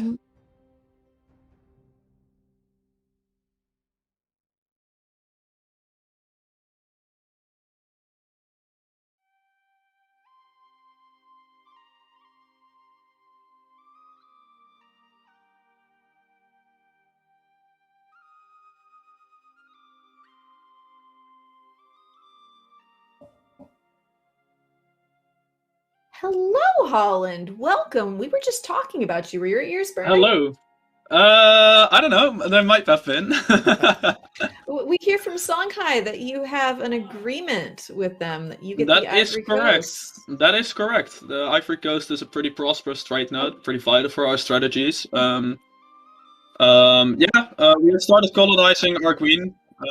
So we should be able to conquer the rest of. We should be able to colonize the rest of the Ivory Coast real quick. After this. I noticed that little slip. We're going to colonize. Yeah. We are. That's one thing. We are currently also in a golden age, which is really prosperous. We have quite some. Yeah, we still have to come by quite a bit. The situation is better than the last interview we've done a couple of hours ago. The situation is significantly better, but we are still like 280 ducats in debt. And we are still a little bit behind on technology and harmonic points, so that's the reason why we took the golden era. Yeah, that was an interesting time when you attacked Burgundy while Brittany was busy. That was actually a strategy developed by our theocratic allies. The good thing is we are gonna get some vital territories for us in this, which would be helpful to us gaining the channel. Or at least more control over the channel. And do you have any plans to cross the channel? We have been thinking about that, but seeing the current situation, that is highly unlikely that we are still going to do that. At least on short term, there we probably won't. And we would absolutely hate for it to be called the Desmond channel when clearly it should be the Dutch channel. I am in clear favor of it being the Dutch channel. That is rather obvious. But with trade flowing in from Africa, we would be able to make like a significantly higher impact than Desmond would be able to. I think just because, well, as Holland, our trade are gonna be better than Desmond or Ireland are gonna be have them. Yeah, we see you over there in the Caribbean as well. Yeah, that's correct. That is something that we might be willing to expand to having extra colony. Having an extra colony is always a bonus, especially when you reach those 10 provinces, you get that extra trader. That extra trader is just going to put his weight around in America or in Africa and putting that trade towards us, making us rich. Because, well, we are one of the 3 ducatiers, so like we gotta make those ducats. Yeah, it's one of my favorite names for the triumvirate. The 3 ducatiers. It's good. Yeah, it's great. It's great. We have some great allies. We have some great visionary allies in that. Yeah, in the world of the ducatiers. So that's great. And I've been really enjoying the conflicts that you guys have been having. This rivalry with Desmond and Brittany, and I very much expect that's going to kick off and get probably even more heated. That might well be. If we are going across the channel, it's gonna explode. So that's really why it's not a short-term vision for us, because we are definitely not in a spot to compete with them right now. We might be able to compete with them on like an income level, but we certainly can't do that right now with us being in debt. So we can't build a navy. I haven't yet been able to build a big army. I mean, we are fighting Burgundy, but like my mercs got stacked quite within like the first year or something. So, yeah, really depending on theocratic allies right now, and we're really thankful for them having our backs in this. So yeah, we're gonna for like the majority of the evening and the majority of tomorrow morning, we're gonna just have to like min-max like crazy, get the most out of our provinces that we currently have. Try from the Netherlands as soon as possible. Our tourist with Kel is coming up in 4 years, so we are gonna conquer that, and then hopefully within the next 20 years we're gonna be able to form at least the Netherlands, have at least like that extra prestige bonus in that sense. All right. Well, we wish you the best of luck, because we've got to go hop over and talk to your enemies or potential enemies across the channel. Okay. Thank you very much for your time. Have a nice evening, and we are gonna look forward to the next.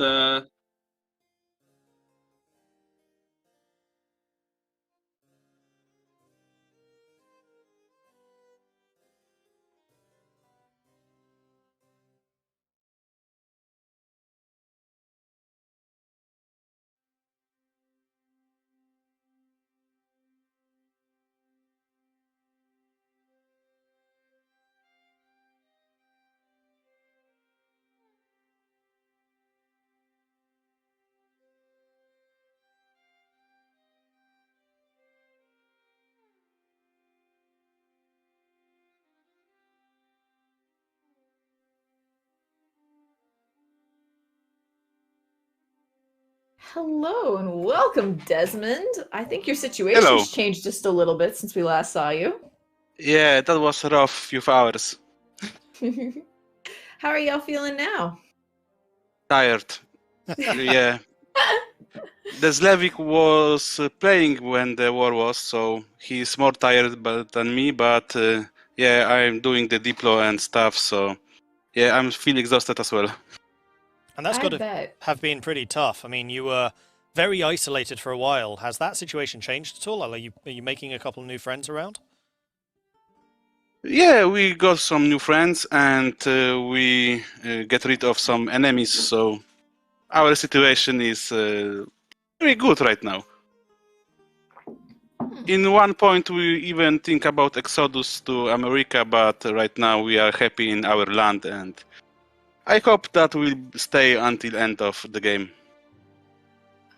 I've got to say, I'm rooting for Ireland. That's just me.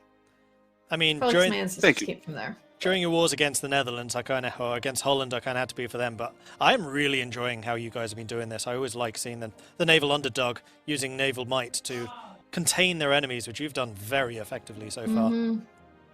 I did. Yes, like that was the strategy. I like seeing the English army starving up there in the Hebrides. That was great. Though it looks like you have some English army problems right now. That's irrelevant. Slavic is doing a good job, and we don't care about some small problems. So what are y'all? I was y'all just going to say, do Great Britain or? Yeah, the plan is to form Great Britain and maybe Ireland in future, but right now we are focused on the naval playstyle. So you're going to do Britain first and then Ireland, or you're going to do Ireland then Britain? First Great Britain. If we don't have endgame tags, we want to use that. Okay, that's fair. So the question I wanted to ask you is, you've taken exploration already, but can't reach anything. You going to stick with exploration? Sorry, expansion, sorry. Expansion. Yeah, we believe that is much better than exploration, and we can reach the North America from the Iceland if we get that. So we don't need exploration, to be honest. Oh, so we sense a war with Norway in the future. Yeah. Yeah. Exactly. Okay. Well, we look forward to seeing that. Thank you for joining us. Yes, thank you. Thank you.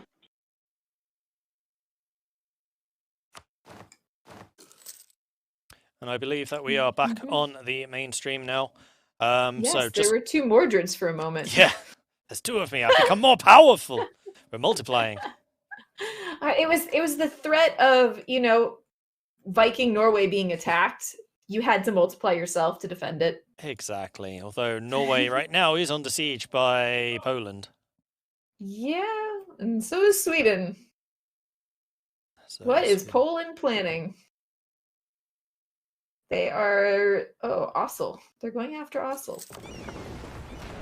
And Lubeck is also fighting against Denmark, I've just noticed, because Lubeck's navy just lost against the Danish navy, which is not a good look. No, I would say not. But the Lubeck army is currently going up towards Kolding, taking the fort there, so they've moved through the Cologne territories, but they are under blockade by the Danish at the moment.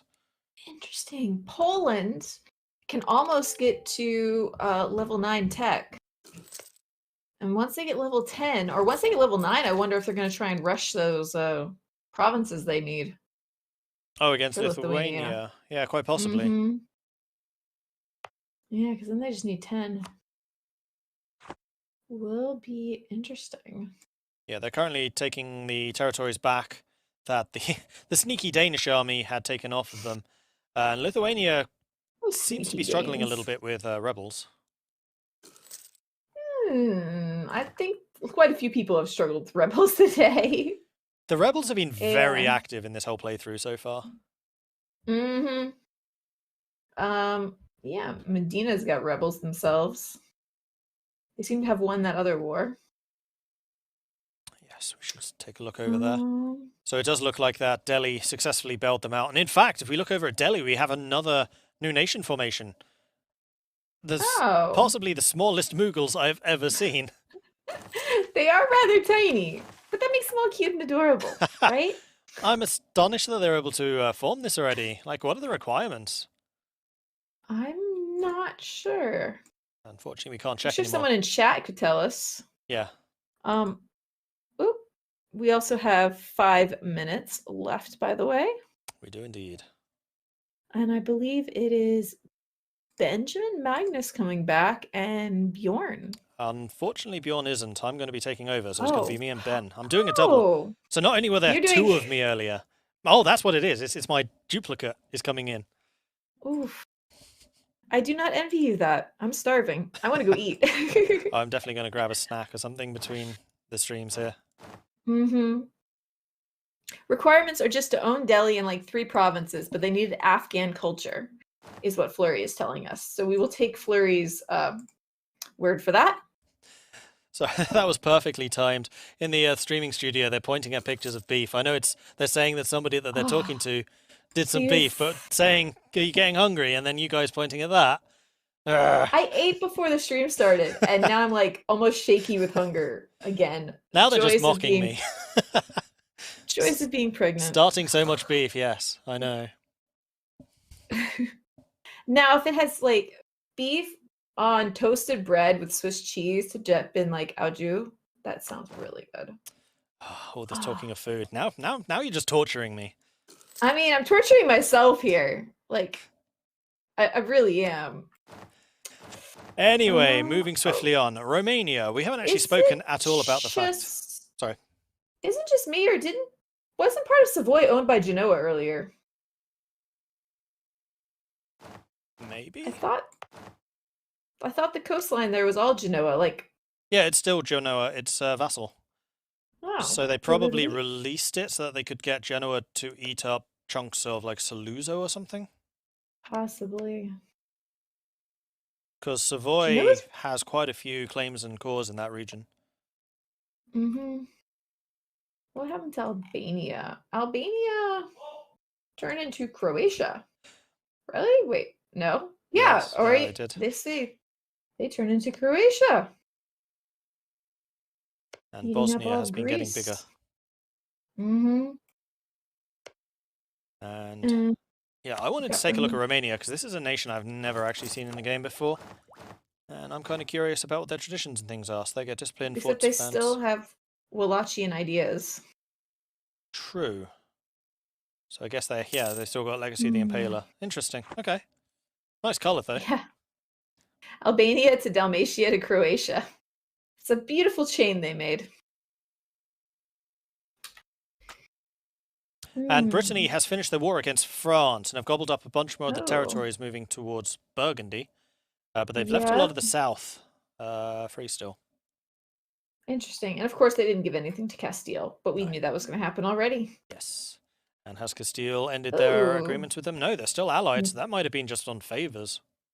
Majorca has taken more of Portugal. So they have. Mm-hmm. Probably jealous of the holdings that Brittany has over there. Yep, they just. I feel like Majorca wants to make Andalusia. That would be my guess. Let's actually click over to Majorca right now and see what they require. Restore Al-Andalus. That is a lot of territories. They need Murcia, Granada, Sevilla, Gibraltar, Jaén, Cadiz, Almeria, Al... something. Yeah, it's a lot. Huelva If you and look at Córdoba. the map, they highlight in red. Yep.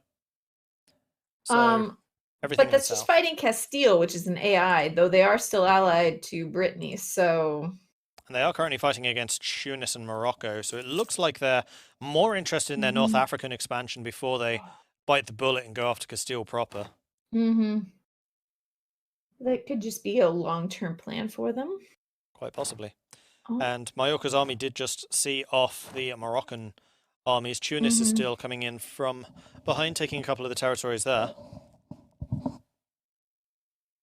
Oh, and yeah, I think we're going to be saying goodbye. I mean, you're going to be saying goodbye and then hello again in a few minutes, but I'm going to be saying goodbye, chat.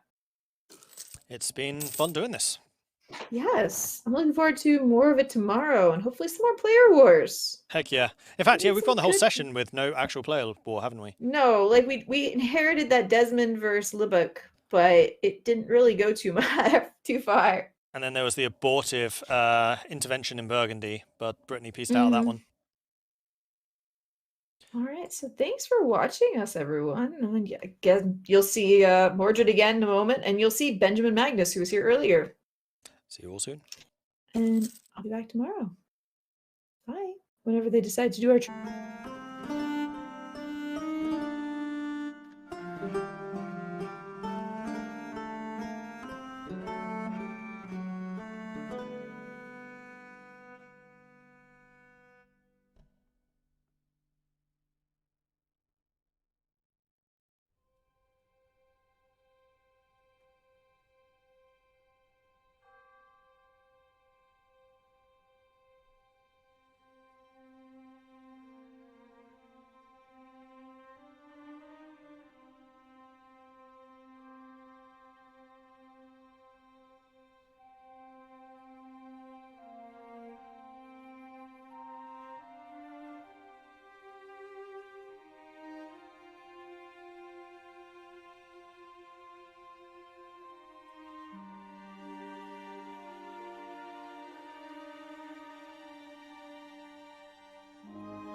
hello, and welcome back. So now it's me and Mordred. Hello. Oh my God, I got the echo again. Oh no. Oh Wait, dear. I think it's okay. I think it's okay. Okay, it's okay. Okay, I'm not insane. Welcome back, everybody. How you doing? So, Mordred, last time I left off, Desmond was still at war, and now I see a big ol' Irish snake heading all the way through England, and I'm here for it. Yes, absolutely. And in fact, I just noticed that Kent briefly went to Brittany, but has now been given back to Desmond, so I kind of wonder what happened there. I'm guessing threats. Well, no, because Brittany and Desmond are allied. I think that Desmond actually gave that to Brittany and then took it back again. Oh, okay. I wonder if it's a mission, maybe. Mission, or maybe just a war score thing? Yeah, quite possibly. Or an AE thing? But there was a very brief rekindling of hostilities when Holland, Cologne, and Switzerland went after Burgundy, and Brittany was allied to Burgundy at the time while they were fighting against France. But Brittany pieced out of that one pretty quickly, so I kind of wonder if there's like a non-aggression pact or something that's been signed between those two sides for the time being. I'm also pretty interested in this Croatia, which just got larger because I believe Bosnia just got integrated there. I don't think I've seen Croatia form in a very long time, so I'm unfamiliar with their ideas. I just want to take a look at that really quick. Okay, we got trade efficiency 50%, morale of armies 10%, morale of navies 15%. National unrest, reform, progress, growth, trade power, a lot of trade stuff. Max promoted cultures, development cost -5, and institution spread. Infantry combat ability 15%, naval force limit 25%, and a reduction on core creation costs. So pretty solid list of national ideas there on Croatia. I'm there for that. Although, wait, was that Croatian or Dalmatian? Either way, it's pretty good. Yeah, I it think looks they like kept they've. Dalmatian. It looks like they kept the Dalmatian ideas. And those are Yes, they did. excellent. Like these are probably some of my favorite ones I've seen. Trade, Crazy. navy, core creation, infantry combat ability, all the good things you want to hit. You even get morale and dev cost. Yeah, that's a really good combo. Crikey. And I'm happy to see Romania on the screen just because it's a beautiful color, but no Romanian ideas. But that's okay. Wallachian ideas are great. Yeah, I remember you mentioned the Romania, whether that was one of the things that they were aiming to get, and you were right. Good call.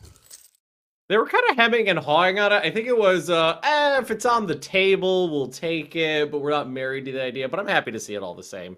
All they needed to do was, do a little juke into Hungary there, and no problem.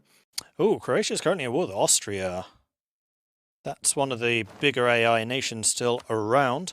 Croatia and Serbia versus Austria and Trent. Austria having a decent number of troops. It's actually fairly even, so this is going to be down to army quality, although I think Austria was just beaten. Oh no, they have 25k on the way with a 2-star They've general. got about 40,000 troops in the field now, so it's relatively even. And Bavaria just joined that conflict as well on the side of Croatia fighting against Austria. So Austria is now on a 2-front war.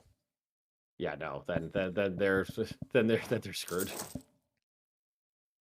All right. Whoa, Songhai got way bigger since I was here last. Yeah, they've been steadily gobbling up all of the nations around them, though I'm a little bit disappointed to see that they've not taken any of the gold mines yet. Fulo's got one, Mali's got one. Oh no, sorry, they've got the Lobi mine, but that's the only one of the 3. Did they take economic ideas? That is an excellent question. They're really far behind on ideas. Yeah, and they're just going for the standard meta, which I don't think for them is the right call. I think I probably would have gone economic, then quantity if you have to take them meta. Yeah, if you know you're getting a lot of gold mines, going economic early is it'd be a good idea. Yeah, precisely. Magdeburg's grown. I did not remember seeing that happen. Medina got the crap kicked out of it. Repeatedly. And is at war. Yeah. Rose and I were kind of wondering if Medina was going to have to move countries again. And then Delhi, now known as the Mughals, arrived and basically bailed them out. But it was not looking great for them for a while there. The mini Mughals. I was shocked to see a solid Afghanistan before, and if anything, they've gotten a little bit bigger, minus some stolen territory to the Mughals there. But interesting to see them still alive. Yeah, and this is probably the smallest Mughals I've ever seen. I didn't think you could even form them this small, but apparently can. And they're going after Jaunpur now. That's going to be a really nice route of expansion. Oh, yeah. extremely rich land right in there. Yeah, probably some of the richest around, actually. If we go to... Where's the one I want? I want geography. That is geography. Where's... Simple terrain. That's what I'm after. Because you can see here along the river, you've got just an absolute mass of farmlands, grasslands. It's probably one of the highest concentrations of farmland in the game. And you can really develop that up to astronomical levels. I hate to interject, but we've got a DM thing here. We can help Austria in this war against Croatia and Bavaria. Shall we have a vote? We give money or manpower or nothing. So the GMs are thinking about throwing a little love to Austria to see if they can hold out a little bit better. But well, why is Romania occupied by the Mamluks? Well, Austria is the emperor, so he could probably dig quite deep. Yeah, that's a good question. Why is Romania occupied by the Mamluks? Jerusalem, Romania versus Mamluks and co, basically. And I think they just snuck in there while they weren't paying attention. Yeah, pretty much. Though the no, that's the Ajam army is fighting around there. Yeah, there are none of the player allies in that area at all. The Knights army is down in Jerusalem right now, as they should be, and then we've got Romania and Cairo. Not as simple of a war as I think they anticipated it being, especially with the two fronts. I don't think any of the wars against the Mamluks have been particularly simple, and the Knights are probably wanting revenge after the two subsequent attacks on Cyprus. That what 15-year-long knockdown drag-out war that really came to almost nothing. Yes, that one. Yeah. This looks like chat's mostly shouting down with the Habsburg, give them nothing. Time for a new emperor then. Which is and I see in chat Lubeck apparently wiped Denmark. Have you seen who the emperor is right now? I have not. I haven't looked at that yet. What? France. What? Somehow. The players are voting for him. Cologne voted for France. Magdeburg voted for France. Bavaria voted for France. So it's all the Germans basically trying to screw over Brittany by empowering France. It's actually a pretty smart move. Oh, I had that wrong. Lubeck got wiped by Denmark, and now Denmark is sending peace surrender terms to Lubeck. Yeah, which are being declined. After Lubeck lost like half of their navy in the very first battle, I kind of guessed that wasn't exactly going to go their way, because there was no way that they were going to cross all the straits. Lubeck is running out of legs to stand on. They're at negative 91% war score right now and are declining peace terms. Yeah, I kind of think of the what would they call themselves? The Ducatiers. They're probably the weaker of the three, because they've got Cologne, very strong military nation. You've got Holland. They've taken a couple of wobbles, but they've known when to back off. Lubeck, however, a bit too stubborn for their own good and a bit too aggro for their own good, and they're kind of paying the price right now. I'm very interested in this Romania being sieged down thing, because Wallachia to Romania was like my favorite choice at the beginning, and so anything going on with them, I'm stoked for. It does look like Bucharest is about to fall. There it goes, surrendered. Yep, and they're about to lose another fort, Gallipoli. I must say, I've been secretly rooting for Novgorod this game so far. I'm so pleased that they did so well in those player wars at the beginning, because I was kind of terrified. Oh yeah, it was the fact that we got such an interesting player-on-player set of wars within the first. It was like 12 minutes into the game or something like that was great. Yeah, and I was live tweeting that. It's like, Novgorod in a player war. Okay, they've ended the player war. Novgorod in a second player war. Can they make this 2 out of 2? Yes, they can. Novgorod in a third player war activates a Uno reverse card. Meanwhile, we've got Novgorod actually going after Sweden. So interestingly, Poland went after Sweden and actually took Stockholm, Bergslagen and Dallaskorgen, which I'm sure all the Swedes watching and everyone in the booth is probably growling at. It was right? Okay. Ish. I'm not sure how I feel about this Danish thing. As a soon-to-be Swedish import, I feel obligated to have irrational hatred for the Danes, but they're doing well against a player, which is interesting. I'm torn. Because, yeah, we've got 21k stack of Danes. Does Denmark still have the Kalmar Union? Yes, they do. Sweden and Norway, both in the Union under them. So, actually, Novgorod attacking is helping them out, because that means that Sweden doesn't have their army there. It's just Sweden's not having a great time right now. Well, for a while, Sweden and Denmark were fighting really, really well with each other against their opponents. They're actually supporting each other's armies. God, this war is not even that old. It's less than 4 years in, and it's gone poorly quickly.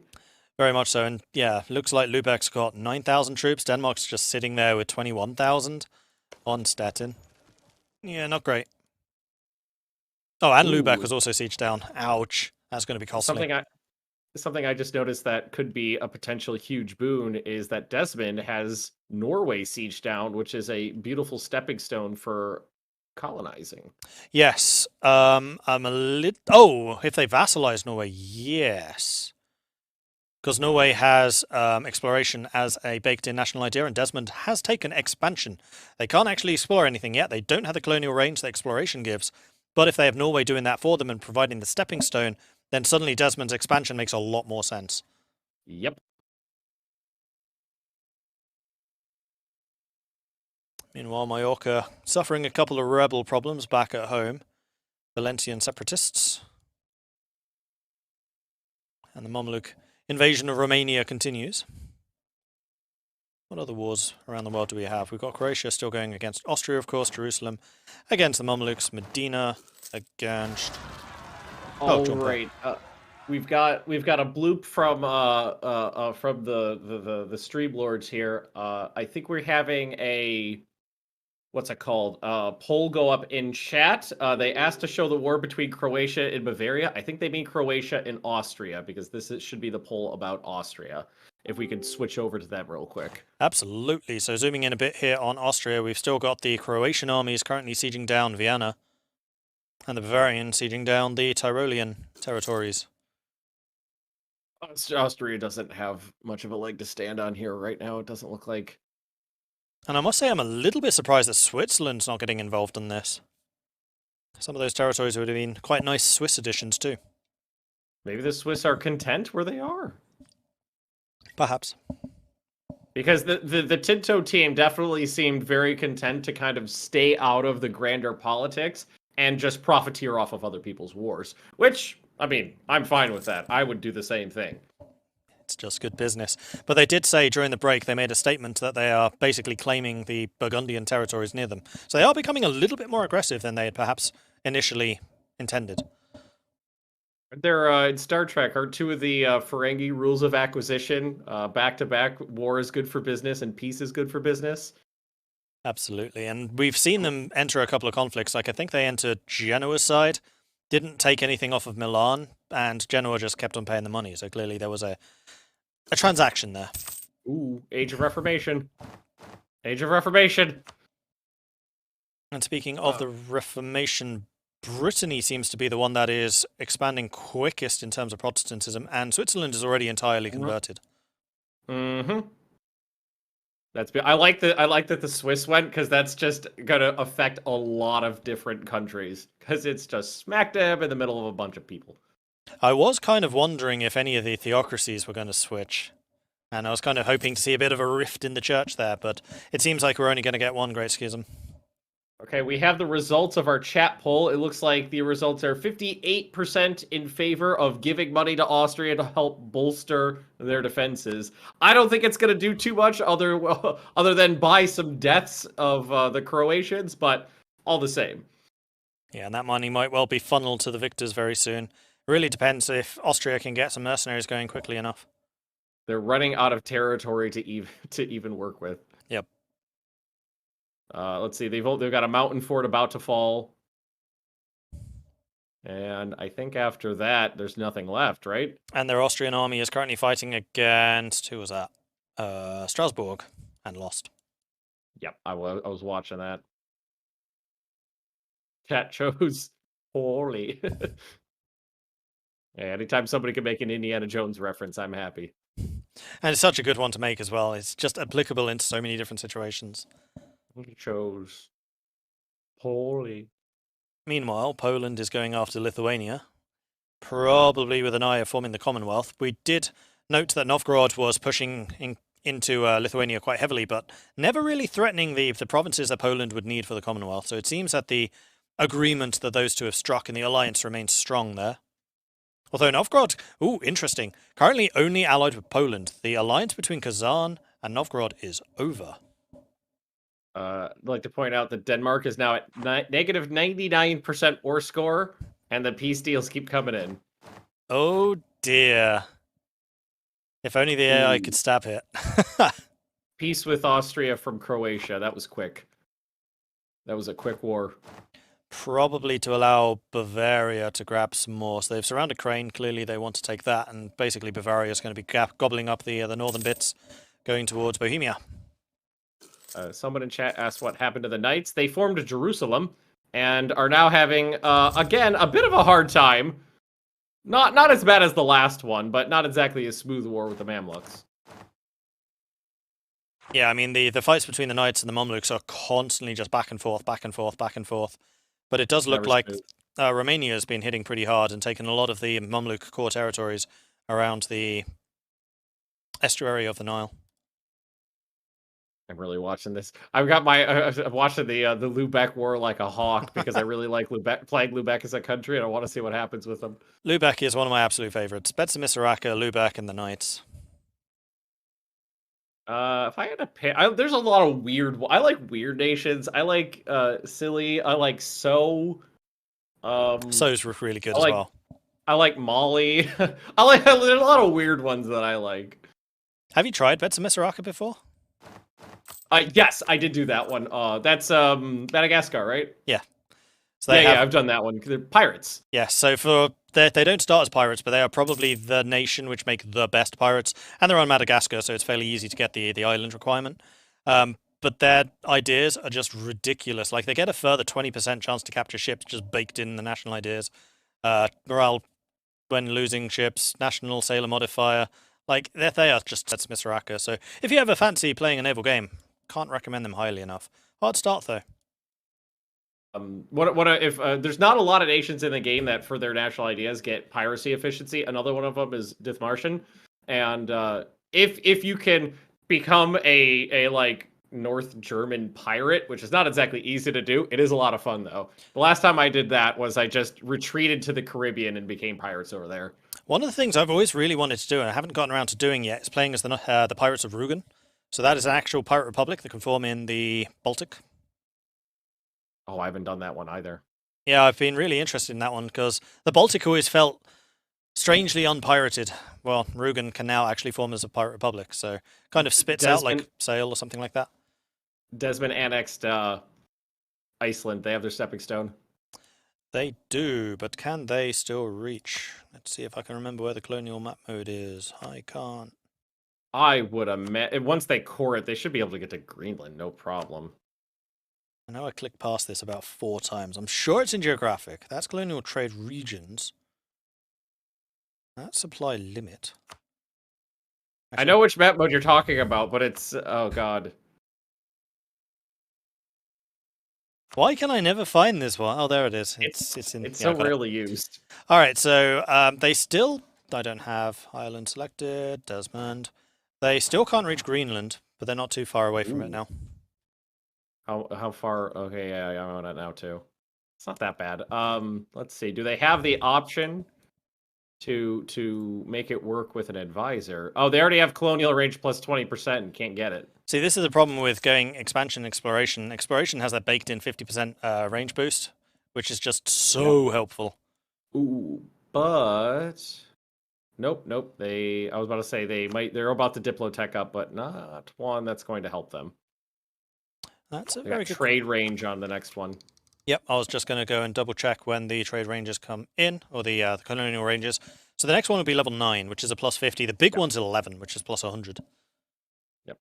You could jumpstart your way into the U.S. early if you go exploration and get that 20% modifier from the advisor. But they did not get that, so they got to do it the hard way. But they're not that. I mean, You can get there 20 years earlier, but it's not that big of a boon so early Actually, into I think they will be able to reach, because it just occurred to me that they haven't actually cored Iceland yet, which they are now working on. Once it's cored, then it counts for the colonial range. If it's uncored, it doesn't. the game. Right. Good point. So yeah, they're coring at the moment, so they will have that range to Greenland and then Canada, and then they can basically go down the east coast from there.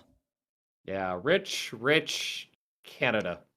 Meanwhile, the Dutch have finished Nieuw-Keerland in the Caribbean and are moving south into, what would that be, Colombia or Venezuela? It's one of the two. I think it's Venezuela.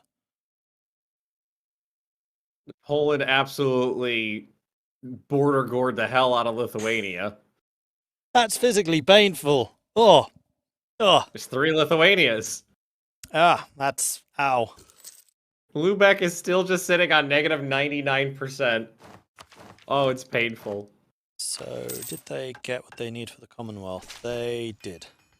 No. Yes. Yes. No, they missed one. Lithuania still is one of the provinces that Poland needs for the Commonwealth. Turavas. Yeah, well, Lithuania, it's just a matter of waiting at this point. And they would still need to get the admin level 10, which they are still a little way away from. Just like Novgorod's just waiting to press that Russia button and then send the Siberian frontiers into a frenzy. Are they just waiting for admin tech now, Novgorod? Yeah, they just need 10. Here. Yep. It's really cute. cute. It's gonna be really interesting when Georgia and Medina touch, because I think they're almost identical colors. Are they identical? It's very close. And they're only 1 province apart right now. That's not gonna get confusing at all. Yeah, that's pretty much the same color. That's going to be very, very difficult. But I think it's really interesting that Novgorod's broken their alliance with Kazan. I didn't expect that to last forever. Me either, but I kind of expected it to last until at least Novgorod had finished the Siberian frontiers, because they have all of the cards for that.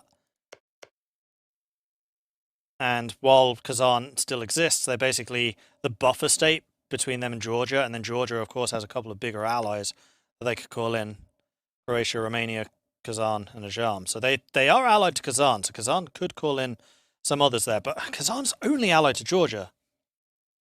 That feels a bit dangerous to me.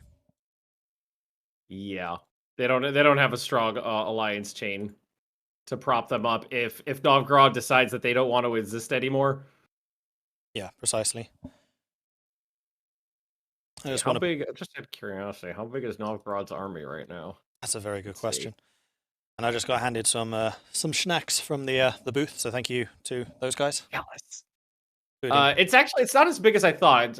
49 of 92, but they have a lot of room to buff it up, and they've got a fair amount of manpower in the bank right now. So if they wanted to, they could go up to about 100 regiments.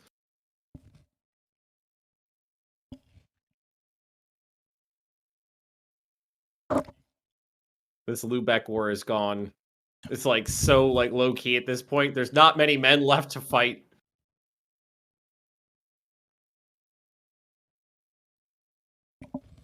And the peace deals are brutal. Basically, you don't get to exist anymore. Ooh, Novgorod's done with Sweden. And Denmark just integrated Norway. Yep. Sweden looks horrific. Yeah, horribly cut up there. I didn't even notice this because, again, the colors are so salmony. But that's like Polish Stockholm. Yes. I knew a lot of people there were probably getting a bit worried, thinking that was Danish Stockholm, but no, it's not. It's Polish. It's fine. Okay, yeah, that's fine. That's fine. I mean, half the community team at Paradox is Polish at this point, so yeah, it makes sense. That's very true. Finland just popped out. Oh yeah, released. I love seeing Finland on the map. Finland are another of those nations that have a great set of national ideas. You don't see them too often, though. No. Discipline, fort defense, cavalry combat, quite a lot of cavalry combat, production, construction cost and dev cost, tech cost, attrition for enemies, morale, and then the capstone, missionary strength versus heretics. This, again, is just another very solid set, particularly militarily. You've played with EU4 with me a fair bit. I'm not a very meta player, and any country that has some attrition for enemies. Oh, and it's called the White Death too. How a little early, but that's fine. Any country that's got a lot of attrition ideas, just stacking up attrition and watching your enemies just fall outside your walls is kind of nice. And Finland got bigger. So I have to ask. I have to ask you, Ben. Finland when? Actually, we've got a Finnish friend, and we were planning on visiting probably sometime in the spring. Oh, interesting. I meant more for Hearts of Iron, but sure. Oh, okay. I thought you meant, hey, when do you want to go to Finland and hang out? I was like, I'll be there in the spring. I mean, I would totally take you up on that. Because, yeah, we can do both. Yeah, sure. Oh, is that a promise? Yeah. Okay. Well, now that, I mean, you're jealous, you actually made it to the office before I did. That's true. Your wife is not happy with me right now. I know. Oh, man. But yeah. Next year in Finland. Let's do it. Finland's one of those countries I really wanted to visit. Finland and also the Baltics. Mm-hmm. Finland, they drink a lot of coffee. Yeah, like when we started planning the move to Stockholm, people are like, you better make sure you drink a lot of coffee. I was like, I already do. I wake up at 3 a.m. to work with Swedes. Coffee is one of those sacrifices I cannot make. Oh, and one of the things we found out, like right after we found out where we were going to live in Stockholm, we found a Dutch cheese shop right around the corner from our apartment, and I'm pretty stoked about that.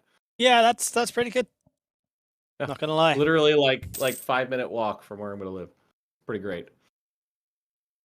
Sorry, this just we kind of went on a tangent there. Me and Mordred used to work together a lot, and then when we started working at Paradox on different brands, there wasn't a lot of time to work together a lot, and we're friends, so it kind of was like catching up.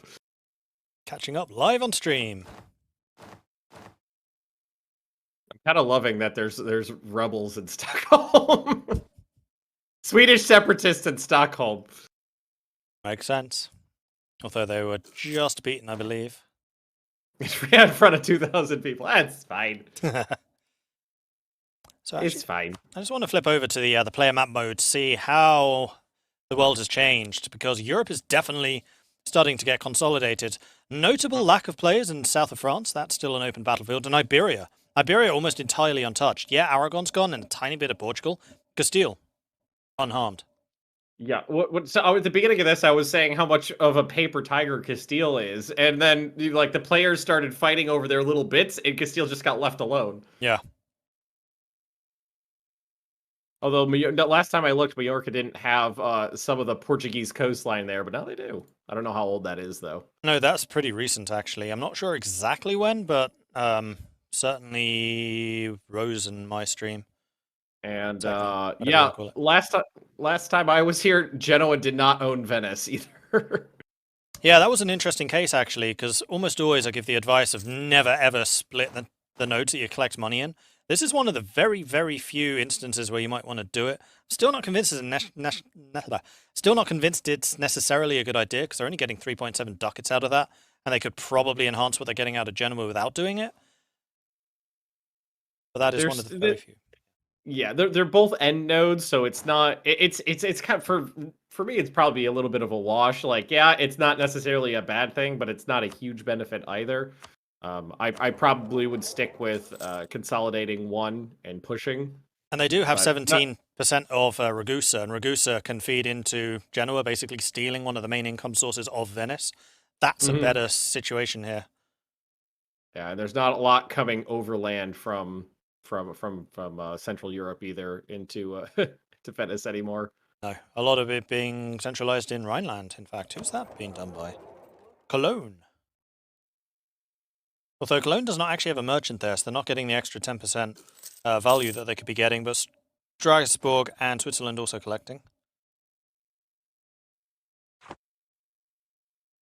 I know somebody just asked how's Songhai doing.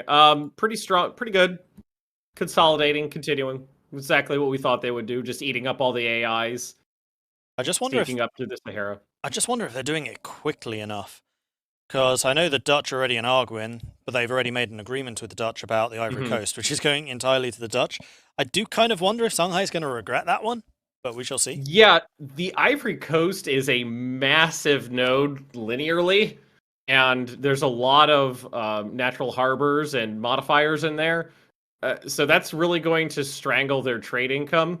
And without supplementary trade income to kind of balance out the gold that you'll be getting from all the gold in the region, you're gonna end up with a lot of inflation. A lot of people don't care about inflation; they just ignore it. But I'm one of the players who likes to keep it low.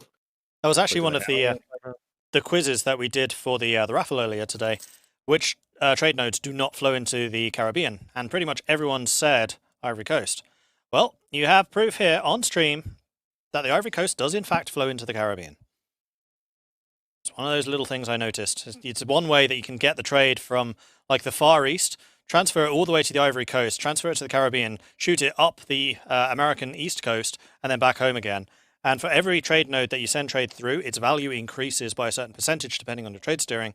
So you can really boost the amount of money that you're getting from like Malacca and Maluka if you can get it going all the way around that. Although controlling all of that's another matter. Taking it around the like a third of the planet there also kind of cuts out any other the European powers that might try to siphon it off along the way. As long as you can control it along up beneath the East Coast. Yeah, and because of the colonial nations, it's actually quite difficult to control the trade in America. So sometimes it is just better to just send it straight across, or bounce it into the Caribbean, then further north from there. Because I think there are more northern routes to like Lubeck, or maybe North Sea. North Sea. Everybody like I got no player wars for a while now. Everybody's being so kind to each other. I think we're at a stage where people have divvied up the AI and they're gobbling up, and we're waiting for the borders to fill out. Yeah, this is, very much like you said, consolidation. People are filling in what is left to go. And then tomorrow, I think we're going to see a return in the wars, particularly because that will give the players a break to kind of take stock of the situation. Because remember, they've been playing pretty much constantly since we started today. They have not had the chance to kind of take a step back and see the grand strategic view. Although, that being said, with 3 players, they should be doing that. Yeah. I mean, thank God I could like I haven't been casting this whole time like I did the last year, but I've been watching the whole thing so I could keep up on the comings and goings, and I'm glad I could have stepped away for a little while just to rest my eyes. Also, Finland got bigger again. They are really feeding Finland. Why? Just using it as a buffer, I guess. No, it is actually a very good buffer, and if they are a little concerned about Poland, because Novgorod and Poland, wait, are they still allied? They were for a long time, because Poland in this is formerly known as the Teutons, and yes, they are still allied. And Genoa, interestingly. Genoa and Novgorod. Interesting pairing. Like if it was Novgorod and Lubeck, or Novgorod and Holland, I'd understand it, but Genoa? Genoa allied to Switzerland, Mallorca, yeah, I get that. And Novgorod. Unless that's for striking at something like Georgia? Hit them from the Mediterranean through the Black Sea? People are pontificating in chat why Finland, and I mean, I don't think you need a solid reason why other than it's cool. You know, it is Georgia. Also, I mean, I like vassal play. I like having a little army of vassals to do my work for me, especially carpet sieging. It's nice. I don't mind vassal play, but I've never ever taken influence or diplomatic ideas. I think their vassals are just too short-lived, so I just never bother. If I'm doing probably if not like a multiplayer game, but if I'm just messing around single player and I just want to try a different style of gameplay, I've done full diplomatic games before, and it can be fun. It's not very meta, but it's just an interesting, different way to play. Yeah, after Emperor came out, I was very tempted to do a diplomatic game as Austria, because 1, I'd never played as Austria, and 2, I've never really done a diplomatic game. I don't think it was right after I started as the EU4 community ambassador. I did a run as Prussia to see how small I could keep the nation, and I managed to conquer about 60% of the planet, controlling only 4 provinces myself, and the rest of them being vassals. It was a lot of fun. That's really impressive. Wow. I was sad that I'm not like I said, I'm not a very meta player, so it wasn't like a world conquest or anything like that. But it was about 60% of the world. So Desmond, oh no, Brittany is at war with England, but Desmond isn't. Yeah, Brittany and Burgundy at war with England on their own. Let's see what's going on. Why? Green, Desmond's the Burgundy one who with should no be gaining Desmond. from this. What's Desmond up to? Not really doing much right now, it doesn't look like. They are still allied with Brittany. Brittany just didn't call him in. Oh, I wonder if it's a truce. Is Desmond waiting? Yeah, it's a truce. So Desmond's going to wait the extra 3 years, then do a separate invasion. Got it. And they're almost done coring Reykjavik, so they'll be able to start colonizing the New World soon. Yeah, we'll definitely need to keep an eye on that one. Any players of the New World as natives? No, there are not. Everybody started pretty much in Europe. They can do it in precisely 1 month from... I don't know if you guys in chat like playing in the New World, but I personally find Central America a blast to play in. I really like Micmac up in Nova Scotia. After Leviathan came out, that was one of my first games. And Castile is continuing... Desmond is not formed Ireland. Sorry, somebody just asked. What are the prerequisites for that? It's probably Admin 10. That's what stopped a lot of people. 10. Yeah. I mean, Admin 10's coming up, but yeah, we got a little ways to go. And actually, the representative of Ireland that spoke to us during the end of mine and Rose's game was saying that they were probably formed Britain first and then Ireland after. Not entirely sure why. Maybe they want to keep the British ideas even as Ireland. It would make sense. You get the British wooden wall if you do that. Huastek Mayan to represent. Yeah, Huastek is the Mayan is a very tough play, but it's a lot of fun. It's like a little Mayan state separated out from the rest of them. Not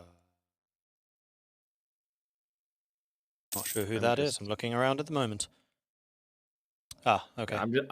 I'm just doing a once over on the planet right now to see if there's anything interesting happening that we've missed. Yeah, at the moment. Castile is in the Caribbean now. They've got 1, 2, 3, 4, 5. They almost have they might have a colonial nation soon. Yeah, Castile was the first arrival there, followed fairly shortly after by the Dutch. Yep, I see that now. Dutch picked a good spot there. Couple neighboring provinces they can conquer for some easy expansion routes. So who do you reckon the colonial powers are going to be this time around? Because we're starting slowly but surely to get to the colonial era. So Holland and Desmond, obviously.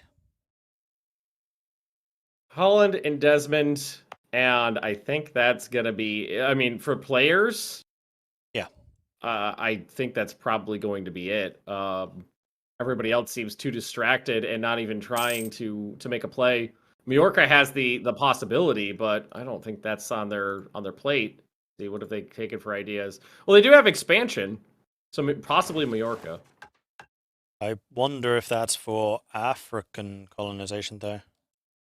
They took, let's see. Yeah, they have a couple, they have Tenerife, so they have a staging area, so you get to, like, Brazil. Mm-hmm. So that's a possibility. Can they get to Brazil right now from there? That is a good question. Let's see. Colonial range, they cannot currently reach Brazil. They are about 100 short. Could they force it with an advisor? For 100? No, because their current is 160. They would need 250. Ooh, yeah, no, that's not going to play. No. Even with the trade winds on their side. Yeah, they don't even have one available either. Shame. Meanwhile, Morocco continues to fight against Majorca. I'm just consolidating North Africa there. Is my microphone giving in and out? Like, here's... maybe a little bit there? Okay, that might have just been me stopping a sentence in mid-sentence. Because I haven't noticed anything until you said that, and then it did seem like it cut off, but it may have just been you stopping talking. Yeah, okay. Because it keeps on going in and out on my headset, so maybe it's just that. I think because you sound good to me, but okay. Chat. Does the Mordred sound good to you guys? Let us know. Because he sounds good to me. And you're going to have to tell me because I can't actually see chat. I'll let you know what they say. He sounds good. Yeah, everybody's saying he sounds good and crisp. You sound crisp, Mordred. Excellent. It's a good word. I will have a crisp to celebrate. Lubeck finally is out of their war. Oh my god. They sat on negative 99% for years. And Wolgast is kind of back. But they didn't get hit as hard as I expected them to. They probably waited for Denmark to go to low enthusiasm, then pieced them out then. Yeah. Still wasn't good for them. No, for sure. Definitely not. Denmark's an AI, isn't it? Yes. Yeah. I honestly, I don't usually see Denmark doing this well. Time for another drink. Got to keep the caffeine flowing. Oh, I've already had so much coffee today. I knew I would need it for like the end of the day because that was when I was streaming, so I've kind of held off until now so I can get the full hit. And yes, chat, Cologne is huge. Militarily, they've only got 31 regiments in the field with a max of 34. But those regiments hit really, really hard. Like, we were seeing them take on armies significantly bigger than theirs during the war against Denmark and winning. And they've got 66.5 tradition right now, which is at this stage of the game is pretty good. They're rocking a 3-3-5-1 general, which is just beautiful. So if we take a look at the tradition in terms of players, Songhai is first with 71, Bavaria second with 69, then Croatia with 67, Cologne and Poland joint with 66. Then there's a bit of a drop to 53, which is Georgia, Romania, and Switzerland, basically. In terms of professionalism, in which the Swiss were leading by a long way, the Swiss are at 31 professionalism, Strasbourg significantly behind in second place with 18. Then we've got Novgorod, Romania at 15, and Kazan at 14, and then it drops off again. So not a huge amount of professionalism being built up yet, except by the Swiss. And Romania is the only one with 110 discipline. Quite a few with 105. I'm just flipping through the ledger here to see if I can find some interesting information. Who's got the best income right now? Let's take a look. Income we can't see. Was leisure blocked? If you pop into observer mode, shouldn't you be able to see it? I am in I looked at it observer mode. earlier. Yeah, I was sure I'd seen it before on your screen, but I'm looking at it now and it's blocked out. I'm looking at it now and I can see it. Majorca, I'm never gonna say that right. 100. Wow, 121. That is high. Yeah, you're gonna have to read through them then because this is not showing me. In fact, if you go to Ben's perspective, then Ben can take a look at the incomes. Did they just switch to Morocco? What the fuck? What just happened? How long have they been Morocco? Oh, no, they have just switched. Did I? Okay, I got really confused because they switched while I was in the ledger, and then when I switched ledger streams, Majorca disappeared, and I was like, what's going on? So Morocco is now at 121, and the next closest player, 47. Yeah, that's a pretty big difference. Which is Novgorod, pretty much tied Novgorod in Poland.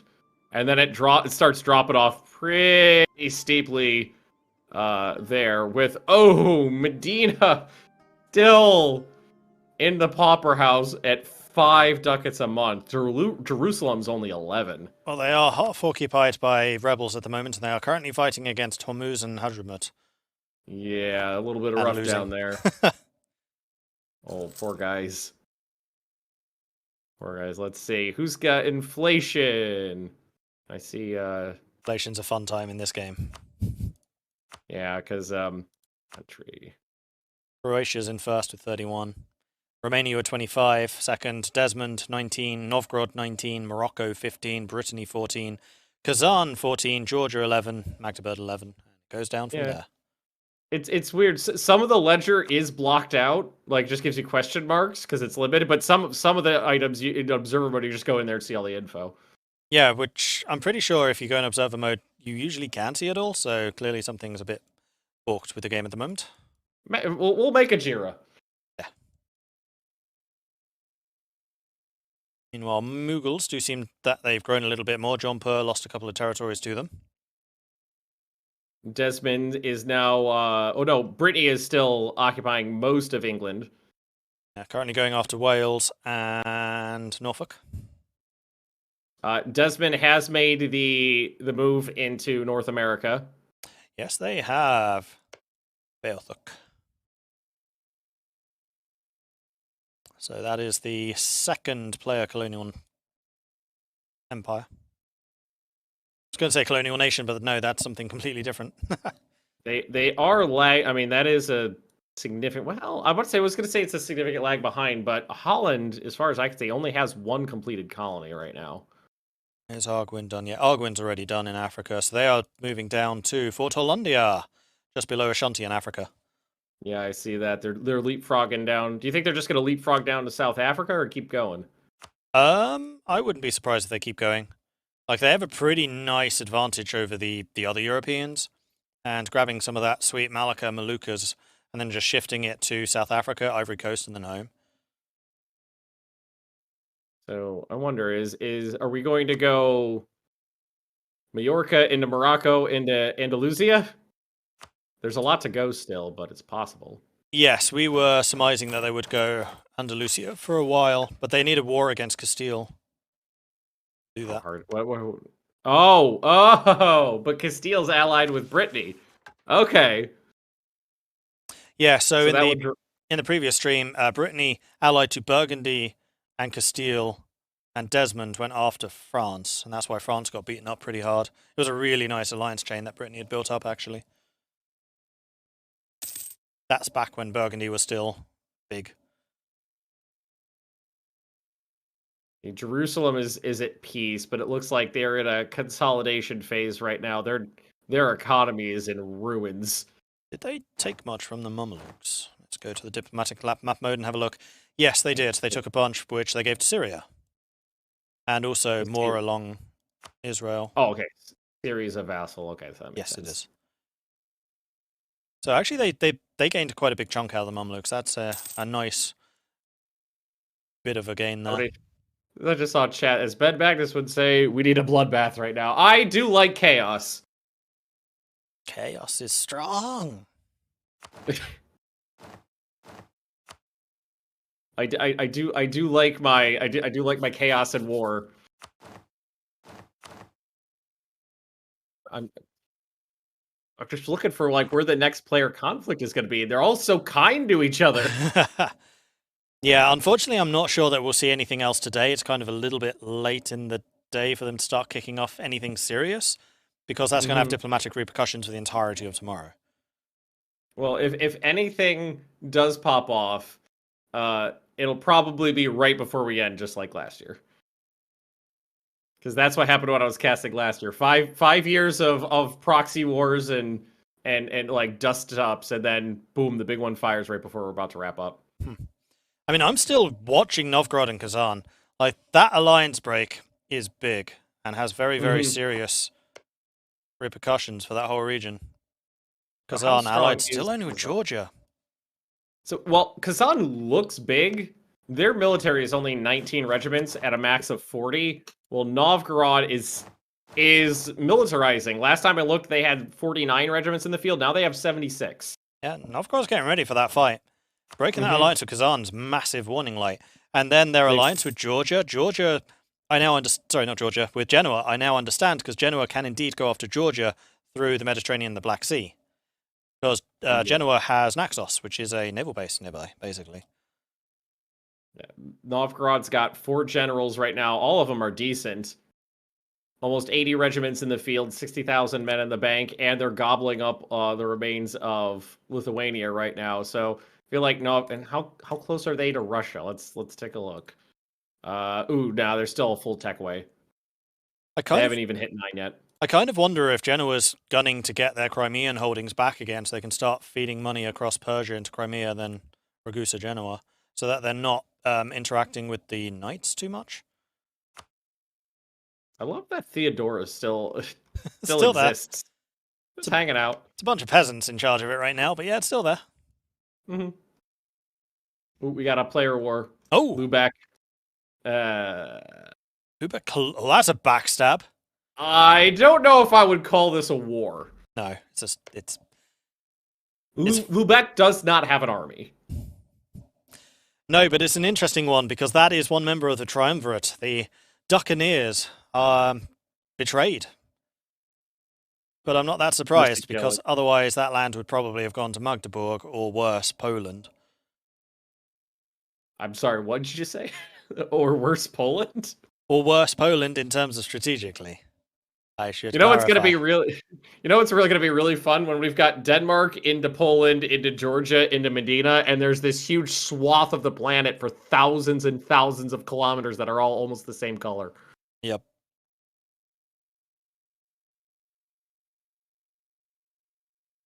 That would be so annoying if the players were doing that on purpose. Just make the entire world red.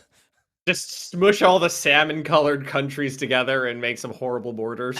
That would be an absolute nightmare to cast. It's like, where do they end? Where do they start? I don't know. Just play in player map mode.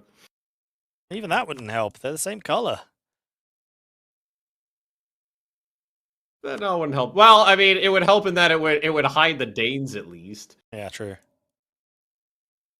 Until someone like Holland moves into Denmark and tag switches to Denmark. Oh yeah, that would be good. Oh, is Holland? Are they gonna go full? Are they gonna go full Dutch? Yes, it looks like they're going to go full Dutch. They've been slowly but surely consolidating the Low Country, and they have a pact with Cologne, which guarantees that. So Cologne is getting everything that's in Germany, and the Netherlands is getting everything in, or Holland is getting everything in the Low Countries. Yeah. The things are going to get interesting as soon as everybody hits admin tech 10. So because there's multiple countries that look like they're waiting to tag switch as soon as they hit 10. Yep, absolutely. That's possibly Desmond, Holland, Novgorod. All just waiting. So can Cologne form anything? Westphalia, maybe? Westphalia. Yeah, Westphalia. Let's see. Or Germany. Hanover? Hanover. Yeah, that would be it. Well, they need is admin 10. Yep, that's another one. So let's see if we can name them all. So we got Desmond into Britain, although they don't have nearly enough stuff in Britain yet. Cologne into whatever it is that we just said. Yay, brilliant memory. Hanover. Novgorod into Russia.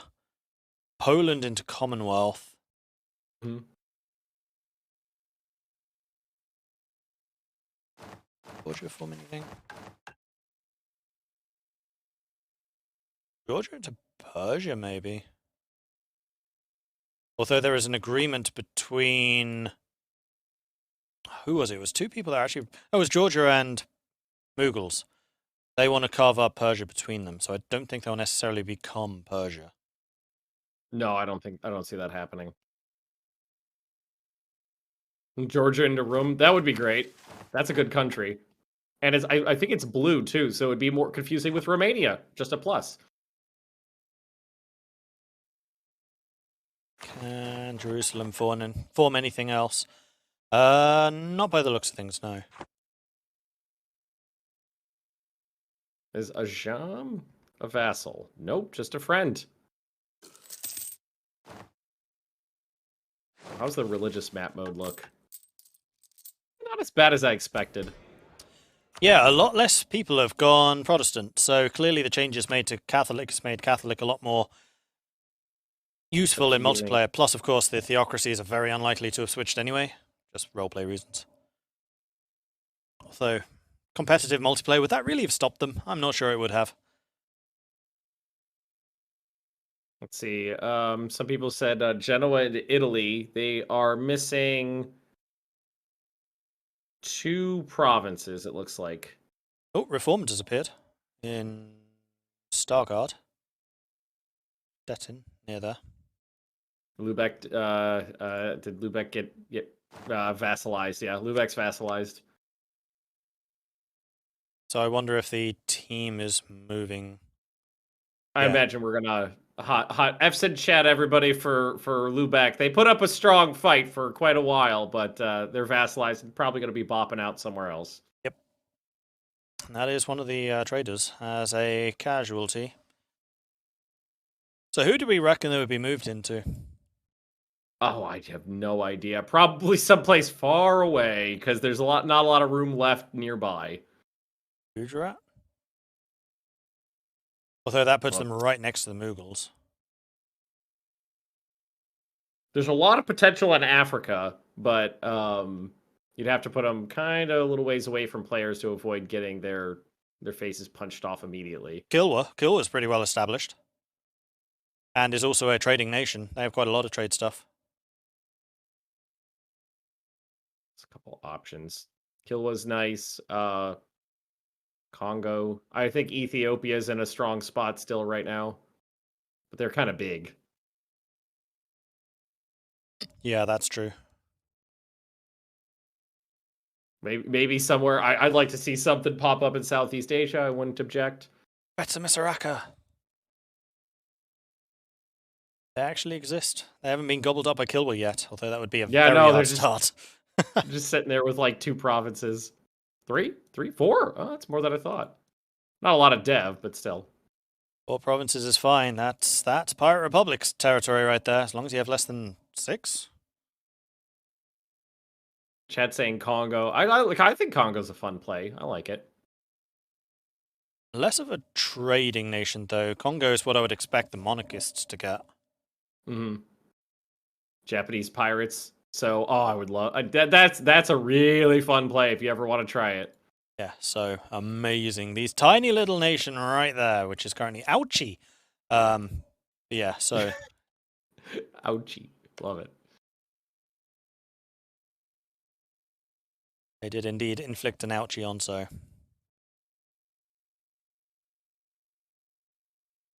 Vijayanagar. How's Vijayanagar doing? I don't know. They're pretty strong. Yeah, Vijay are pretty good. What else is down there? Cochin and Kot. Vijayanagar's 300 dev. I'd say that'd be a little high to let a player bop into.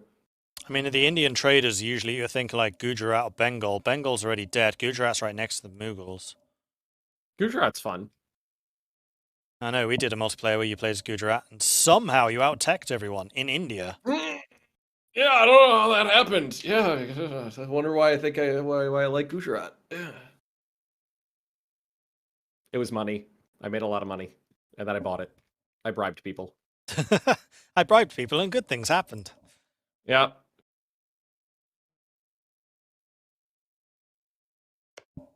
Oh, Poland's taken Riga. Just noticed that. Go back to Europe. Oh yeah, they did. Wow, the Polish borders are awful. Yeah, they are. Poland's looking pretty scary. Novgorod scary, Poland scary. Georgia, I think, might be a bit of a sleeping giant. What's their army size? Poland's got a lot of money saved up right now. That's interesting. They've got a decent income, but they've got 1,700 in the bank. 17 ducat income as well. And they are well under their force limit, 39 of 85. Yeah, I wonder if they're saving up for something. Monument?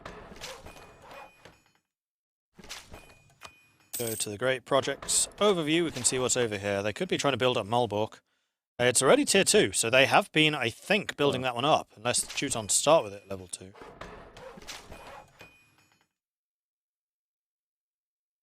Otherwise, Surprised they're keeping such a small military with Novgorod on their border like that. Literally on the border. I'm sure it's just military exercise. Those 50,000 troops just staring into Poland. Those two are still allied, unlike Kazan. And the Krakow Cloth Hall. Local goods produced plus 20%, merchants plus 2, global trade power plus 10. It's a really good one, but they haven't even started rebuilding that one. Novgorod has 1,300 military power points right now. They must be behind in institutions then. Yep. They're going to have to start spending them too. You know, it's really unfortunate is if you save up those points above 999 and then you do something that reduces the max down to 999, you lose all those bonus if you let a month pass. Yeah, so you got to be very quick about that in multiplayer or spacebar in single player. Yep. It's problematic if you're playing as like Central American tribal nations because you could get thousands and thousands saved up, and you could get yourself into a dilly of a pickle if you're waiting to. Well, the old term was it was westernized, but then you can just watch thousands and thousands of monarch parks just disappear on you. All right, did we just hot join in anybody? That Is was what Team 20 that lost before, so Bahmanis. Okay, Interesting. okay. So not Vijay, they're neighbors. Close. Yeah, so I said 300. Dev was a little high. That's 240. That's still a lot. And they're going to Bahmanis, be quite close to the Boogles. not exactly someone I would consider a trader either. Do they have any trading ideas? Yeah, they have trade efficiency, so it counts. That's literally all they have, though. Bahmanis, like Vijayanagar, are pretty militaristic. And the AIs pick admin and trade ideas. Definitely not meta, but it could work out for trade-focused nation. And they did not get given 2,000 ducats like, I believe, whoever the precursor of the Mughals had. Not yet, anyway. But they do have 700, so maybe they got less because it's a bigger country. That's possible. Oh god, the map modes are not the way I have them normally set up, and it's driving me nuts. That has thrown me so many times today. I keep clicking on map buttons and then not getting the ones I'm used to getting on the clicks, and it's throwing me off. Yep, same. I'm having to get used to actually searching through the subcategory lists. Exactly. By the end of these 2 days, we'll know exactly what category each one fits into. Mm-hmm. Except for colonial, because we'll never find that one. No, we're just gonna perpetually lost. It's a way to tell who's who. There is a lot of information about who's who, but not like an individual player list of the names of the players in each country. But there is more information on the Paradox Discord right now. Yes, you can see the teams. Something happened in Naples? Not really. Allied with the Pope in Jerusalem, but that's about it. Genoa, though, might be doing the Italy thing because they have sacked the Pope. This is the second time, actually. They fully occupied them once before. But last time they white-pieced them out. Even though they had full occupation, they didn't take money, nothing. I think they were a bit worried about what the theocrats would do to them if they did. I would love to see Genoa steal Rome and just watch the chaos unfold. Although, it might be a situation of, hey, don't do that! Or what? You'll find out. I will condemn this in the strongest terms. Yeah, in my experience, a lot of times in multiplayer games, it'd be like, I do not allow that. Okay, what are you going to do about it? Nothing. Fine. Lorraine's a vassal of Strasbourg. Strasbourg thinking of going into France? Because Lorraine would allow that. How is Strasbourg doing right now? Not bad. Almost 300 dev, decent income. Okay, but yeah. Let's actually do a quick comparison on the development of the different players. So in first place, Novgorod with 583. Second place, Georgia with 551. Croatia in third place with 487. Poland in fourth with 482. And Morocco in fifth with 400.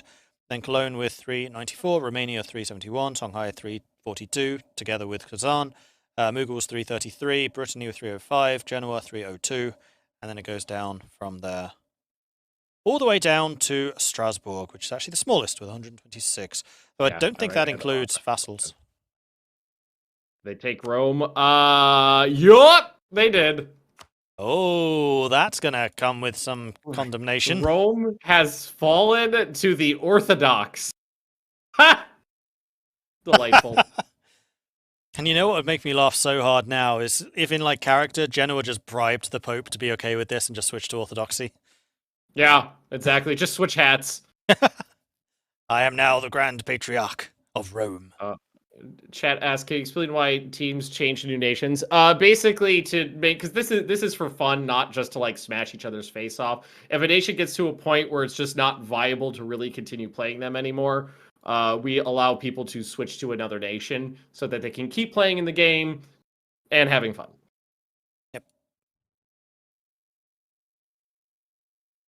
Because, it's not fun if you just got to sit there for 20 hours and do nothing. Ooh, Kiev exists. Oh, it does. Allied with Theodoro, who's a tributary state of Kazan. Oh, that's why they still exist.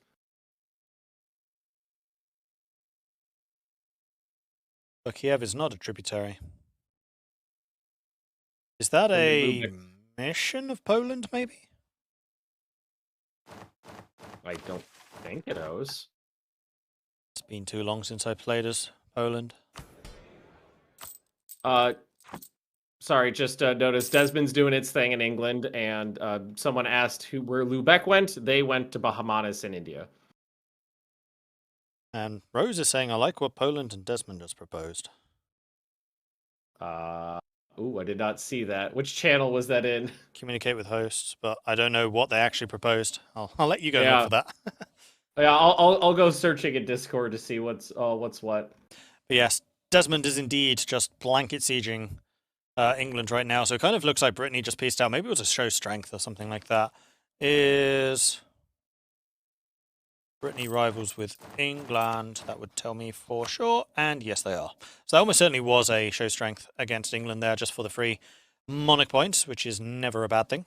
Or possibly power projection, which they have 84 of, so declared war on England +4. They did not humiliate, though. They humiliated Portugal. Oh, no, they humiliated England. There it is, 28. So it was, in fact, a humiliation war. Meanwhile, Cologne is pushing north into Denmark. Cologne has actually managed to cross the Stralsund. So somewhere they have a navy capable of fighting this. Poland is also at war with Denmark at the moment. And Sweden. Cologne, Aachen, and Lübeck. Oh, yes, of course. Vassal Lübeck. I'm not entirely sure why the Danish Navy is not fighting, though. They're just docked up, happy as can be. Sitting there with 30 galleys, like Cologne's only got 8 heavies. I don't think that's going to be enough. Can we, for a hot second, talk about the power block that is the alliance between Novgorod, Magdeburg, Cologne, Poland, and France? That is a solid line for thousands of kilometers and hundreds of thousands of troops. And is also, quite frankly, terrifying. So that would be formed to block Brittany to stop them taking France, which makes sense. I guess the Poland-Cologne together would just stop the southern nations like Romania or Croatia. And Novgorod and Poland have been allied since the start. Cologne is also smashing Denmark's face off. Yep, they are. Cologne themselves are allied to... Oh, no, that's an interesting chain. They basically swapped Lübeck for Desmond. So they're now allied to Desmond and Holland and Magdeburg and Poland. It kind of seems like there's a North Europe, South Europe thing going on. Absolutely does. Like, Croatia is allied to Brittany, Romania, Georgia, and Bavaria. So what's Desmond allied to? Cologne and Brittany only.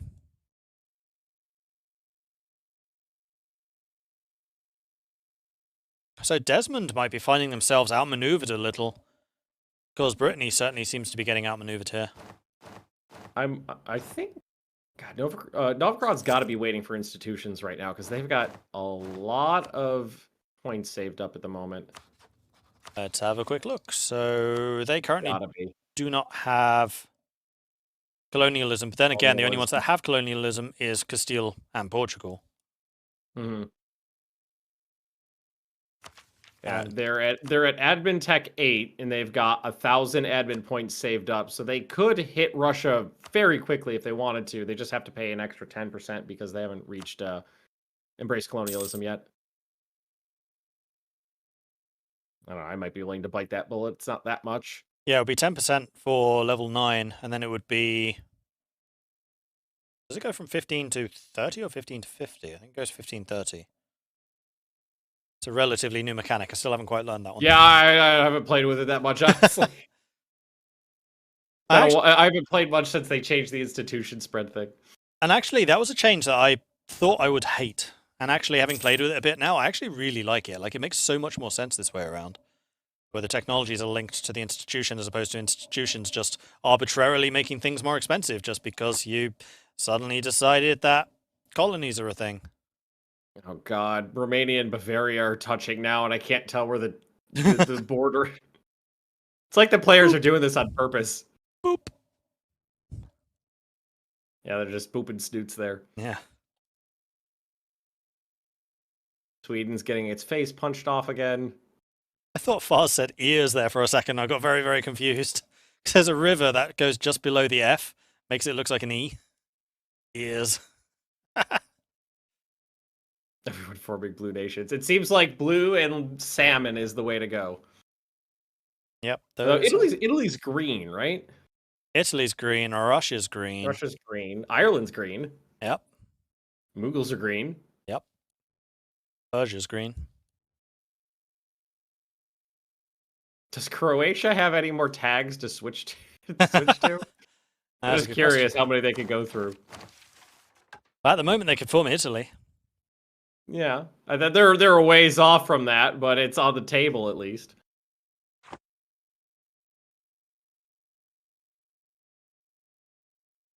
Green and red. It's green and red. I mean, it's December. Christmas is soon. Oh, that's what this is. This is the Christmas festivities. We need Fa La La La playing in the background. It's. I actually, now that I think about it, I haven't heard any of the Christmas music playing on my end yet. Let's see if I can find that. I like the Swedish Christmas music, honestly. Change the song if I could find it.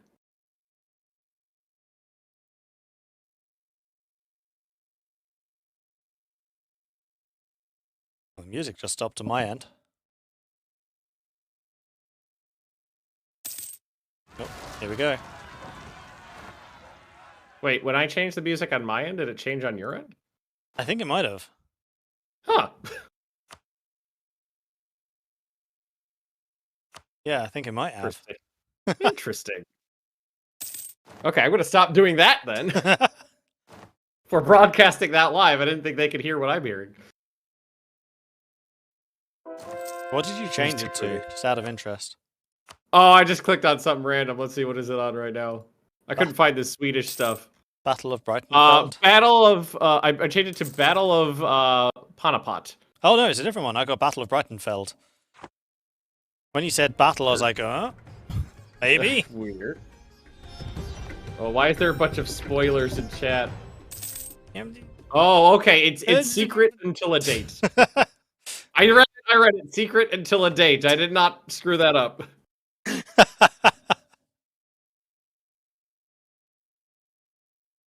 I was I'm just gonna start blue flames, on this blue stuff. flames, blue flames, blue flames. Woo! Genoa. Not that one. That one. Morocco against Castile. This is the Castellan conquest of Tangiers. Morocco is called in Genoa, Milan, and Savoy. Castile's called in Brittany. So that's probably going to be an instant peace out from Brittany, just like when Burgundy got attacked. Also Kazan. It's a. Oh no, that's the big. Stay in it. Novgorod's fighting at Kazan. That's the big one. Called it. Oh wait, what? I didn't see that one. Yeah, Novgorod invaded Kazan. Told you. Kazan. I don't think Kazan stands a chance. No. Did Georgia answer? Nope. Georgia said no. Ooh, I think they might end up getting kicked out of another country. I think you might well be right here. This is pretty overwhelming. Kazan, of course, standing here with 55 regiments. They have gone over, so that's probably mercenaries, 19,000 manpower, 700 ducats in the bank. Versus Novgorod with their 76,000 and 60,000 in the bank. 60,000 reserves with 245 in the bank. Actually losing money? Oh no, yeah, Kazan's losing a lot of money. 30 ducats a month. It doesn't make much of a difference for combat right now, but it does for sieges, and that's Novgorod has 10 cannon regiments to Kazan's 0. Oof, yeah. Which means Kazan probably doesn't have anything other than level 2 forts, so I think they're gonna fall quickly. And Novgorod's using Strelsky because they're Russian. Oh, but yeah. I forgot that Novgorod had access to them. I thought it was a Russia-only thing, but no, it's all of the principalities, isn't it? All right, 40. Georgia.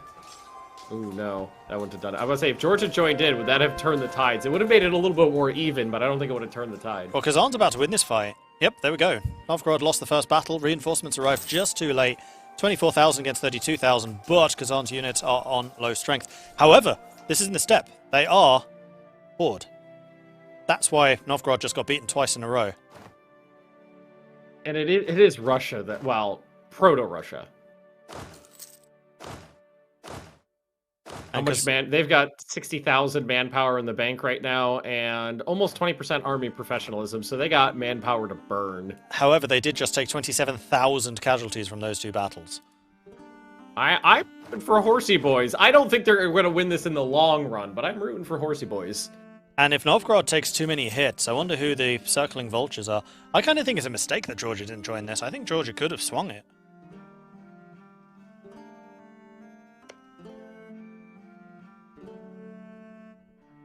Yeah. Wonder why they decided not to. Don't know. Maybe they just didn't think Kazan could hold out, and they didn't think it would be a lost cause situation. 5-year truce. I'm pretty sure that is a truce break. In fact, we can find out if we go to Kazan and see what the relations are. Live content friends, is it possible to get a poll in chat? Who do we think is going to win, Novgorod or Kazan? Is it possible, friends? That would be good. That would be. I'd love to see what chat says about this, because is even though Novgorod is on paper way stronger, Kazan isn't out. Their economy is awful though. Nurgle says he's on it. Beautiful. Thank you. So Kazan is a broke alliance penalty, not Dishonored Call though. So Kazan broke it just before this war started. Oh, yeah, a truce with Georgia. So that was not a Dishonored Call. That was something worse. Betrayal! Yeah.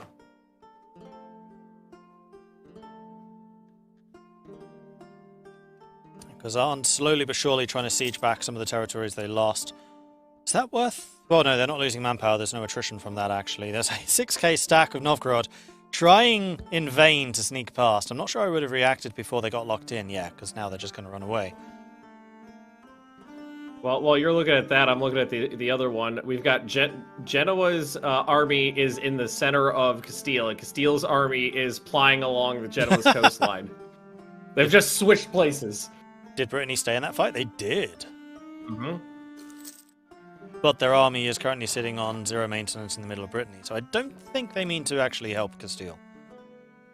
Cheerleading more of it, you know, moral support kind of thing. Yeah, go guys! Woo! I've done that plenty of time at MPs. Hey, you're going to honor this call to arms. Yeah, I'll be over here.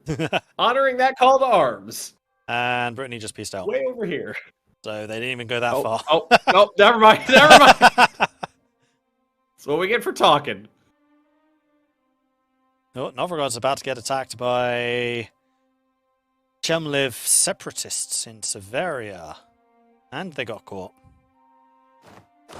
Yeah, and there's separatists with a 2-star general from Minus. Perm in the north. Dude, Novgorod's not in a great position right now. No. So, I mean, that's one of the problems with Novgorod, is they're kind of fragile. If one or two things start going wrong for them, then it really starts to roll. Because Novgorod have, conquered so many miners in that area, they're all going to have separatists. Mm-hmm. So once the war exhaustion starts going, and you know how you get war exhaustion, it's having casualties. I just saw what Desmond did to England, and I vomited in my mouth. It's hideous. It's hideous. It's hideous. Oh, but Wales exists. That's fun.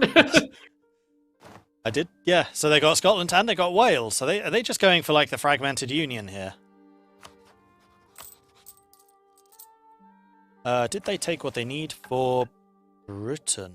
It's still not in a national decision.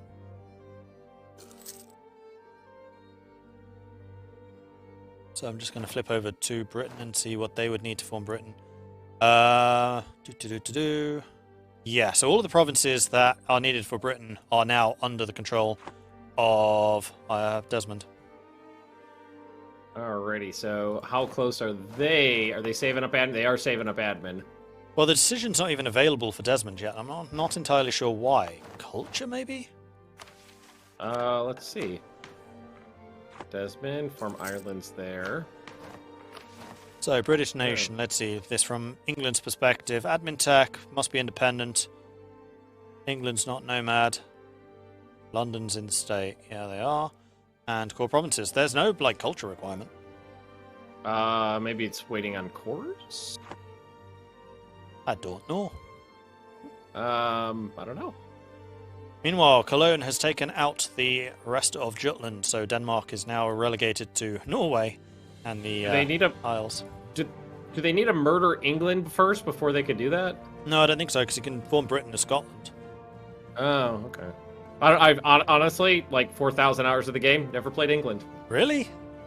No, I honestly don't enjoy playing the majors that much. I've never played England, I've never played Castile, and I've never played France. I gotta say, the most fun multiplayer game I've ever done was one in England, one in Castile, one in France, with the rule that you have to rival the other two. So it really became like the Clash of the Titans. That was a really fun game. I was playing as France in that one. Chat's saying it's a cultural requirement, so they're missing that. Gotcha. They switched to English? I mean, they have English as an accepted culture.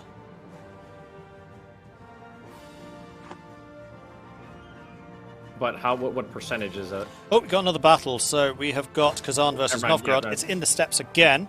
Kazan with 105 discipline versus Novgorod's 100. 3.7 morale for Kazan against 4.1. And Novgorod's losing again. They've got a 4-shock general for Kazan. Kazan is kicking ass, honestly. Like, those step battles, Novgorod needs to not do those. So we have a new chapel comic live render to show. If we want to pop that up on the stream here, live content friends. Denmark eyes up Lübeck's cod. We have the fish war. I love the little box of fish. It's just a crate of fish. That's great. I really like that one. Yep. Oh, that's awesome. Oh god. This whole Chapel Comics live renders the Grandest land is beautiful. I love it. Such a good concept, yeah. What's awful is we finally got that the player wars, and then immediately went, "What's up with Desmond?" Yeah, we got this huge like 3 straight minutes. But honestly, like we missed like one battle. The biggest showdown in the last 5 hours, and we're like, "Ooh, Desmond." Yeah. But I mean, like right now it's just border skirmishes over here. Yeah, but Kazan is now on minus 22 war score. Is that just because of occupations? Yeah, because they've got plus 19 from battles. That's better than it was, though. That's about 10% better than when we popped off for the Desmond. So if they successfully manage to retake Kazan, that's 20% war score right there. Kazan is going to be the linchpin for this entire war.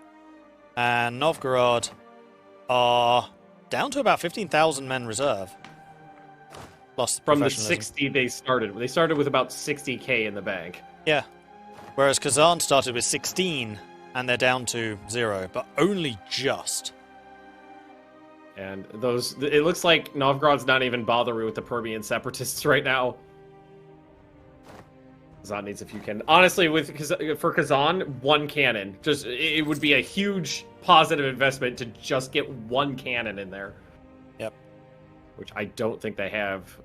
0. No, they don't have. They have no cannons. Oh, they're using the wrong leader too. Oh, they're shooting themselves in the foot so badly right now. Yeah, they are. If they switched leader to switch the armies and brought in 1 cannon, they get +3 to that siege. So the reason they haven't is because the generals are mercenary, and I'm not sure they can. No, they should be able to change the free company one. They could just walk them over there and just literally just walk 1 army in and 1 army out. Assuming direct control. And then hire 1 cannon. You get +2 from that general, +1 from 1 cannon. And you are making a lot of progress there. So do you reckon anyone would be watching this war with Novgorod with interest? An alliance from Desmond just came into Novgorod. Which they have not accepted. Still Poland and Genoa. Accepted.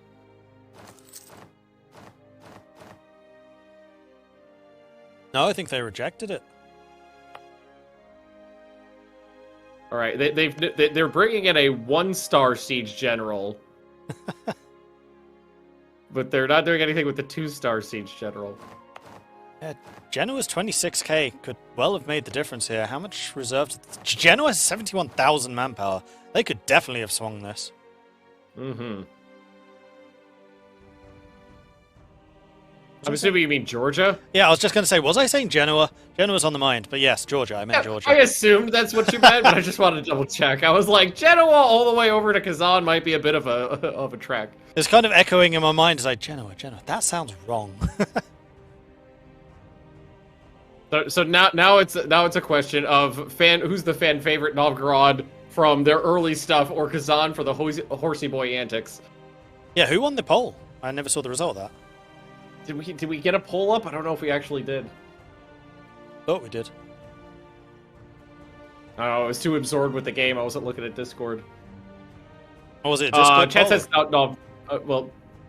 Chat says Novgorod won, and then somebody said no poll. So I'm not exactly sure. Or now it's saying 71% in favor of Novgorod. Okay. That seems like a very specific stat. I'm going with that. I wonder if that's still true. Kazan has no professionalism, so they are completely tapped. They're going to be reliant on mercenaries after this. And mercenaries don't get the step advantage because they don't have the horsemen. I mean, they do still get the... Do they? Mercenaries? I don't know about that one, actually. Novgorod won. Yeah. It seems like it was by a lot. And now there's 18,000 men chasing around 6k from Novgorod. Yeah, that little 6k... can't catch them. That little 6k stack has just been causing havoc down there in the south. I'm not sure that I like this idea where they're splitting their best general and 18k troops away from the main stack. Because we've got Novgorod with their armies up here in the north in Vyatka. Their refusal to get one cannon in there is bugging me. Yeah. I know it's a really stupid thing, but it's bugging me. I wonder. Novgorod's finally taking care of the Permian separatists, though. Well, they can't get it anymore because they don't have the manpower for it. But yeah, river crossing -1, but you did catch out 6k. That's going to be a free kill right there. That was a nice catch. Doing 800 damage per tick. There we go. Dead stack. Oh. You know what's awful too is Kazan is 0.1% away from being able to burn some army tradition or professionalism to get more. Well, in that case, manpower. They should just hire another general. That gives you professionalism. 0.1%. Are they getting subsidies from anyone? No. So absolutely nobody is supporting Kazan here. They're maxed out on Diplo power too, so they're burning Diplo points. Yep.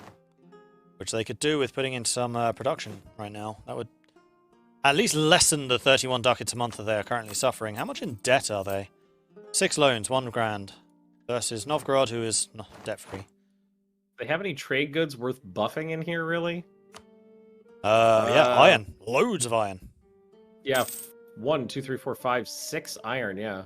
And it's not going to be that expensive, because it's just steppe. And they have 1... Oh, no, I was going to say they have 1 gold mine, too. No, do they have 1 gold mine? I think they do. They have 1 gold mine. Yes, they do. They have 1 gold mine. Yeah, that's only 5 production, so I definitely dump some into that. They'd have to put in some admin or military, too, but I'd do it. Yeah, same. But I okay, I'm being told I can look at the secret thing now. Okay, march into the HRE. What is this? Oh, I think a vote is being held right now.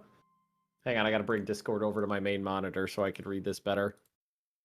Should this be going up on the main screen? I'll just read it off.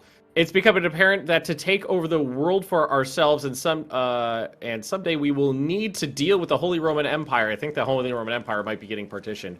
The earlier we prepare for such a drastic event, the better. Thanks to perfect coordination and cooperation, our spy masters managed to secure 7 claims on the edge of the Holy Roman Empire. But of course, if only one of the League members attacks, the Empire will smash them easily. So the plan is to coordinate our wars, but first we need to decide who takes what. The vote ends in 5 years. Afterwards, we'll have 25 years to conquest the provinces. So they're planning a war to partition the HRE, and right now it looks like they're holding a vote to decide who gets what. I'm guessing that's the monarchists. That's the trade leagues. Oh, okay. Or was that no trade leagues? Right? Hang on, let me read that again. Yeah, that's the enables voting for members of the Traders League. Buckets of ducats are going to war. And what about the other the two? rest of these? Yeah. Let me see. Merchant Nature Read. The other one, Crossroads of History. Colonialism and trade have gone together. Oh god, I'm getting echo in my ears again. Gotta take this off while I'm reading or it's gonna drive me nuts. Colonialism and trade have gone together from the very beginning of humankind. Now again, new lands await for our merchants to deliver goods from Europe and return with fur, golds, and spices. The Merchants Guild and the colonist companies contact us, each with an offer to lease one of the best men of each and every member of the trade league under. It looks like the trade leagues are doing a lot of things. Every country in our league has to create at least one trade post, which shall be ruled by the guild or company. Whoever the vote chooses, the league cannot hire both, and these organizations are among the most powerful and wealthy in Europe. Surely, if we vote against the winner, this will have consequences, but what kind? This has to be discussed. So there's another vote for the trade league there. No, the first one I'm pretty sure was monarchist. That's traders. Oh, was it? I didn't see monarchist anywhere on there, but it must be if it's the HRE. And then this is a trade league one, and then this one's got to be the theocracies, right? Yeah, it's called a League of Pilgrims, so I would think so. Yeah. Okay, so it's one of each. People of Europe are sinful and weak. Damn straight. So are we. Oh, never mind. Unready for heaven on earth. It is a 1,000-year-old tradition to leave everything behind to become pure. Trust in Lord, move forward alone, follow the path of the pilgrims. Of course, no one really expects you to wear a coarse robe and walk anywhere. Your Excellency, the common folk need more of a symbol. Our flag is waving over a holy site. These sites have to be spiritual centers since our lands since our Lord walked the earth. So if we manage to control at least some of them, surely it's going to be a visible sign that God is with us, not to mention how profitable it will be to rule a city like this. We were talking about Aachen, Canterbury, Santiago, Antioch, Alexandria, Constantinople, Jerusalem. Okay, some of those I didn't see coming. They're not talking about just the normal Holy Land, Constantinople, Antioch, Alexandria, Constantinople, Jerusalem, but Canterbury and Aachen are in there too, and Santiago. Those are the Catholic holy sites in CK3, I think. They're all voting on chaos in Europe right now. Aachen certainly is, Canterbury is, Santiago is, Antioch is, and Jerusalem is. So Alexandria and Constantinople, I don't think are, but yeah, those are the CK3 holy sites for Catholicism. Nice. Russia? Am I on a different map mode, or did Russia? Russia has formed. So the war between Novgorod and Kazan ended. Novgorod took a chunk out of the western flank of Kazan, taking pretty much 2 full states. But generally was not too bad a war for Kazan right there. And then as soon as the war ended, boom, Russia. Well, it looks like that it was at the first Tech 10 transition, I think. I think so. Looking around at the moment. Wait. Tuscany. Oh, yeah. Formerly known as Genoa. And Tuscany has crazy good development. So North Italy is about to get even more developed if they took the ideas. Which they did. I'm getting blooped again. Yep, Russia has formed. Yes! I'm happy to finally see it because we all knew it was coming. We were just waiting. All right, what's their military look like now? Yeah, so they gain about 50% more, almost 50% more. Sorry to interrupt a second. France is being petitioned at the moment. They're at war with 3 different people. So Switzerland, Brittany, and Romania are all attacking France right now. So it looks like the French days are numbered. Also Swabia. Oh yeah, that was Strasbourg. Mm-hmm. And they've kind of like leaked into central France there. Like they sprung a leak and just kind of glooped out. So I wonder how Brittany's going to feel about that, because Brittany has been making pretty loud noises about saying that they are the new France. Well, I mean, they can say it all they want, but they haven't really pressed the issue, have they? No, not at all. Like, the fact that France was allied to Poland, I want to say? Yeah. Probably prevented them. Yeah, I expected France to get partitioned out way quicker. Well, France and the Ottomans to get partitioned out way quicker than they were, but, France finally seeing its last leg. And it does look like Morocco's also poached some land from Castile, so it looks like Castile's also gone down a peg too. Yeah, truce with Morocco, Tuscany, Savoy, Milan, and Catalonia.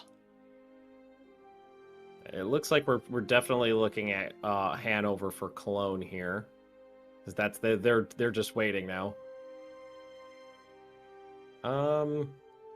Yeah, they're going ham on admin points. So yeah, we're just waiting. Plus 12 admin points. That's about a few. Plus 1 or 2. 30K Medina managed. Oof. Where was that? In Dortmund. 30,000 particularists just rose up. Cologne. Oh my. I was just looking at Medina. They seems to have re-solidified again. But they're at war and getting sieged down again. It's a non-stop thing for them. Yeah, Jerusalem attacked Mamluks. Oh, it was actually Jerusalem started it this time. Yeah. They're not just I mean, it's 3 player nations versus a bunch of AIs. They should be able to win handily this time. One would hope. In theory. Although it's like a 3-front war. I hope they win. We did see the massive coalition fire against the Ottomans earlier, and they took like 2 provinces. Mm-hmm. I want to see vassal Ottomans is what I want to see. That's what I do if I crush the Ottomans. I make them a vassal out of spite. Well, they are currently down to an OPM in Marash. The Knights took a chunk out the Ottomans. They are an OPM. Mm-hmm. I do believe that was promised. It's good to see. It's always fun to see the Ottomans get smashed. We haven't looked at Sorry, go on. No, I was just going to say, when you're a new player, the Ottomans are the big bad guys that you're always constantly dealing with till you learn how to deal with them. So, yeah, it's fun to see them lose. I always felt that way about Austria. Like, the very first nation that I ever played in EU3 when I first started playing this was Brandenburg, and I did not know what aggressive expansion was. Austria did. So you took like 3 or 4 provinces and then got your face bashed off by the Holy Roman Emperor? And I've never been able to stomach playing as Austria since. I still hold that grudge. From like 8-10 years ago? At least, yeah. I mean, bearing in mind that EU4 is now 8 years old, so it probably is from about 10 years ago. Oh. When did EU3 come out? When did EU3 come out?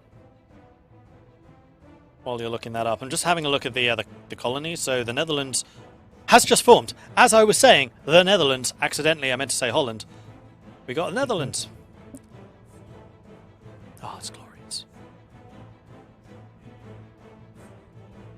So, the Netherlands have got 1 extra colony in Damara, which is Guyana, I think. So that seems appropriate. They are still colonizing. Nope, they have colonized their little chunk of Africa. 2007. Huh. It's older than I thought. 14 years ago.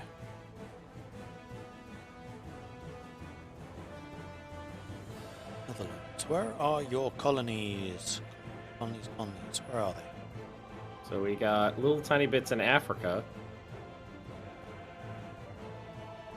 We've got a couple in South America. I'm a little surprised they haven't just attacked the natives, though. That's an easy win. The outliner wasn't showing me the colonists. There we go. Gold Coast. They are currently traveling to the Gold Coast. So they are just consolidating the centers of trade in the Ivory Coast, which makes sense. It's such an important location. Shanghai finally has some gold mines. Hooray! Took them long enough. So they got that nice, steady uptick in inflation now. It's not that bad yet, though. Have they built them up at all? So we've got... Let's see if I can remember this from... Bamberg, which is currently a Dev 6. Then we've got Joma. No, it's not Joma. Burr, which is a 2. And then finally we've got Lobi, which is a 9. So Lobi they have been upgrading, but they have owned that one for a while. And the only reason I remember that is because I played quite a lot of Mali in TK3. I got the Viking... Africa... was it? Vikings in Africa. Turned it into a Viking outpost. Lots of gold mines. It was good. Meanwhile, Austria is being picked on again. Yeah, it's just getting, again, partitioned. Yeah. If you check out player map mode, there's not a lot left to gobble up in Central Europe. There really isn't, which means that the friction's going to start applying quite significantly for tomorrow. And I'm a little surprised that Catholicism stayed so strong. Normally, it just crumbles into nothing in multiplayer games. Yep. Dual whammy. Strong orthodoxy. That's normal, though. Yeah, double whammy of Catholicism being buffed and then the theocracies being encouraged to remain Catholic. Yeah, there you go.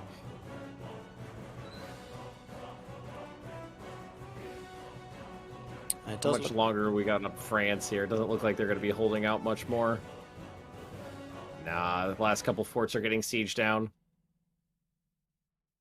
Reformed really not getting much of a hold. Protestant Brittany and Switzerland seems to be it. Not at all. How's Bahmanis doing? That's a very good question. We have not looked for a while. They've expanded to the east a little bit, but not a whole lot. They are incredibly wealthy. 1,400 ducats. I wonder what income is solid, about 40. I mean, that puts them in like the middle of the pack for the players right now. In fact, let's pull up on that ledger again. Meanwhile, the knights are hammering away at the Mamluks. And Georgia's hammering away at Ajam, so we might well see them pushing really aggressively into Persia. And the Mughals have made absolutely no move to that. I kind of reckon we're going to see Georgia turn into Persia at some point.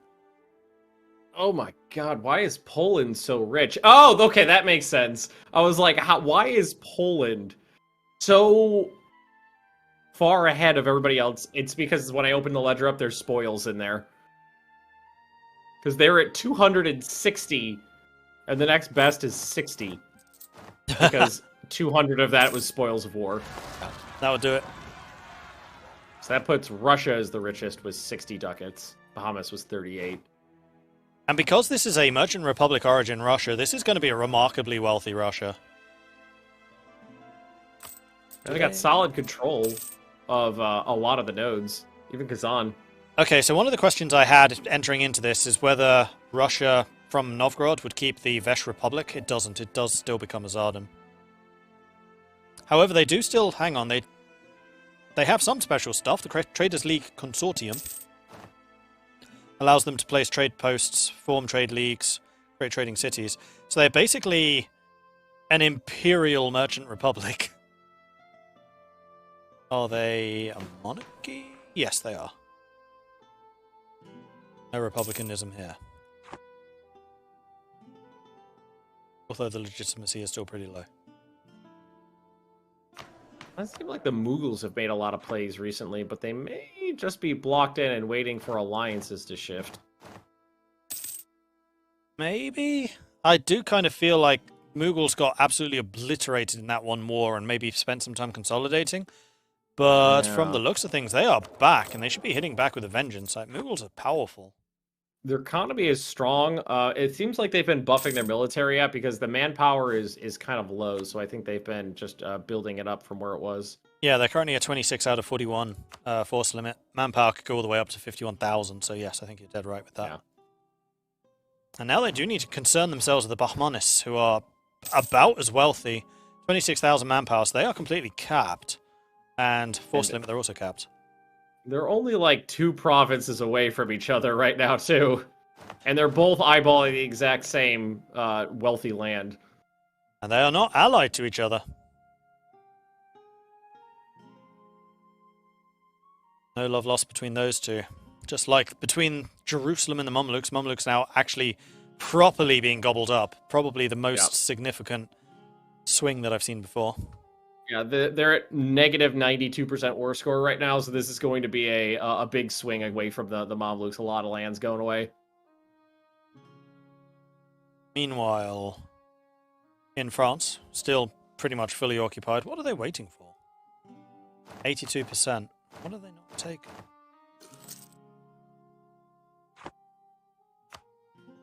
Oh, you know what?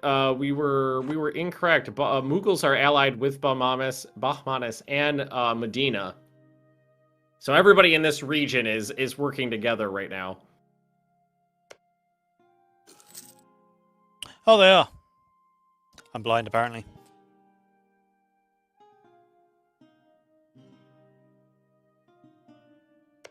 Meanwhile, Desmond is getting close to finishing their first colony in Avalon. Oh, I like that name. That's cool.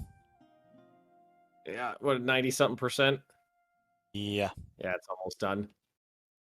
Oh, it's such a slow roll early on, especially if you're not playing one of the traditional colonizers. Yep. At least they're not trying to colonize the tundra areas of like northern Canada, Arctic, or tropical. Those are horrible negatives. I imagine they're just gonna jump down into like New England from there and try to grab up some of the natural harbors. Yeah, most likely. Meanwhile, Netherlands is trying to gobble up Brabant, so they're just consolidating everything they just got a claim on.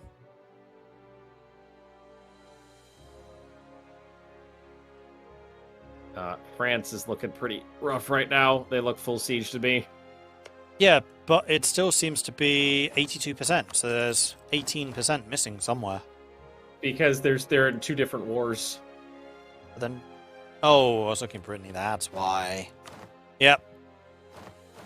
Yeah, so both sides are just squatting on France going, no, you peace out. Pretty much. Castile got a little gobbled by Morocco. They had a bit of a nibble. Yeah, some little tendrils heading out over there. Oh, Castile has a kick-ass general, 5561. Pretty impressive. And Tunis is trying to gobble up... Oh no, sorry, Morocco is fighting Tunis, taking more and more of North Africa. It is kind of interesting how Morocco has just been basically left alone to expand by the other nations in that area. Yup. I don't think anybody saw them as a threat until recently, frankly. Yeah, probably. They were pretty good at kind of just having these little enclaves. But, I mean, that was kind of the same thing with Genoa. Nobody kind of looked twice at them. And Morocco and Tuscany being allied forever. That's kind of like the Teutonic Novgorod alliance, just been there. Meanwhile, that's a good alliance right there. Russia's doing the Siberian frontier. Russia's going to get embiggened. That's a good Simpsons reference. I think I stole it from you, actually. Oh, and I stole it from The Simpsons then. There you Okay, go. then there we go. The chain of ownership has been established.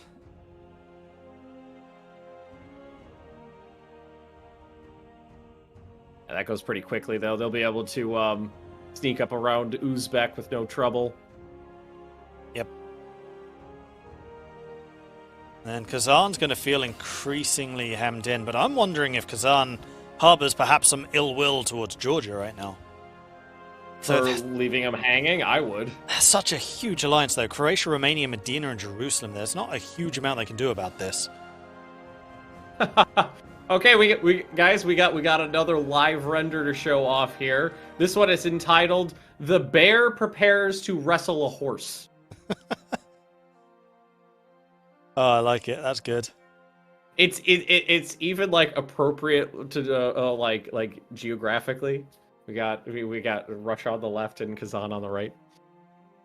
We should have a after as well. So a successful bear returning home, but with these gaping wounds.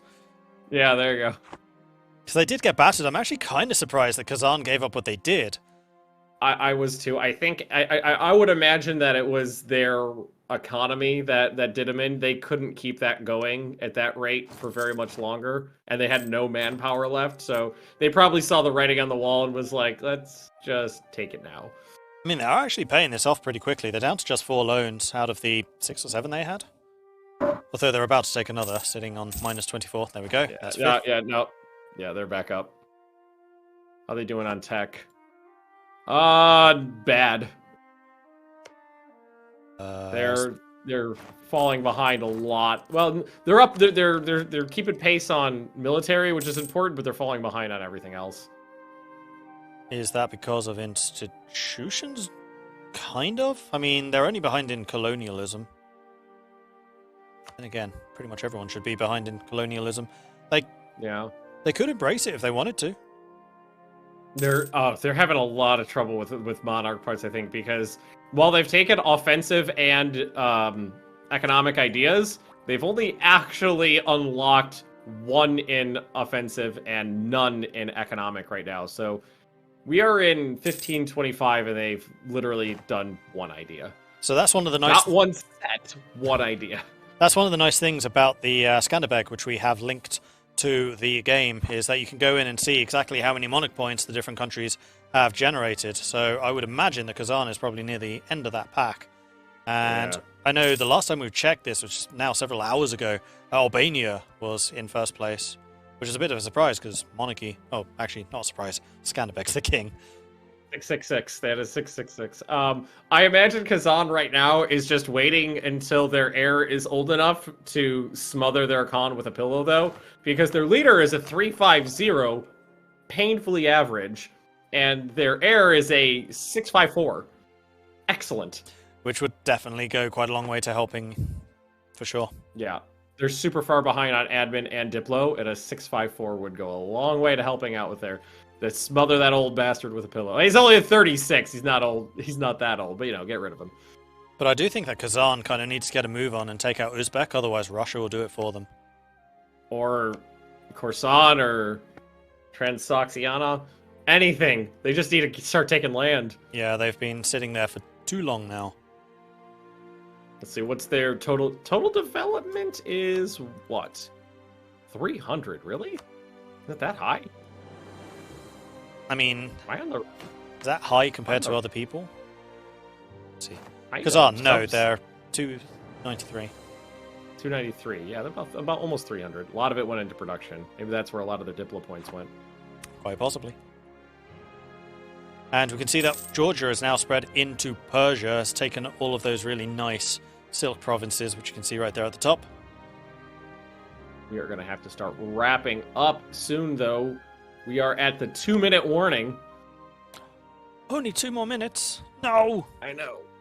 But Hanover hasn't formed yet. Somehow.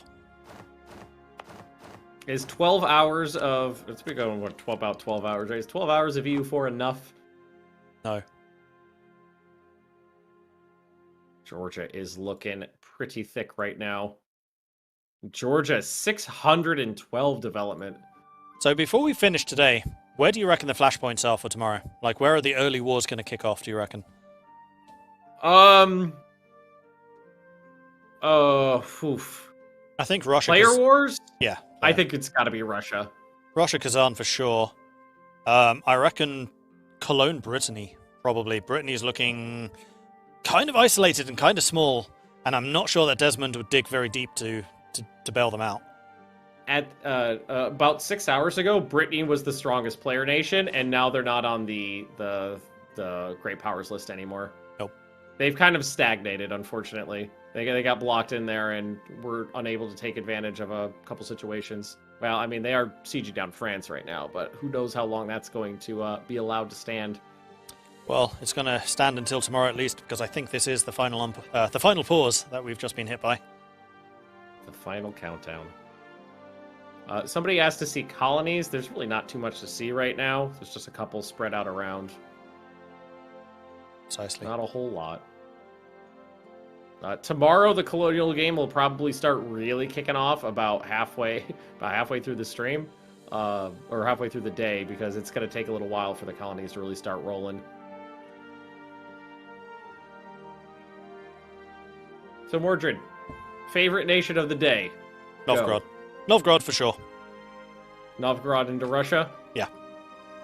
That heroic war at the start of the session this morning, that nailed them for me. I really like what they've been doing, how they've been playing. It's very good. Yeah. Yeah, they kind of stole the hearts and minds of a lot of people 12 minutes into the Grandest land.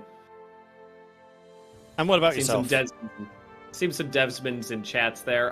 Probably Novgorod as well. Going into it before we started, I would say Wallachia and the Knights were my picks. But that amazing early war is just so fun to watch. I mean, I must admit, Novgorod is my suggestion to TurboLARP for a nation that they should have as a player. And they have not disappointed. Mm-hmm. Desmond has done great. Zlewik has performed admirably so far, and he's the fact that he's actually got his colonies up and running, and the first one looks complete to me. Yeah, this first one is complete. It means his hopefully economy will start taking off. Yep. Anyway, should we be wrapping this up now? Yeah, pretty soon. So, chat, we will be back tomorrow for another 12-ish hours of streaming. I will be here. Mordred will be here. Same crew. Midgeman, Bjorn, Flory. We'll all be around still. I think it's the exact same casting schedule. It's identical. Yes. It's identical. Cool. Yes. So we'll be back tomorrow. Same place, same time. Paradox's channel here on Twitch, over on the Paradox Discord. All of us together. I'm glad you guys have been enjoying this. I know I have. I've been awake since 3 a.m. my time. I feel like I have been too. Well, because I wanted to watch it, but I also wanted to make sure that I knew what the hell I was talking about while I was casting. So I was like, yeah, I should probably watch it. I don't want to pop in at the end of the first day and be like, what the fuck's happening? But anywho, thanks for watching, everybody. We do appreciate it. Be sure to fix Flory's camera. I heard from Flory that he got it working. I saw him say that in chat, I think. Can sleep in the grave, exactly. And yeah, Flory's in chat right now. He says it's fixed, so we'll have some glorious Flory face and some cat. Webcam is confirmed. Nora's saying as well. Cat cam confirmed, yeah.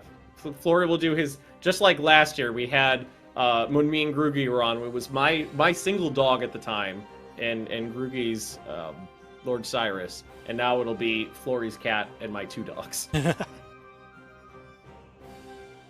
How many hours till resume?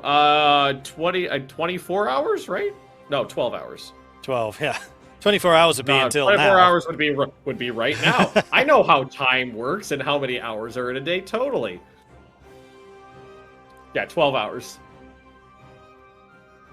Yes. We're gonna Any sleep parting time. words, Mordred? I don't think so. I've just had an absolute blast watching this unroll, seeing everything happening. Watching the different casters and the different styles. Chat, you've been awesome. Although I haven't been able to see much of what you've been saying since I've been streaming. But earlier on when I was watching from the sidelines, it's been an amazing game so far. The players have had a fantastic attitude. The shenanigans going on behind the scenes have been brilliant to watch. And I can't wait for more. Bring on tomorrow. I personally can't wait for the next session of live renders of what's going on in the game. That has been a great addition, and I hope we continue that in the future. Heck yeah. New tradition. Awesome day one. Yes, it was. Well, I think that's it for the day, guys. I think so. Live content? Peace out.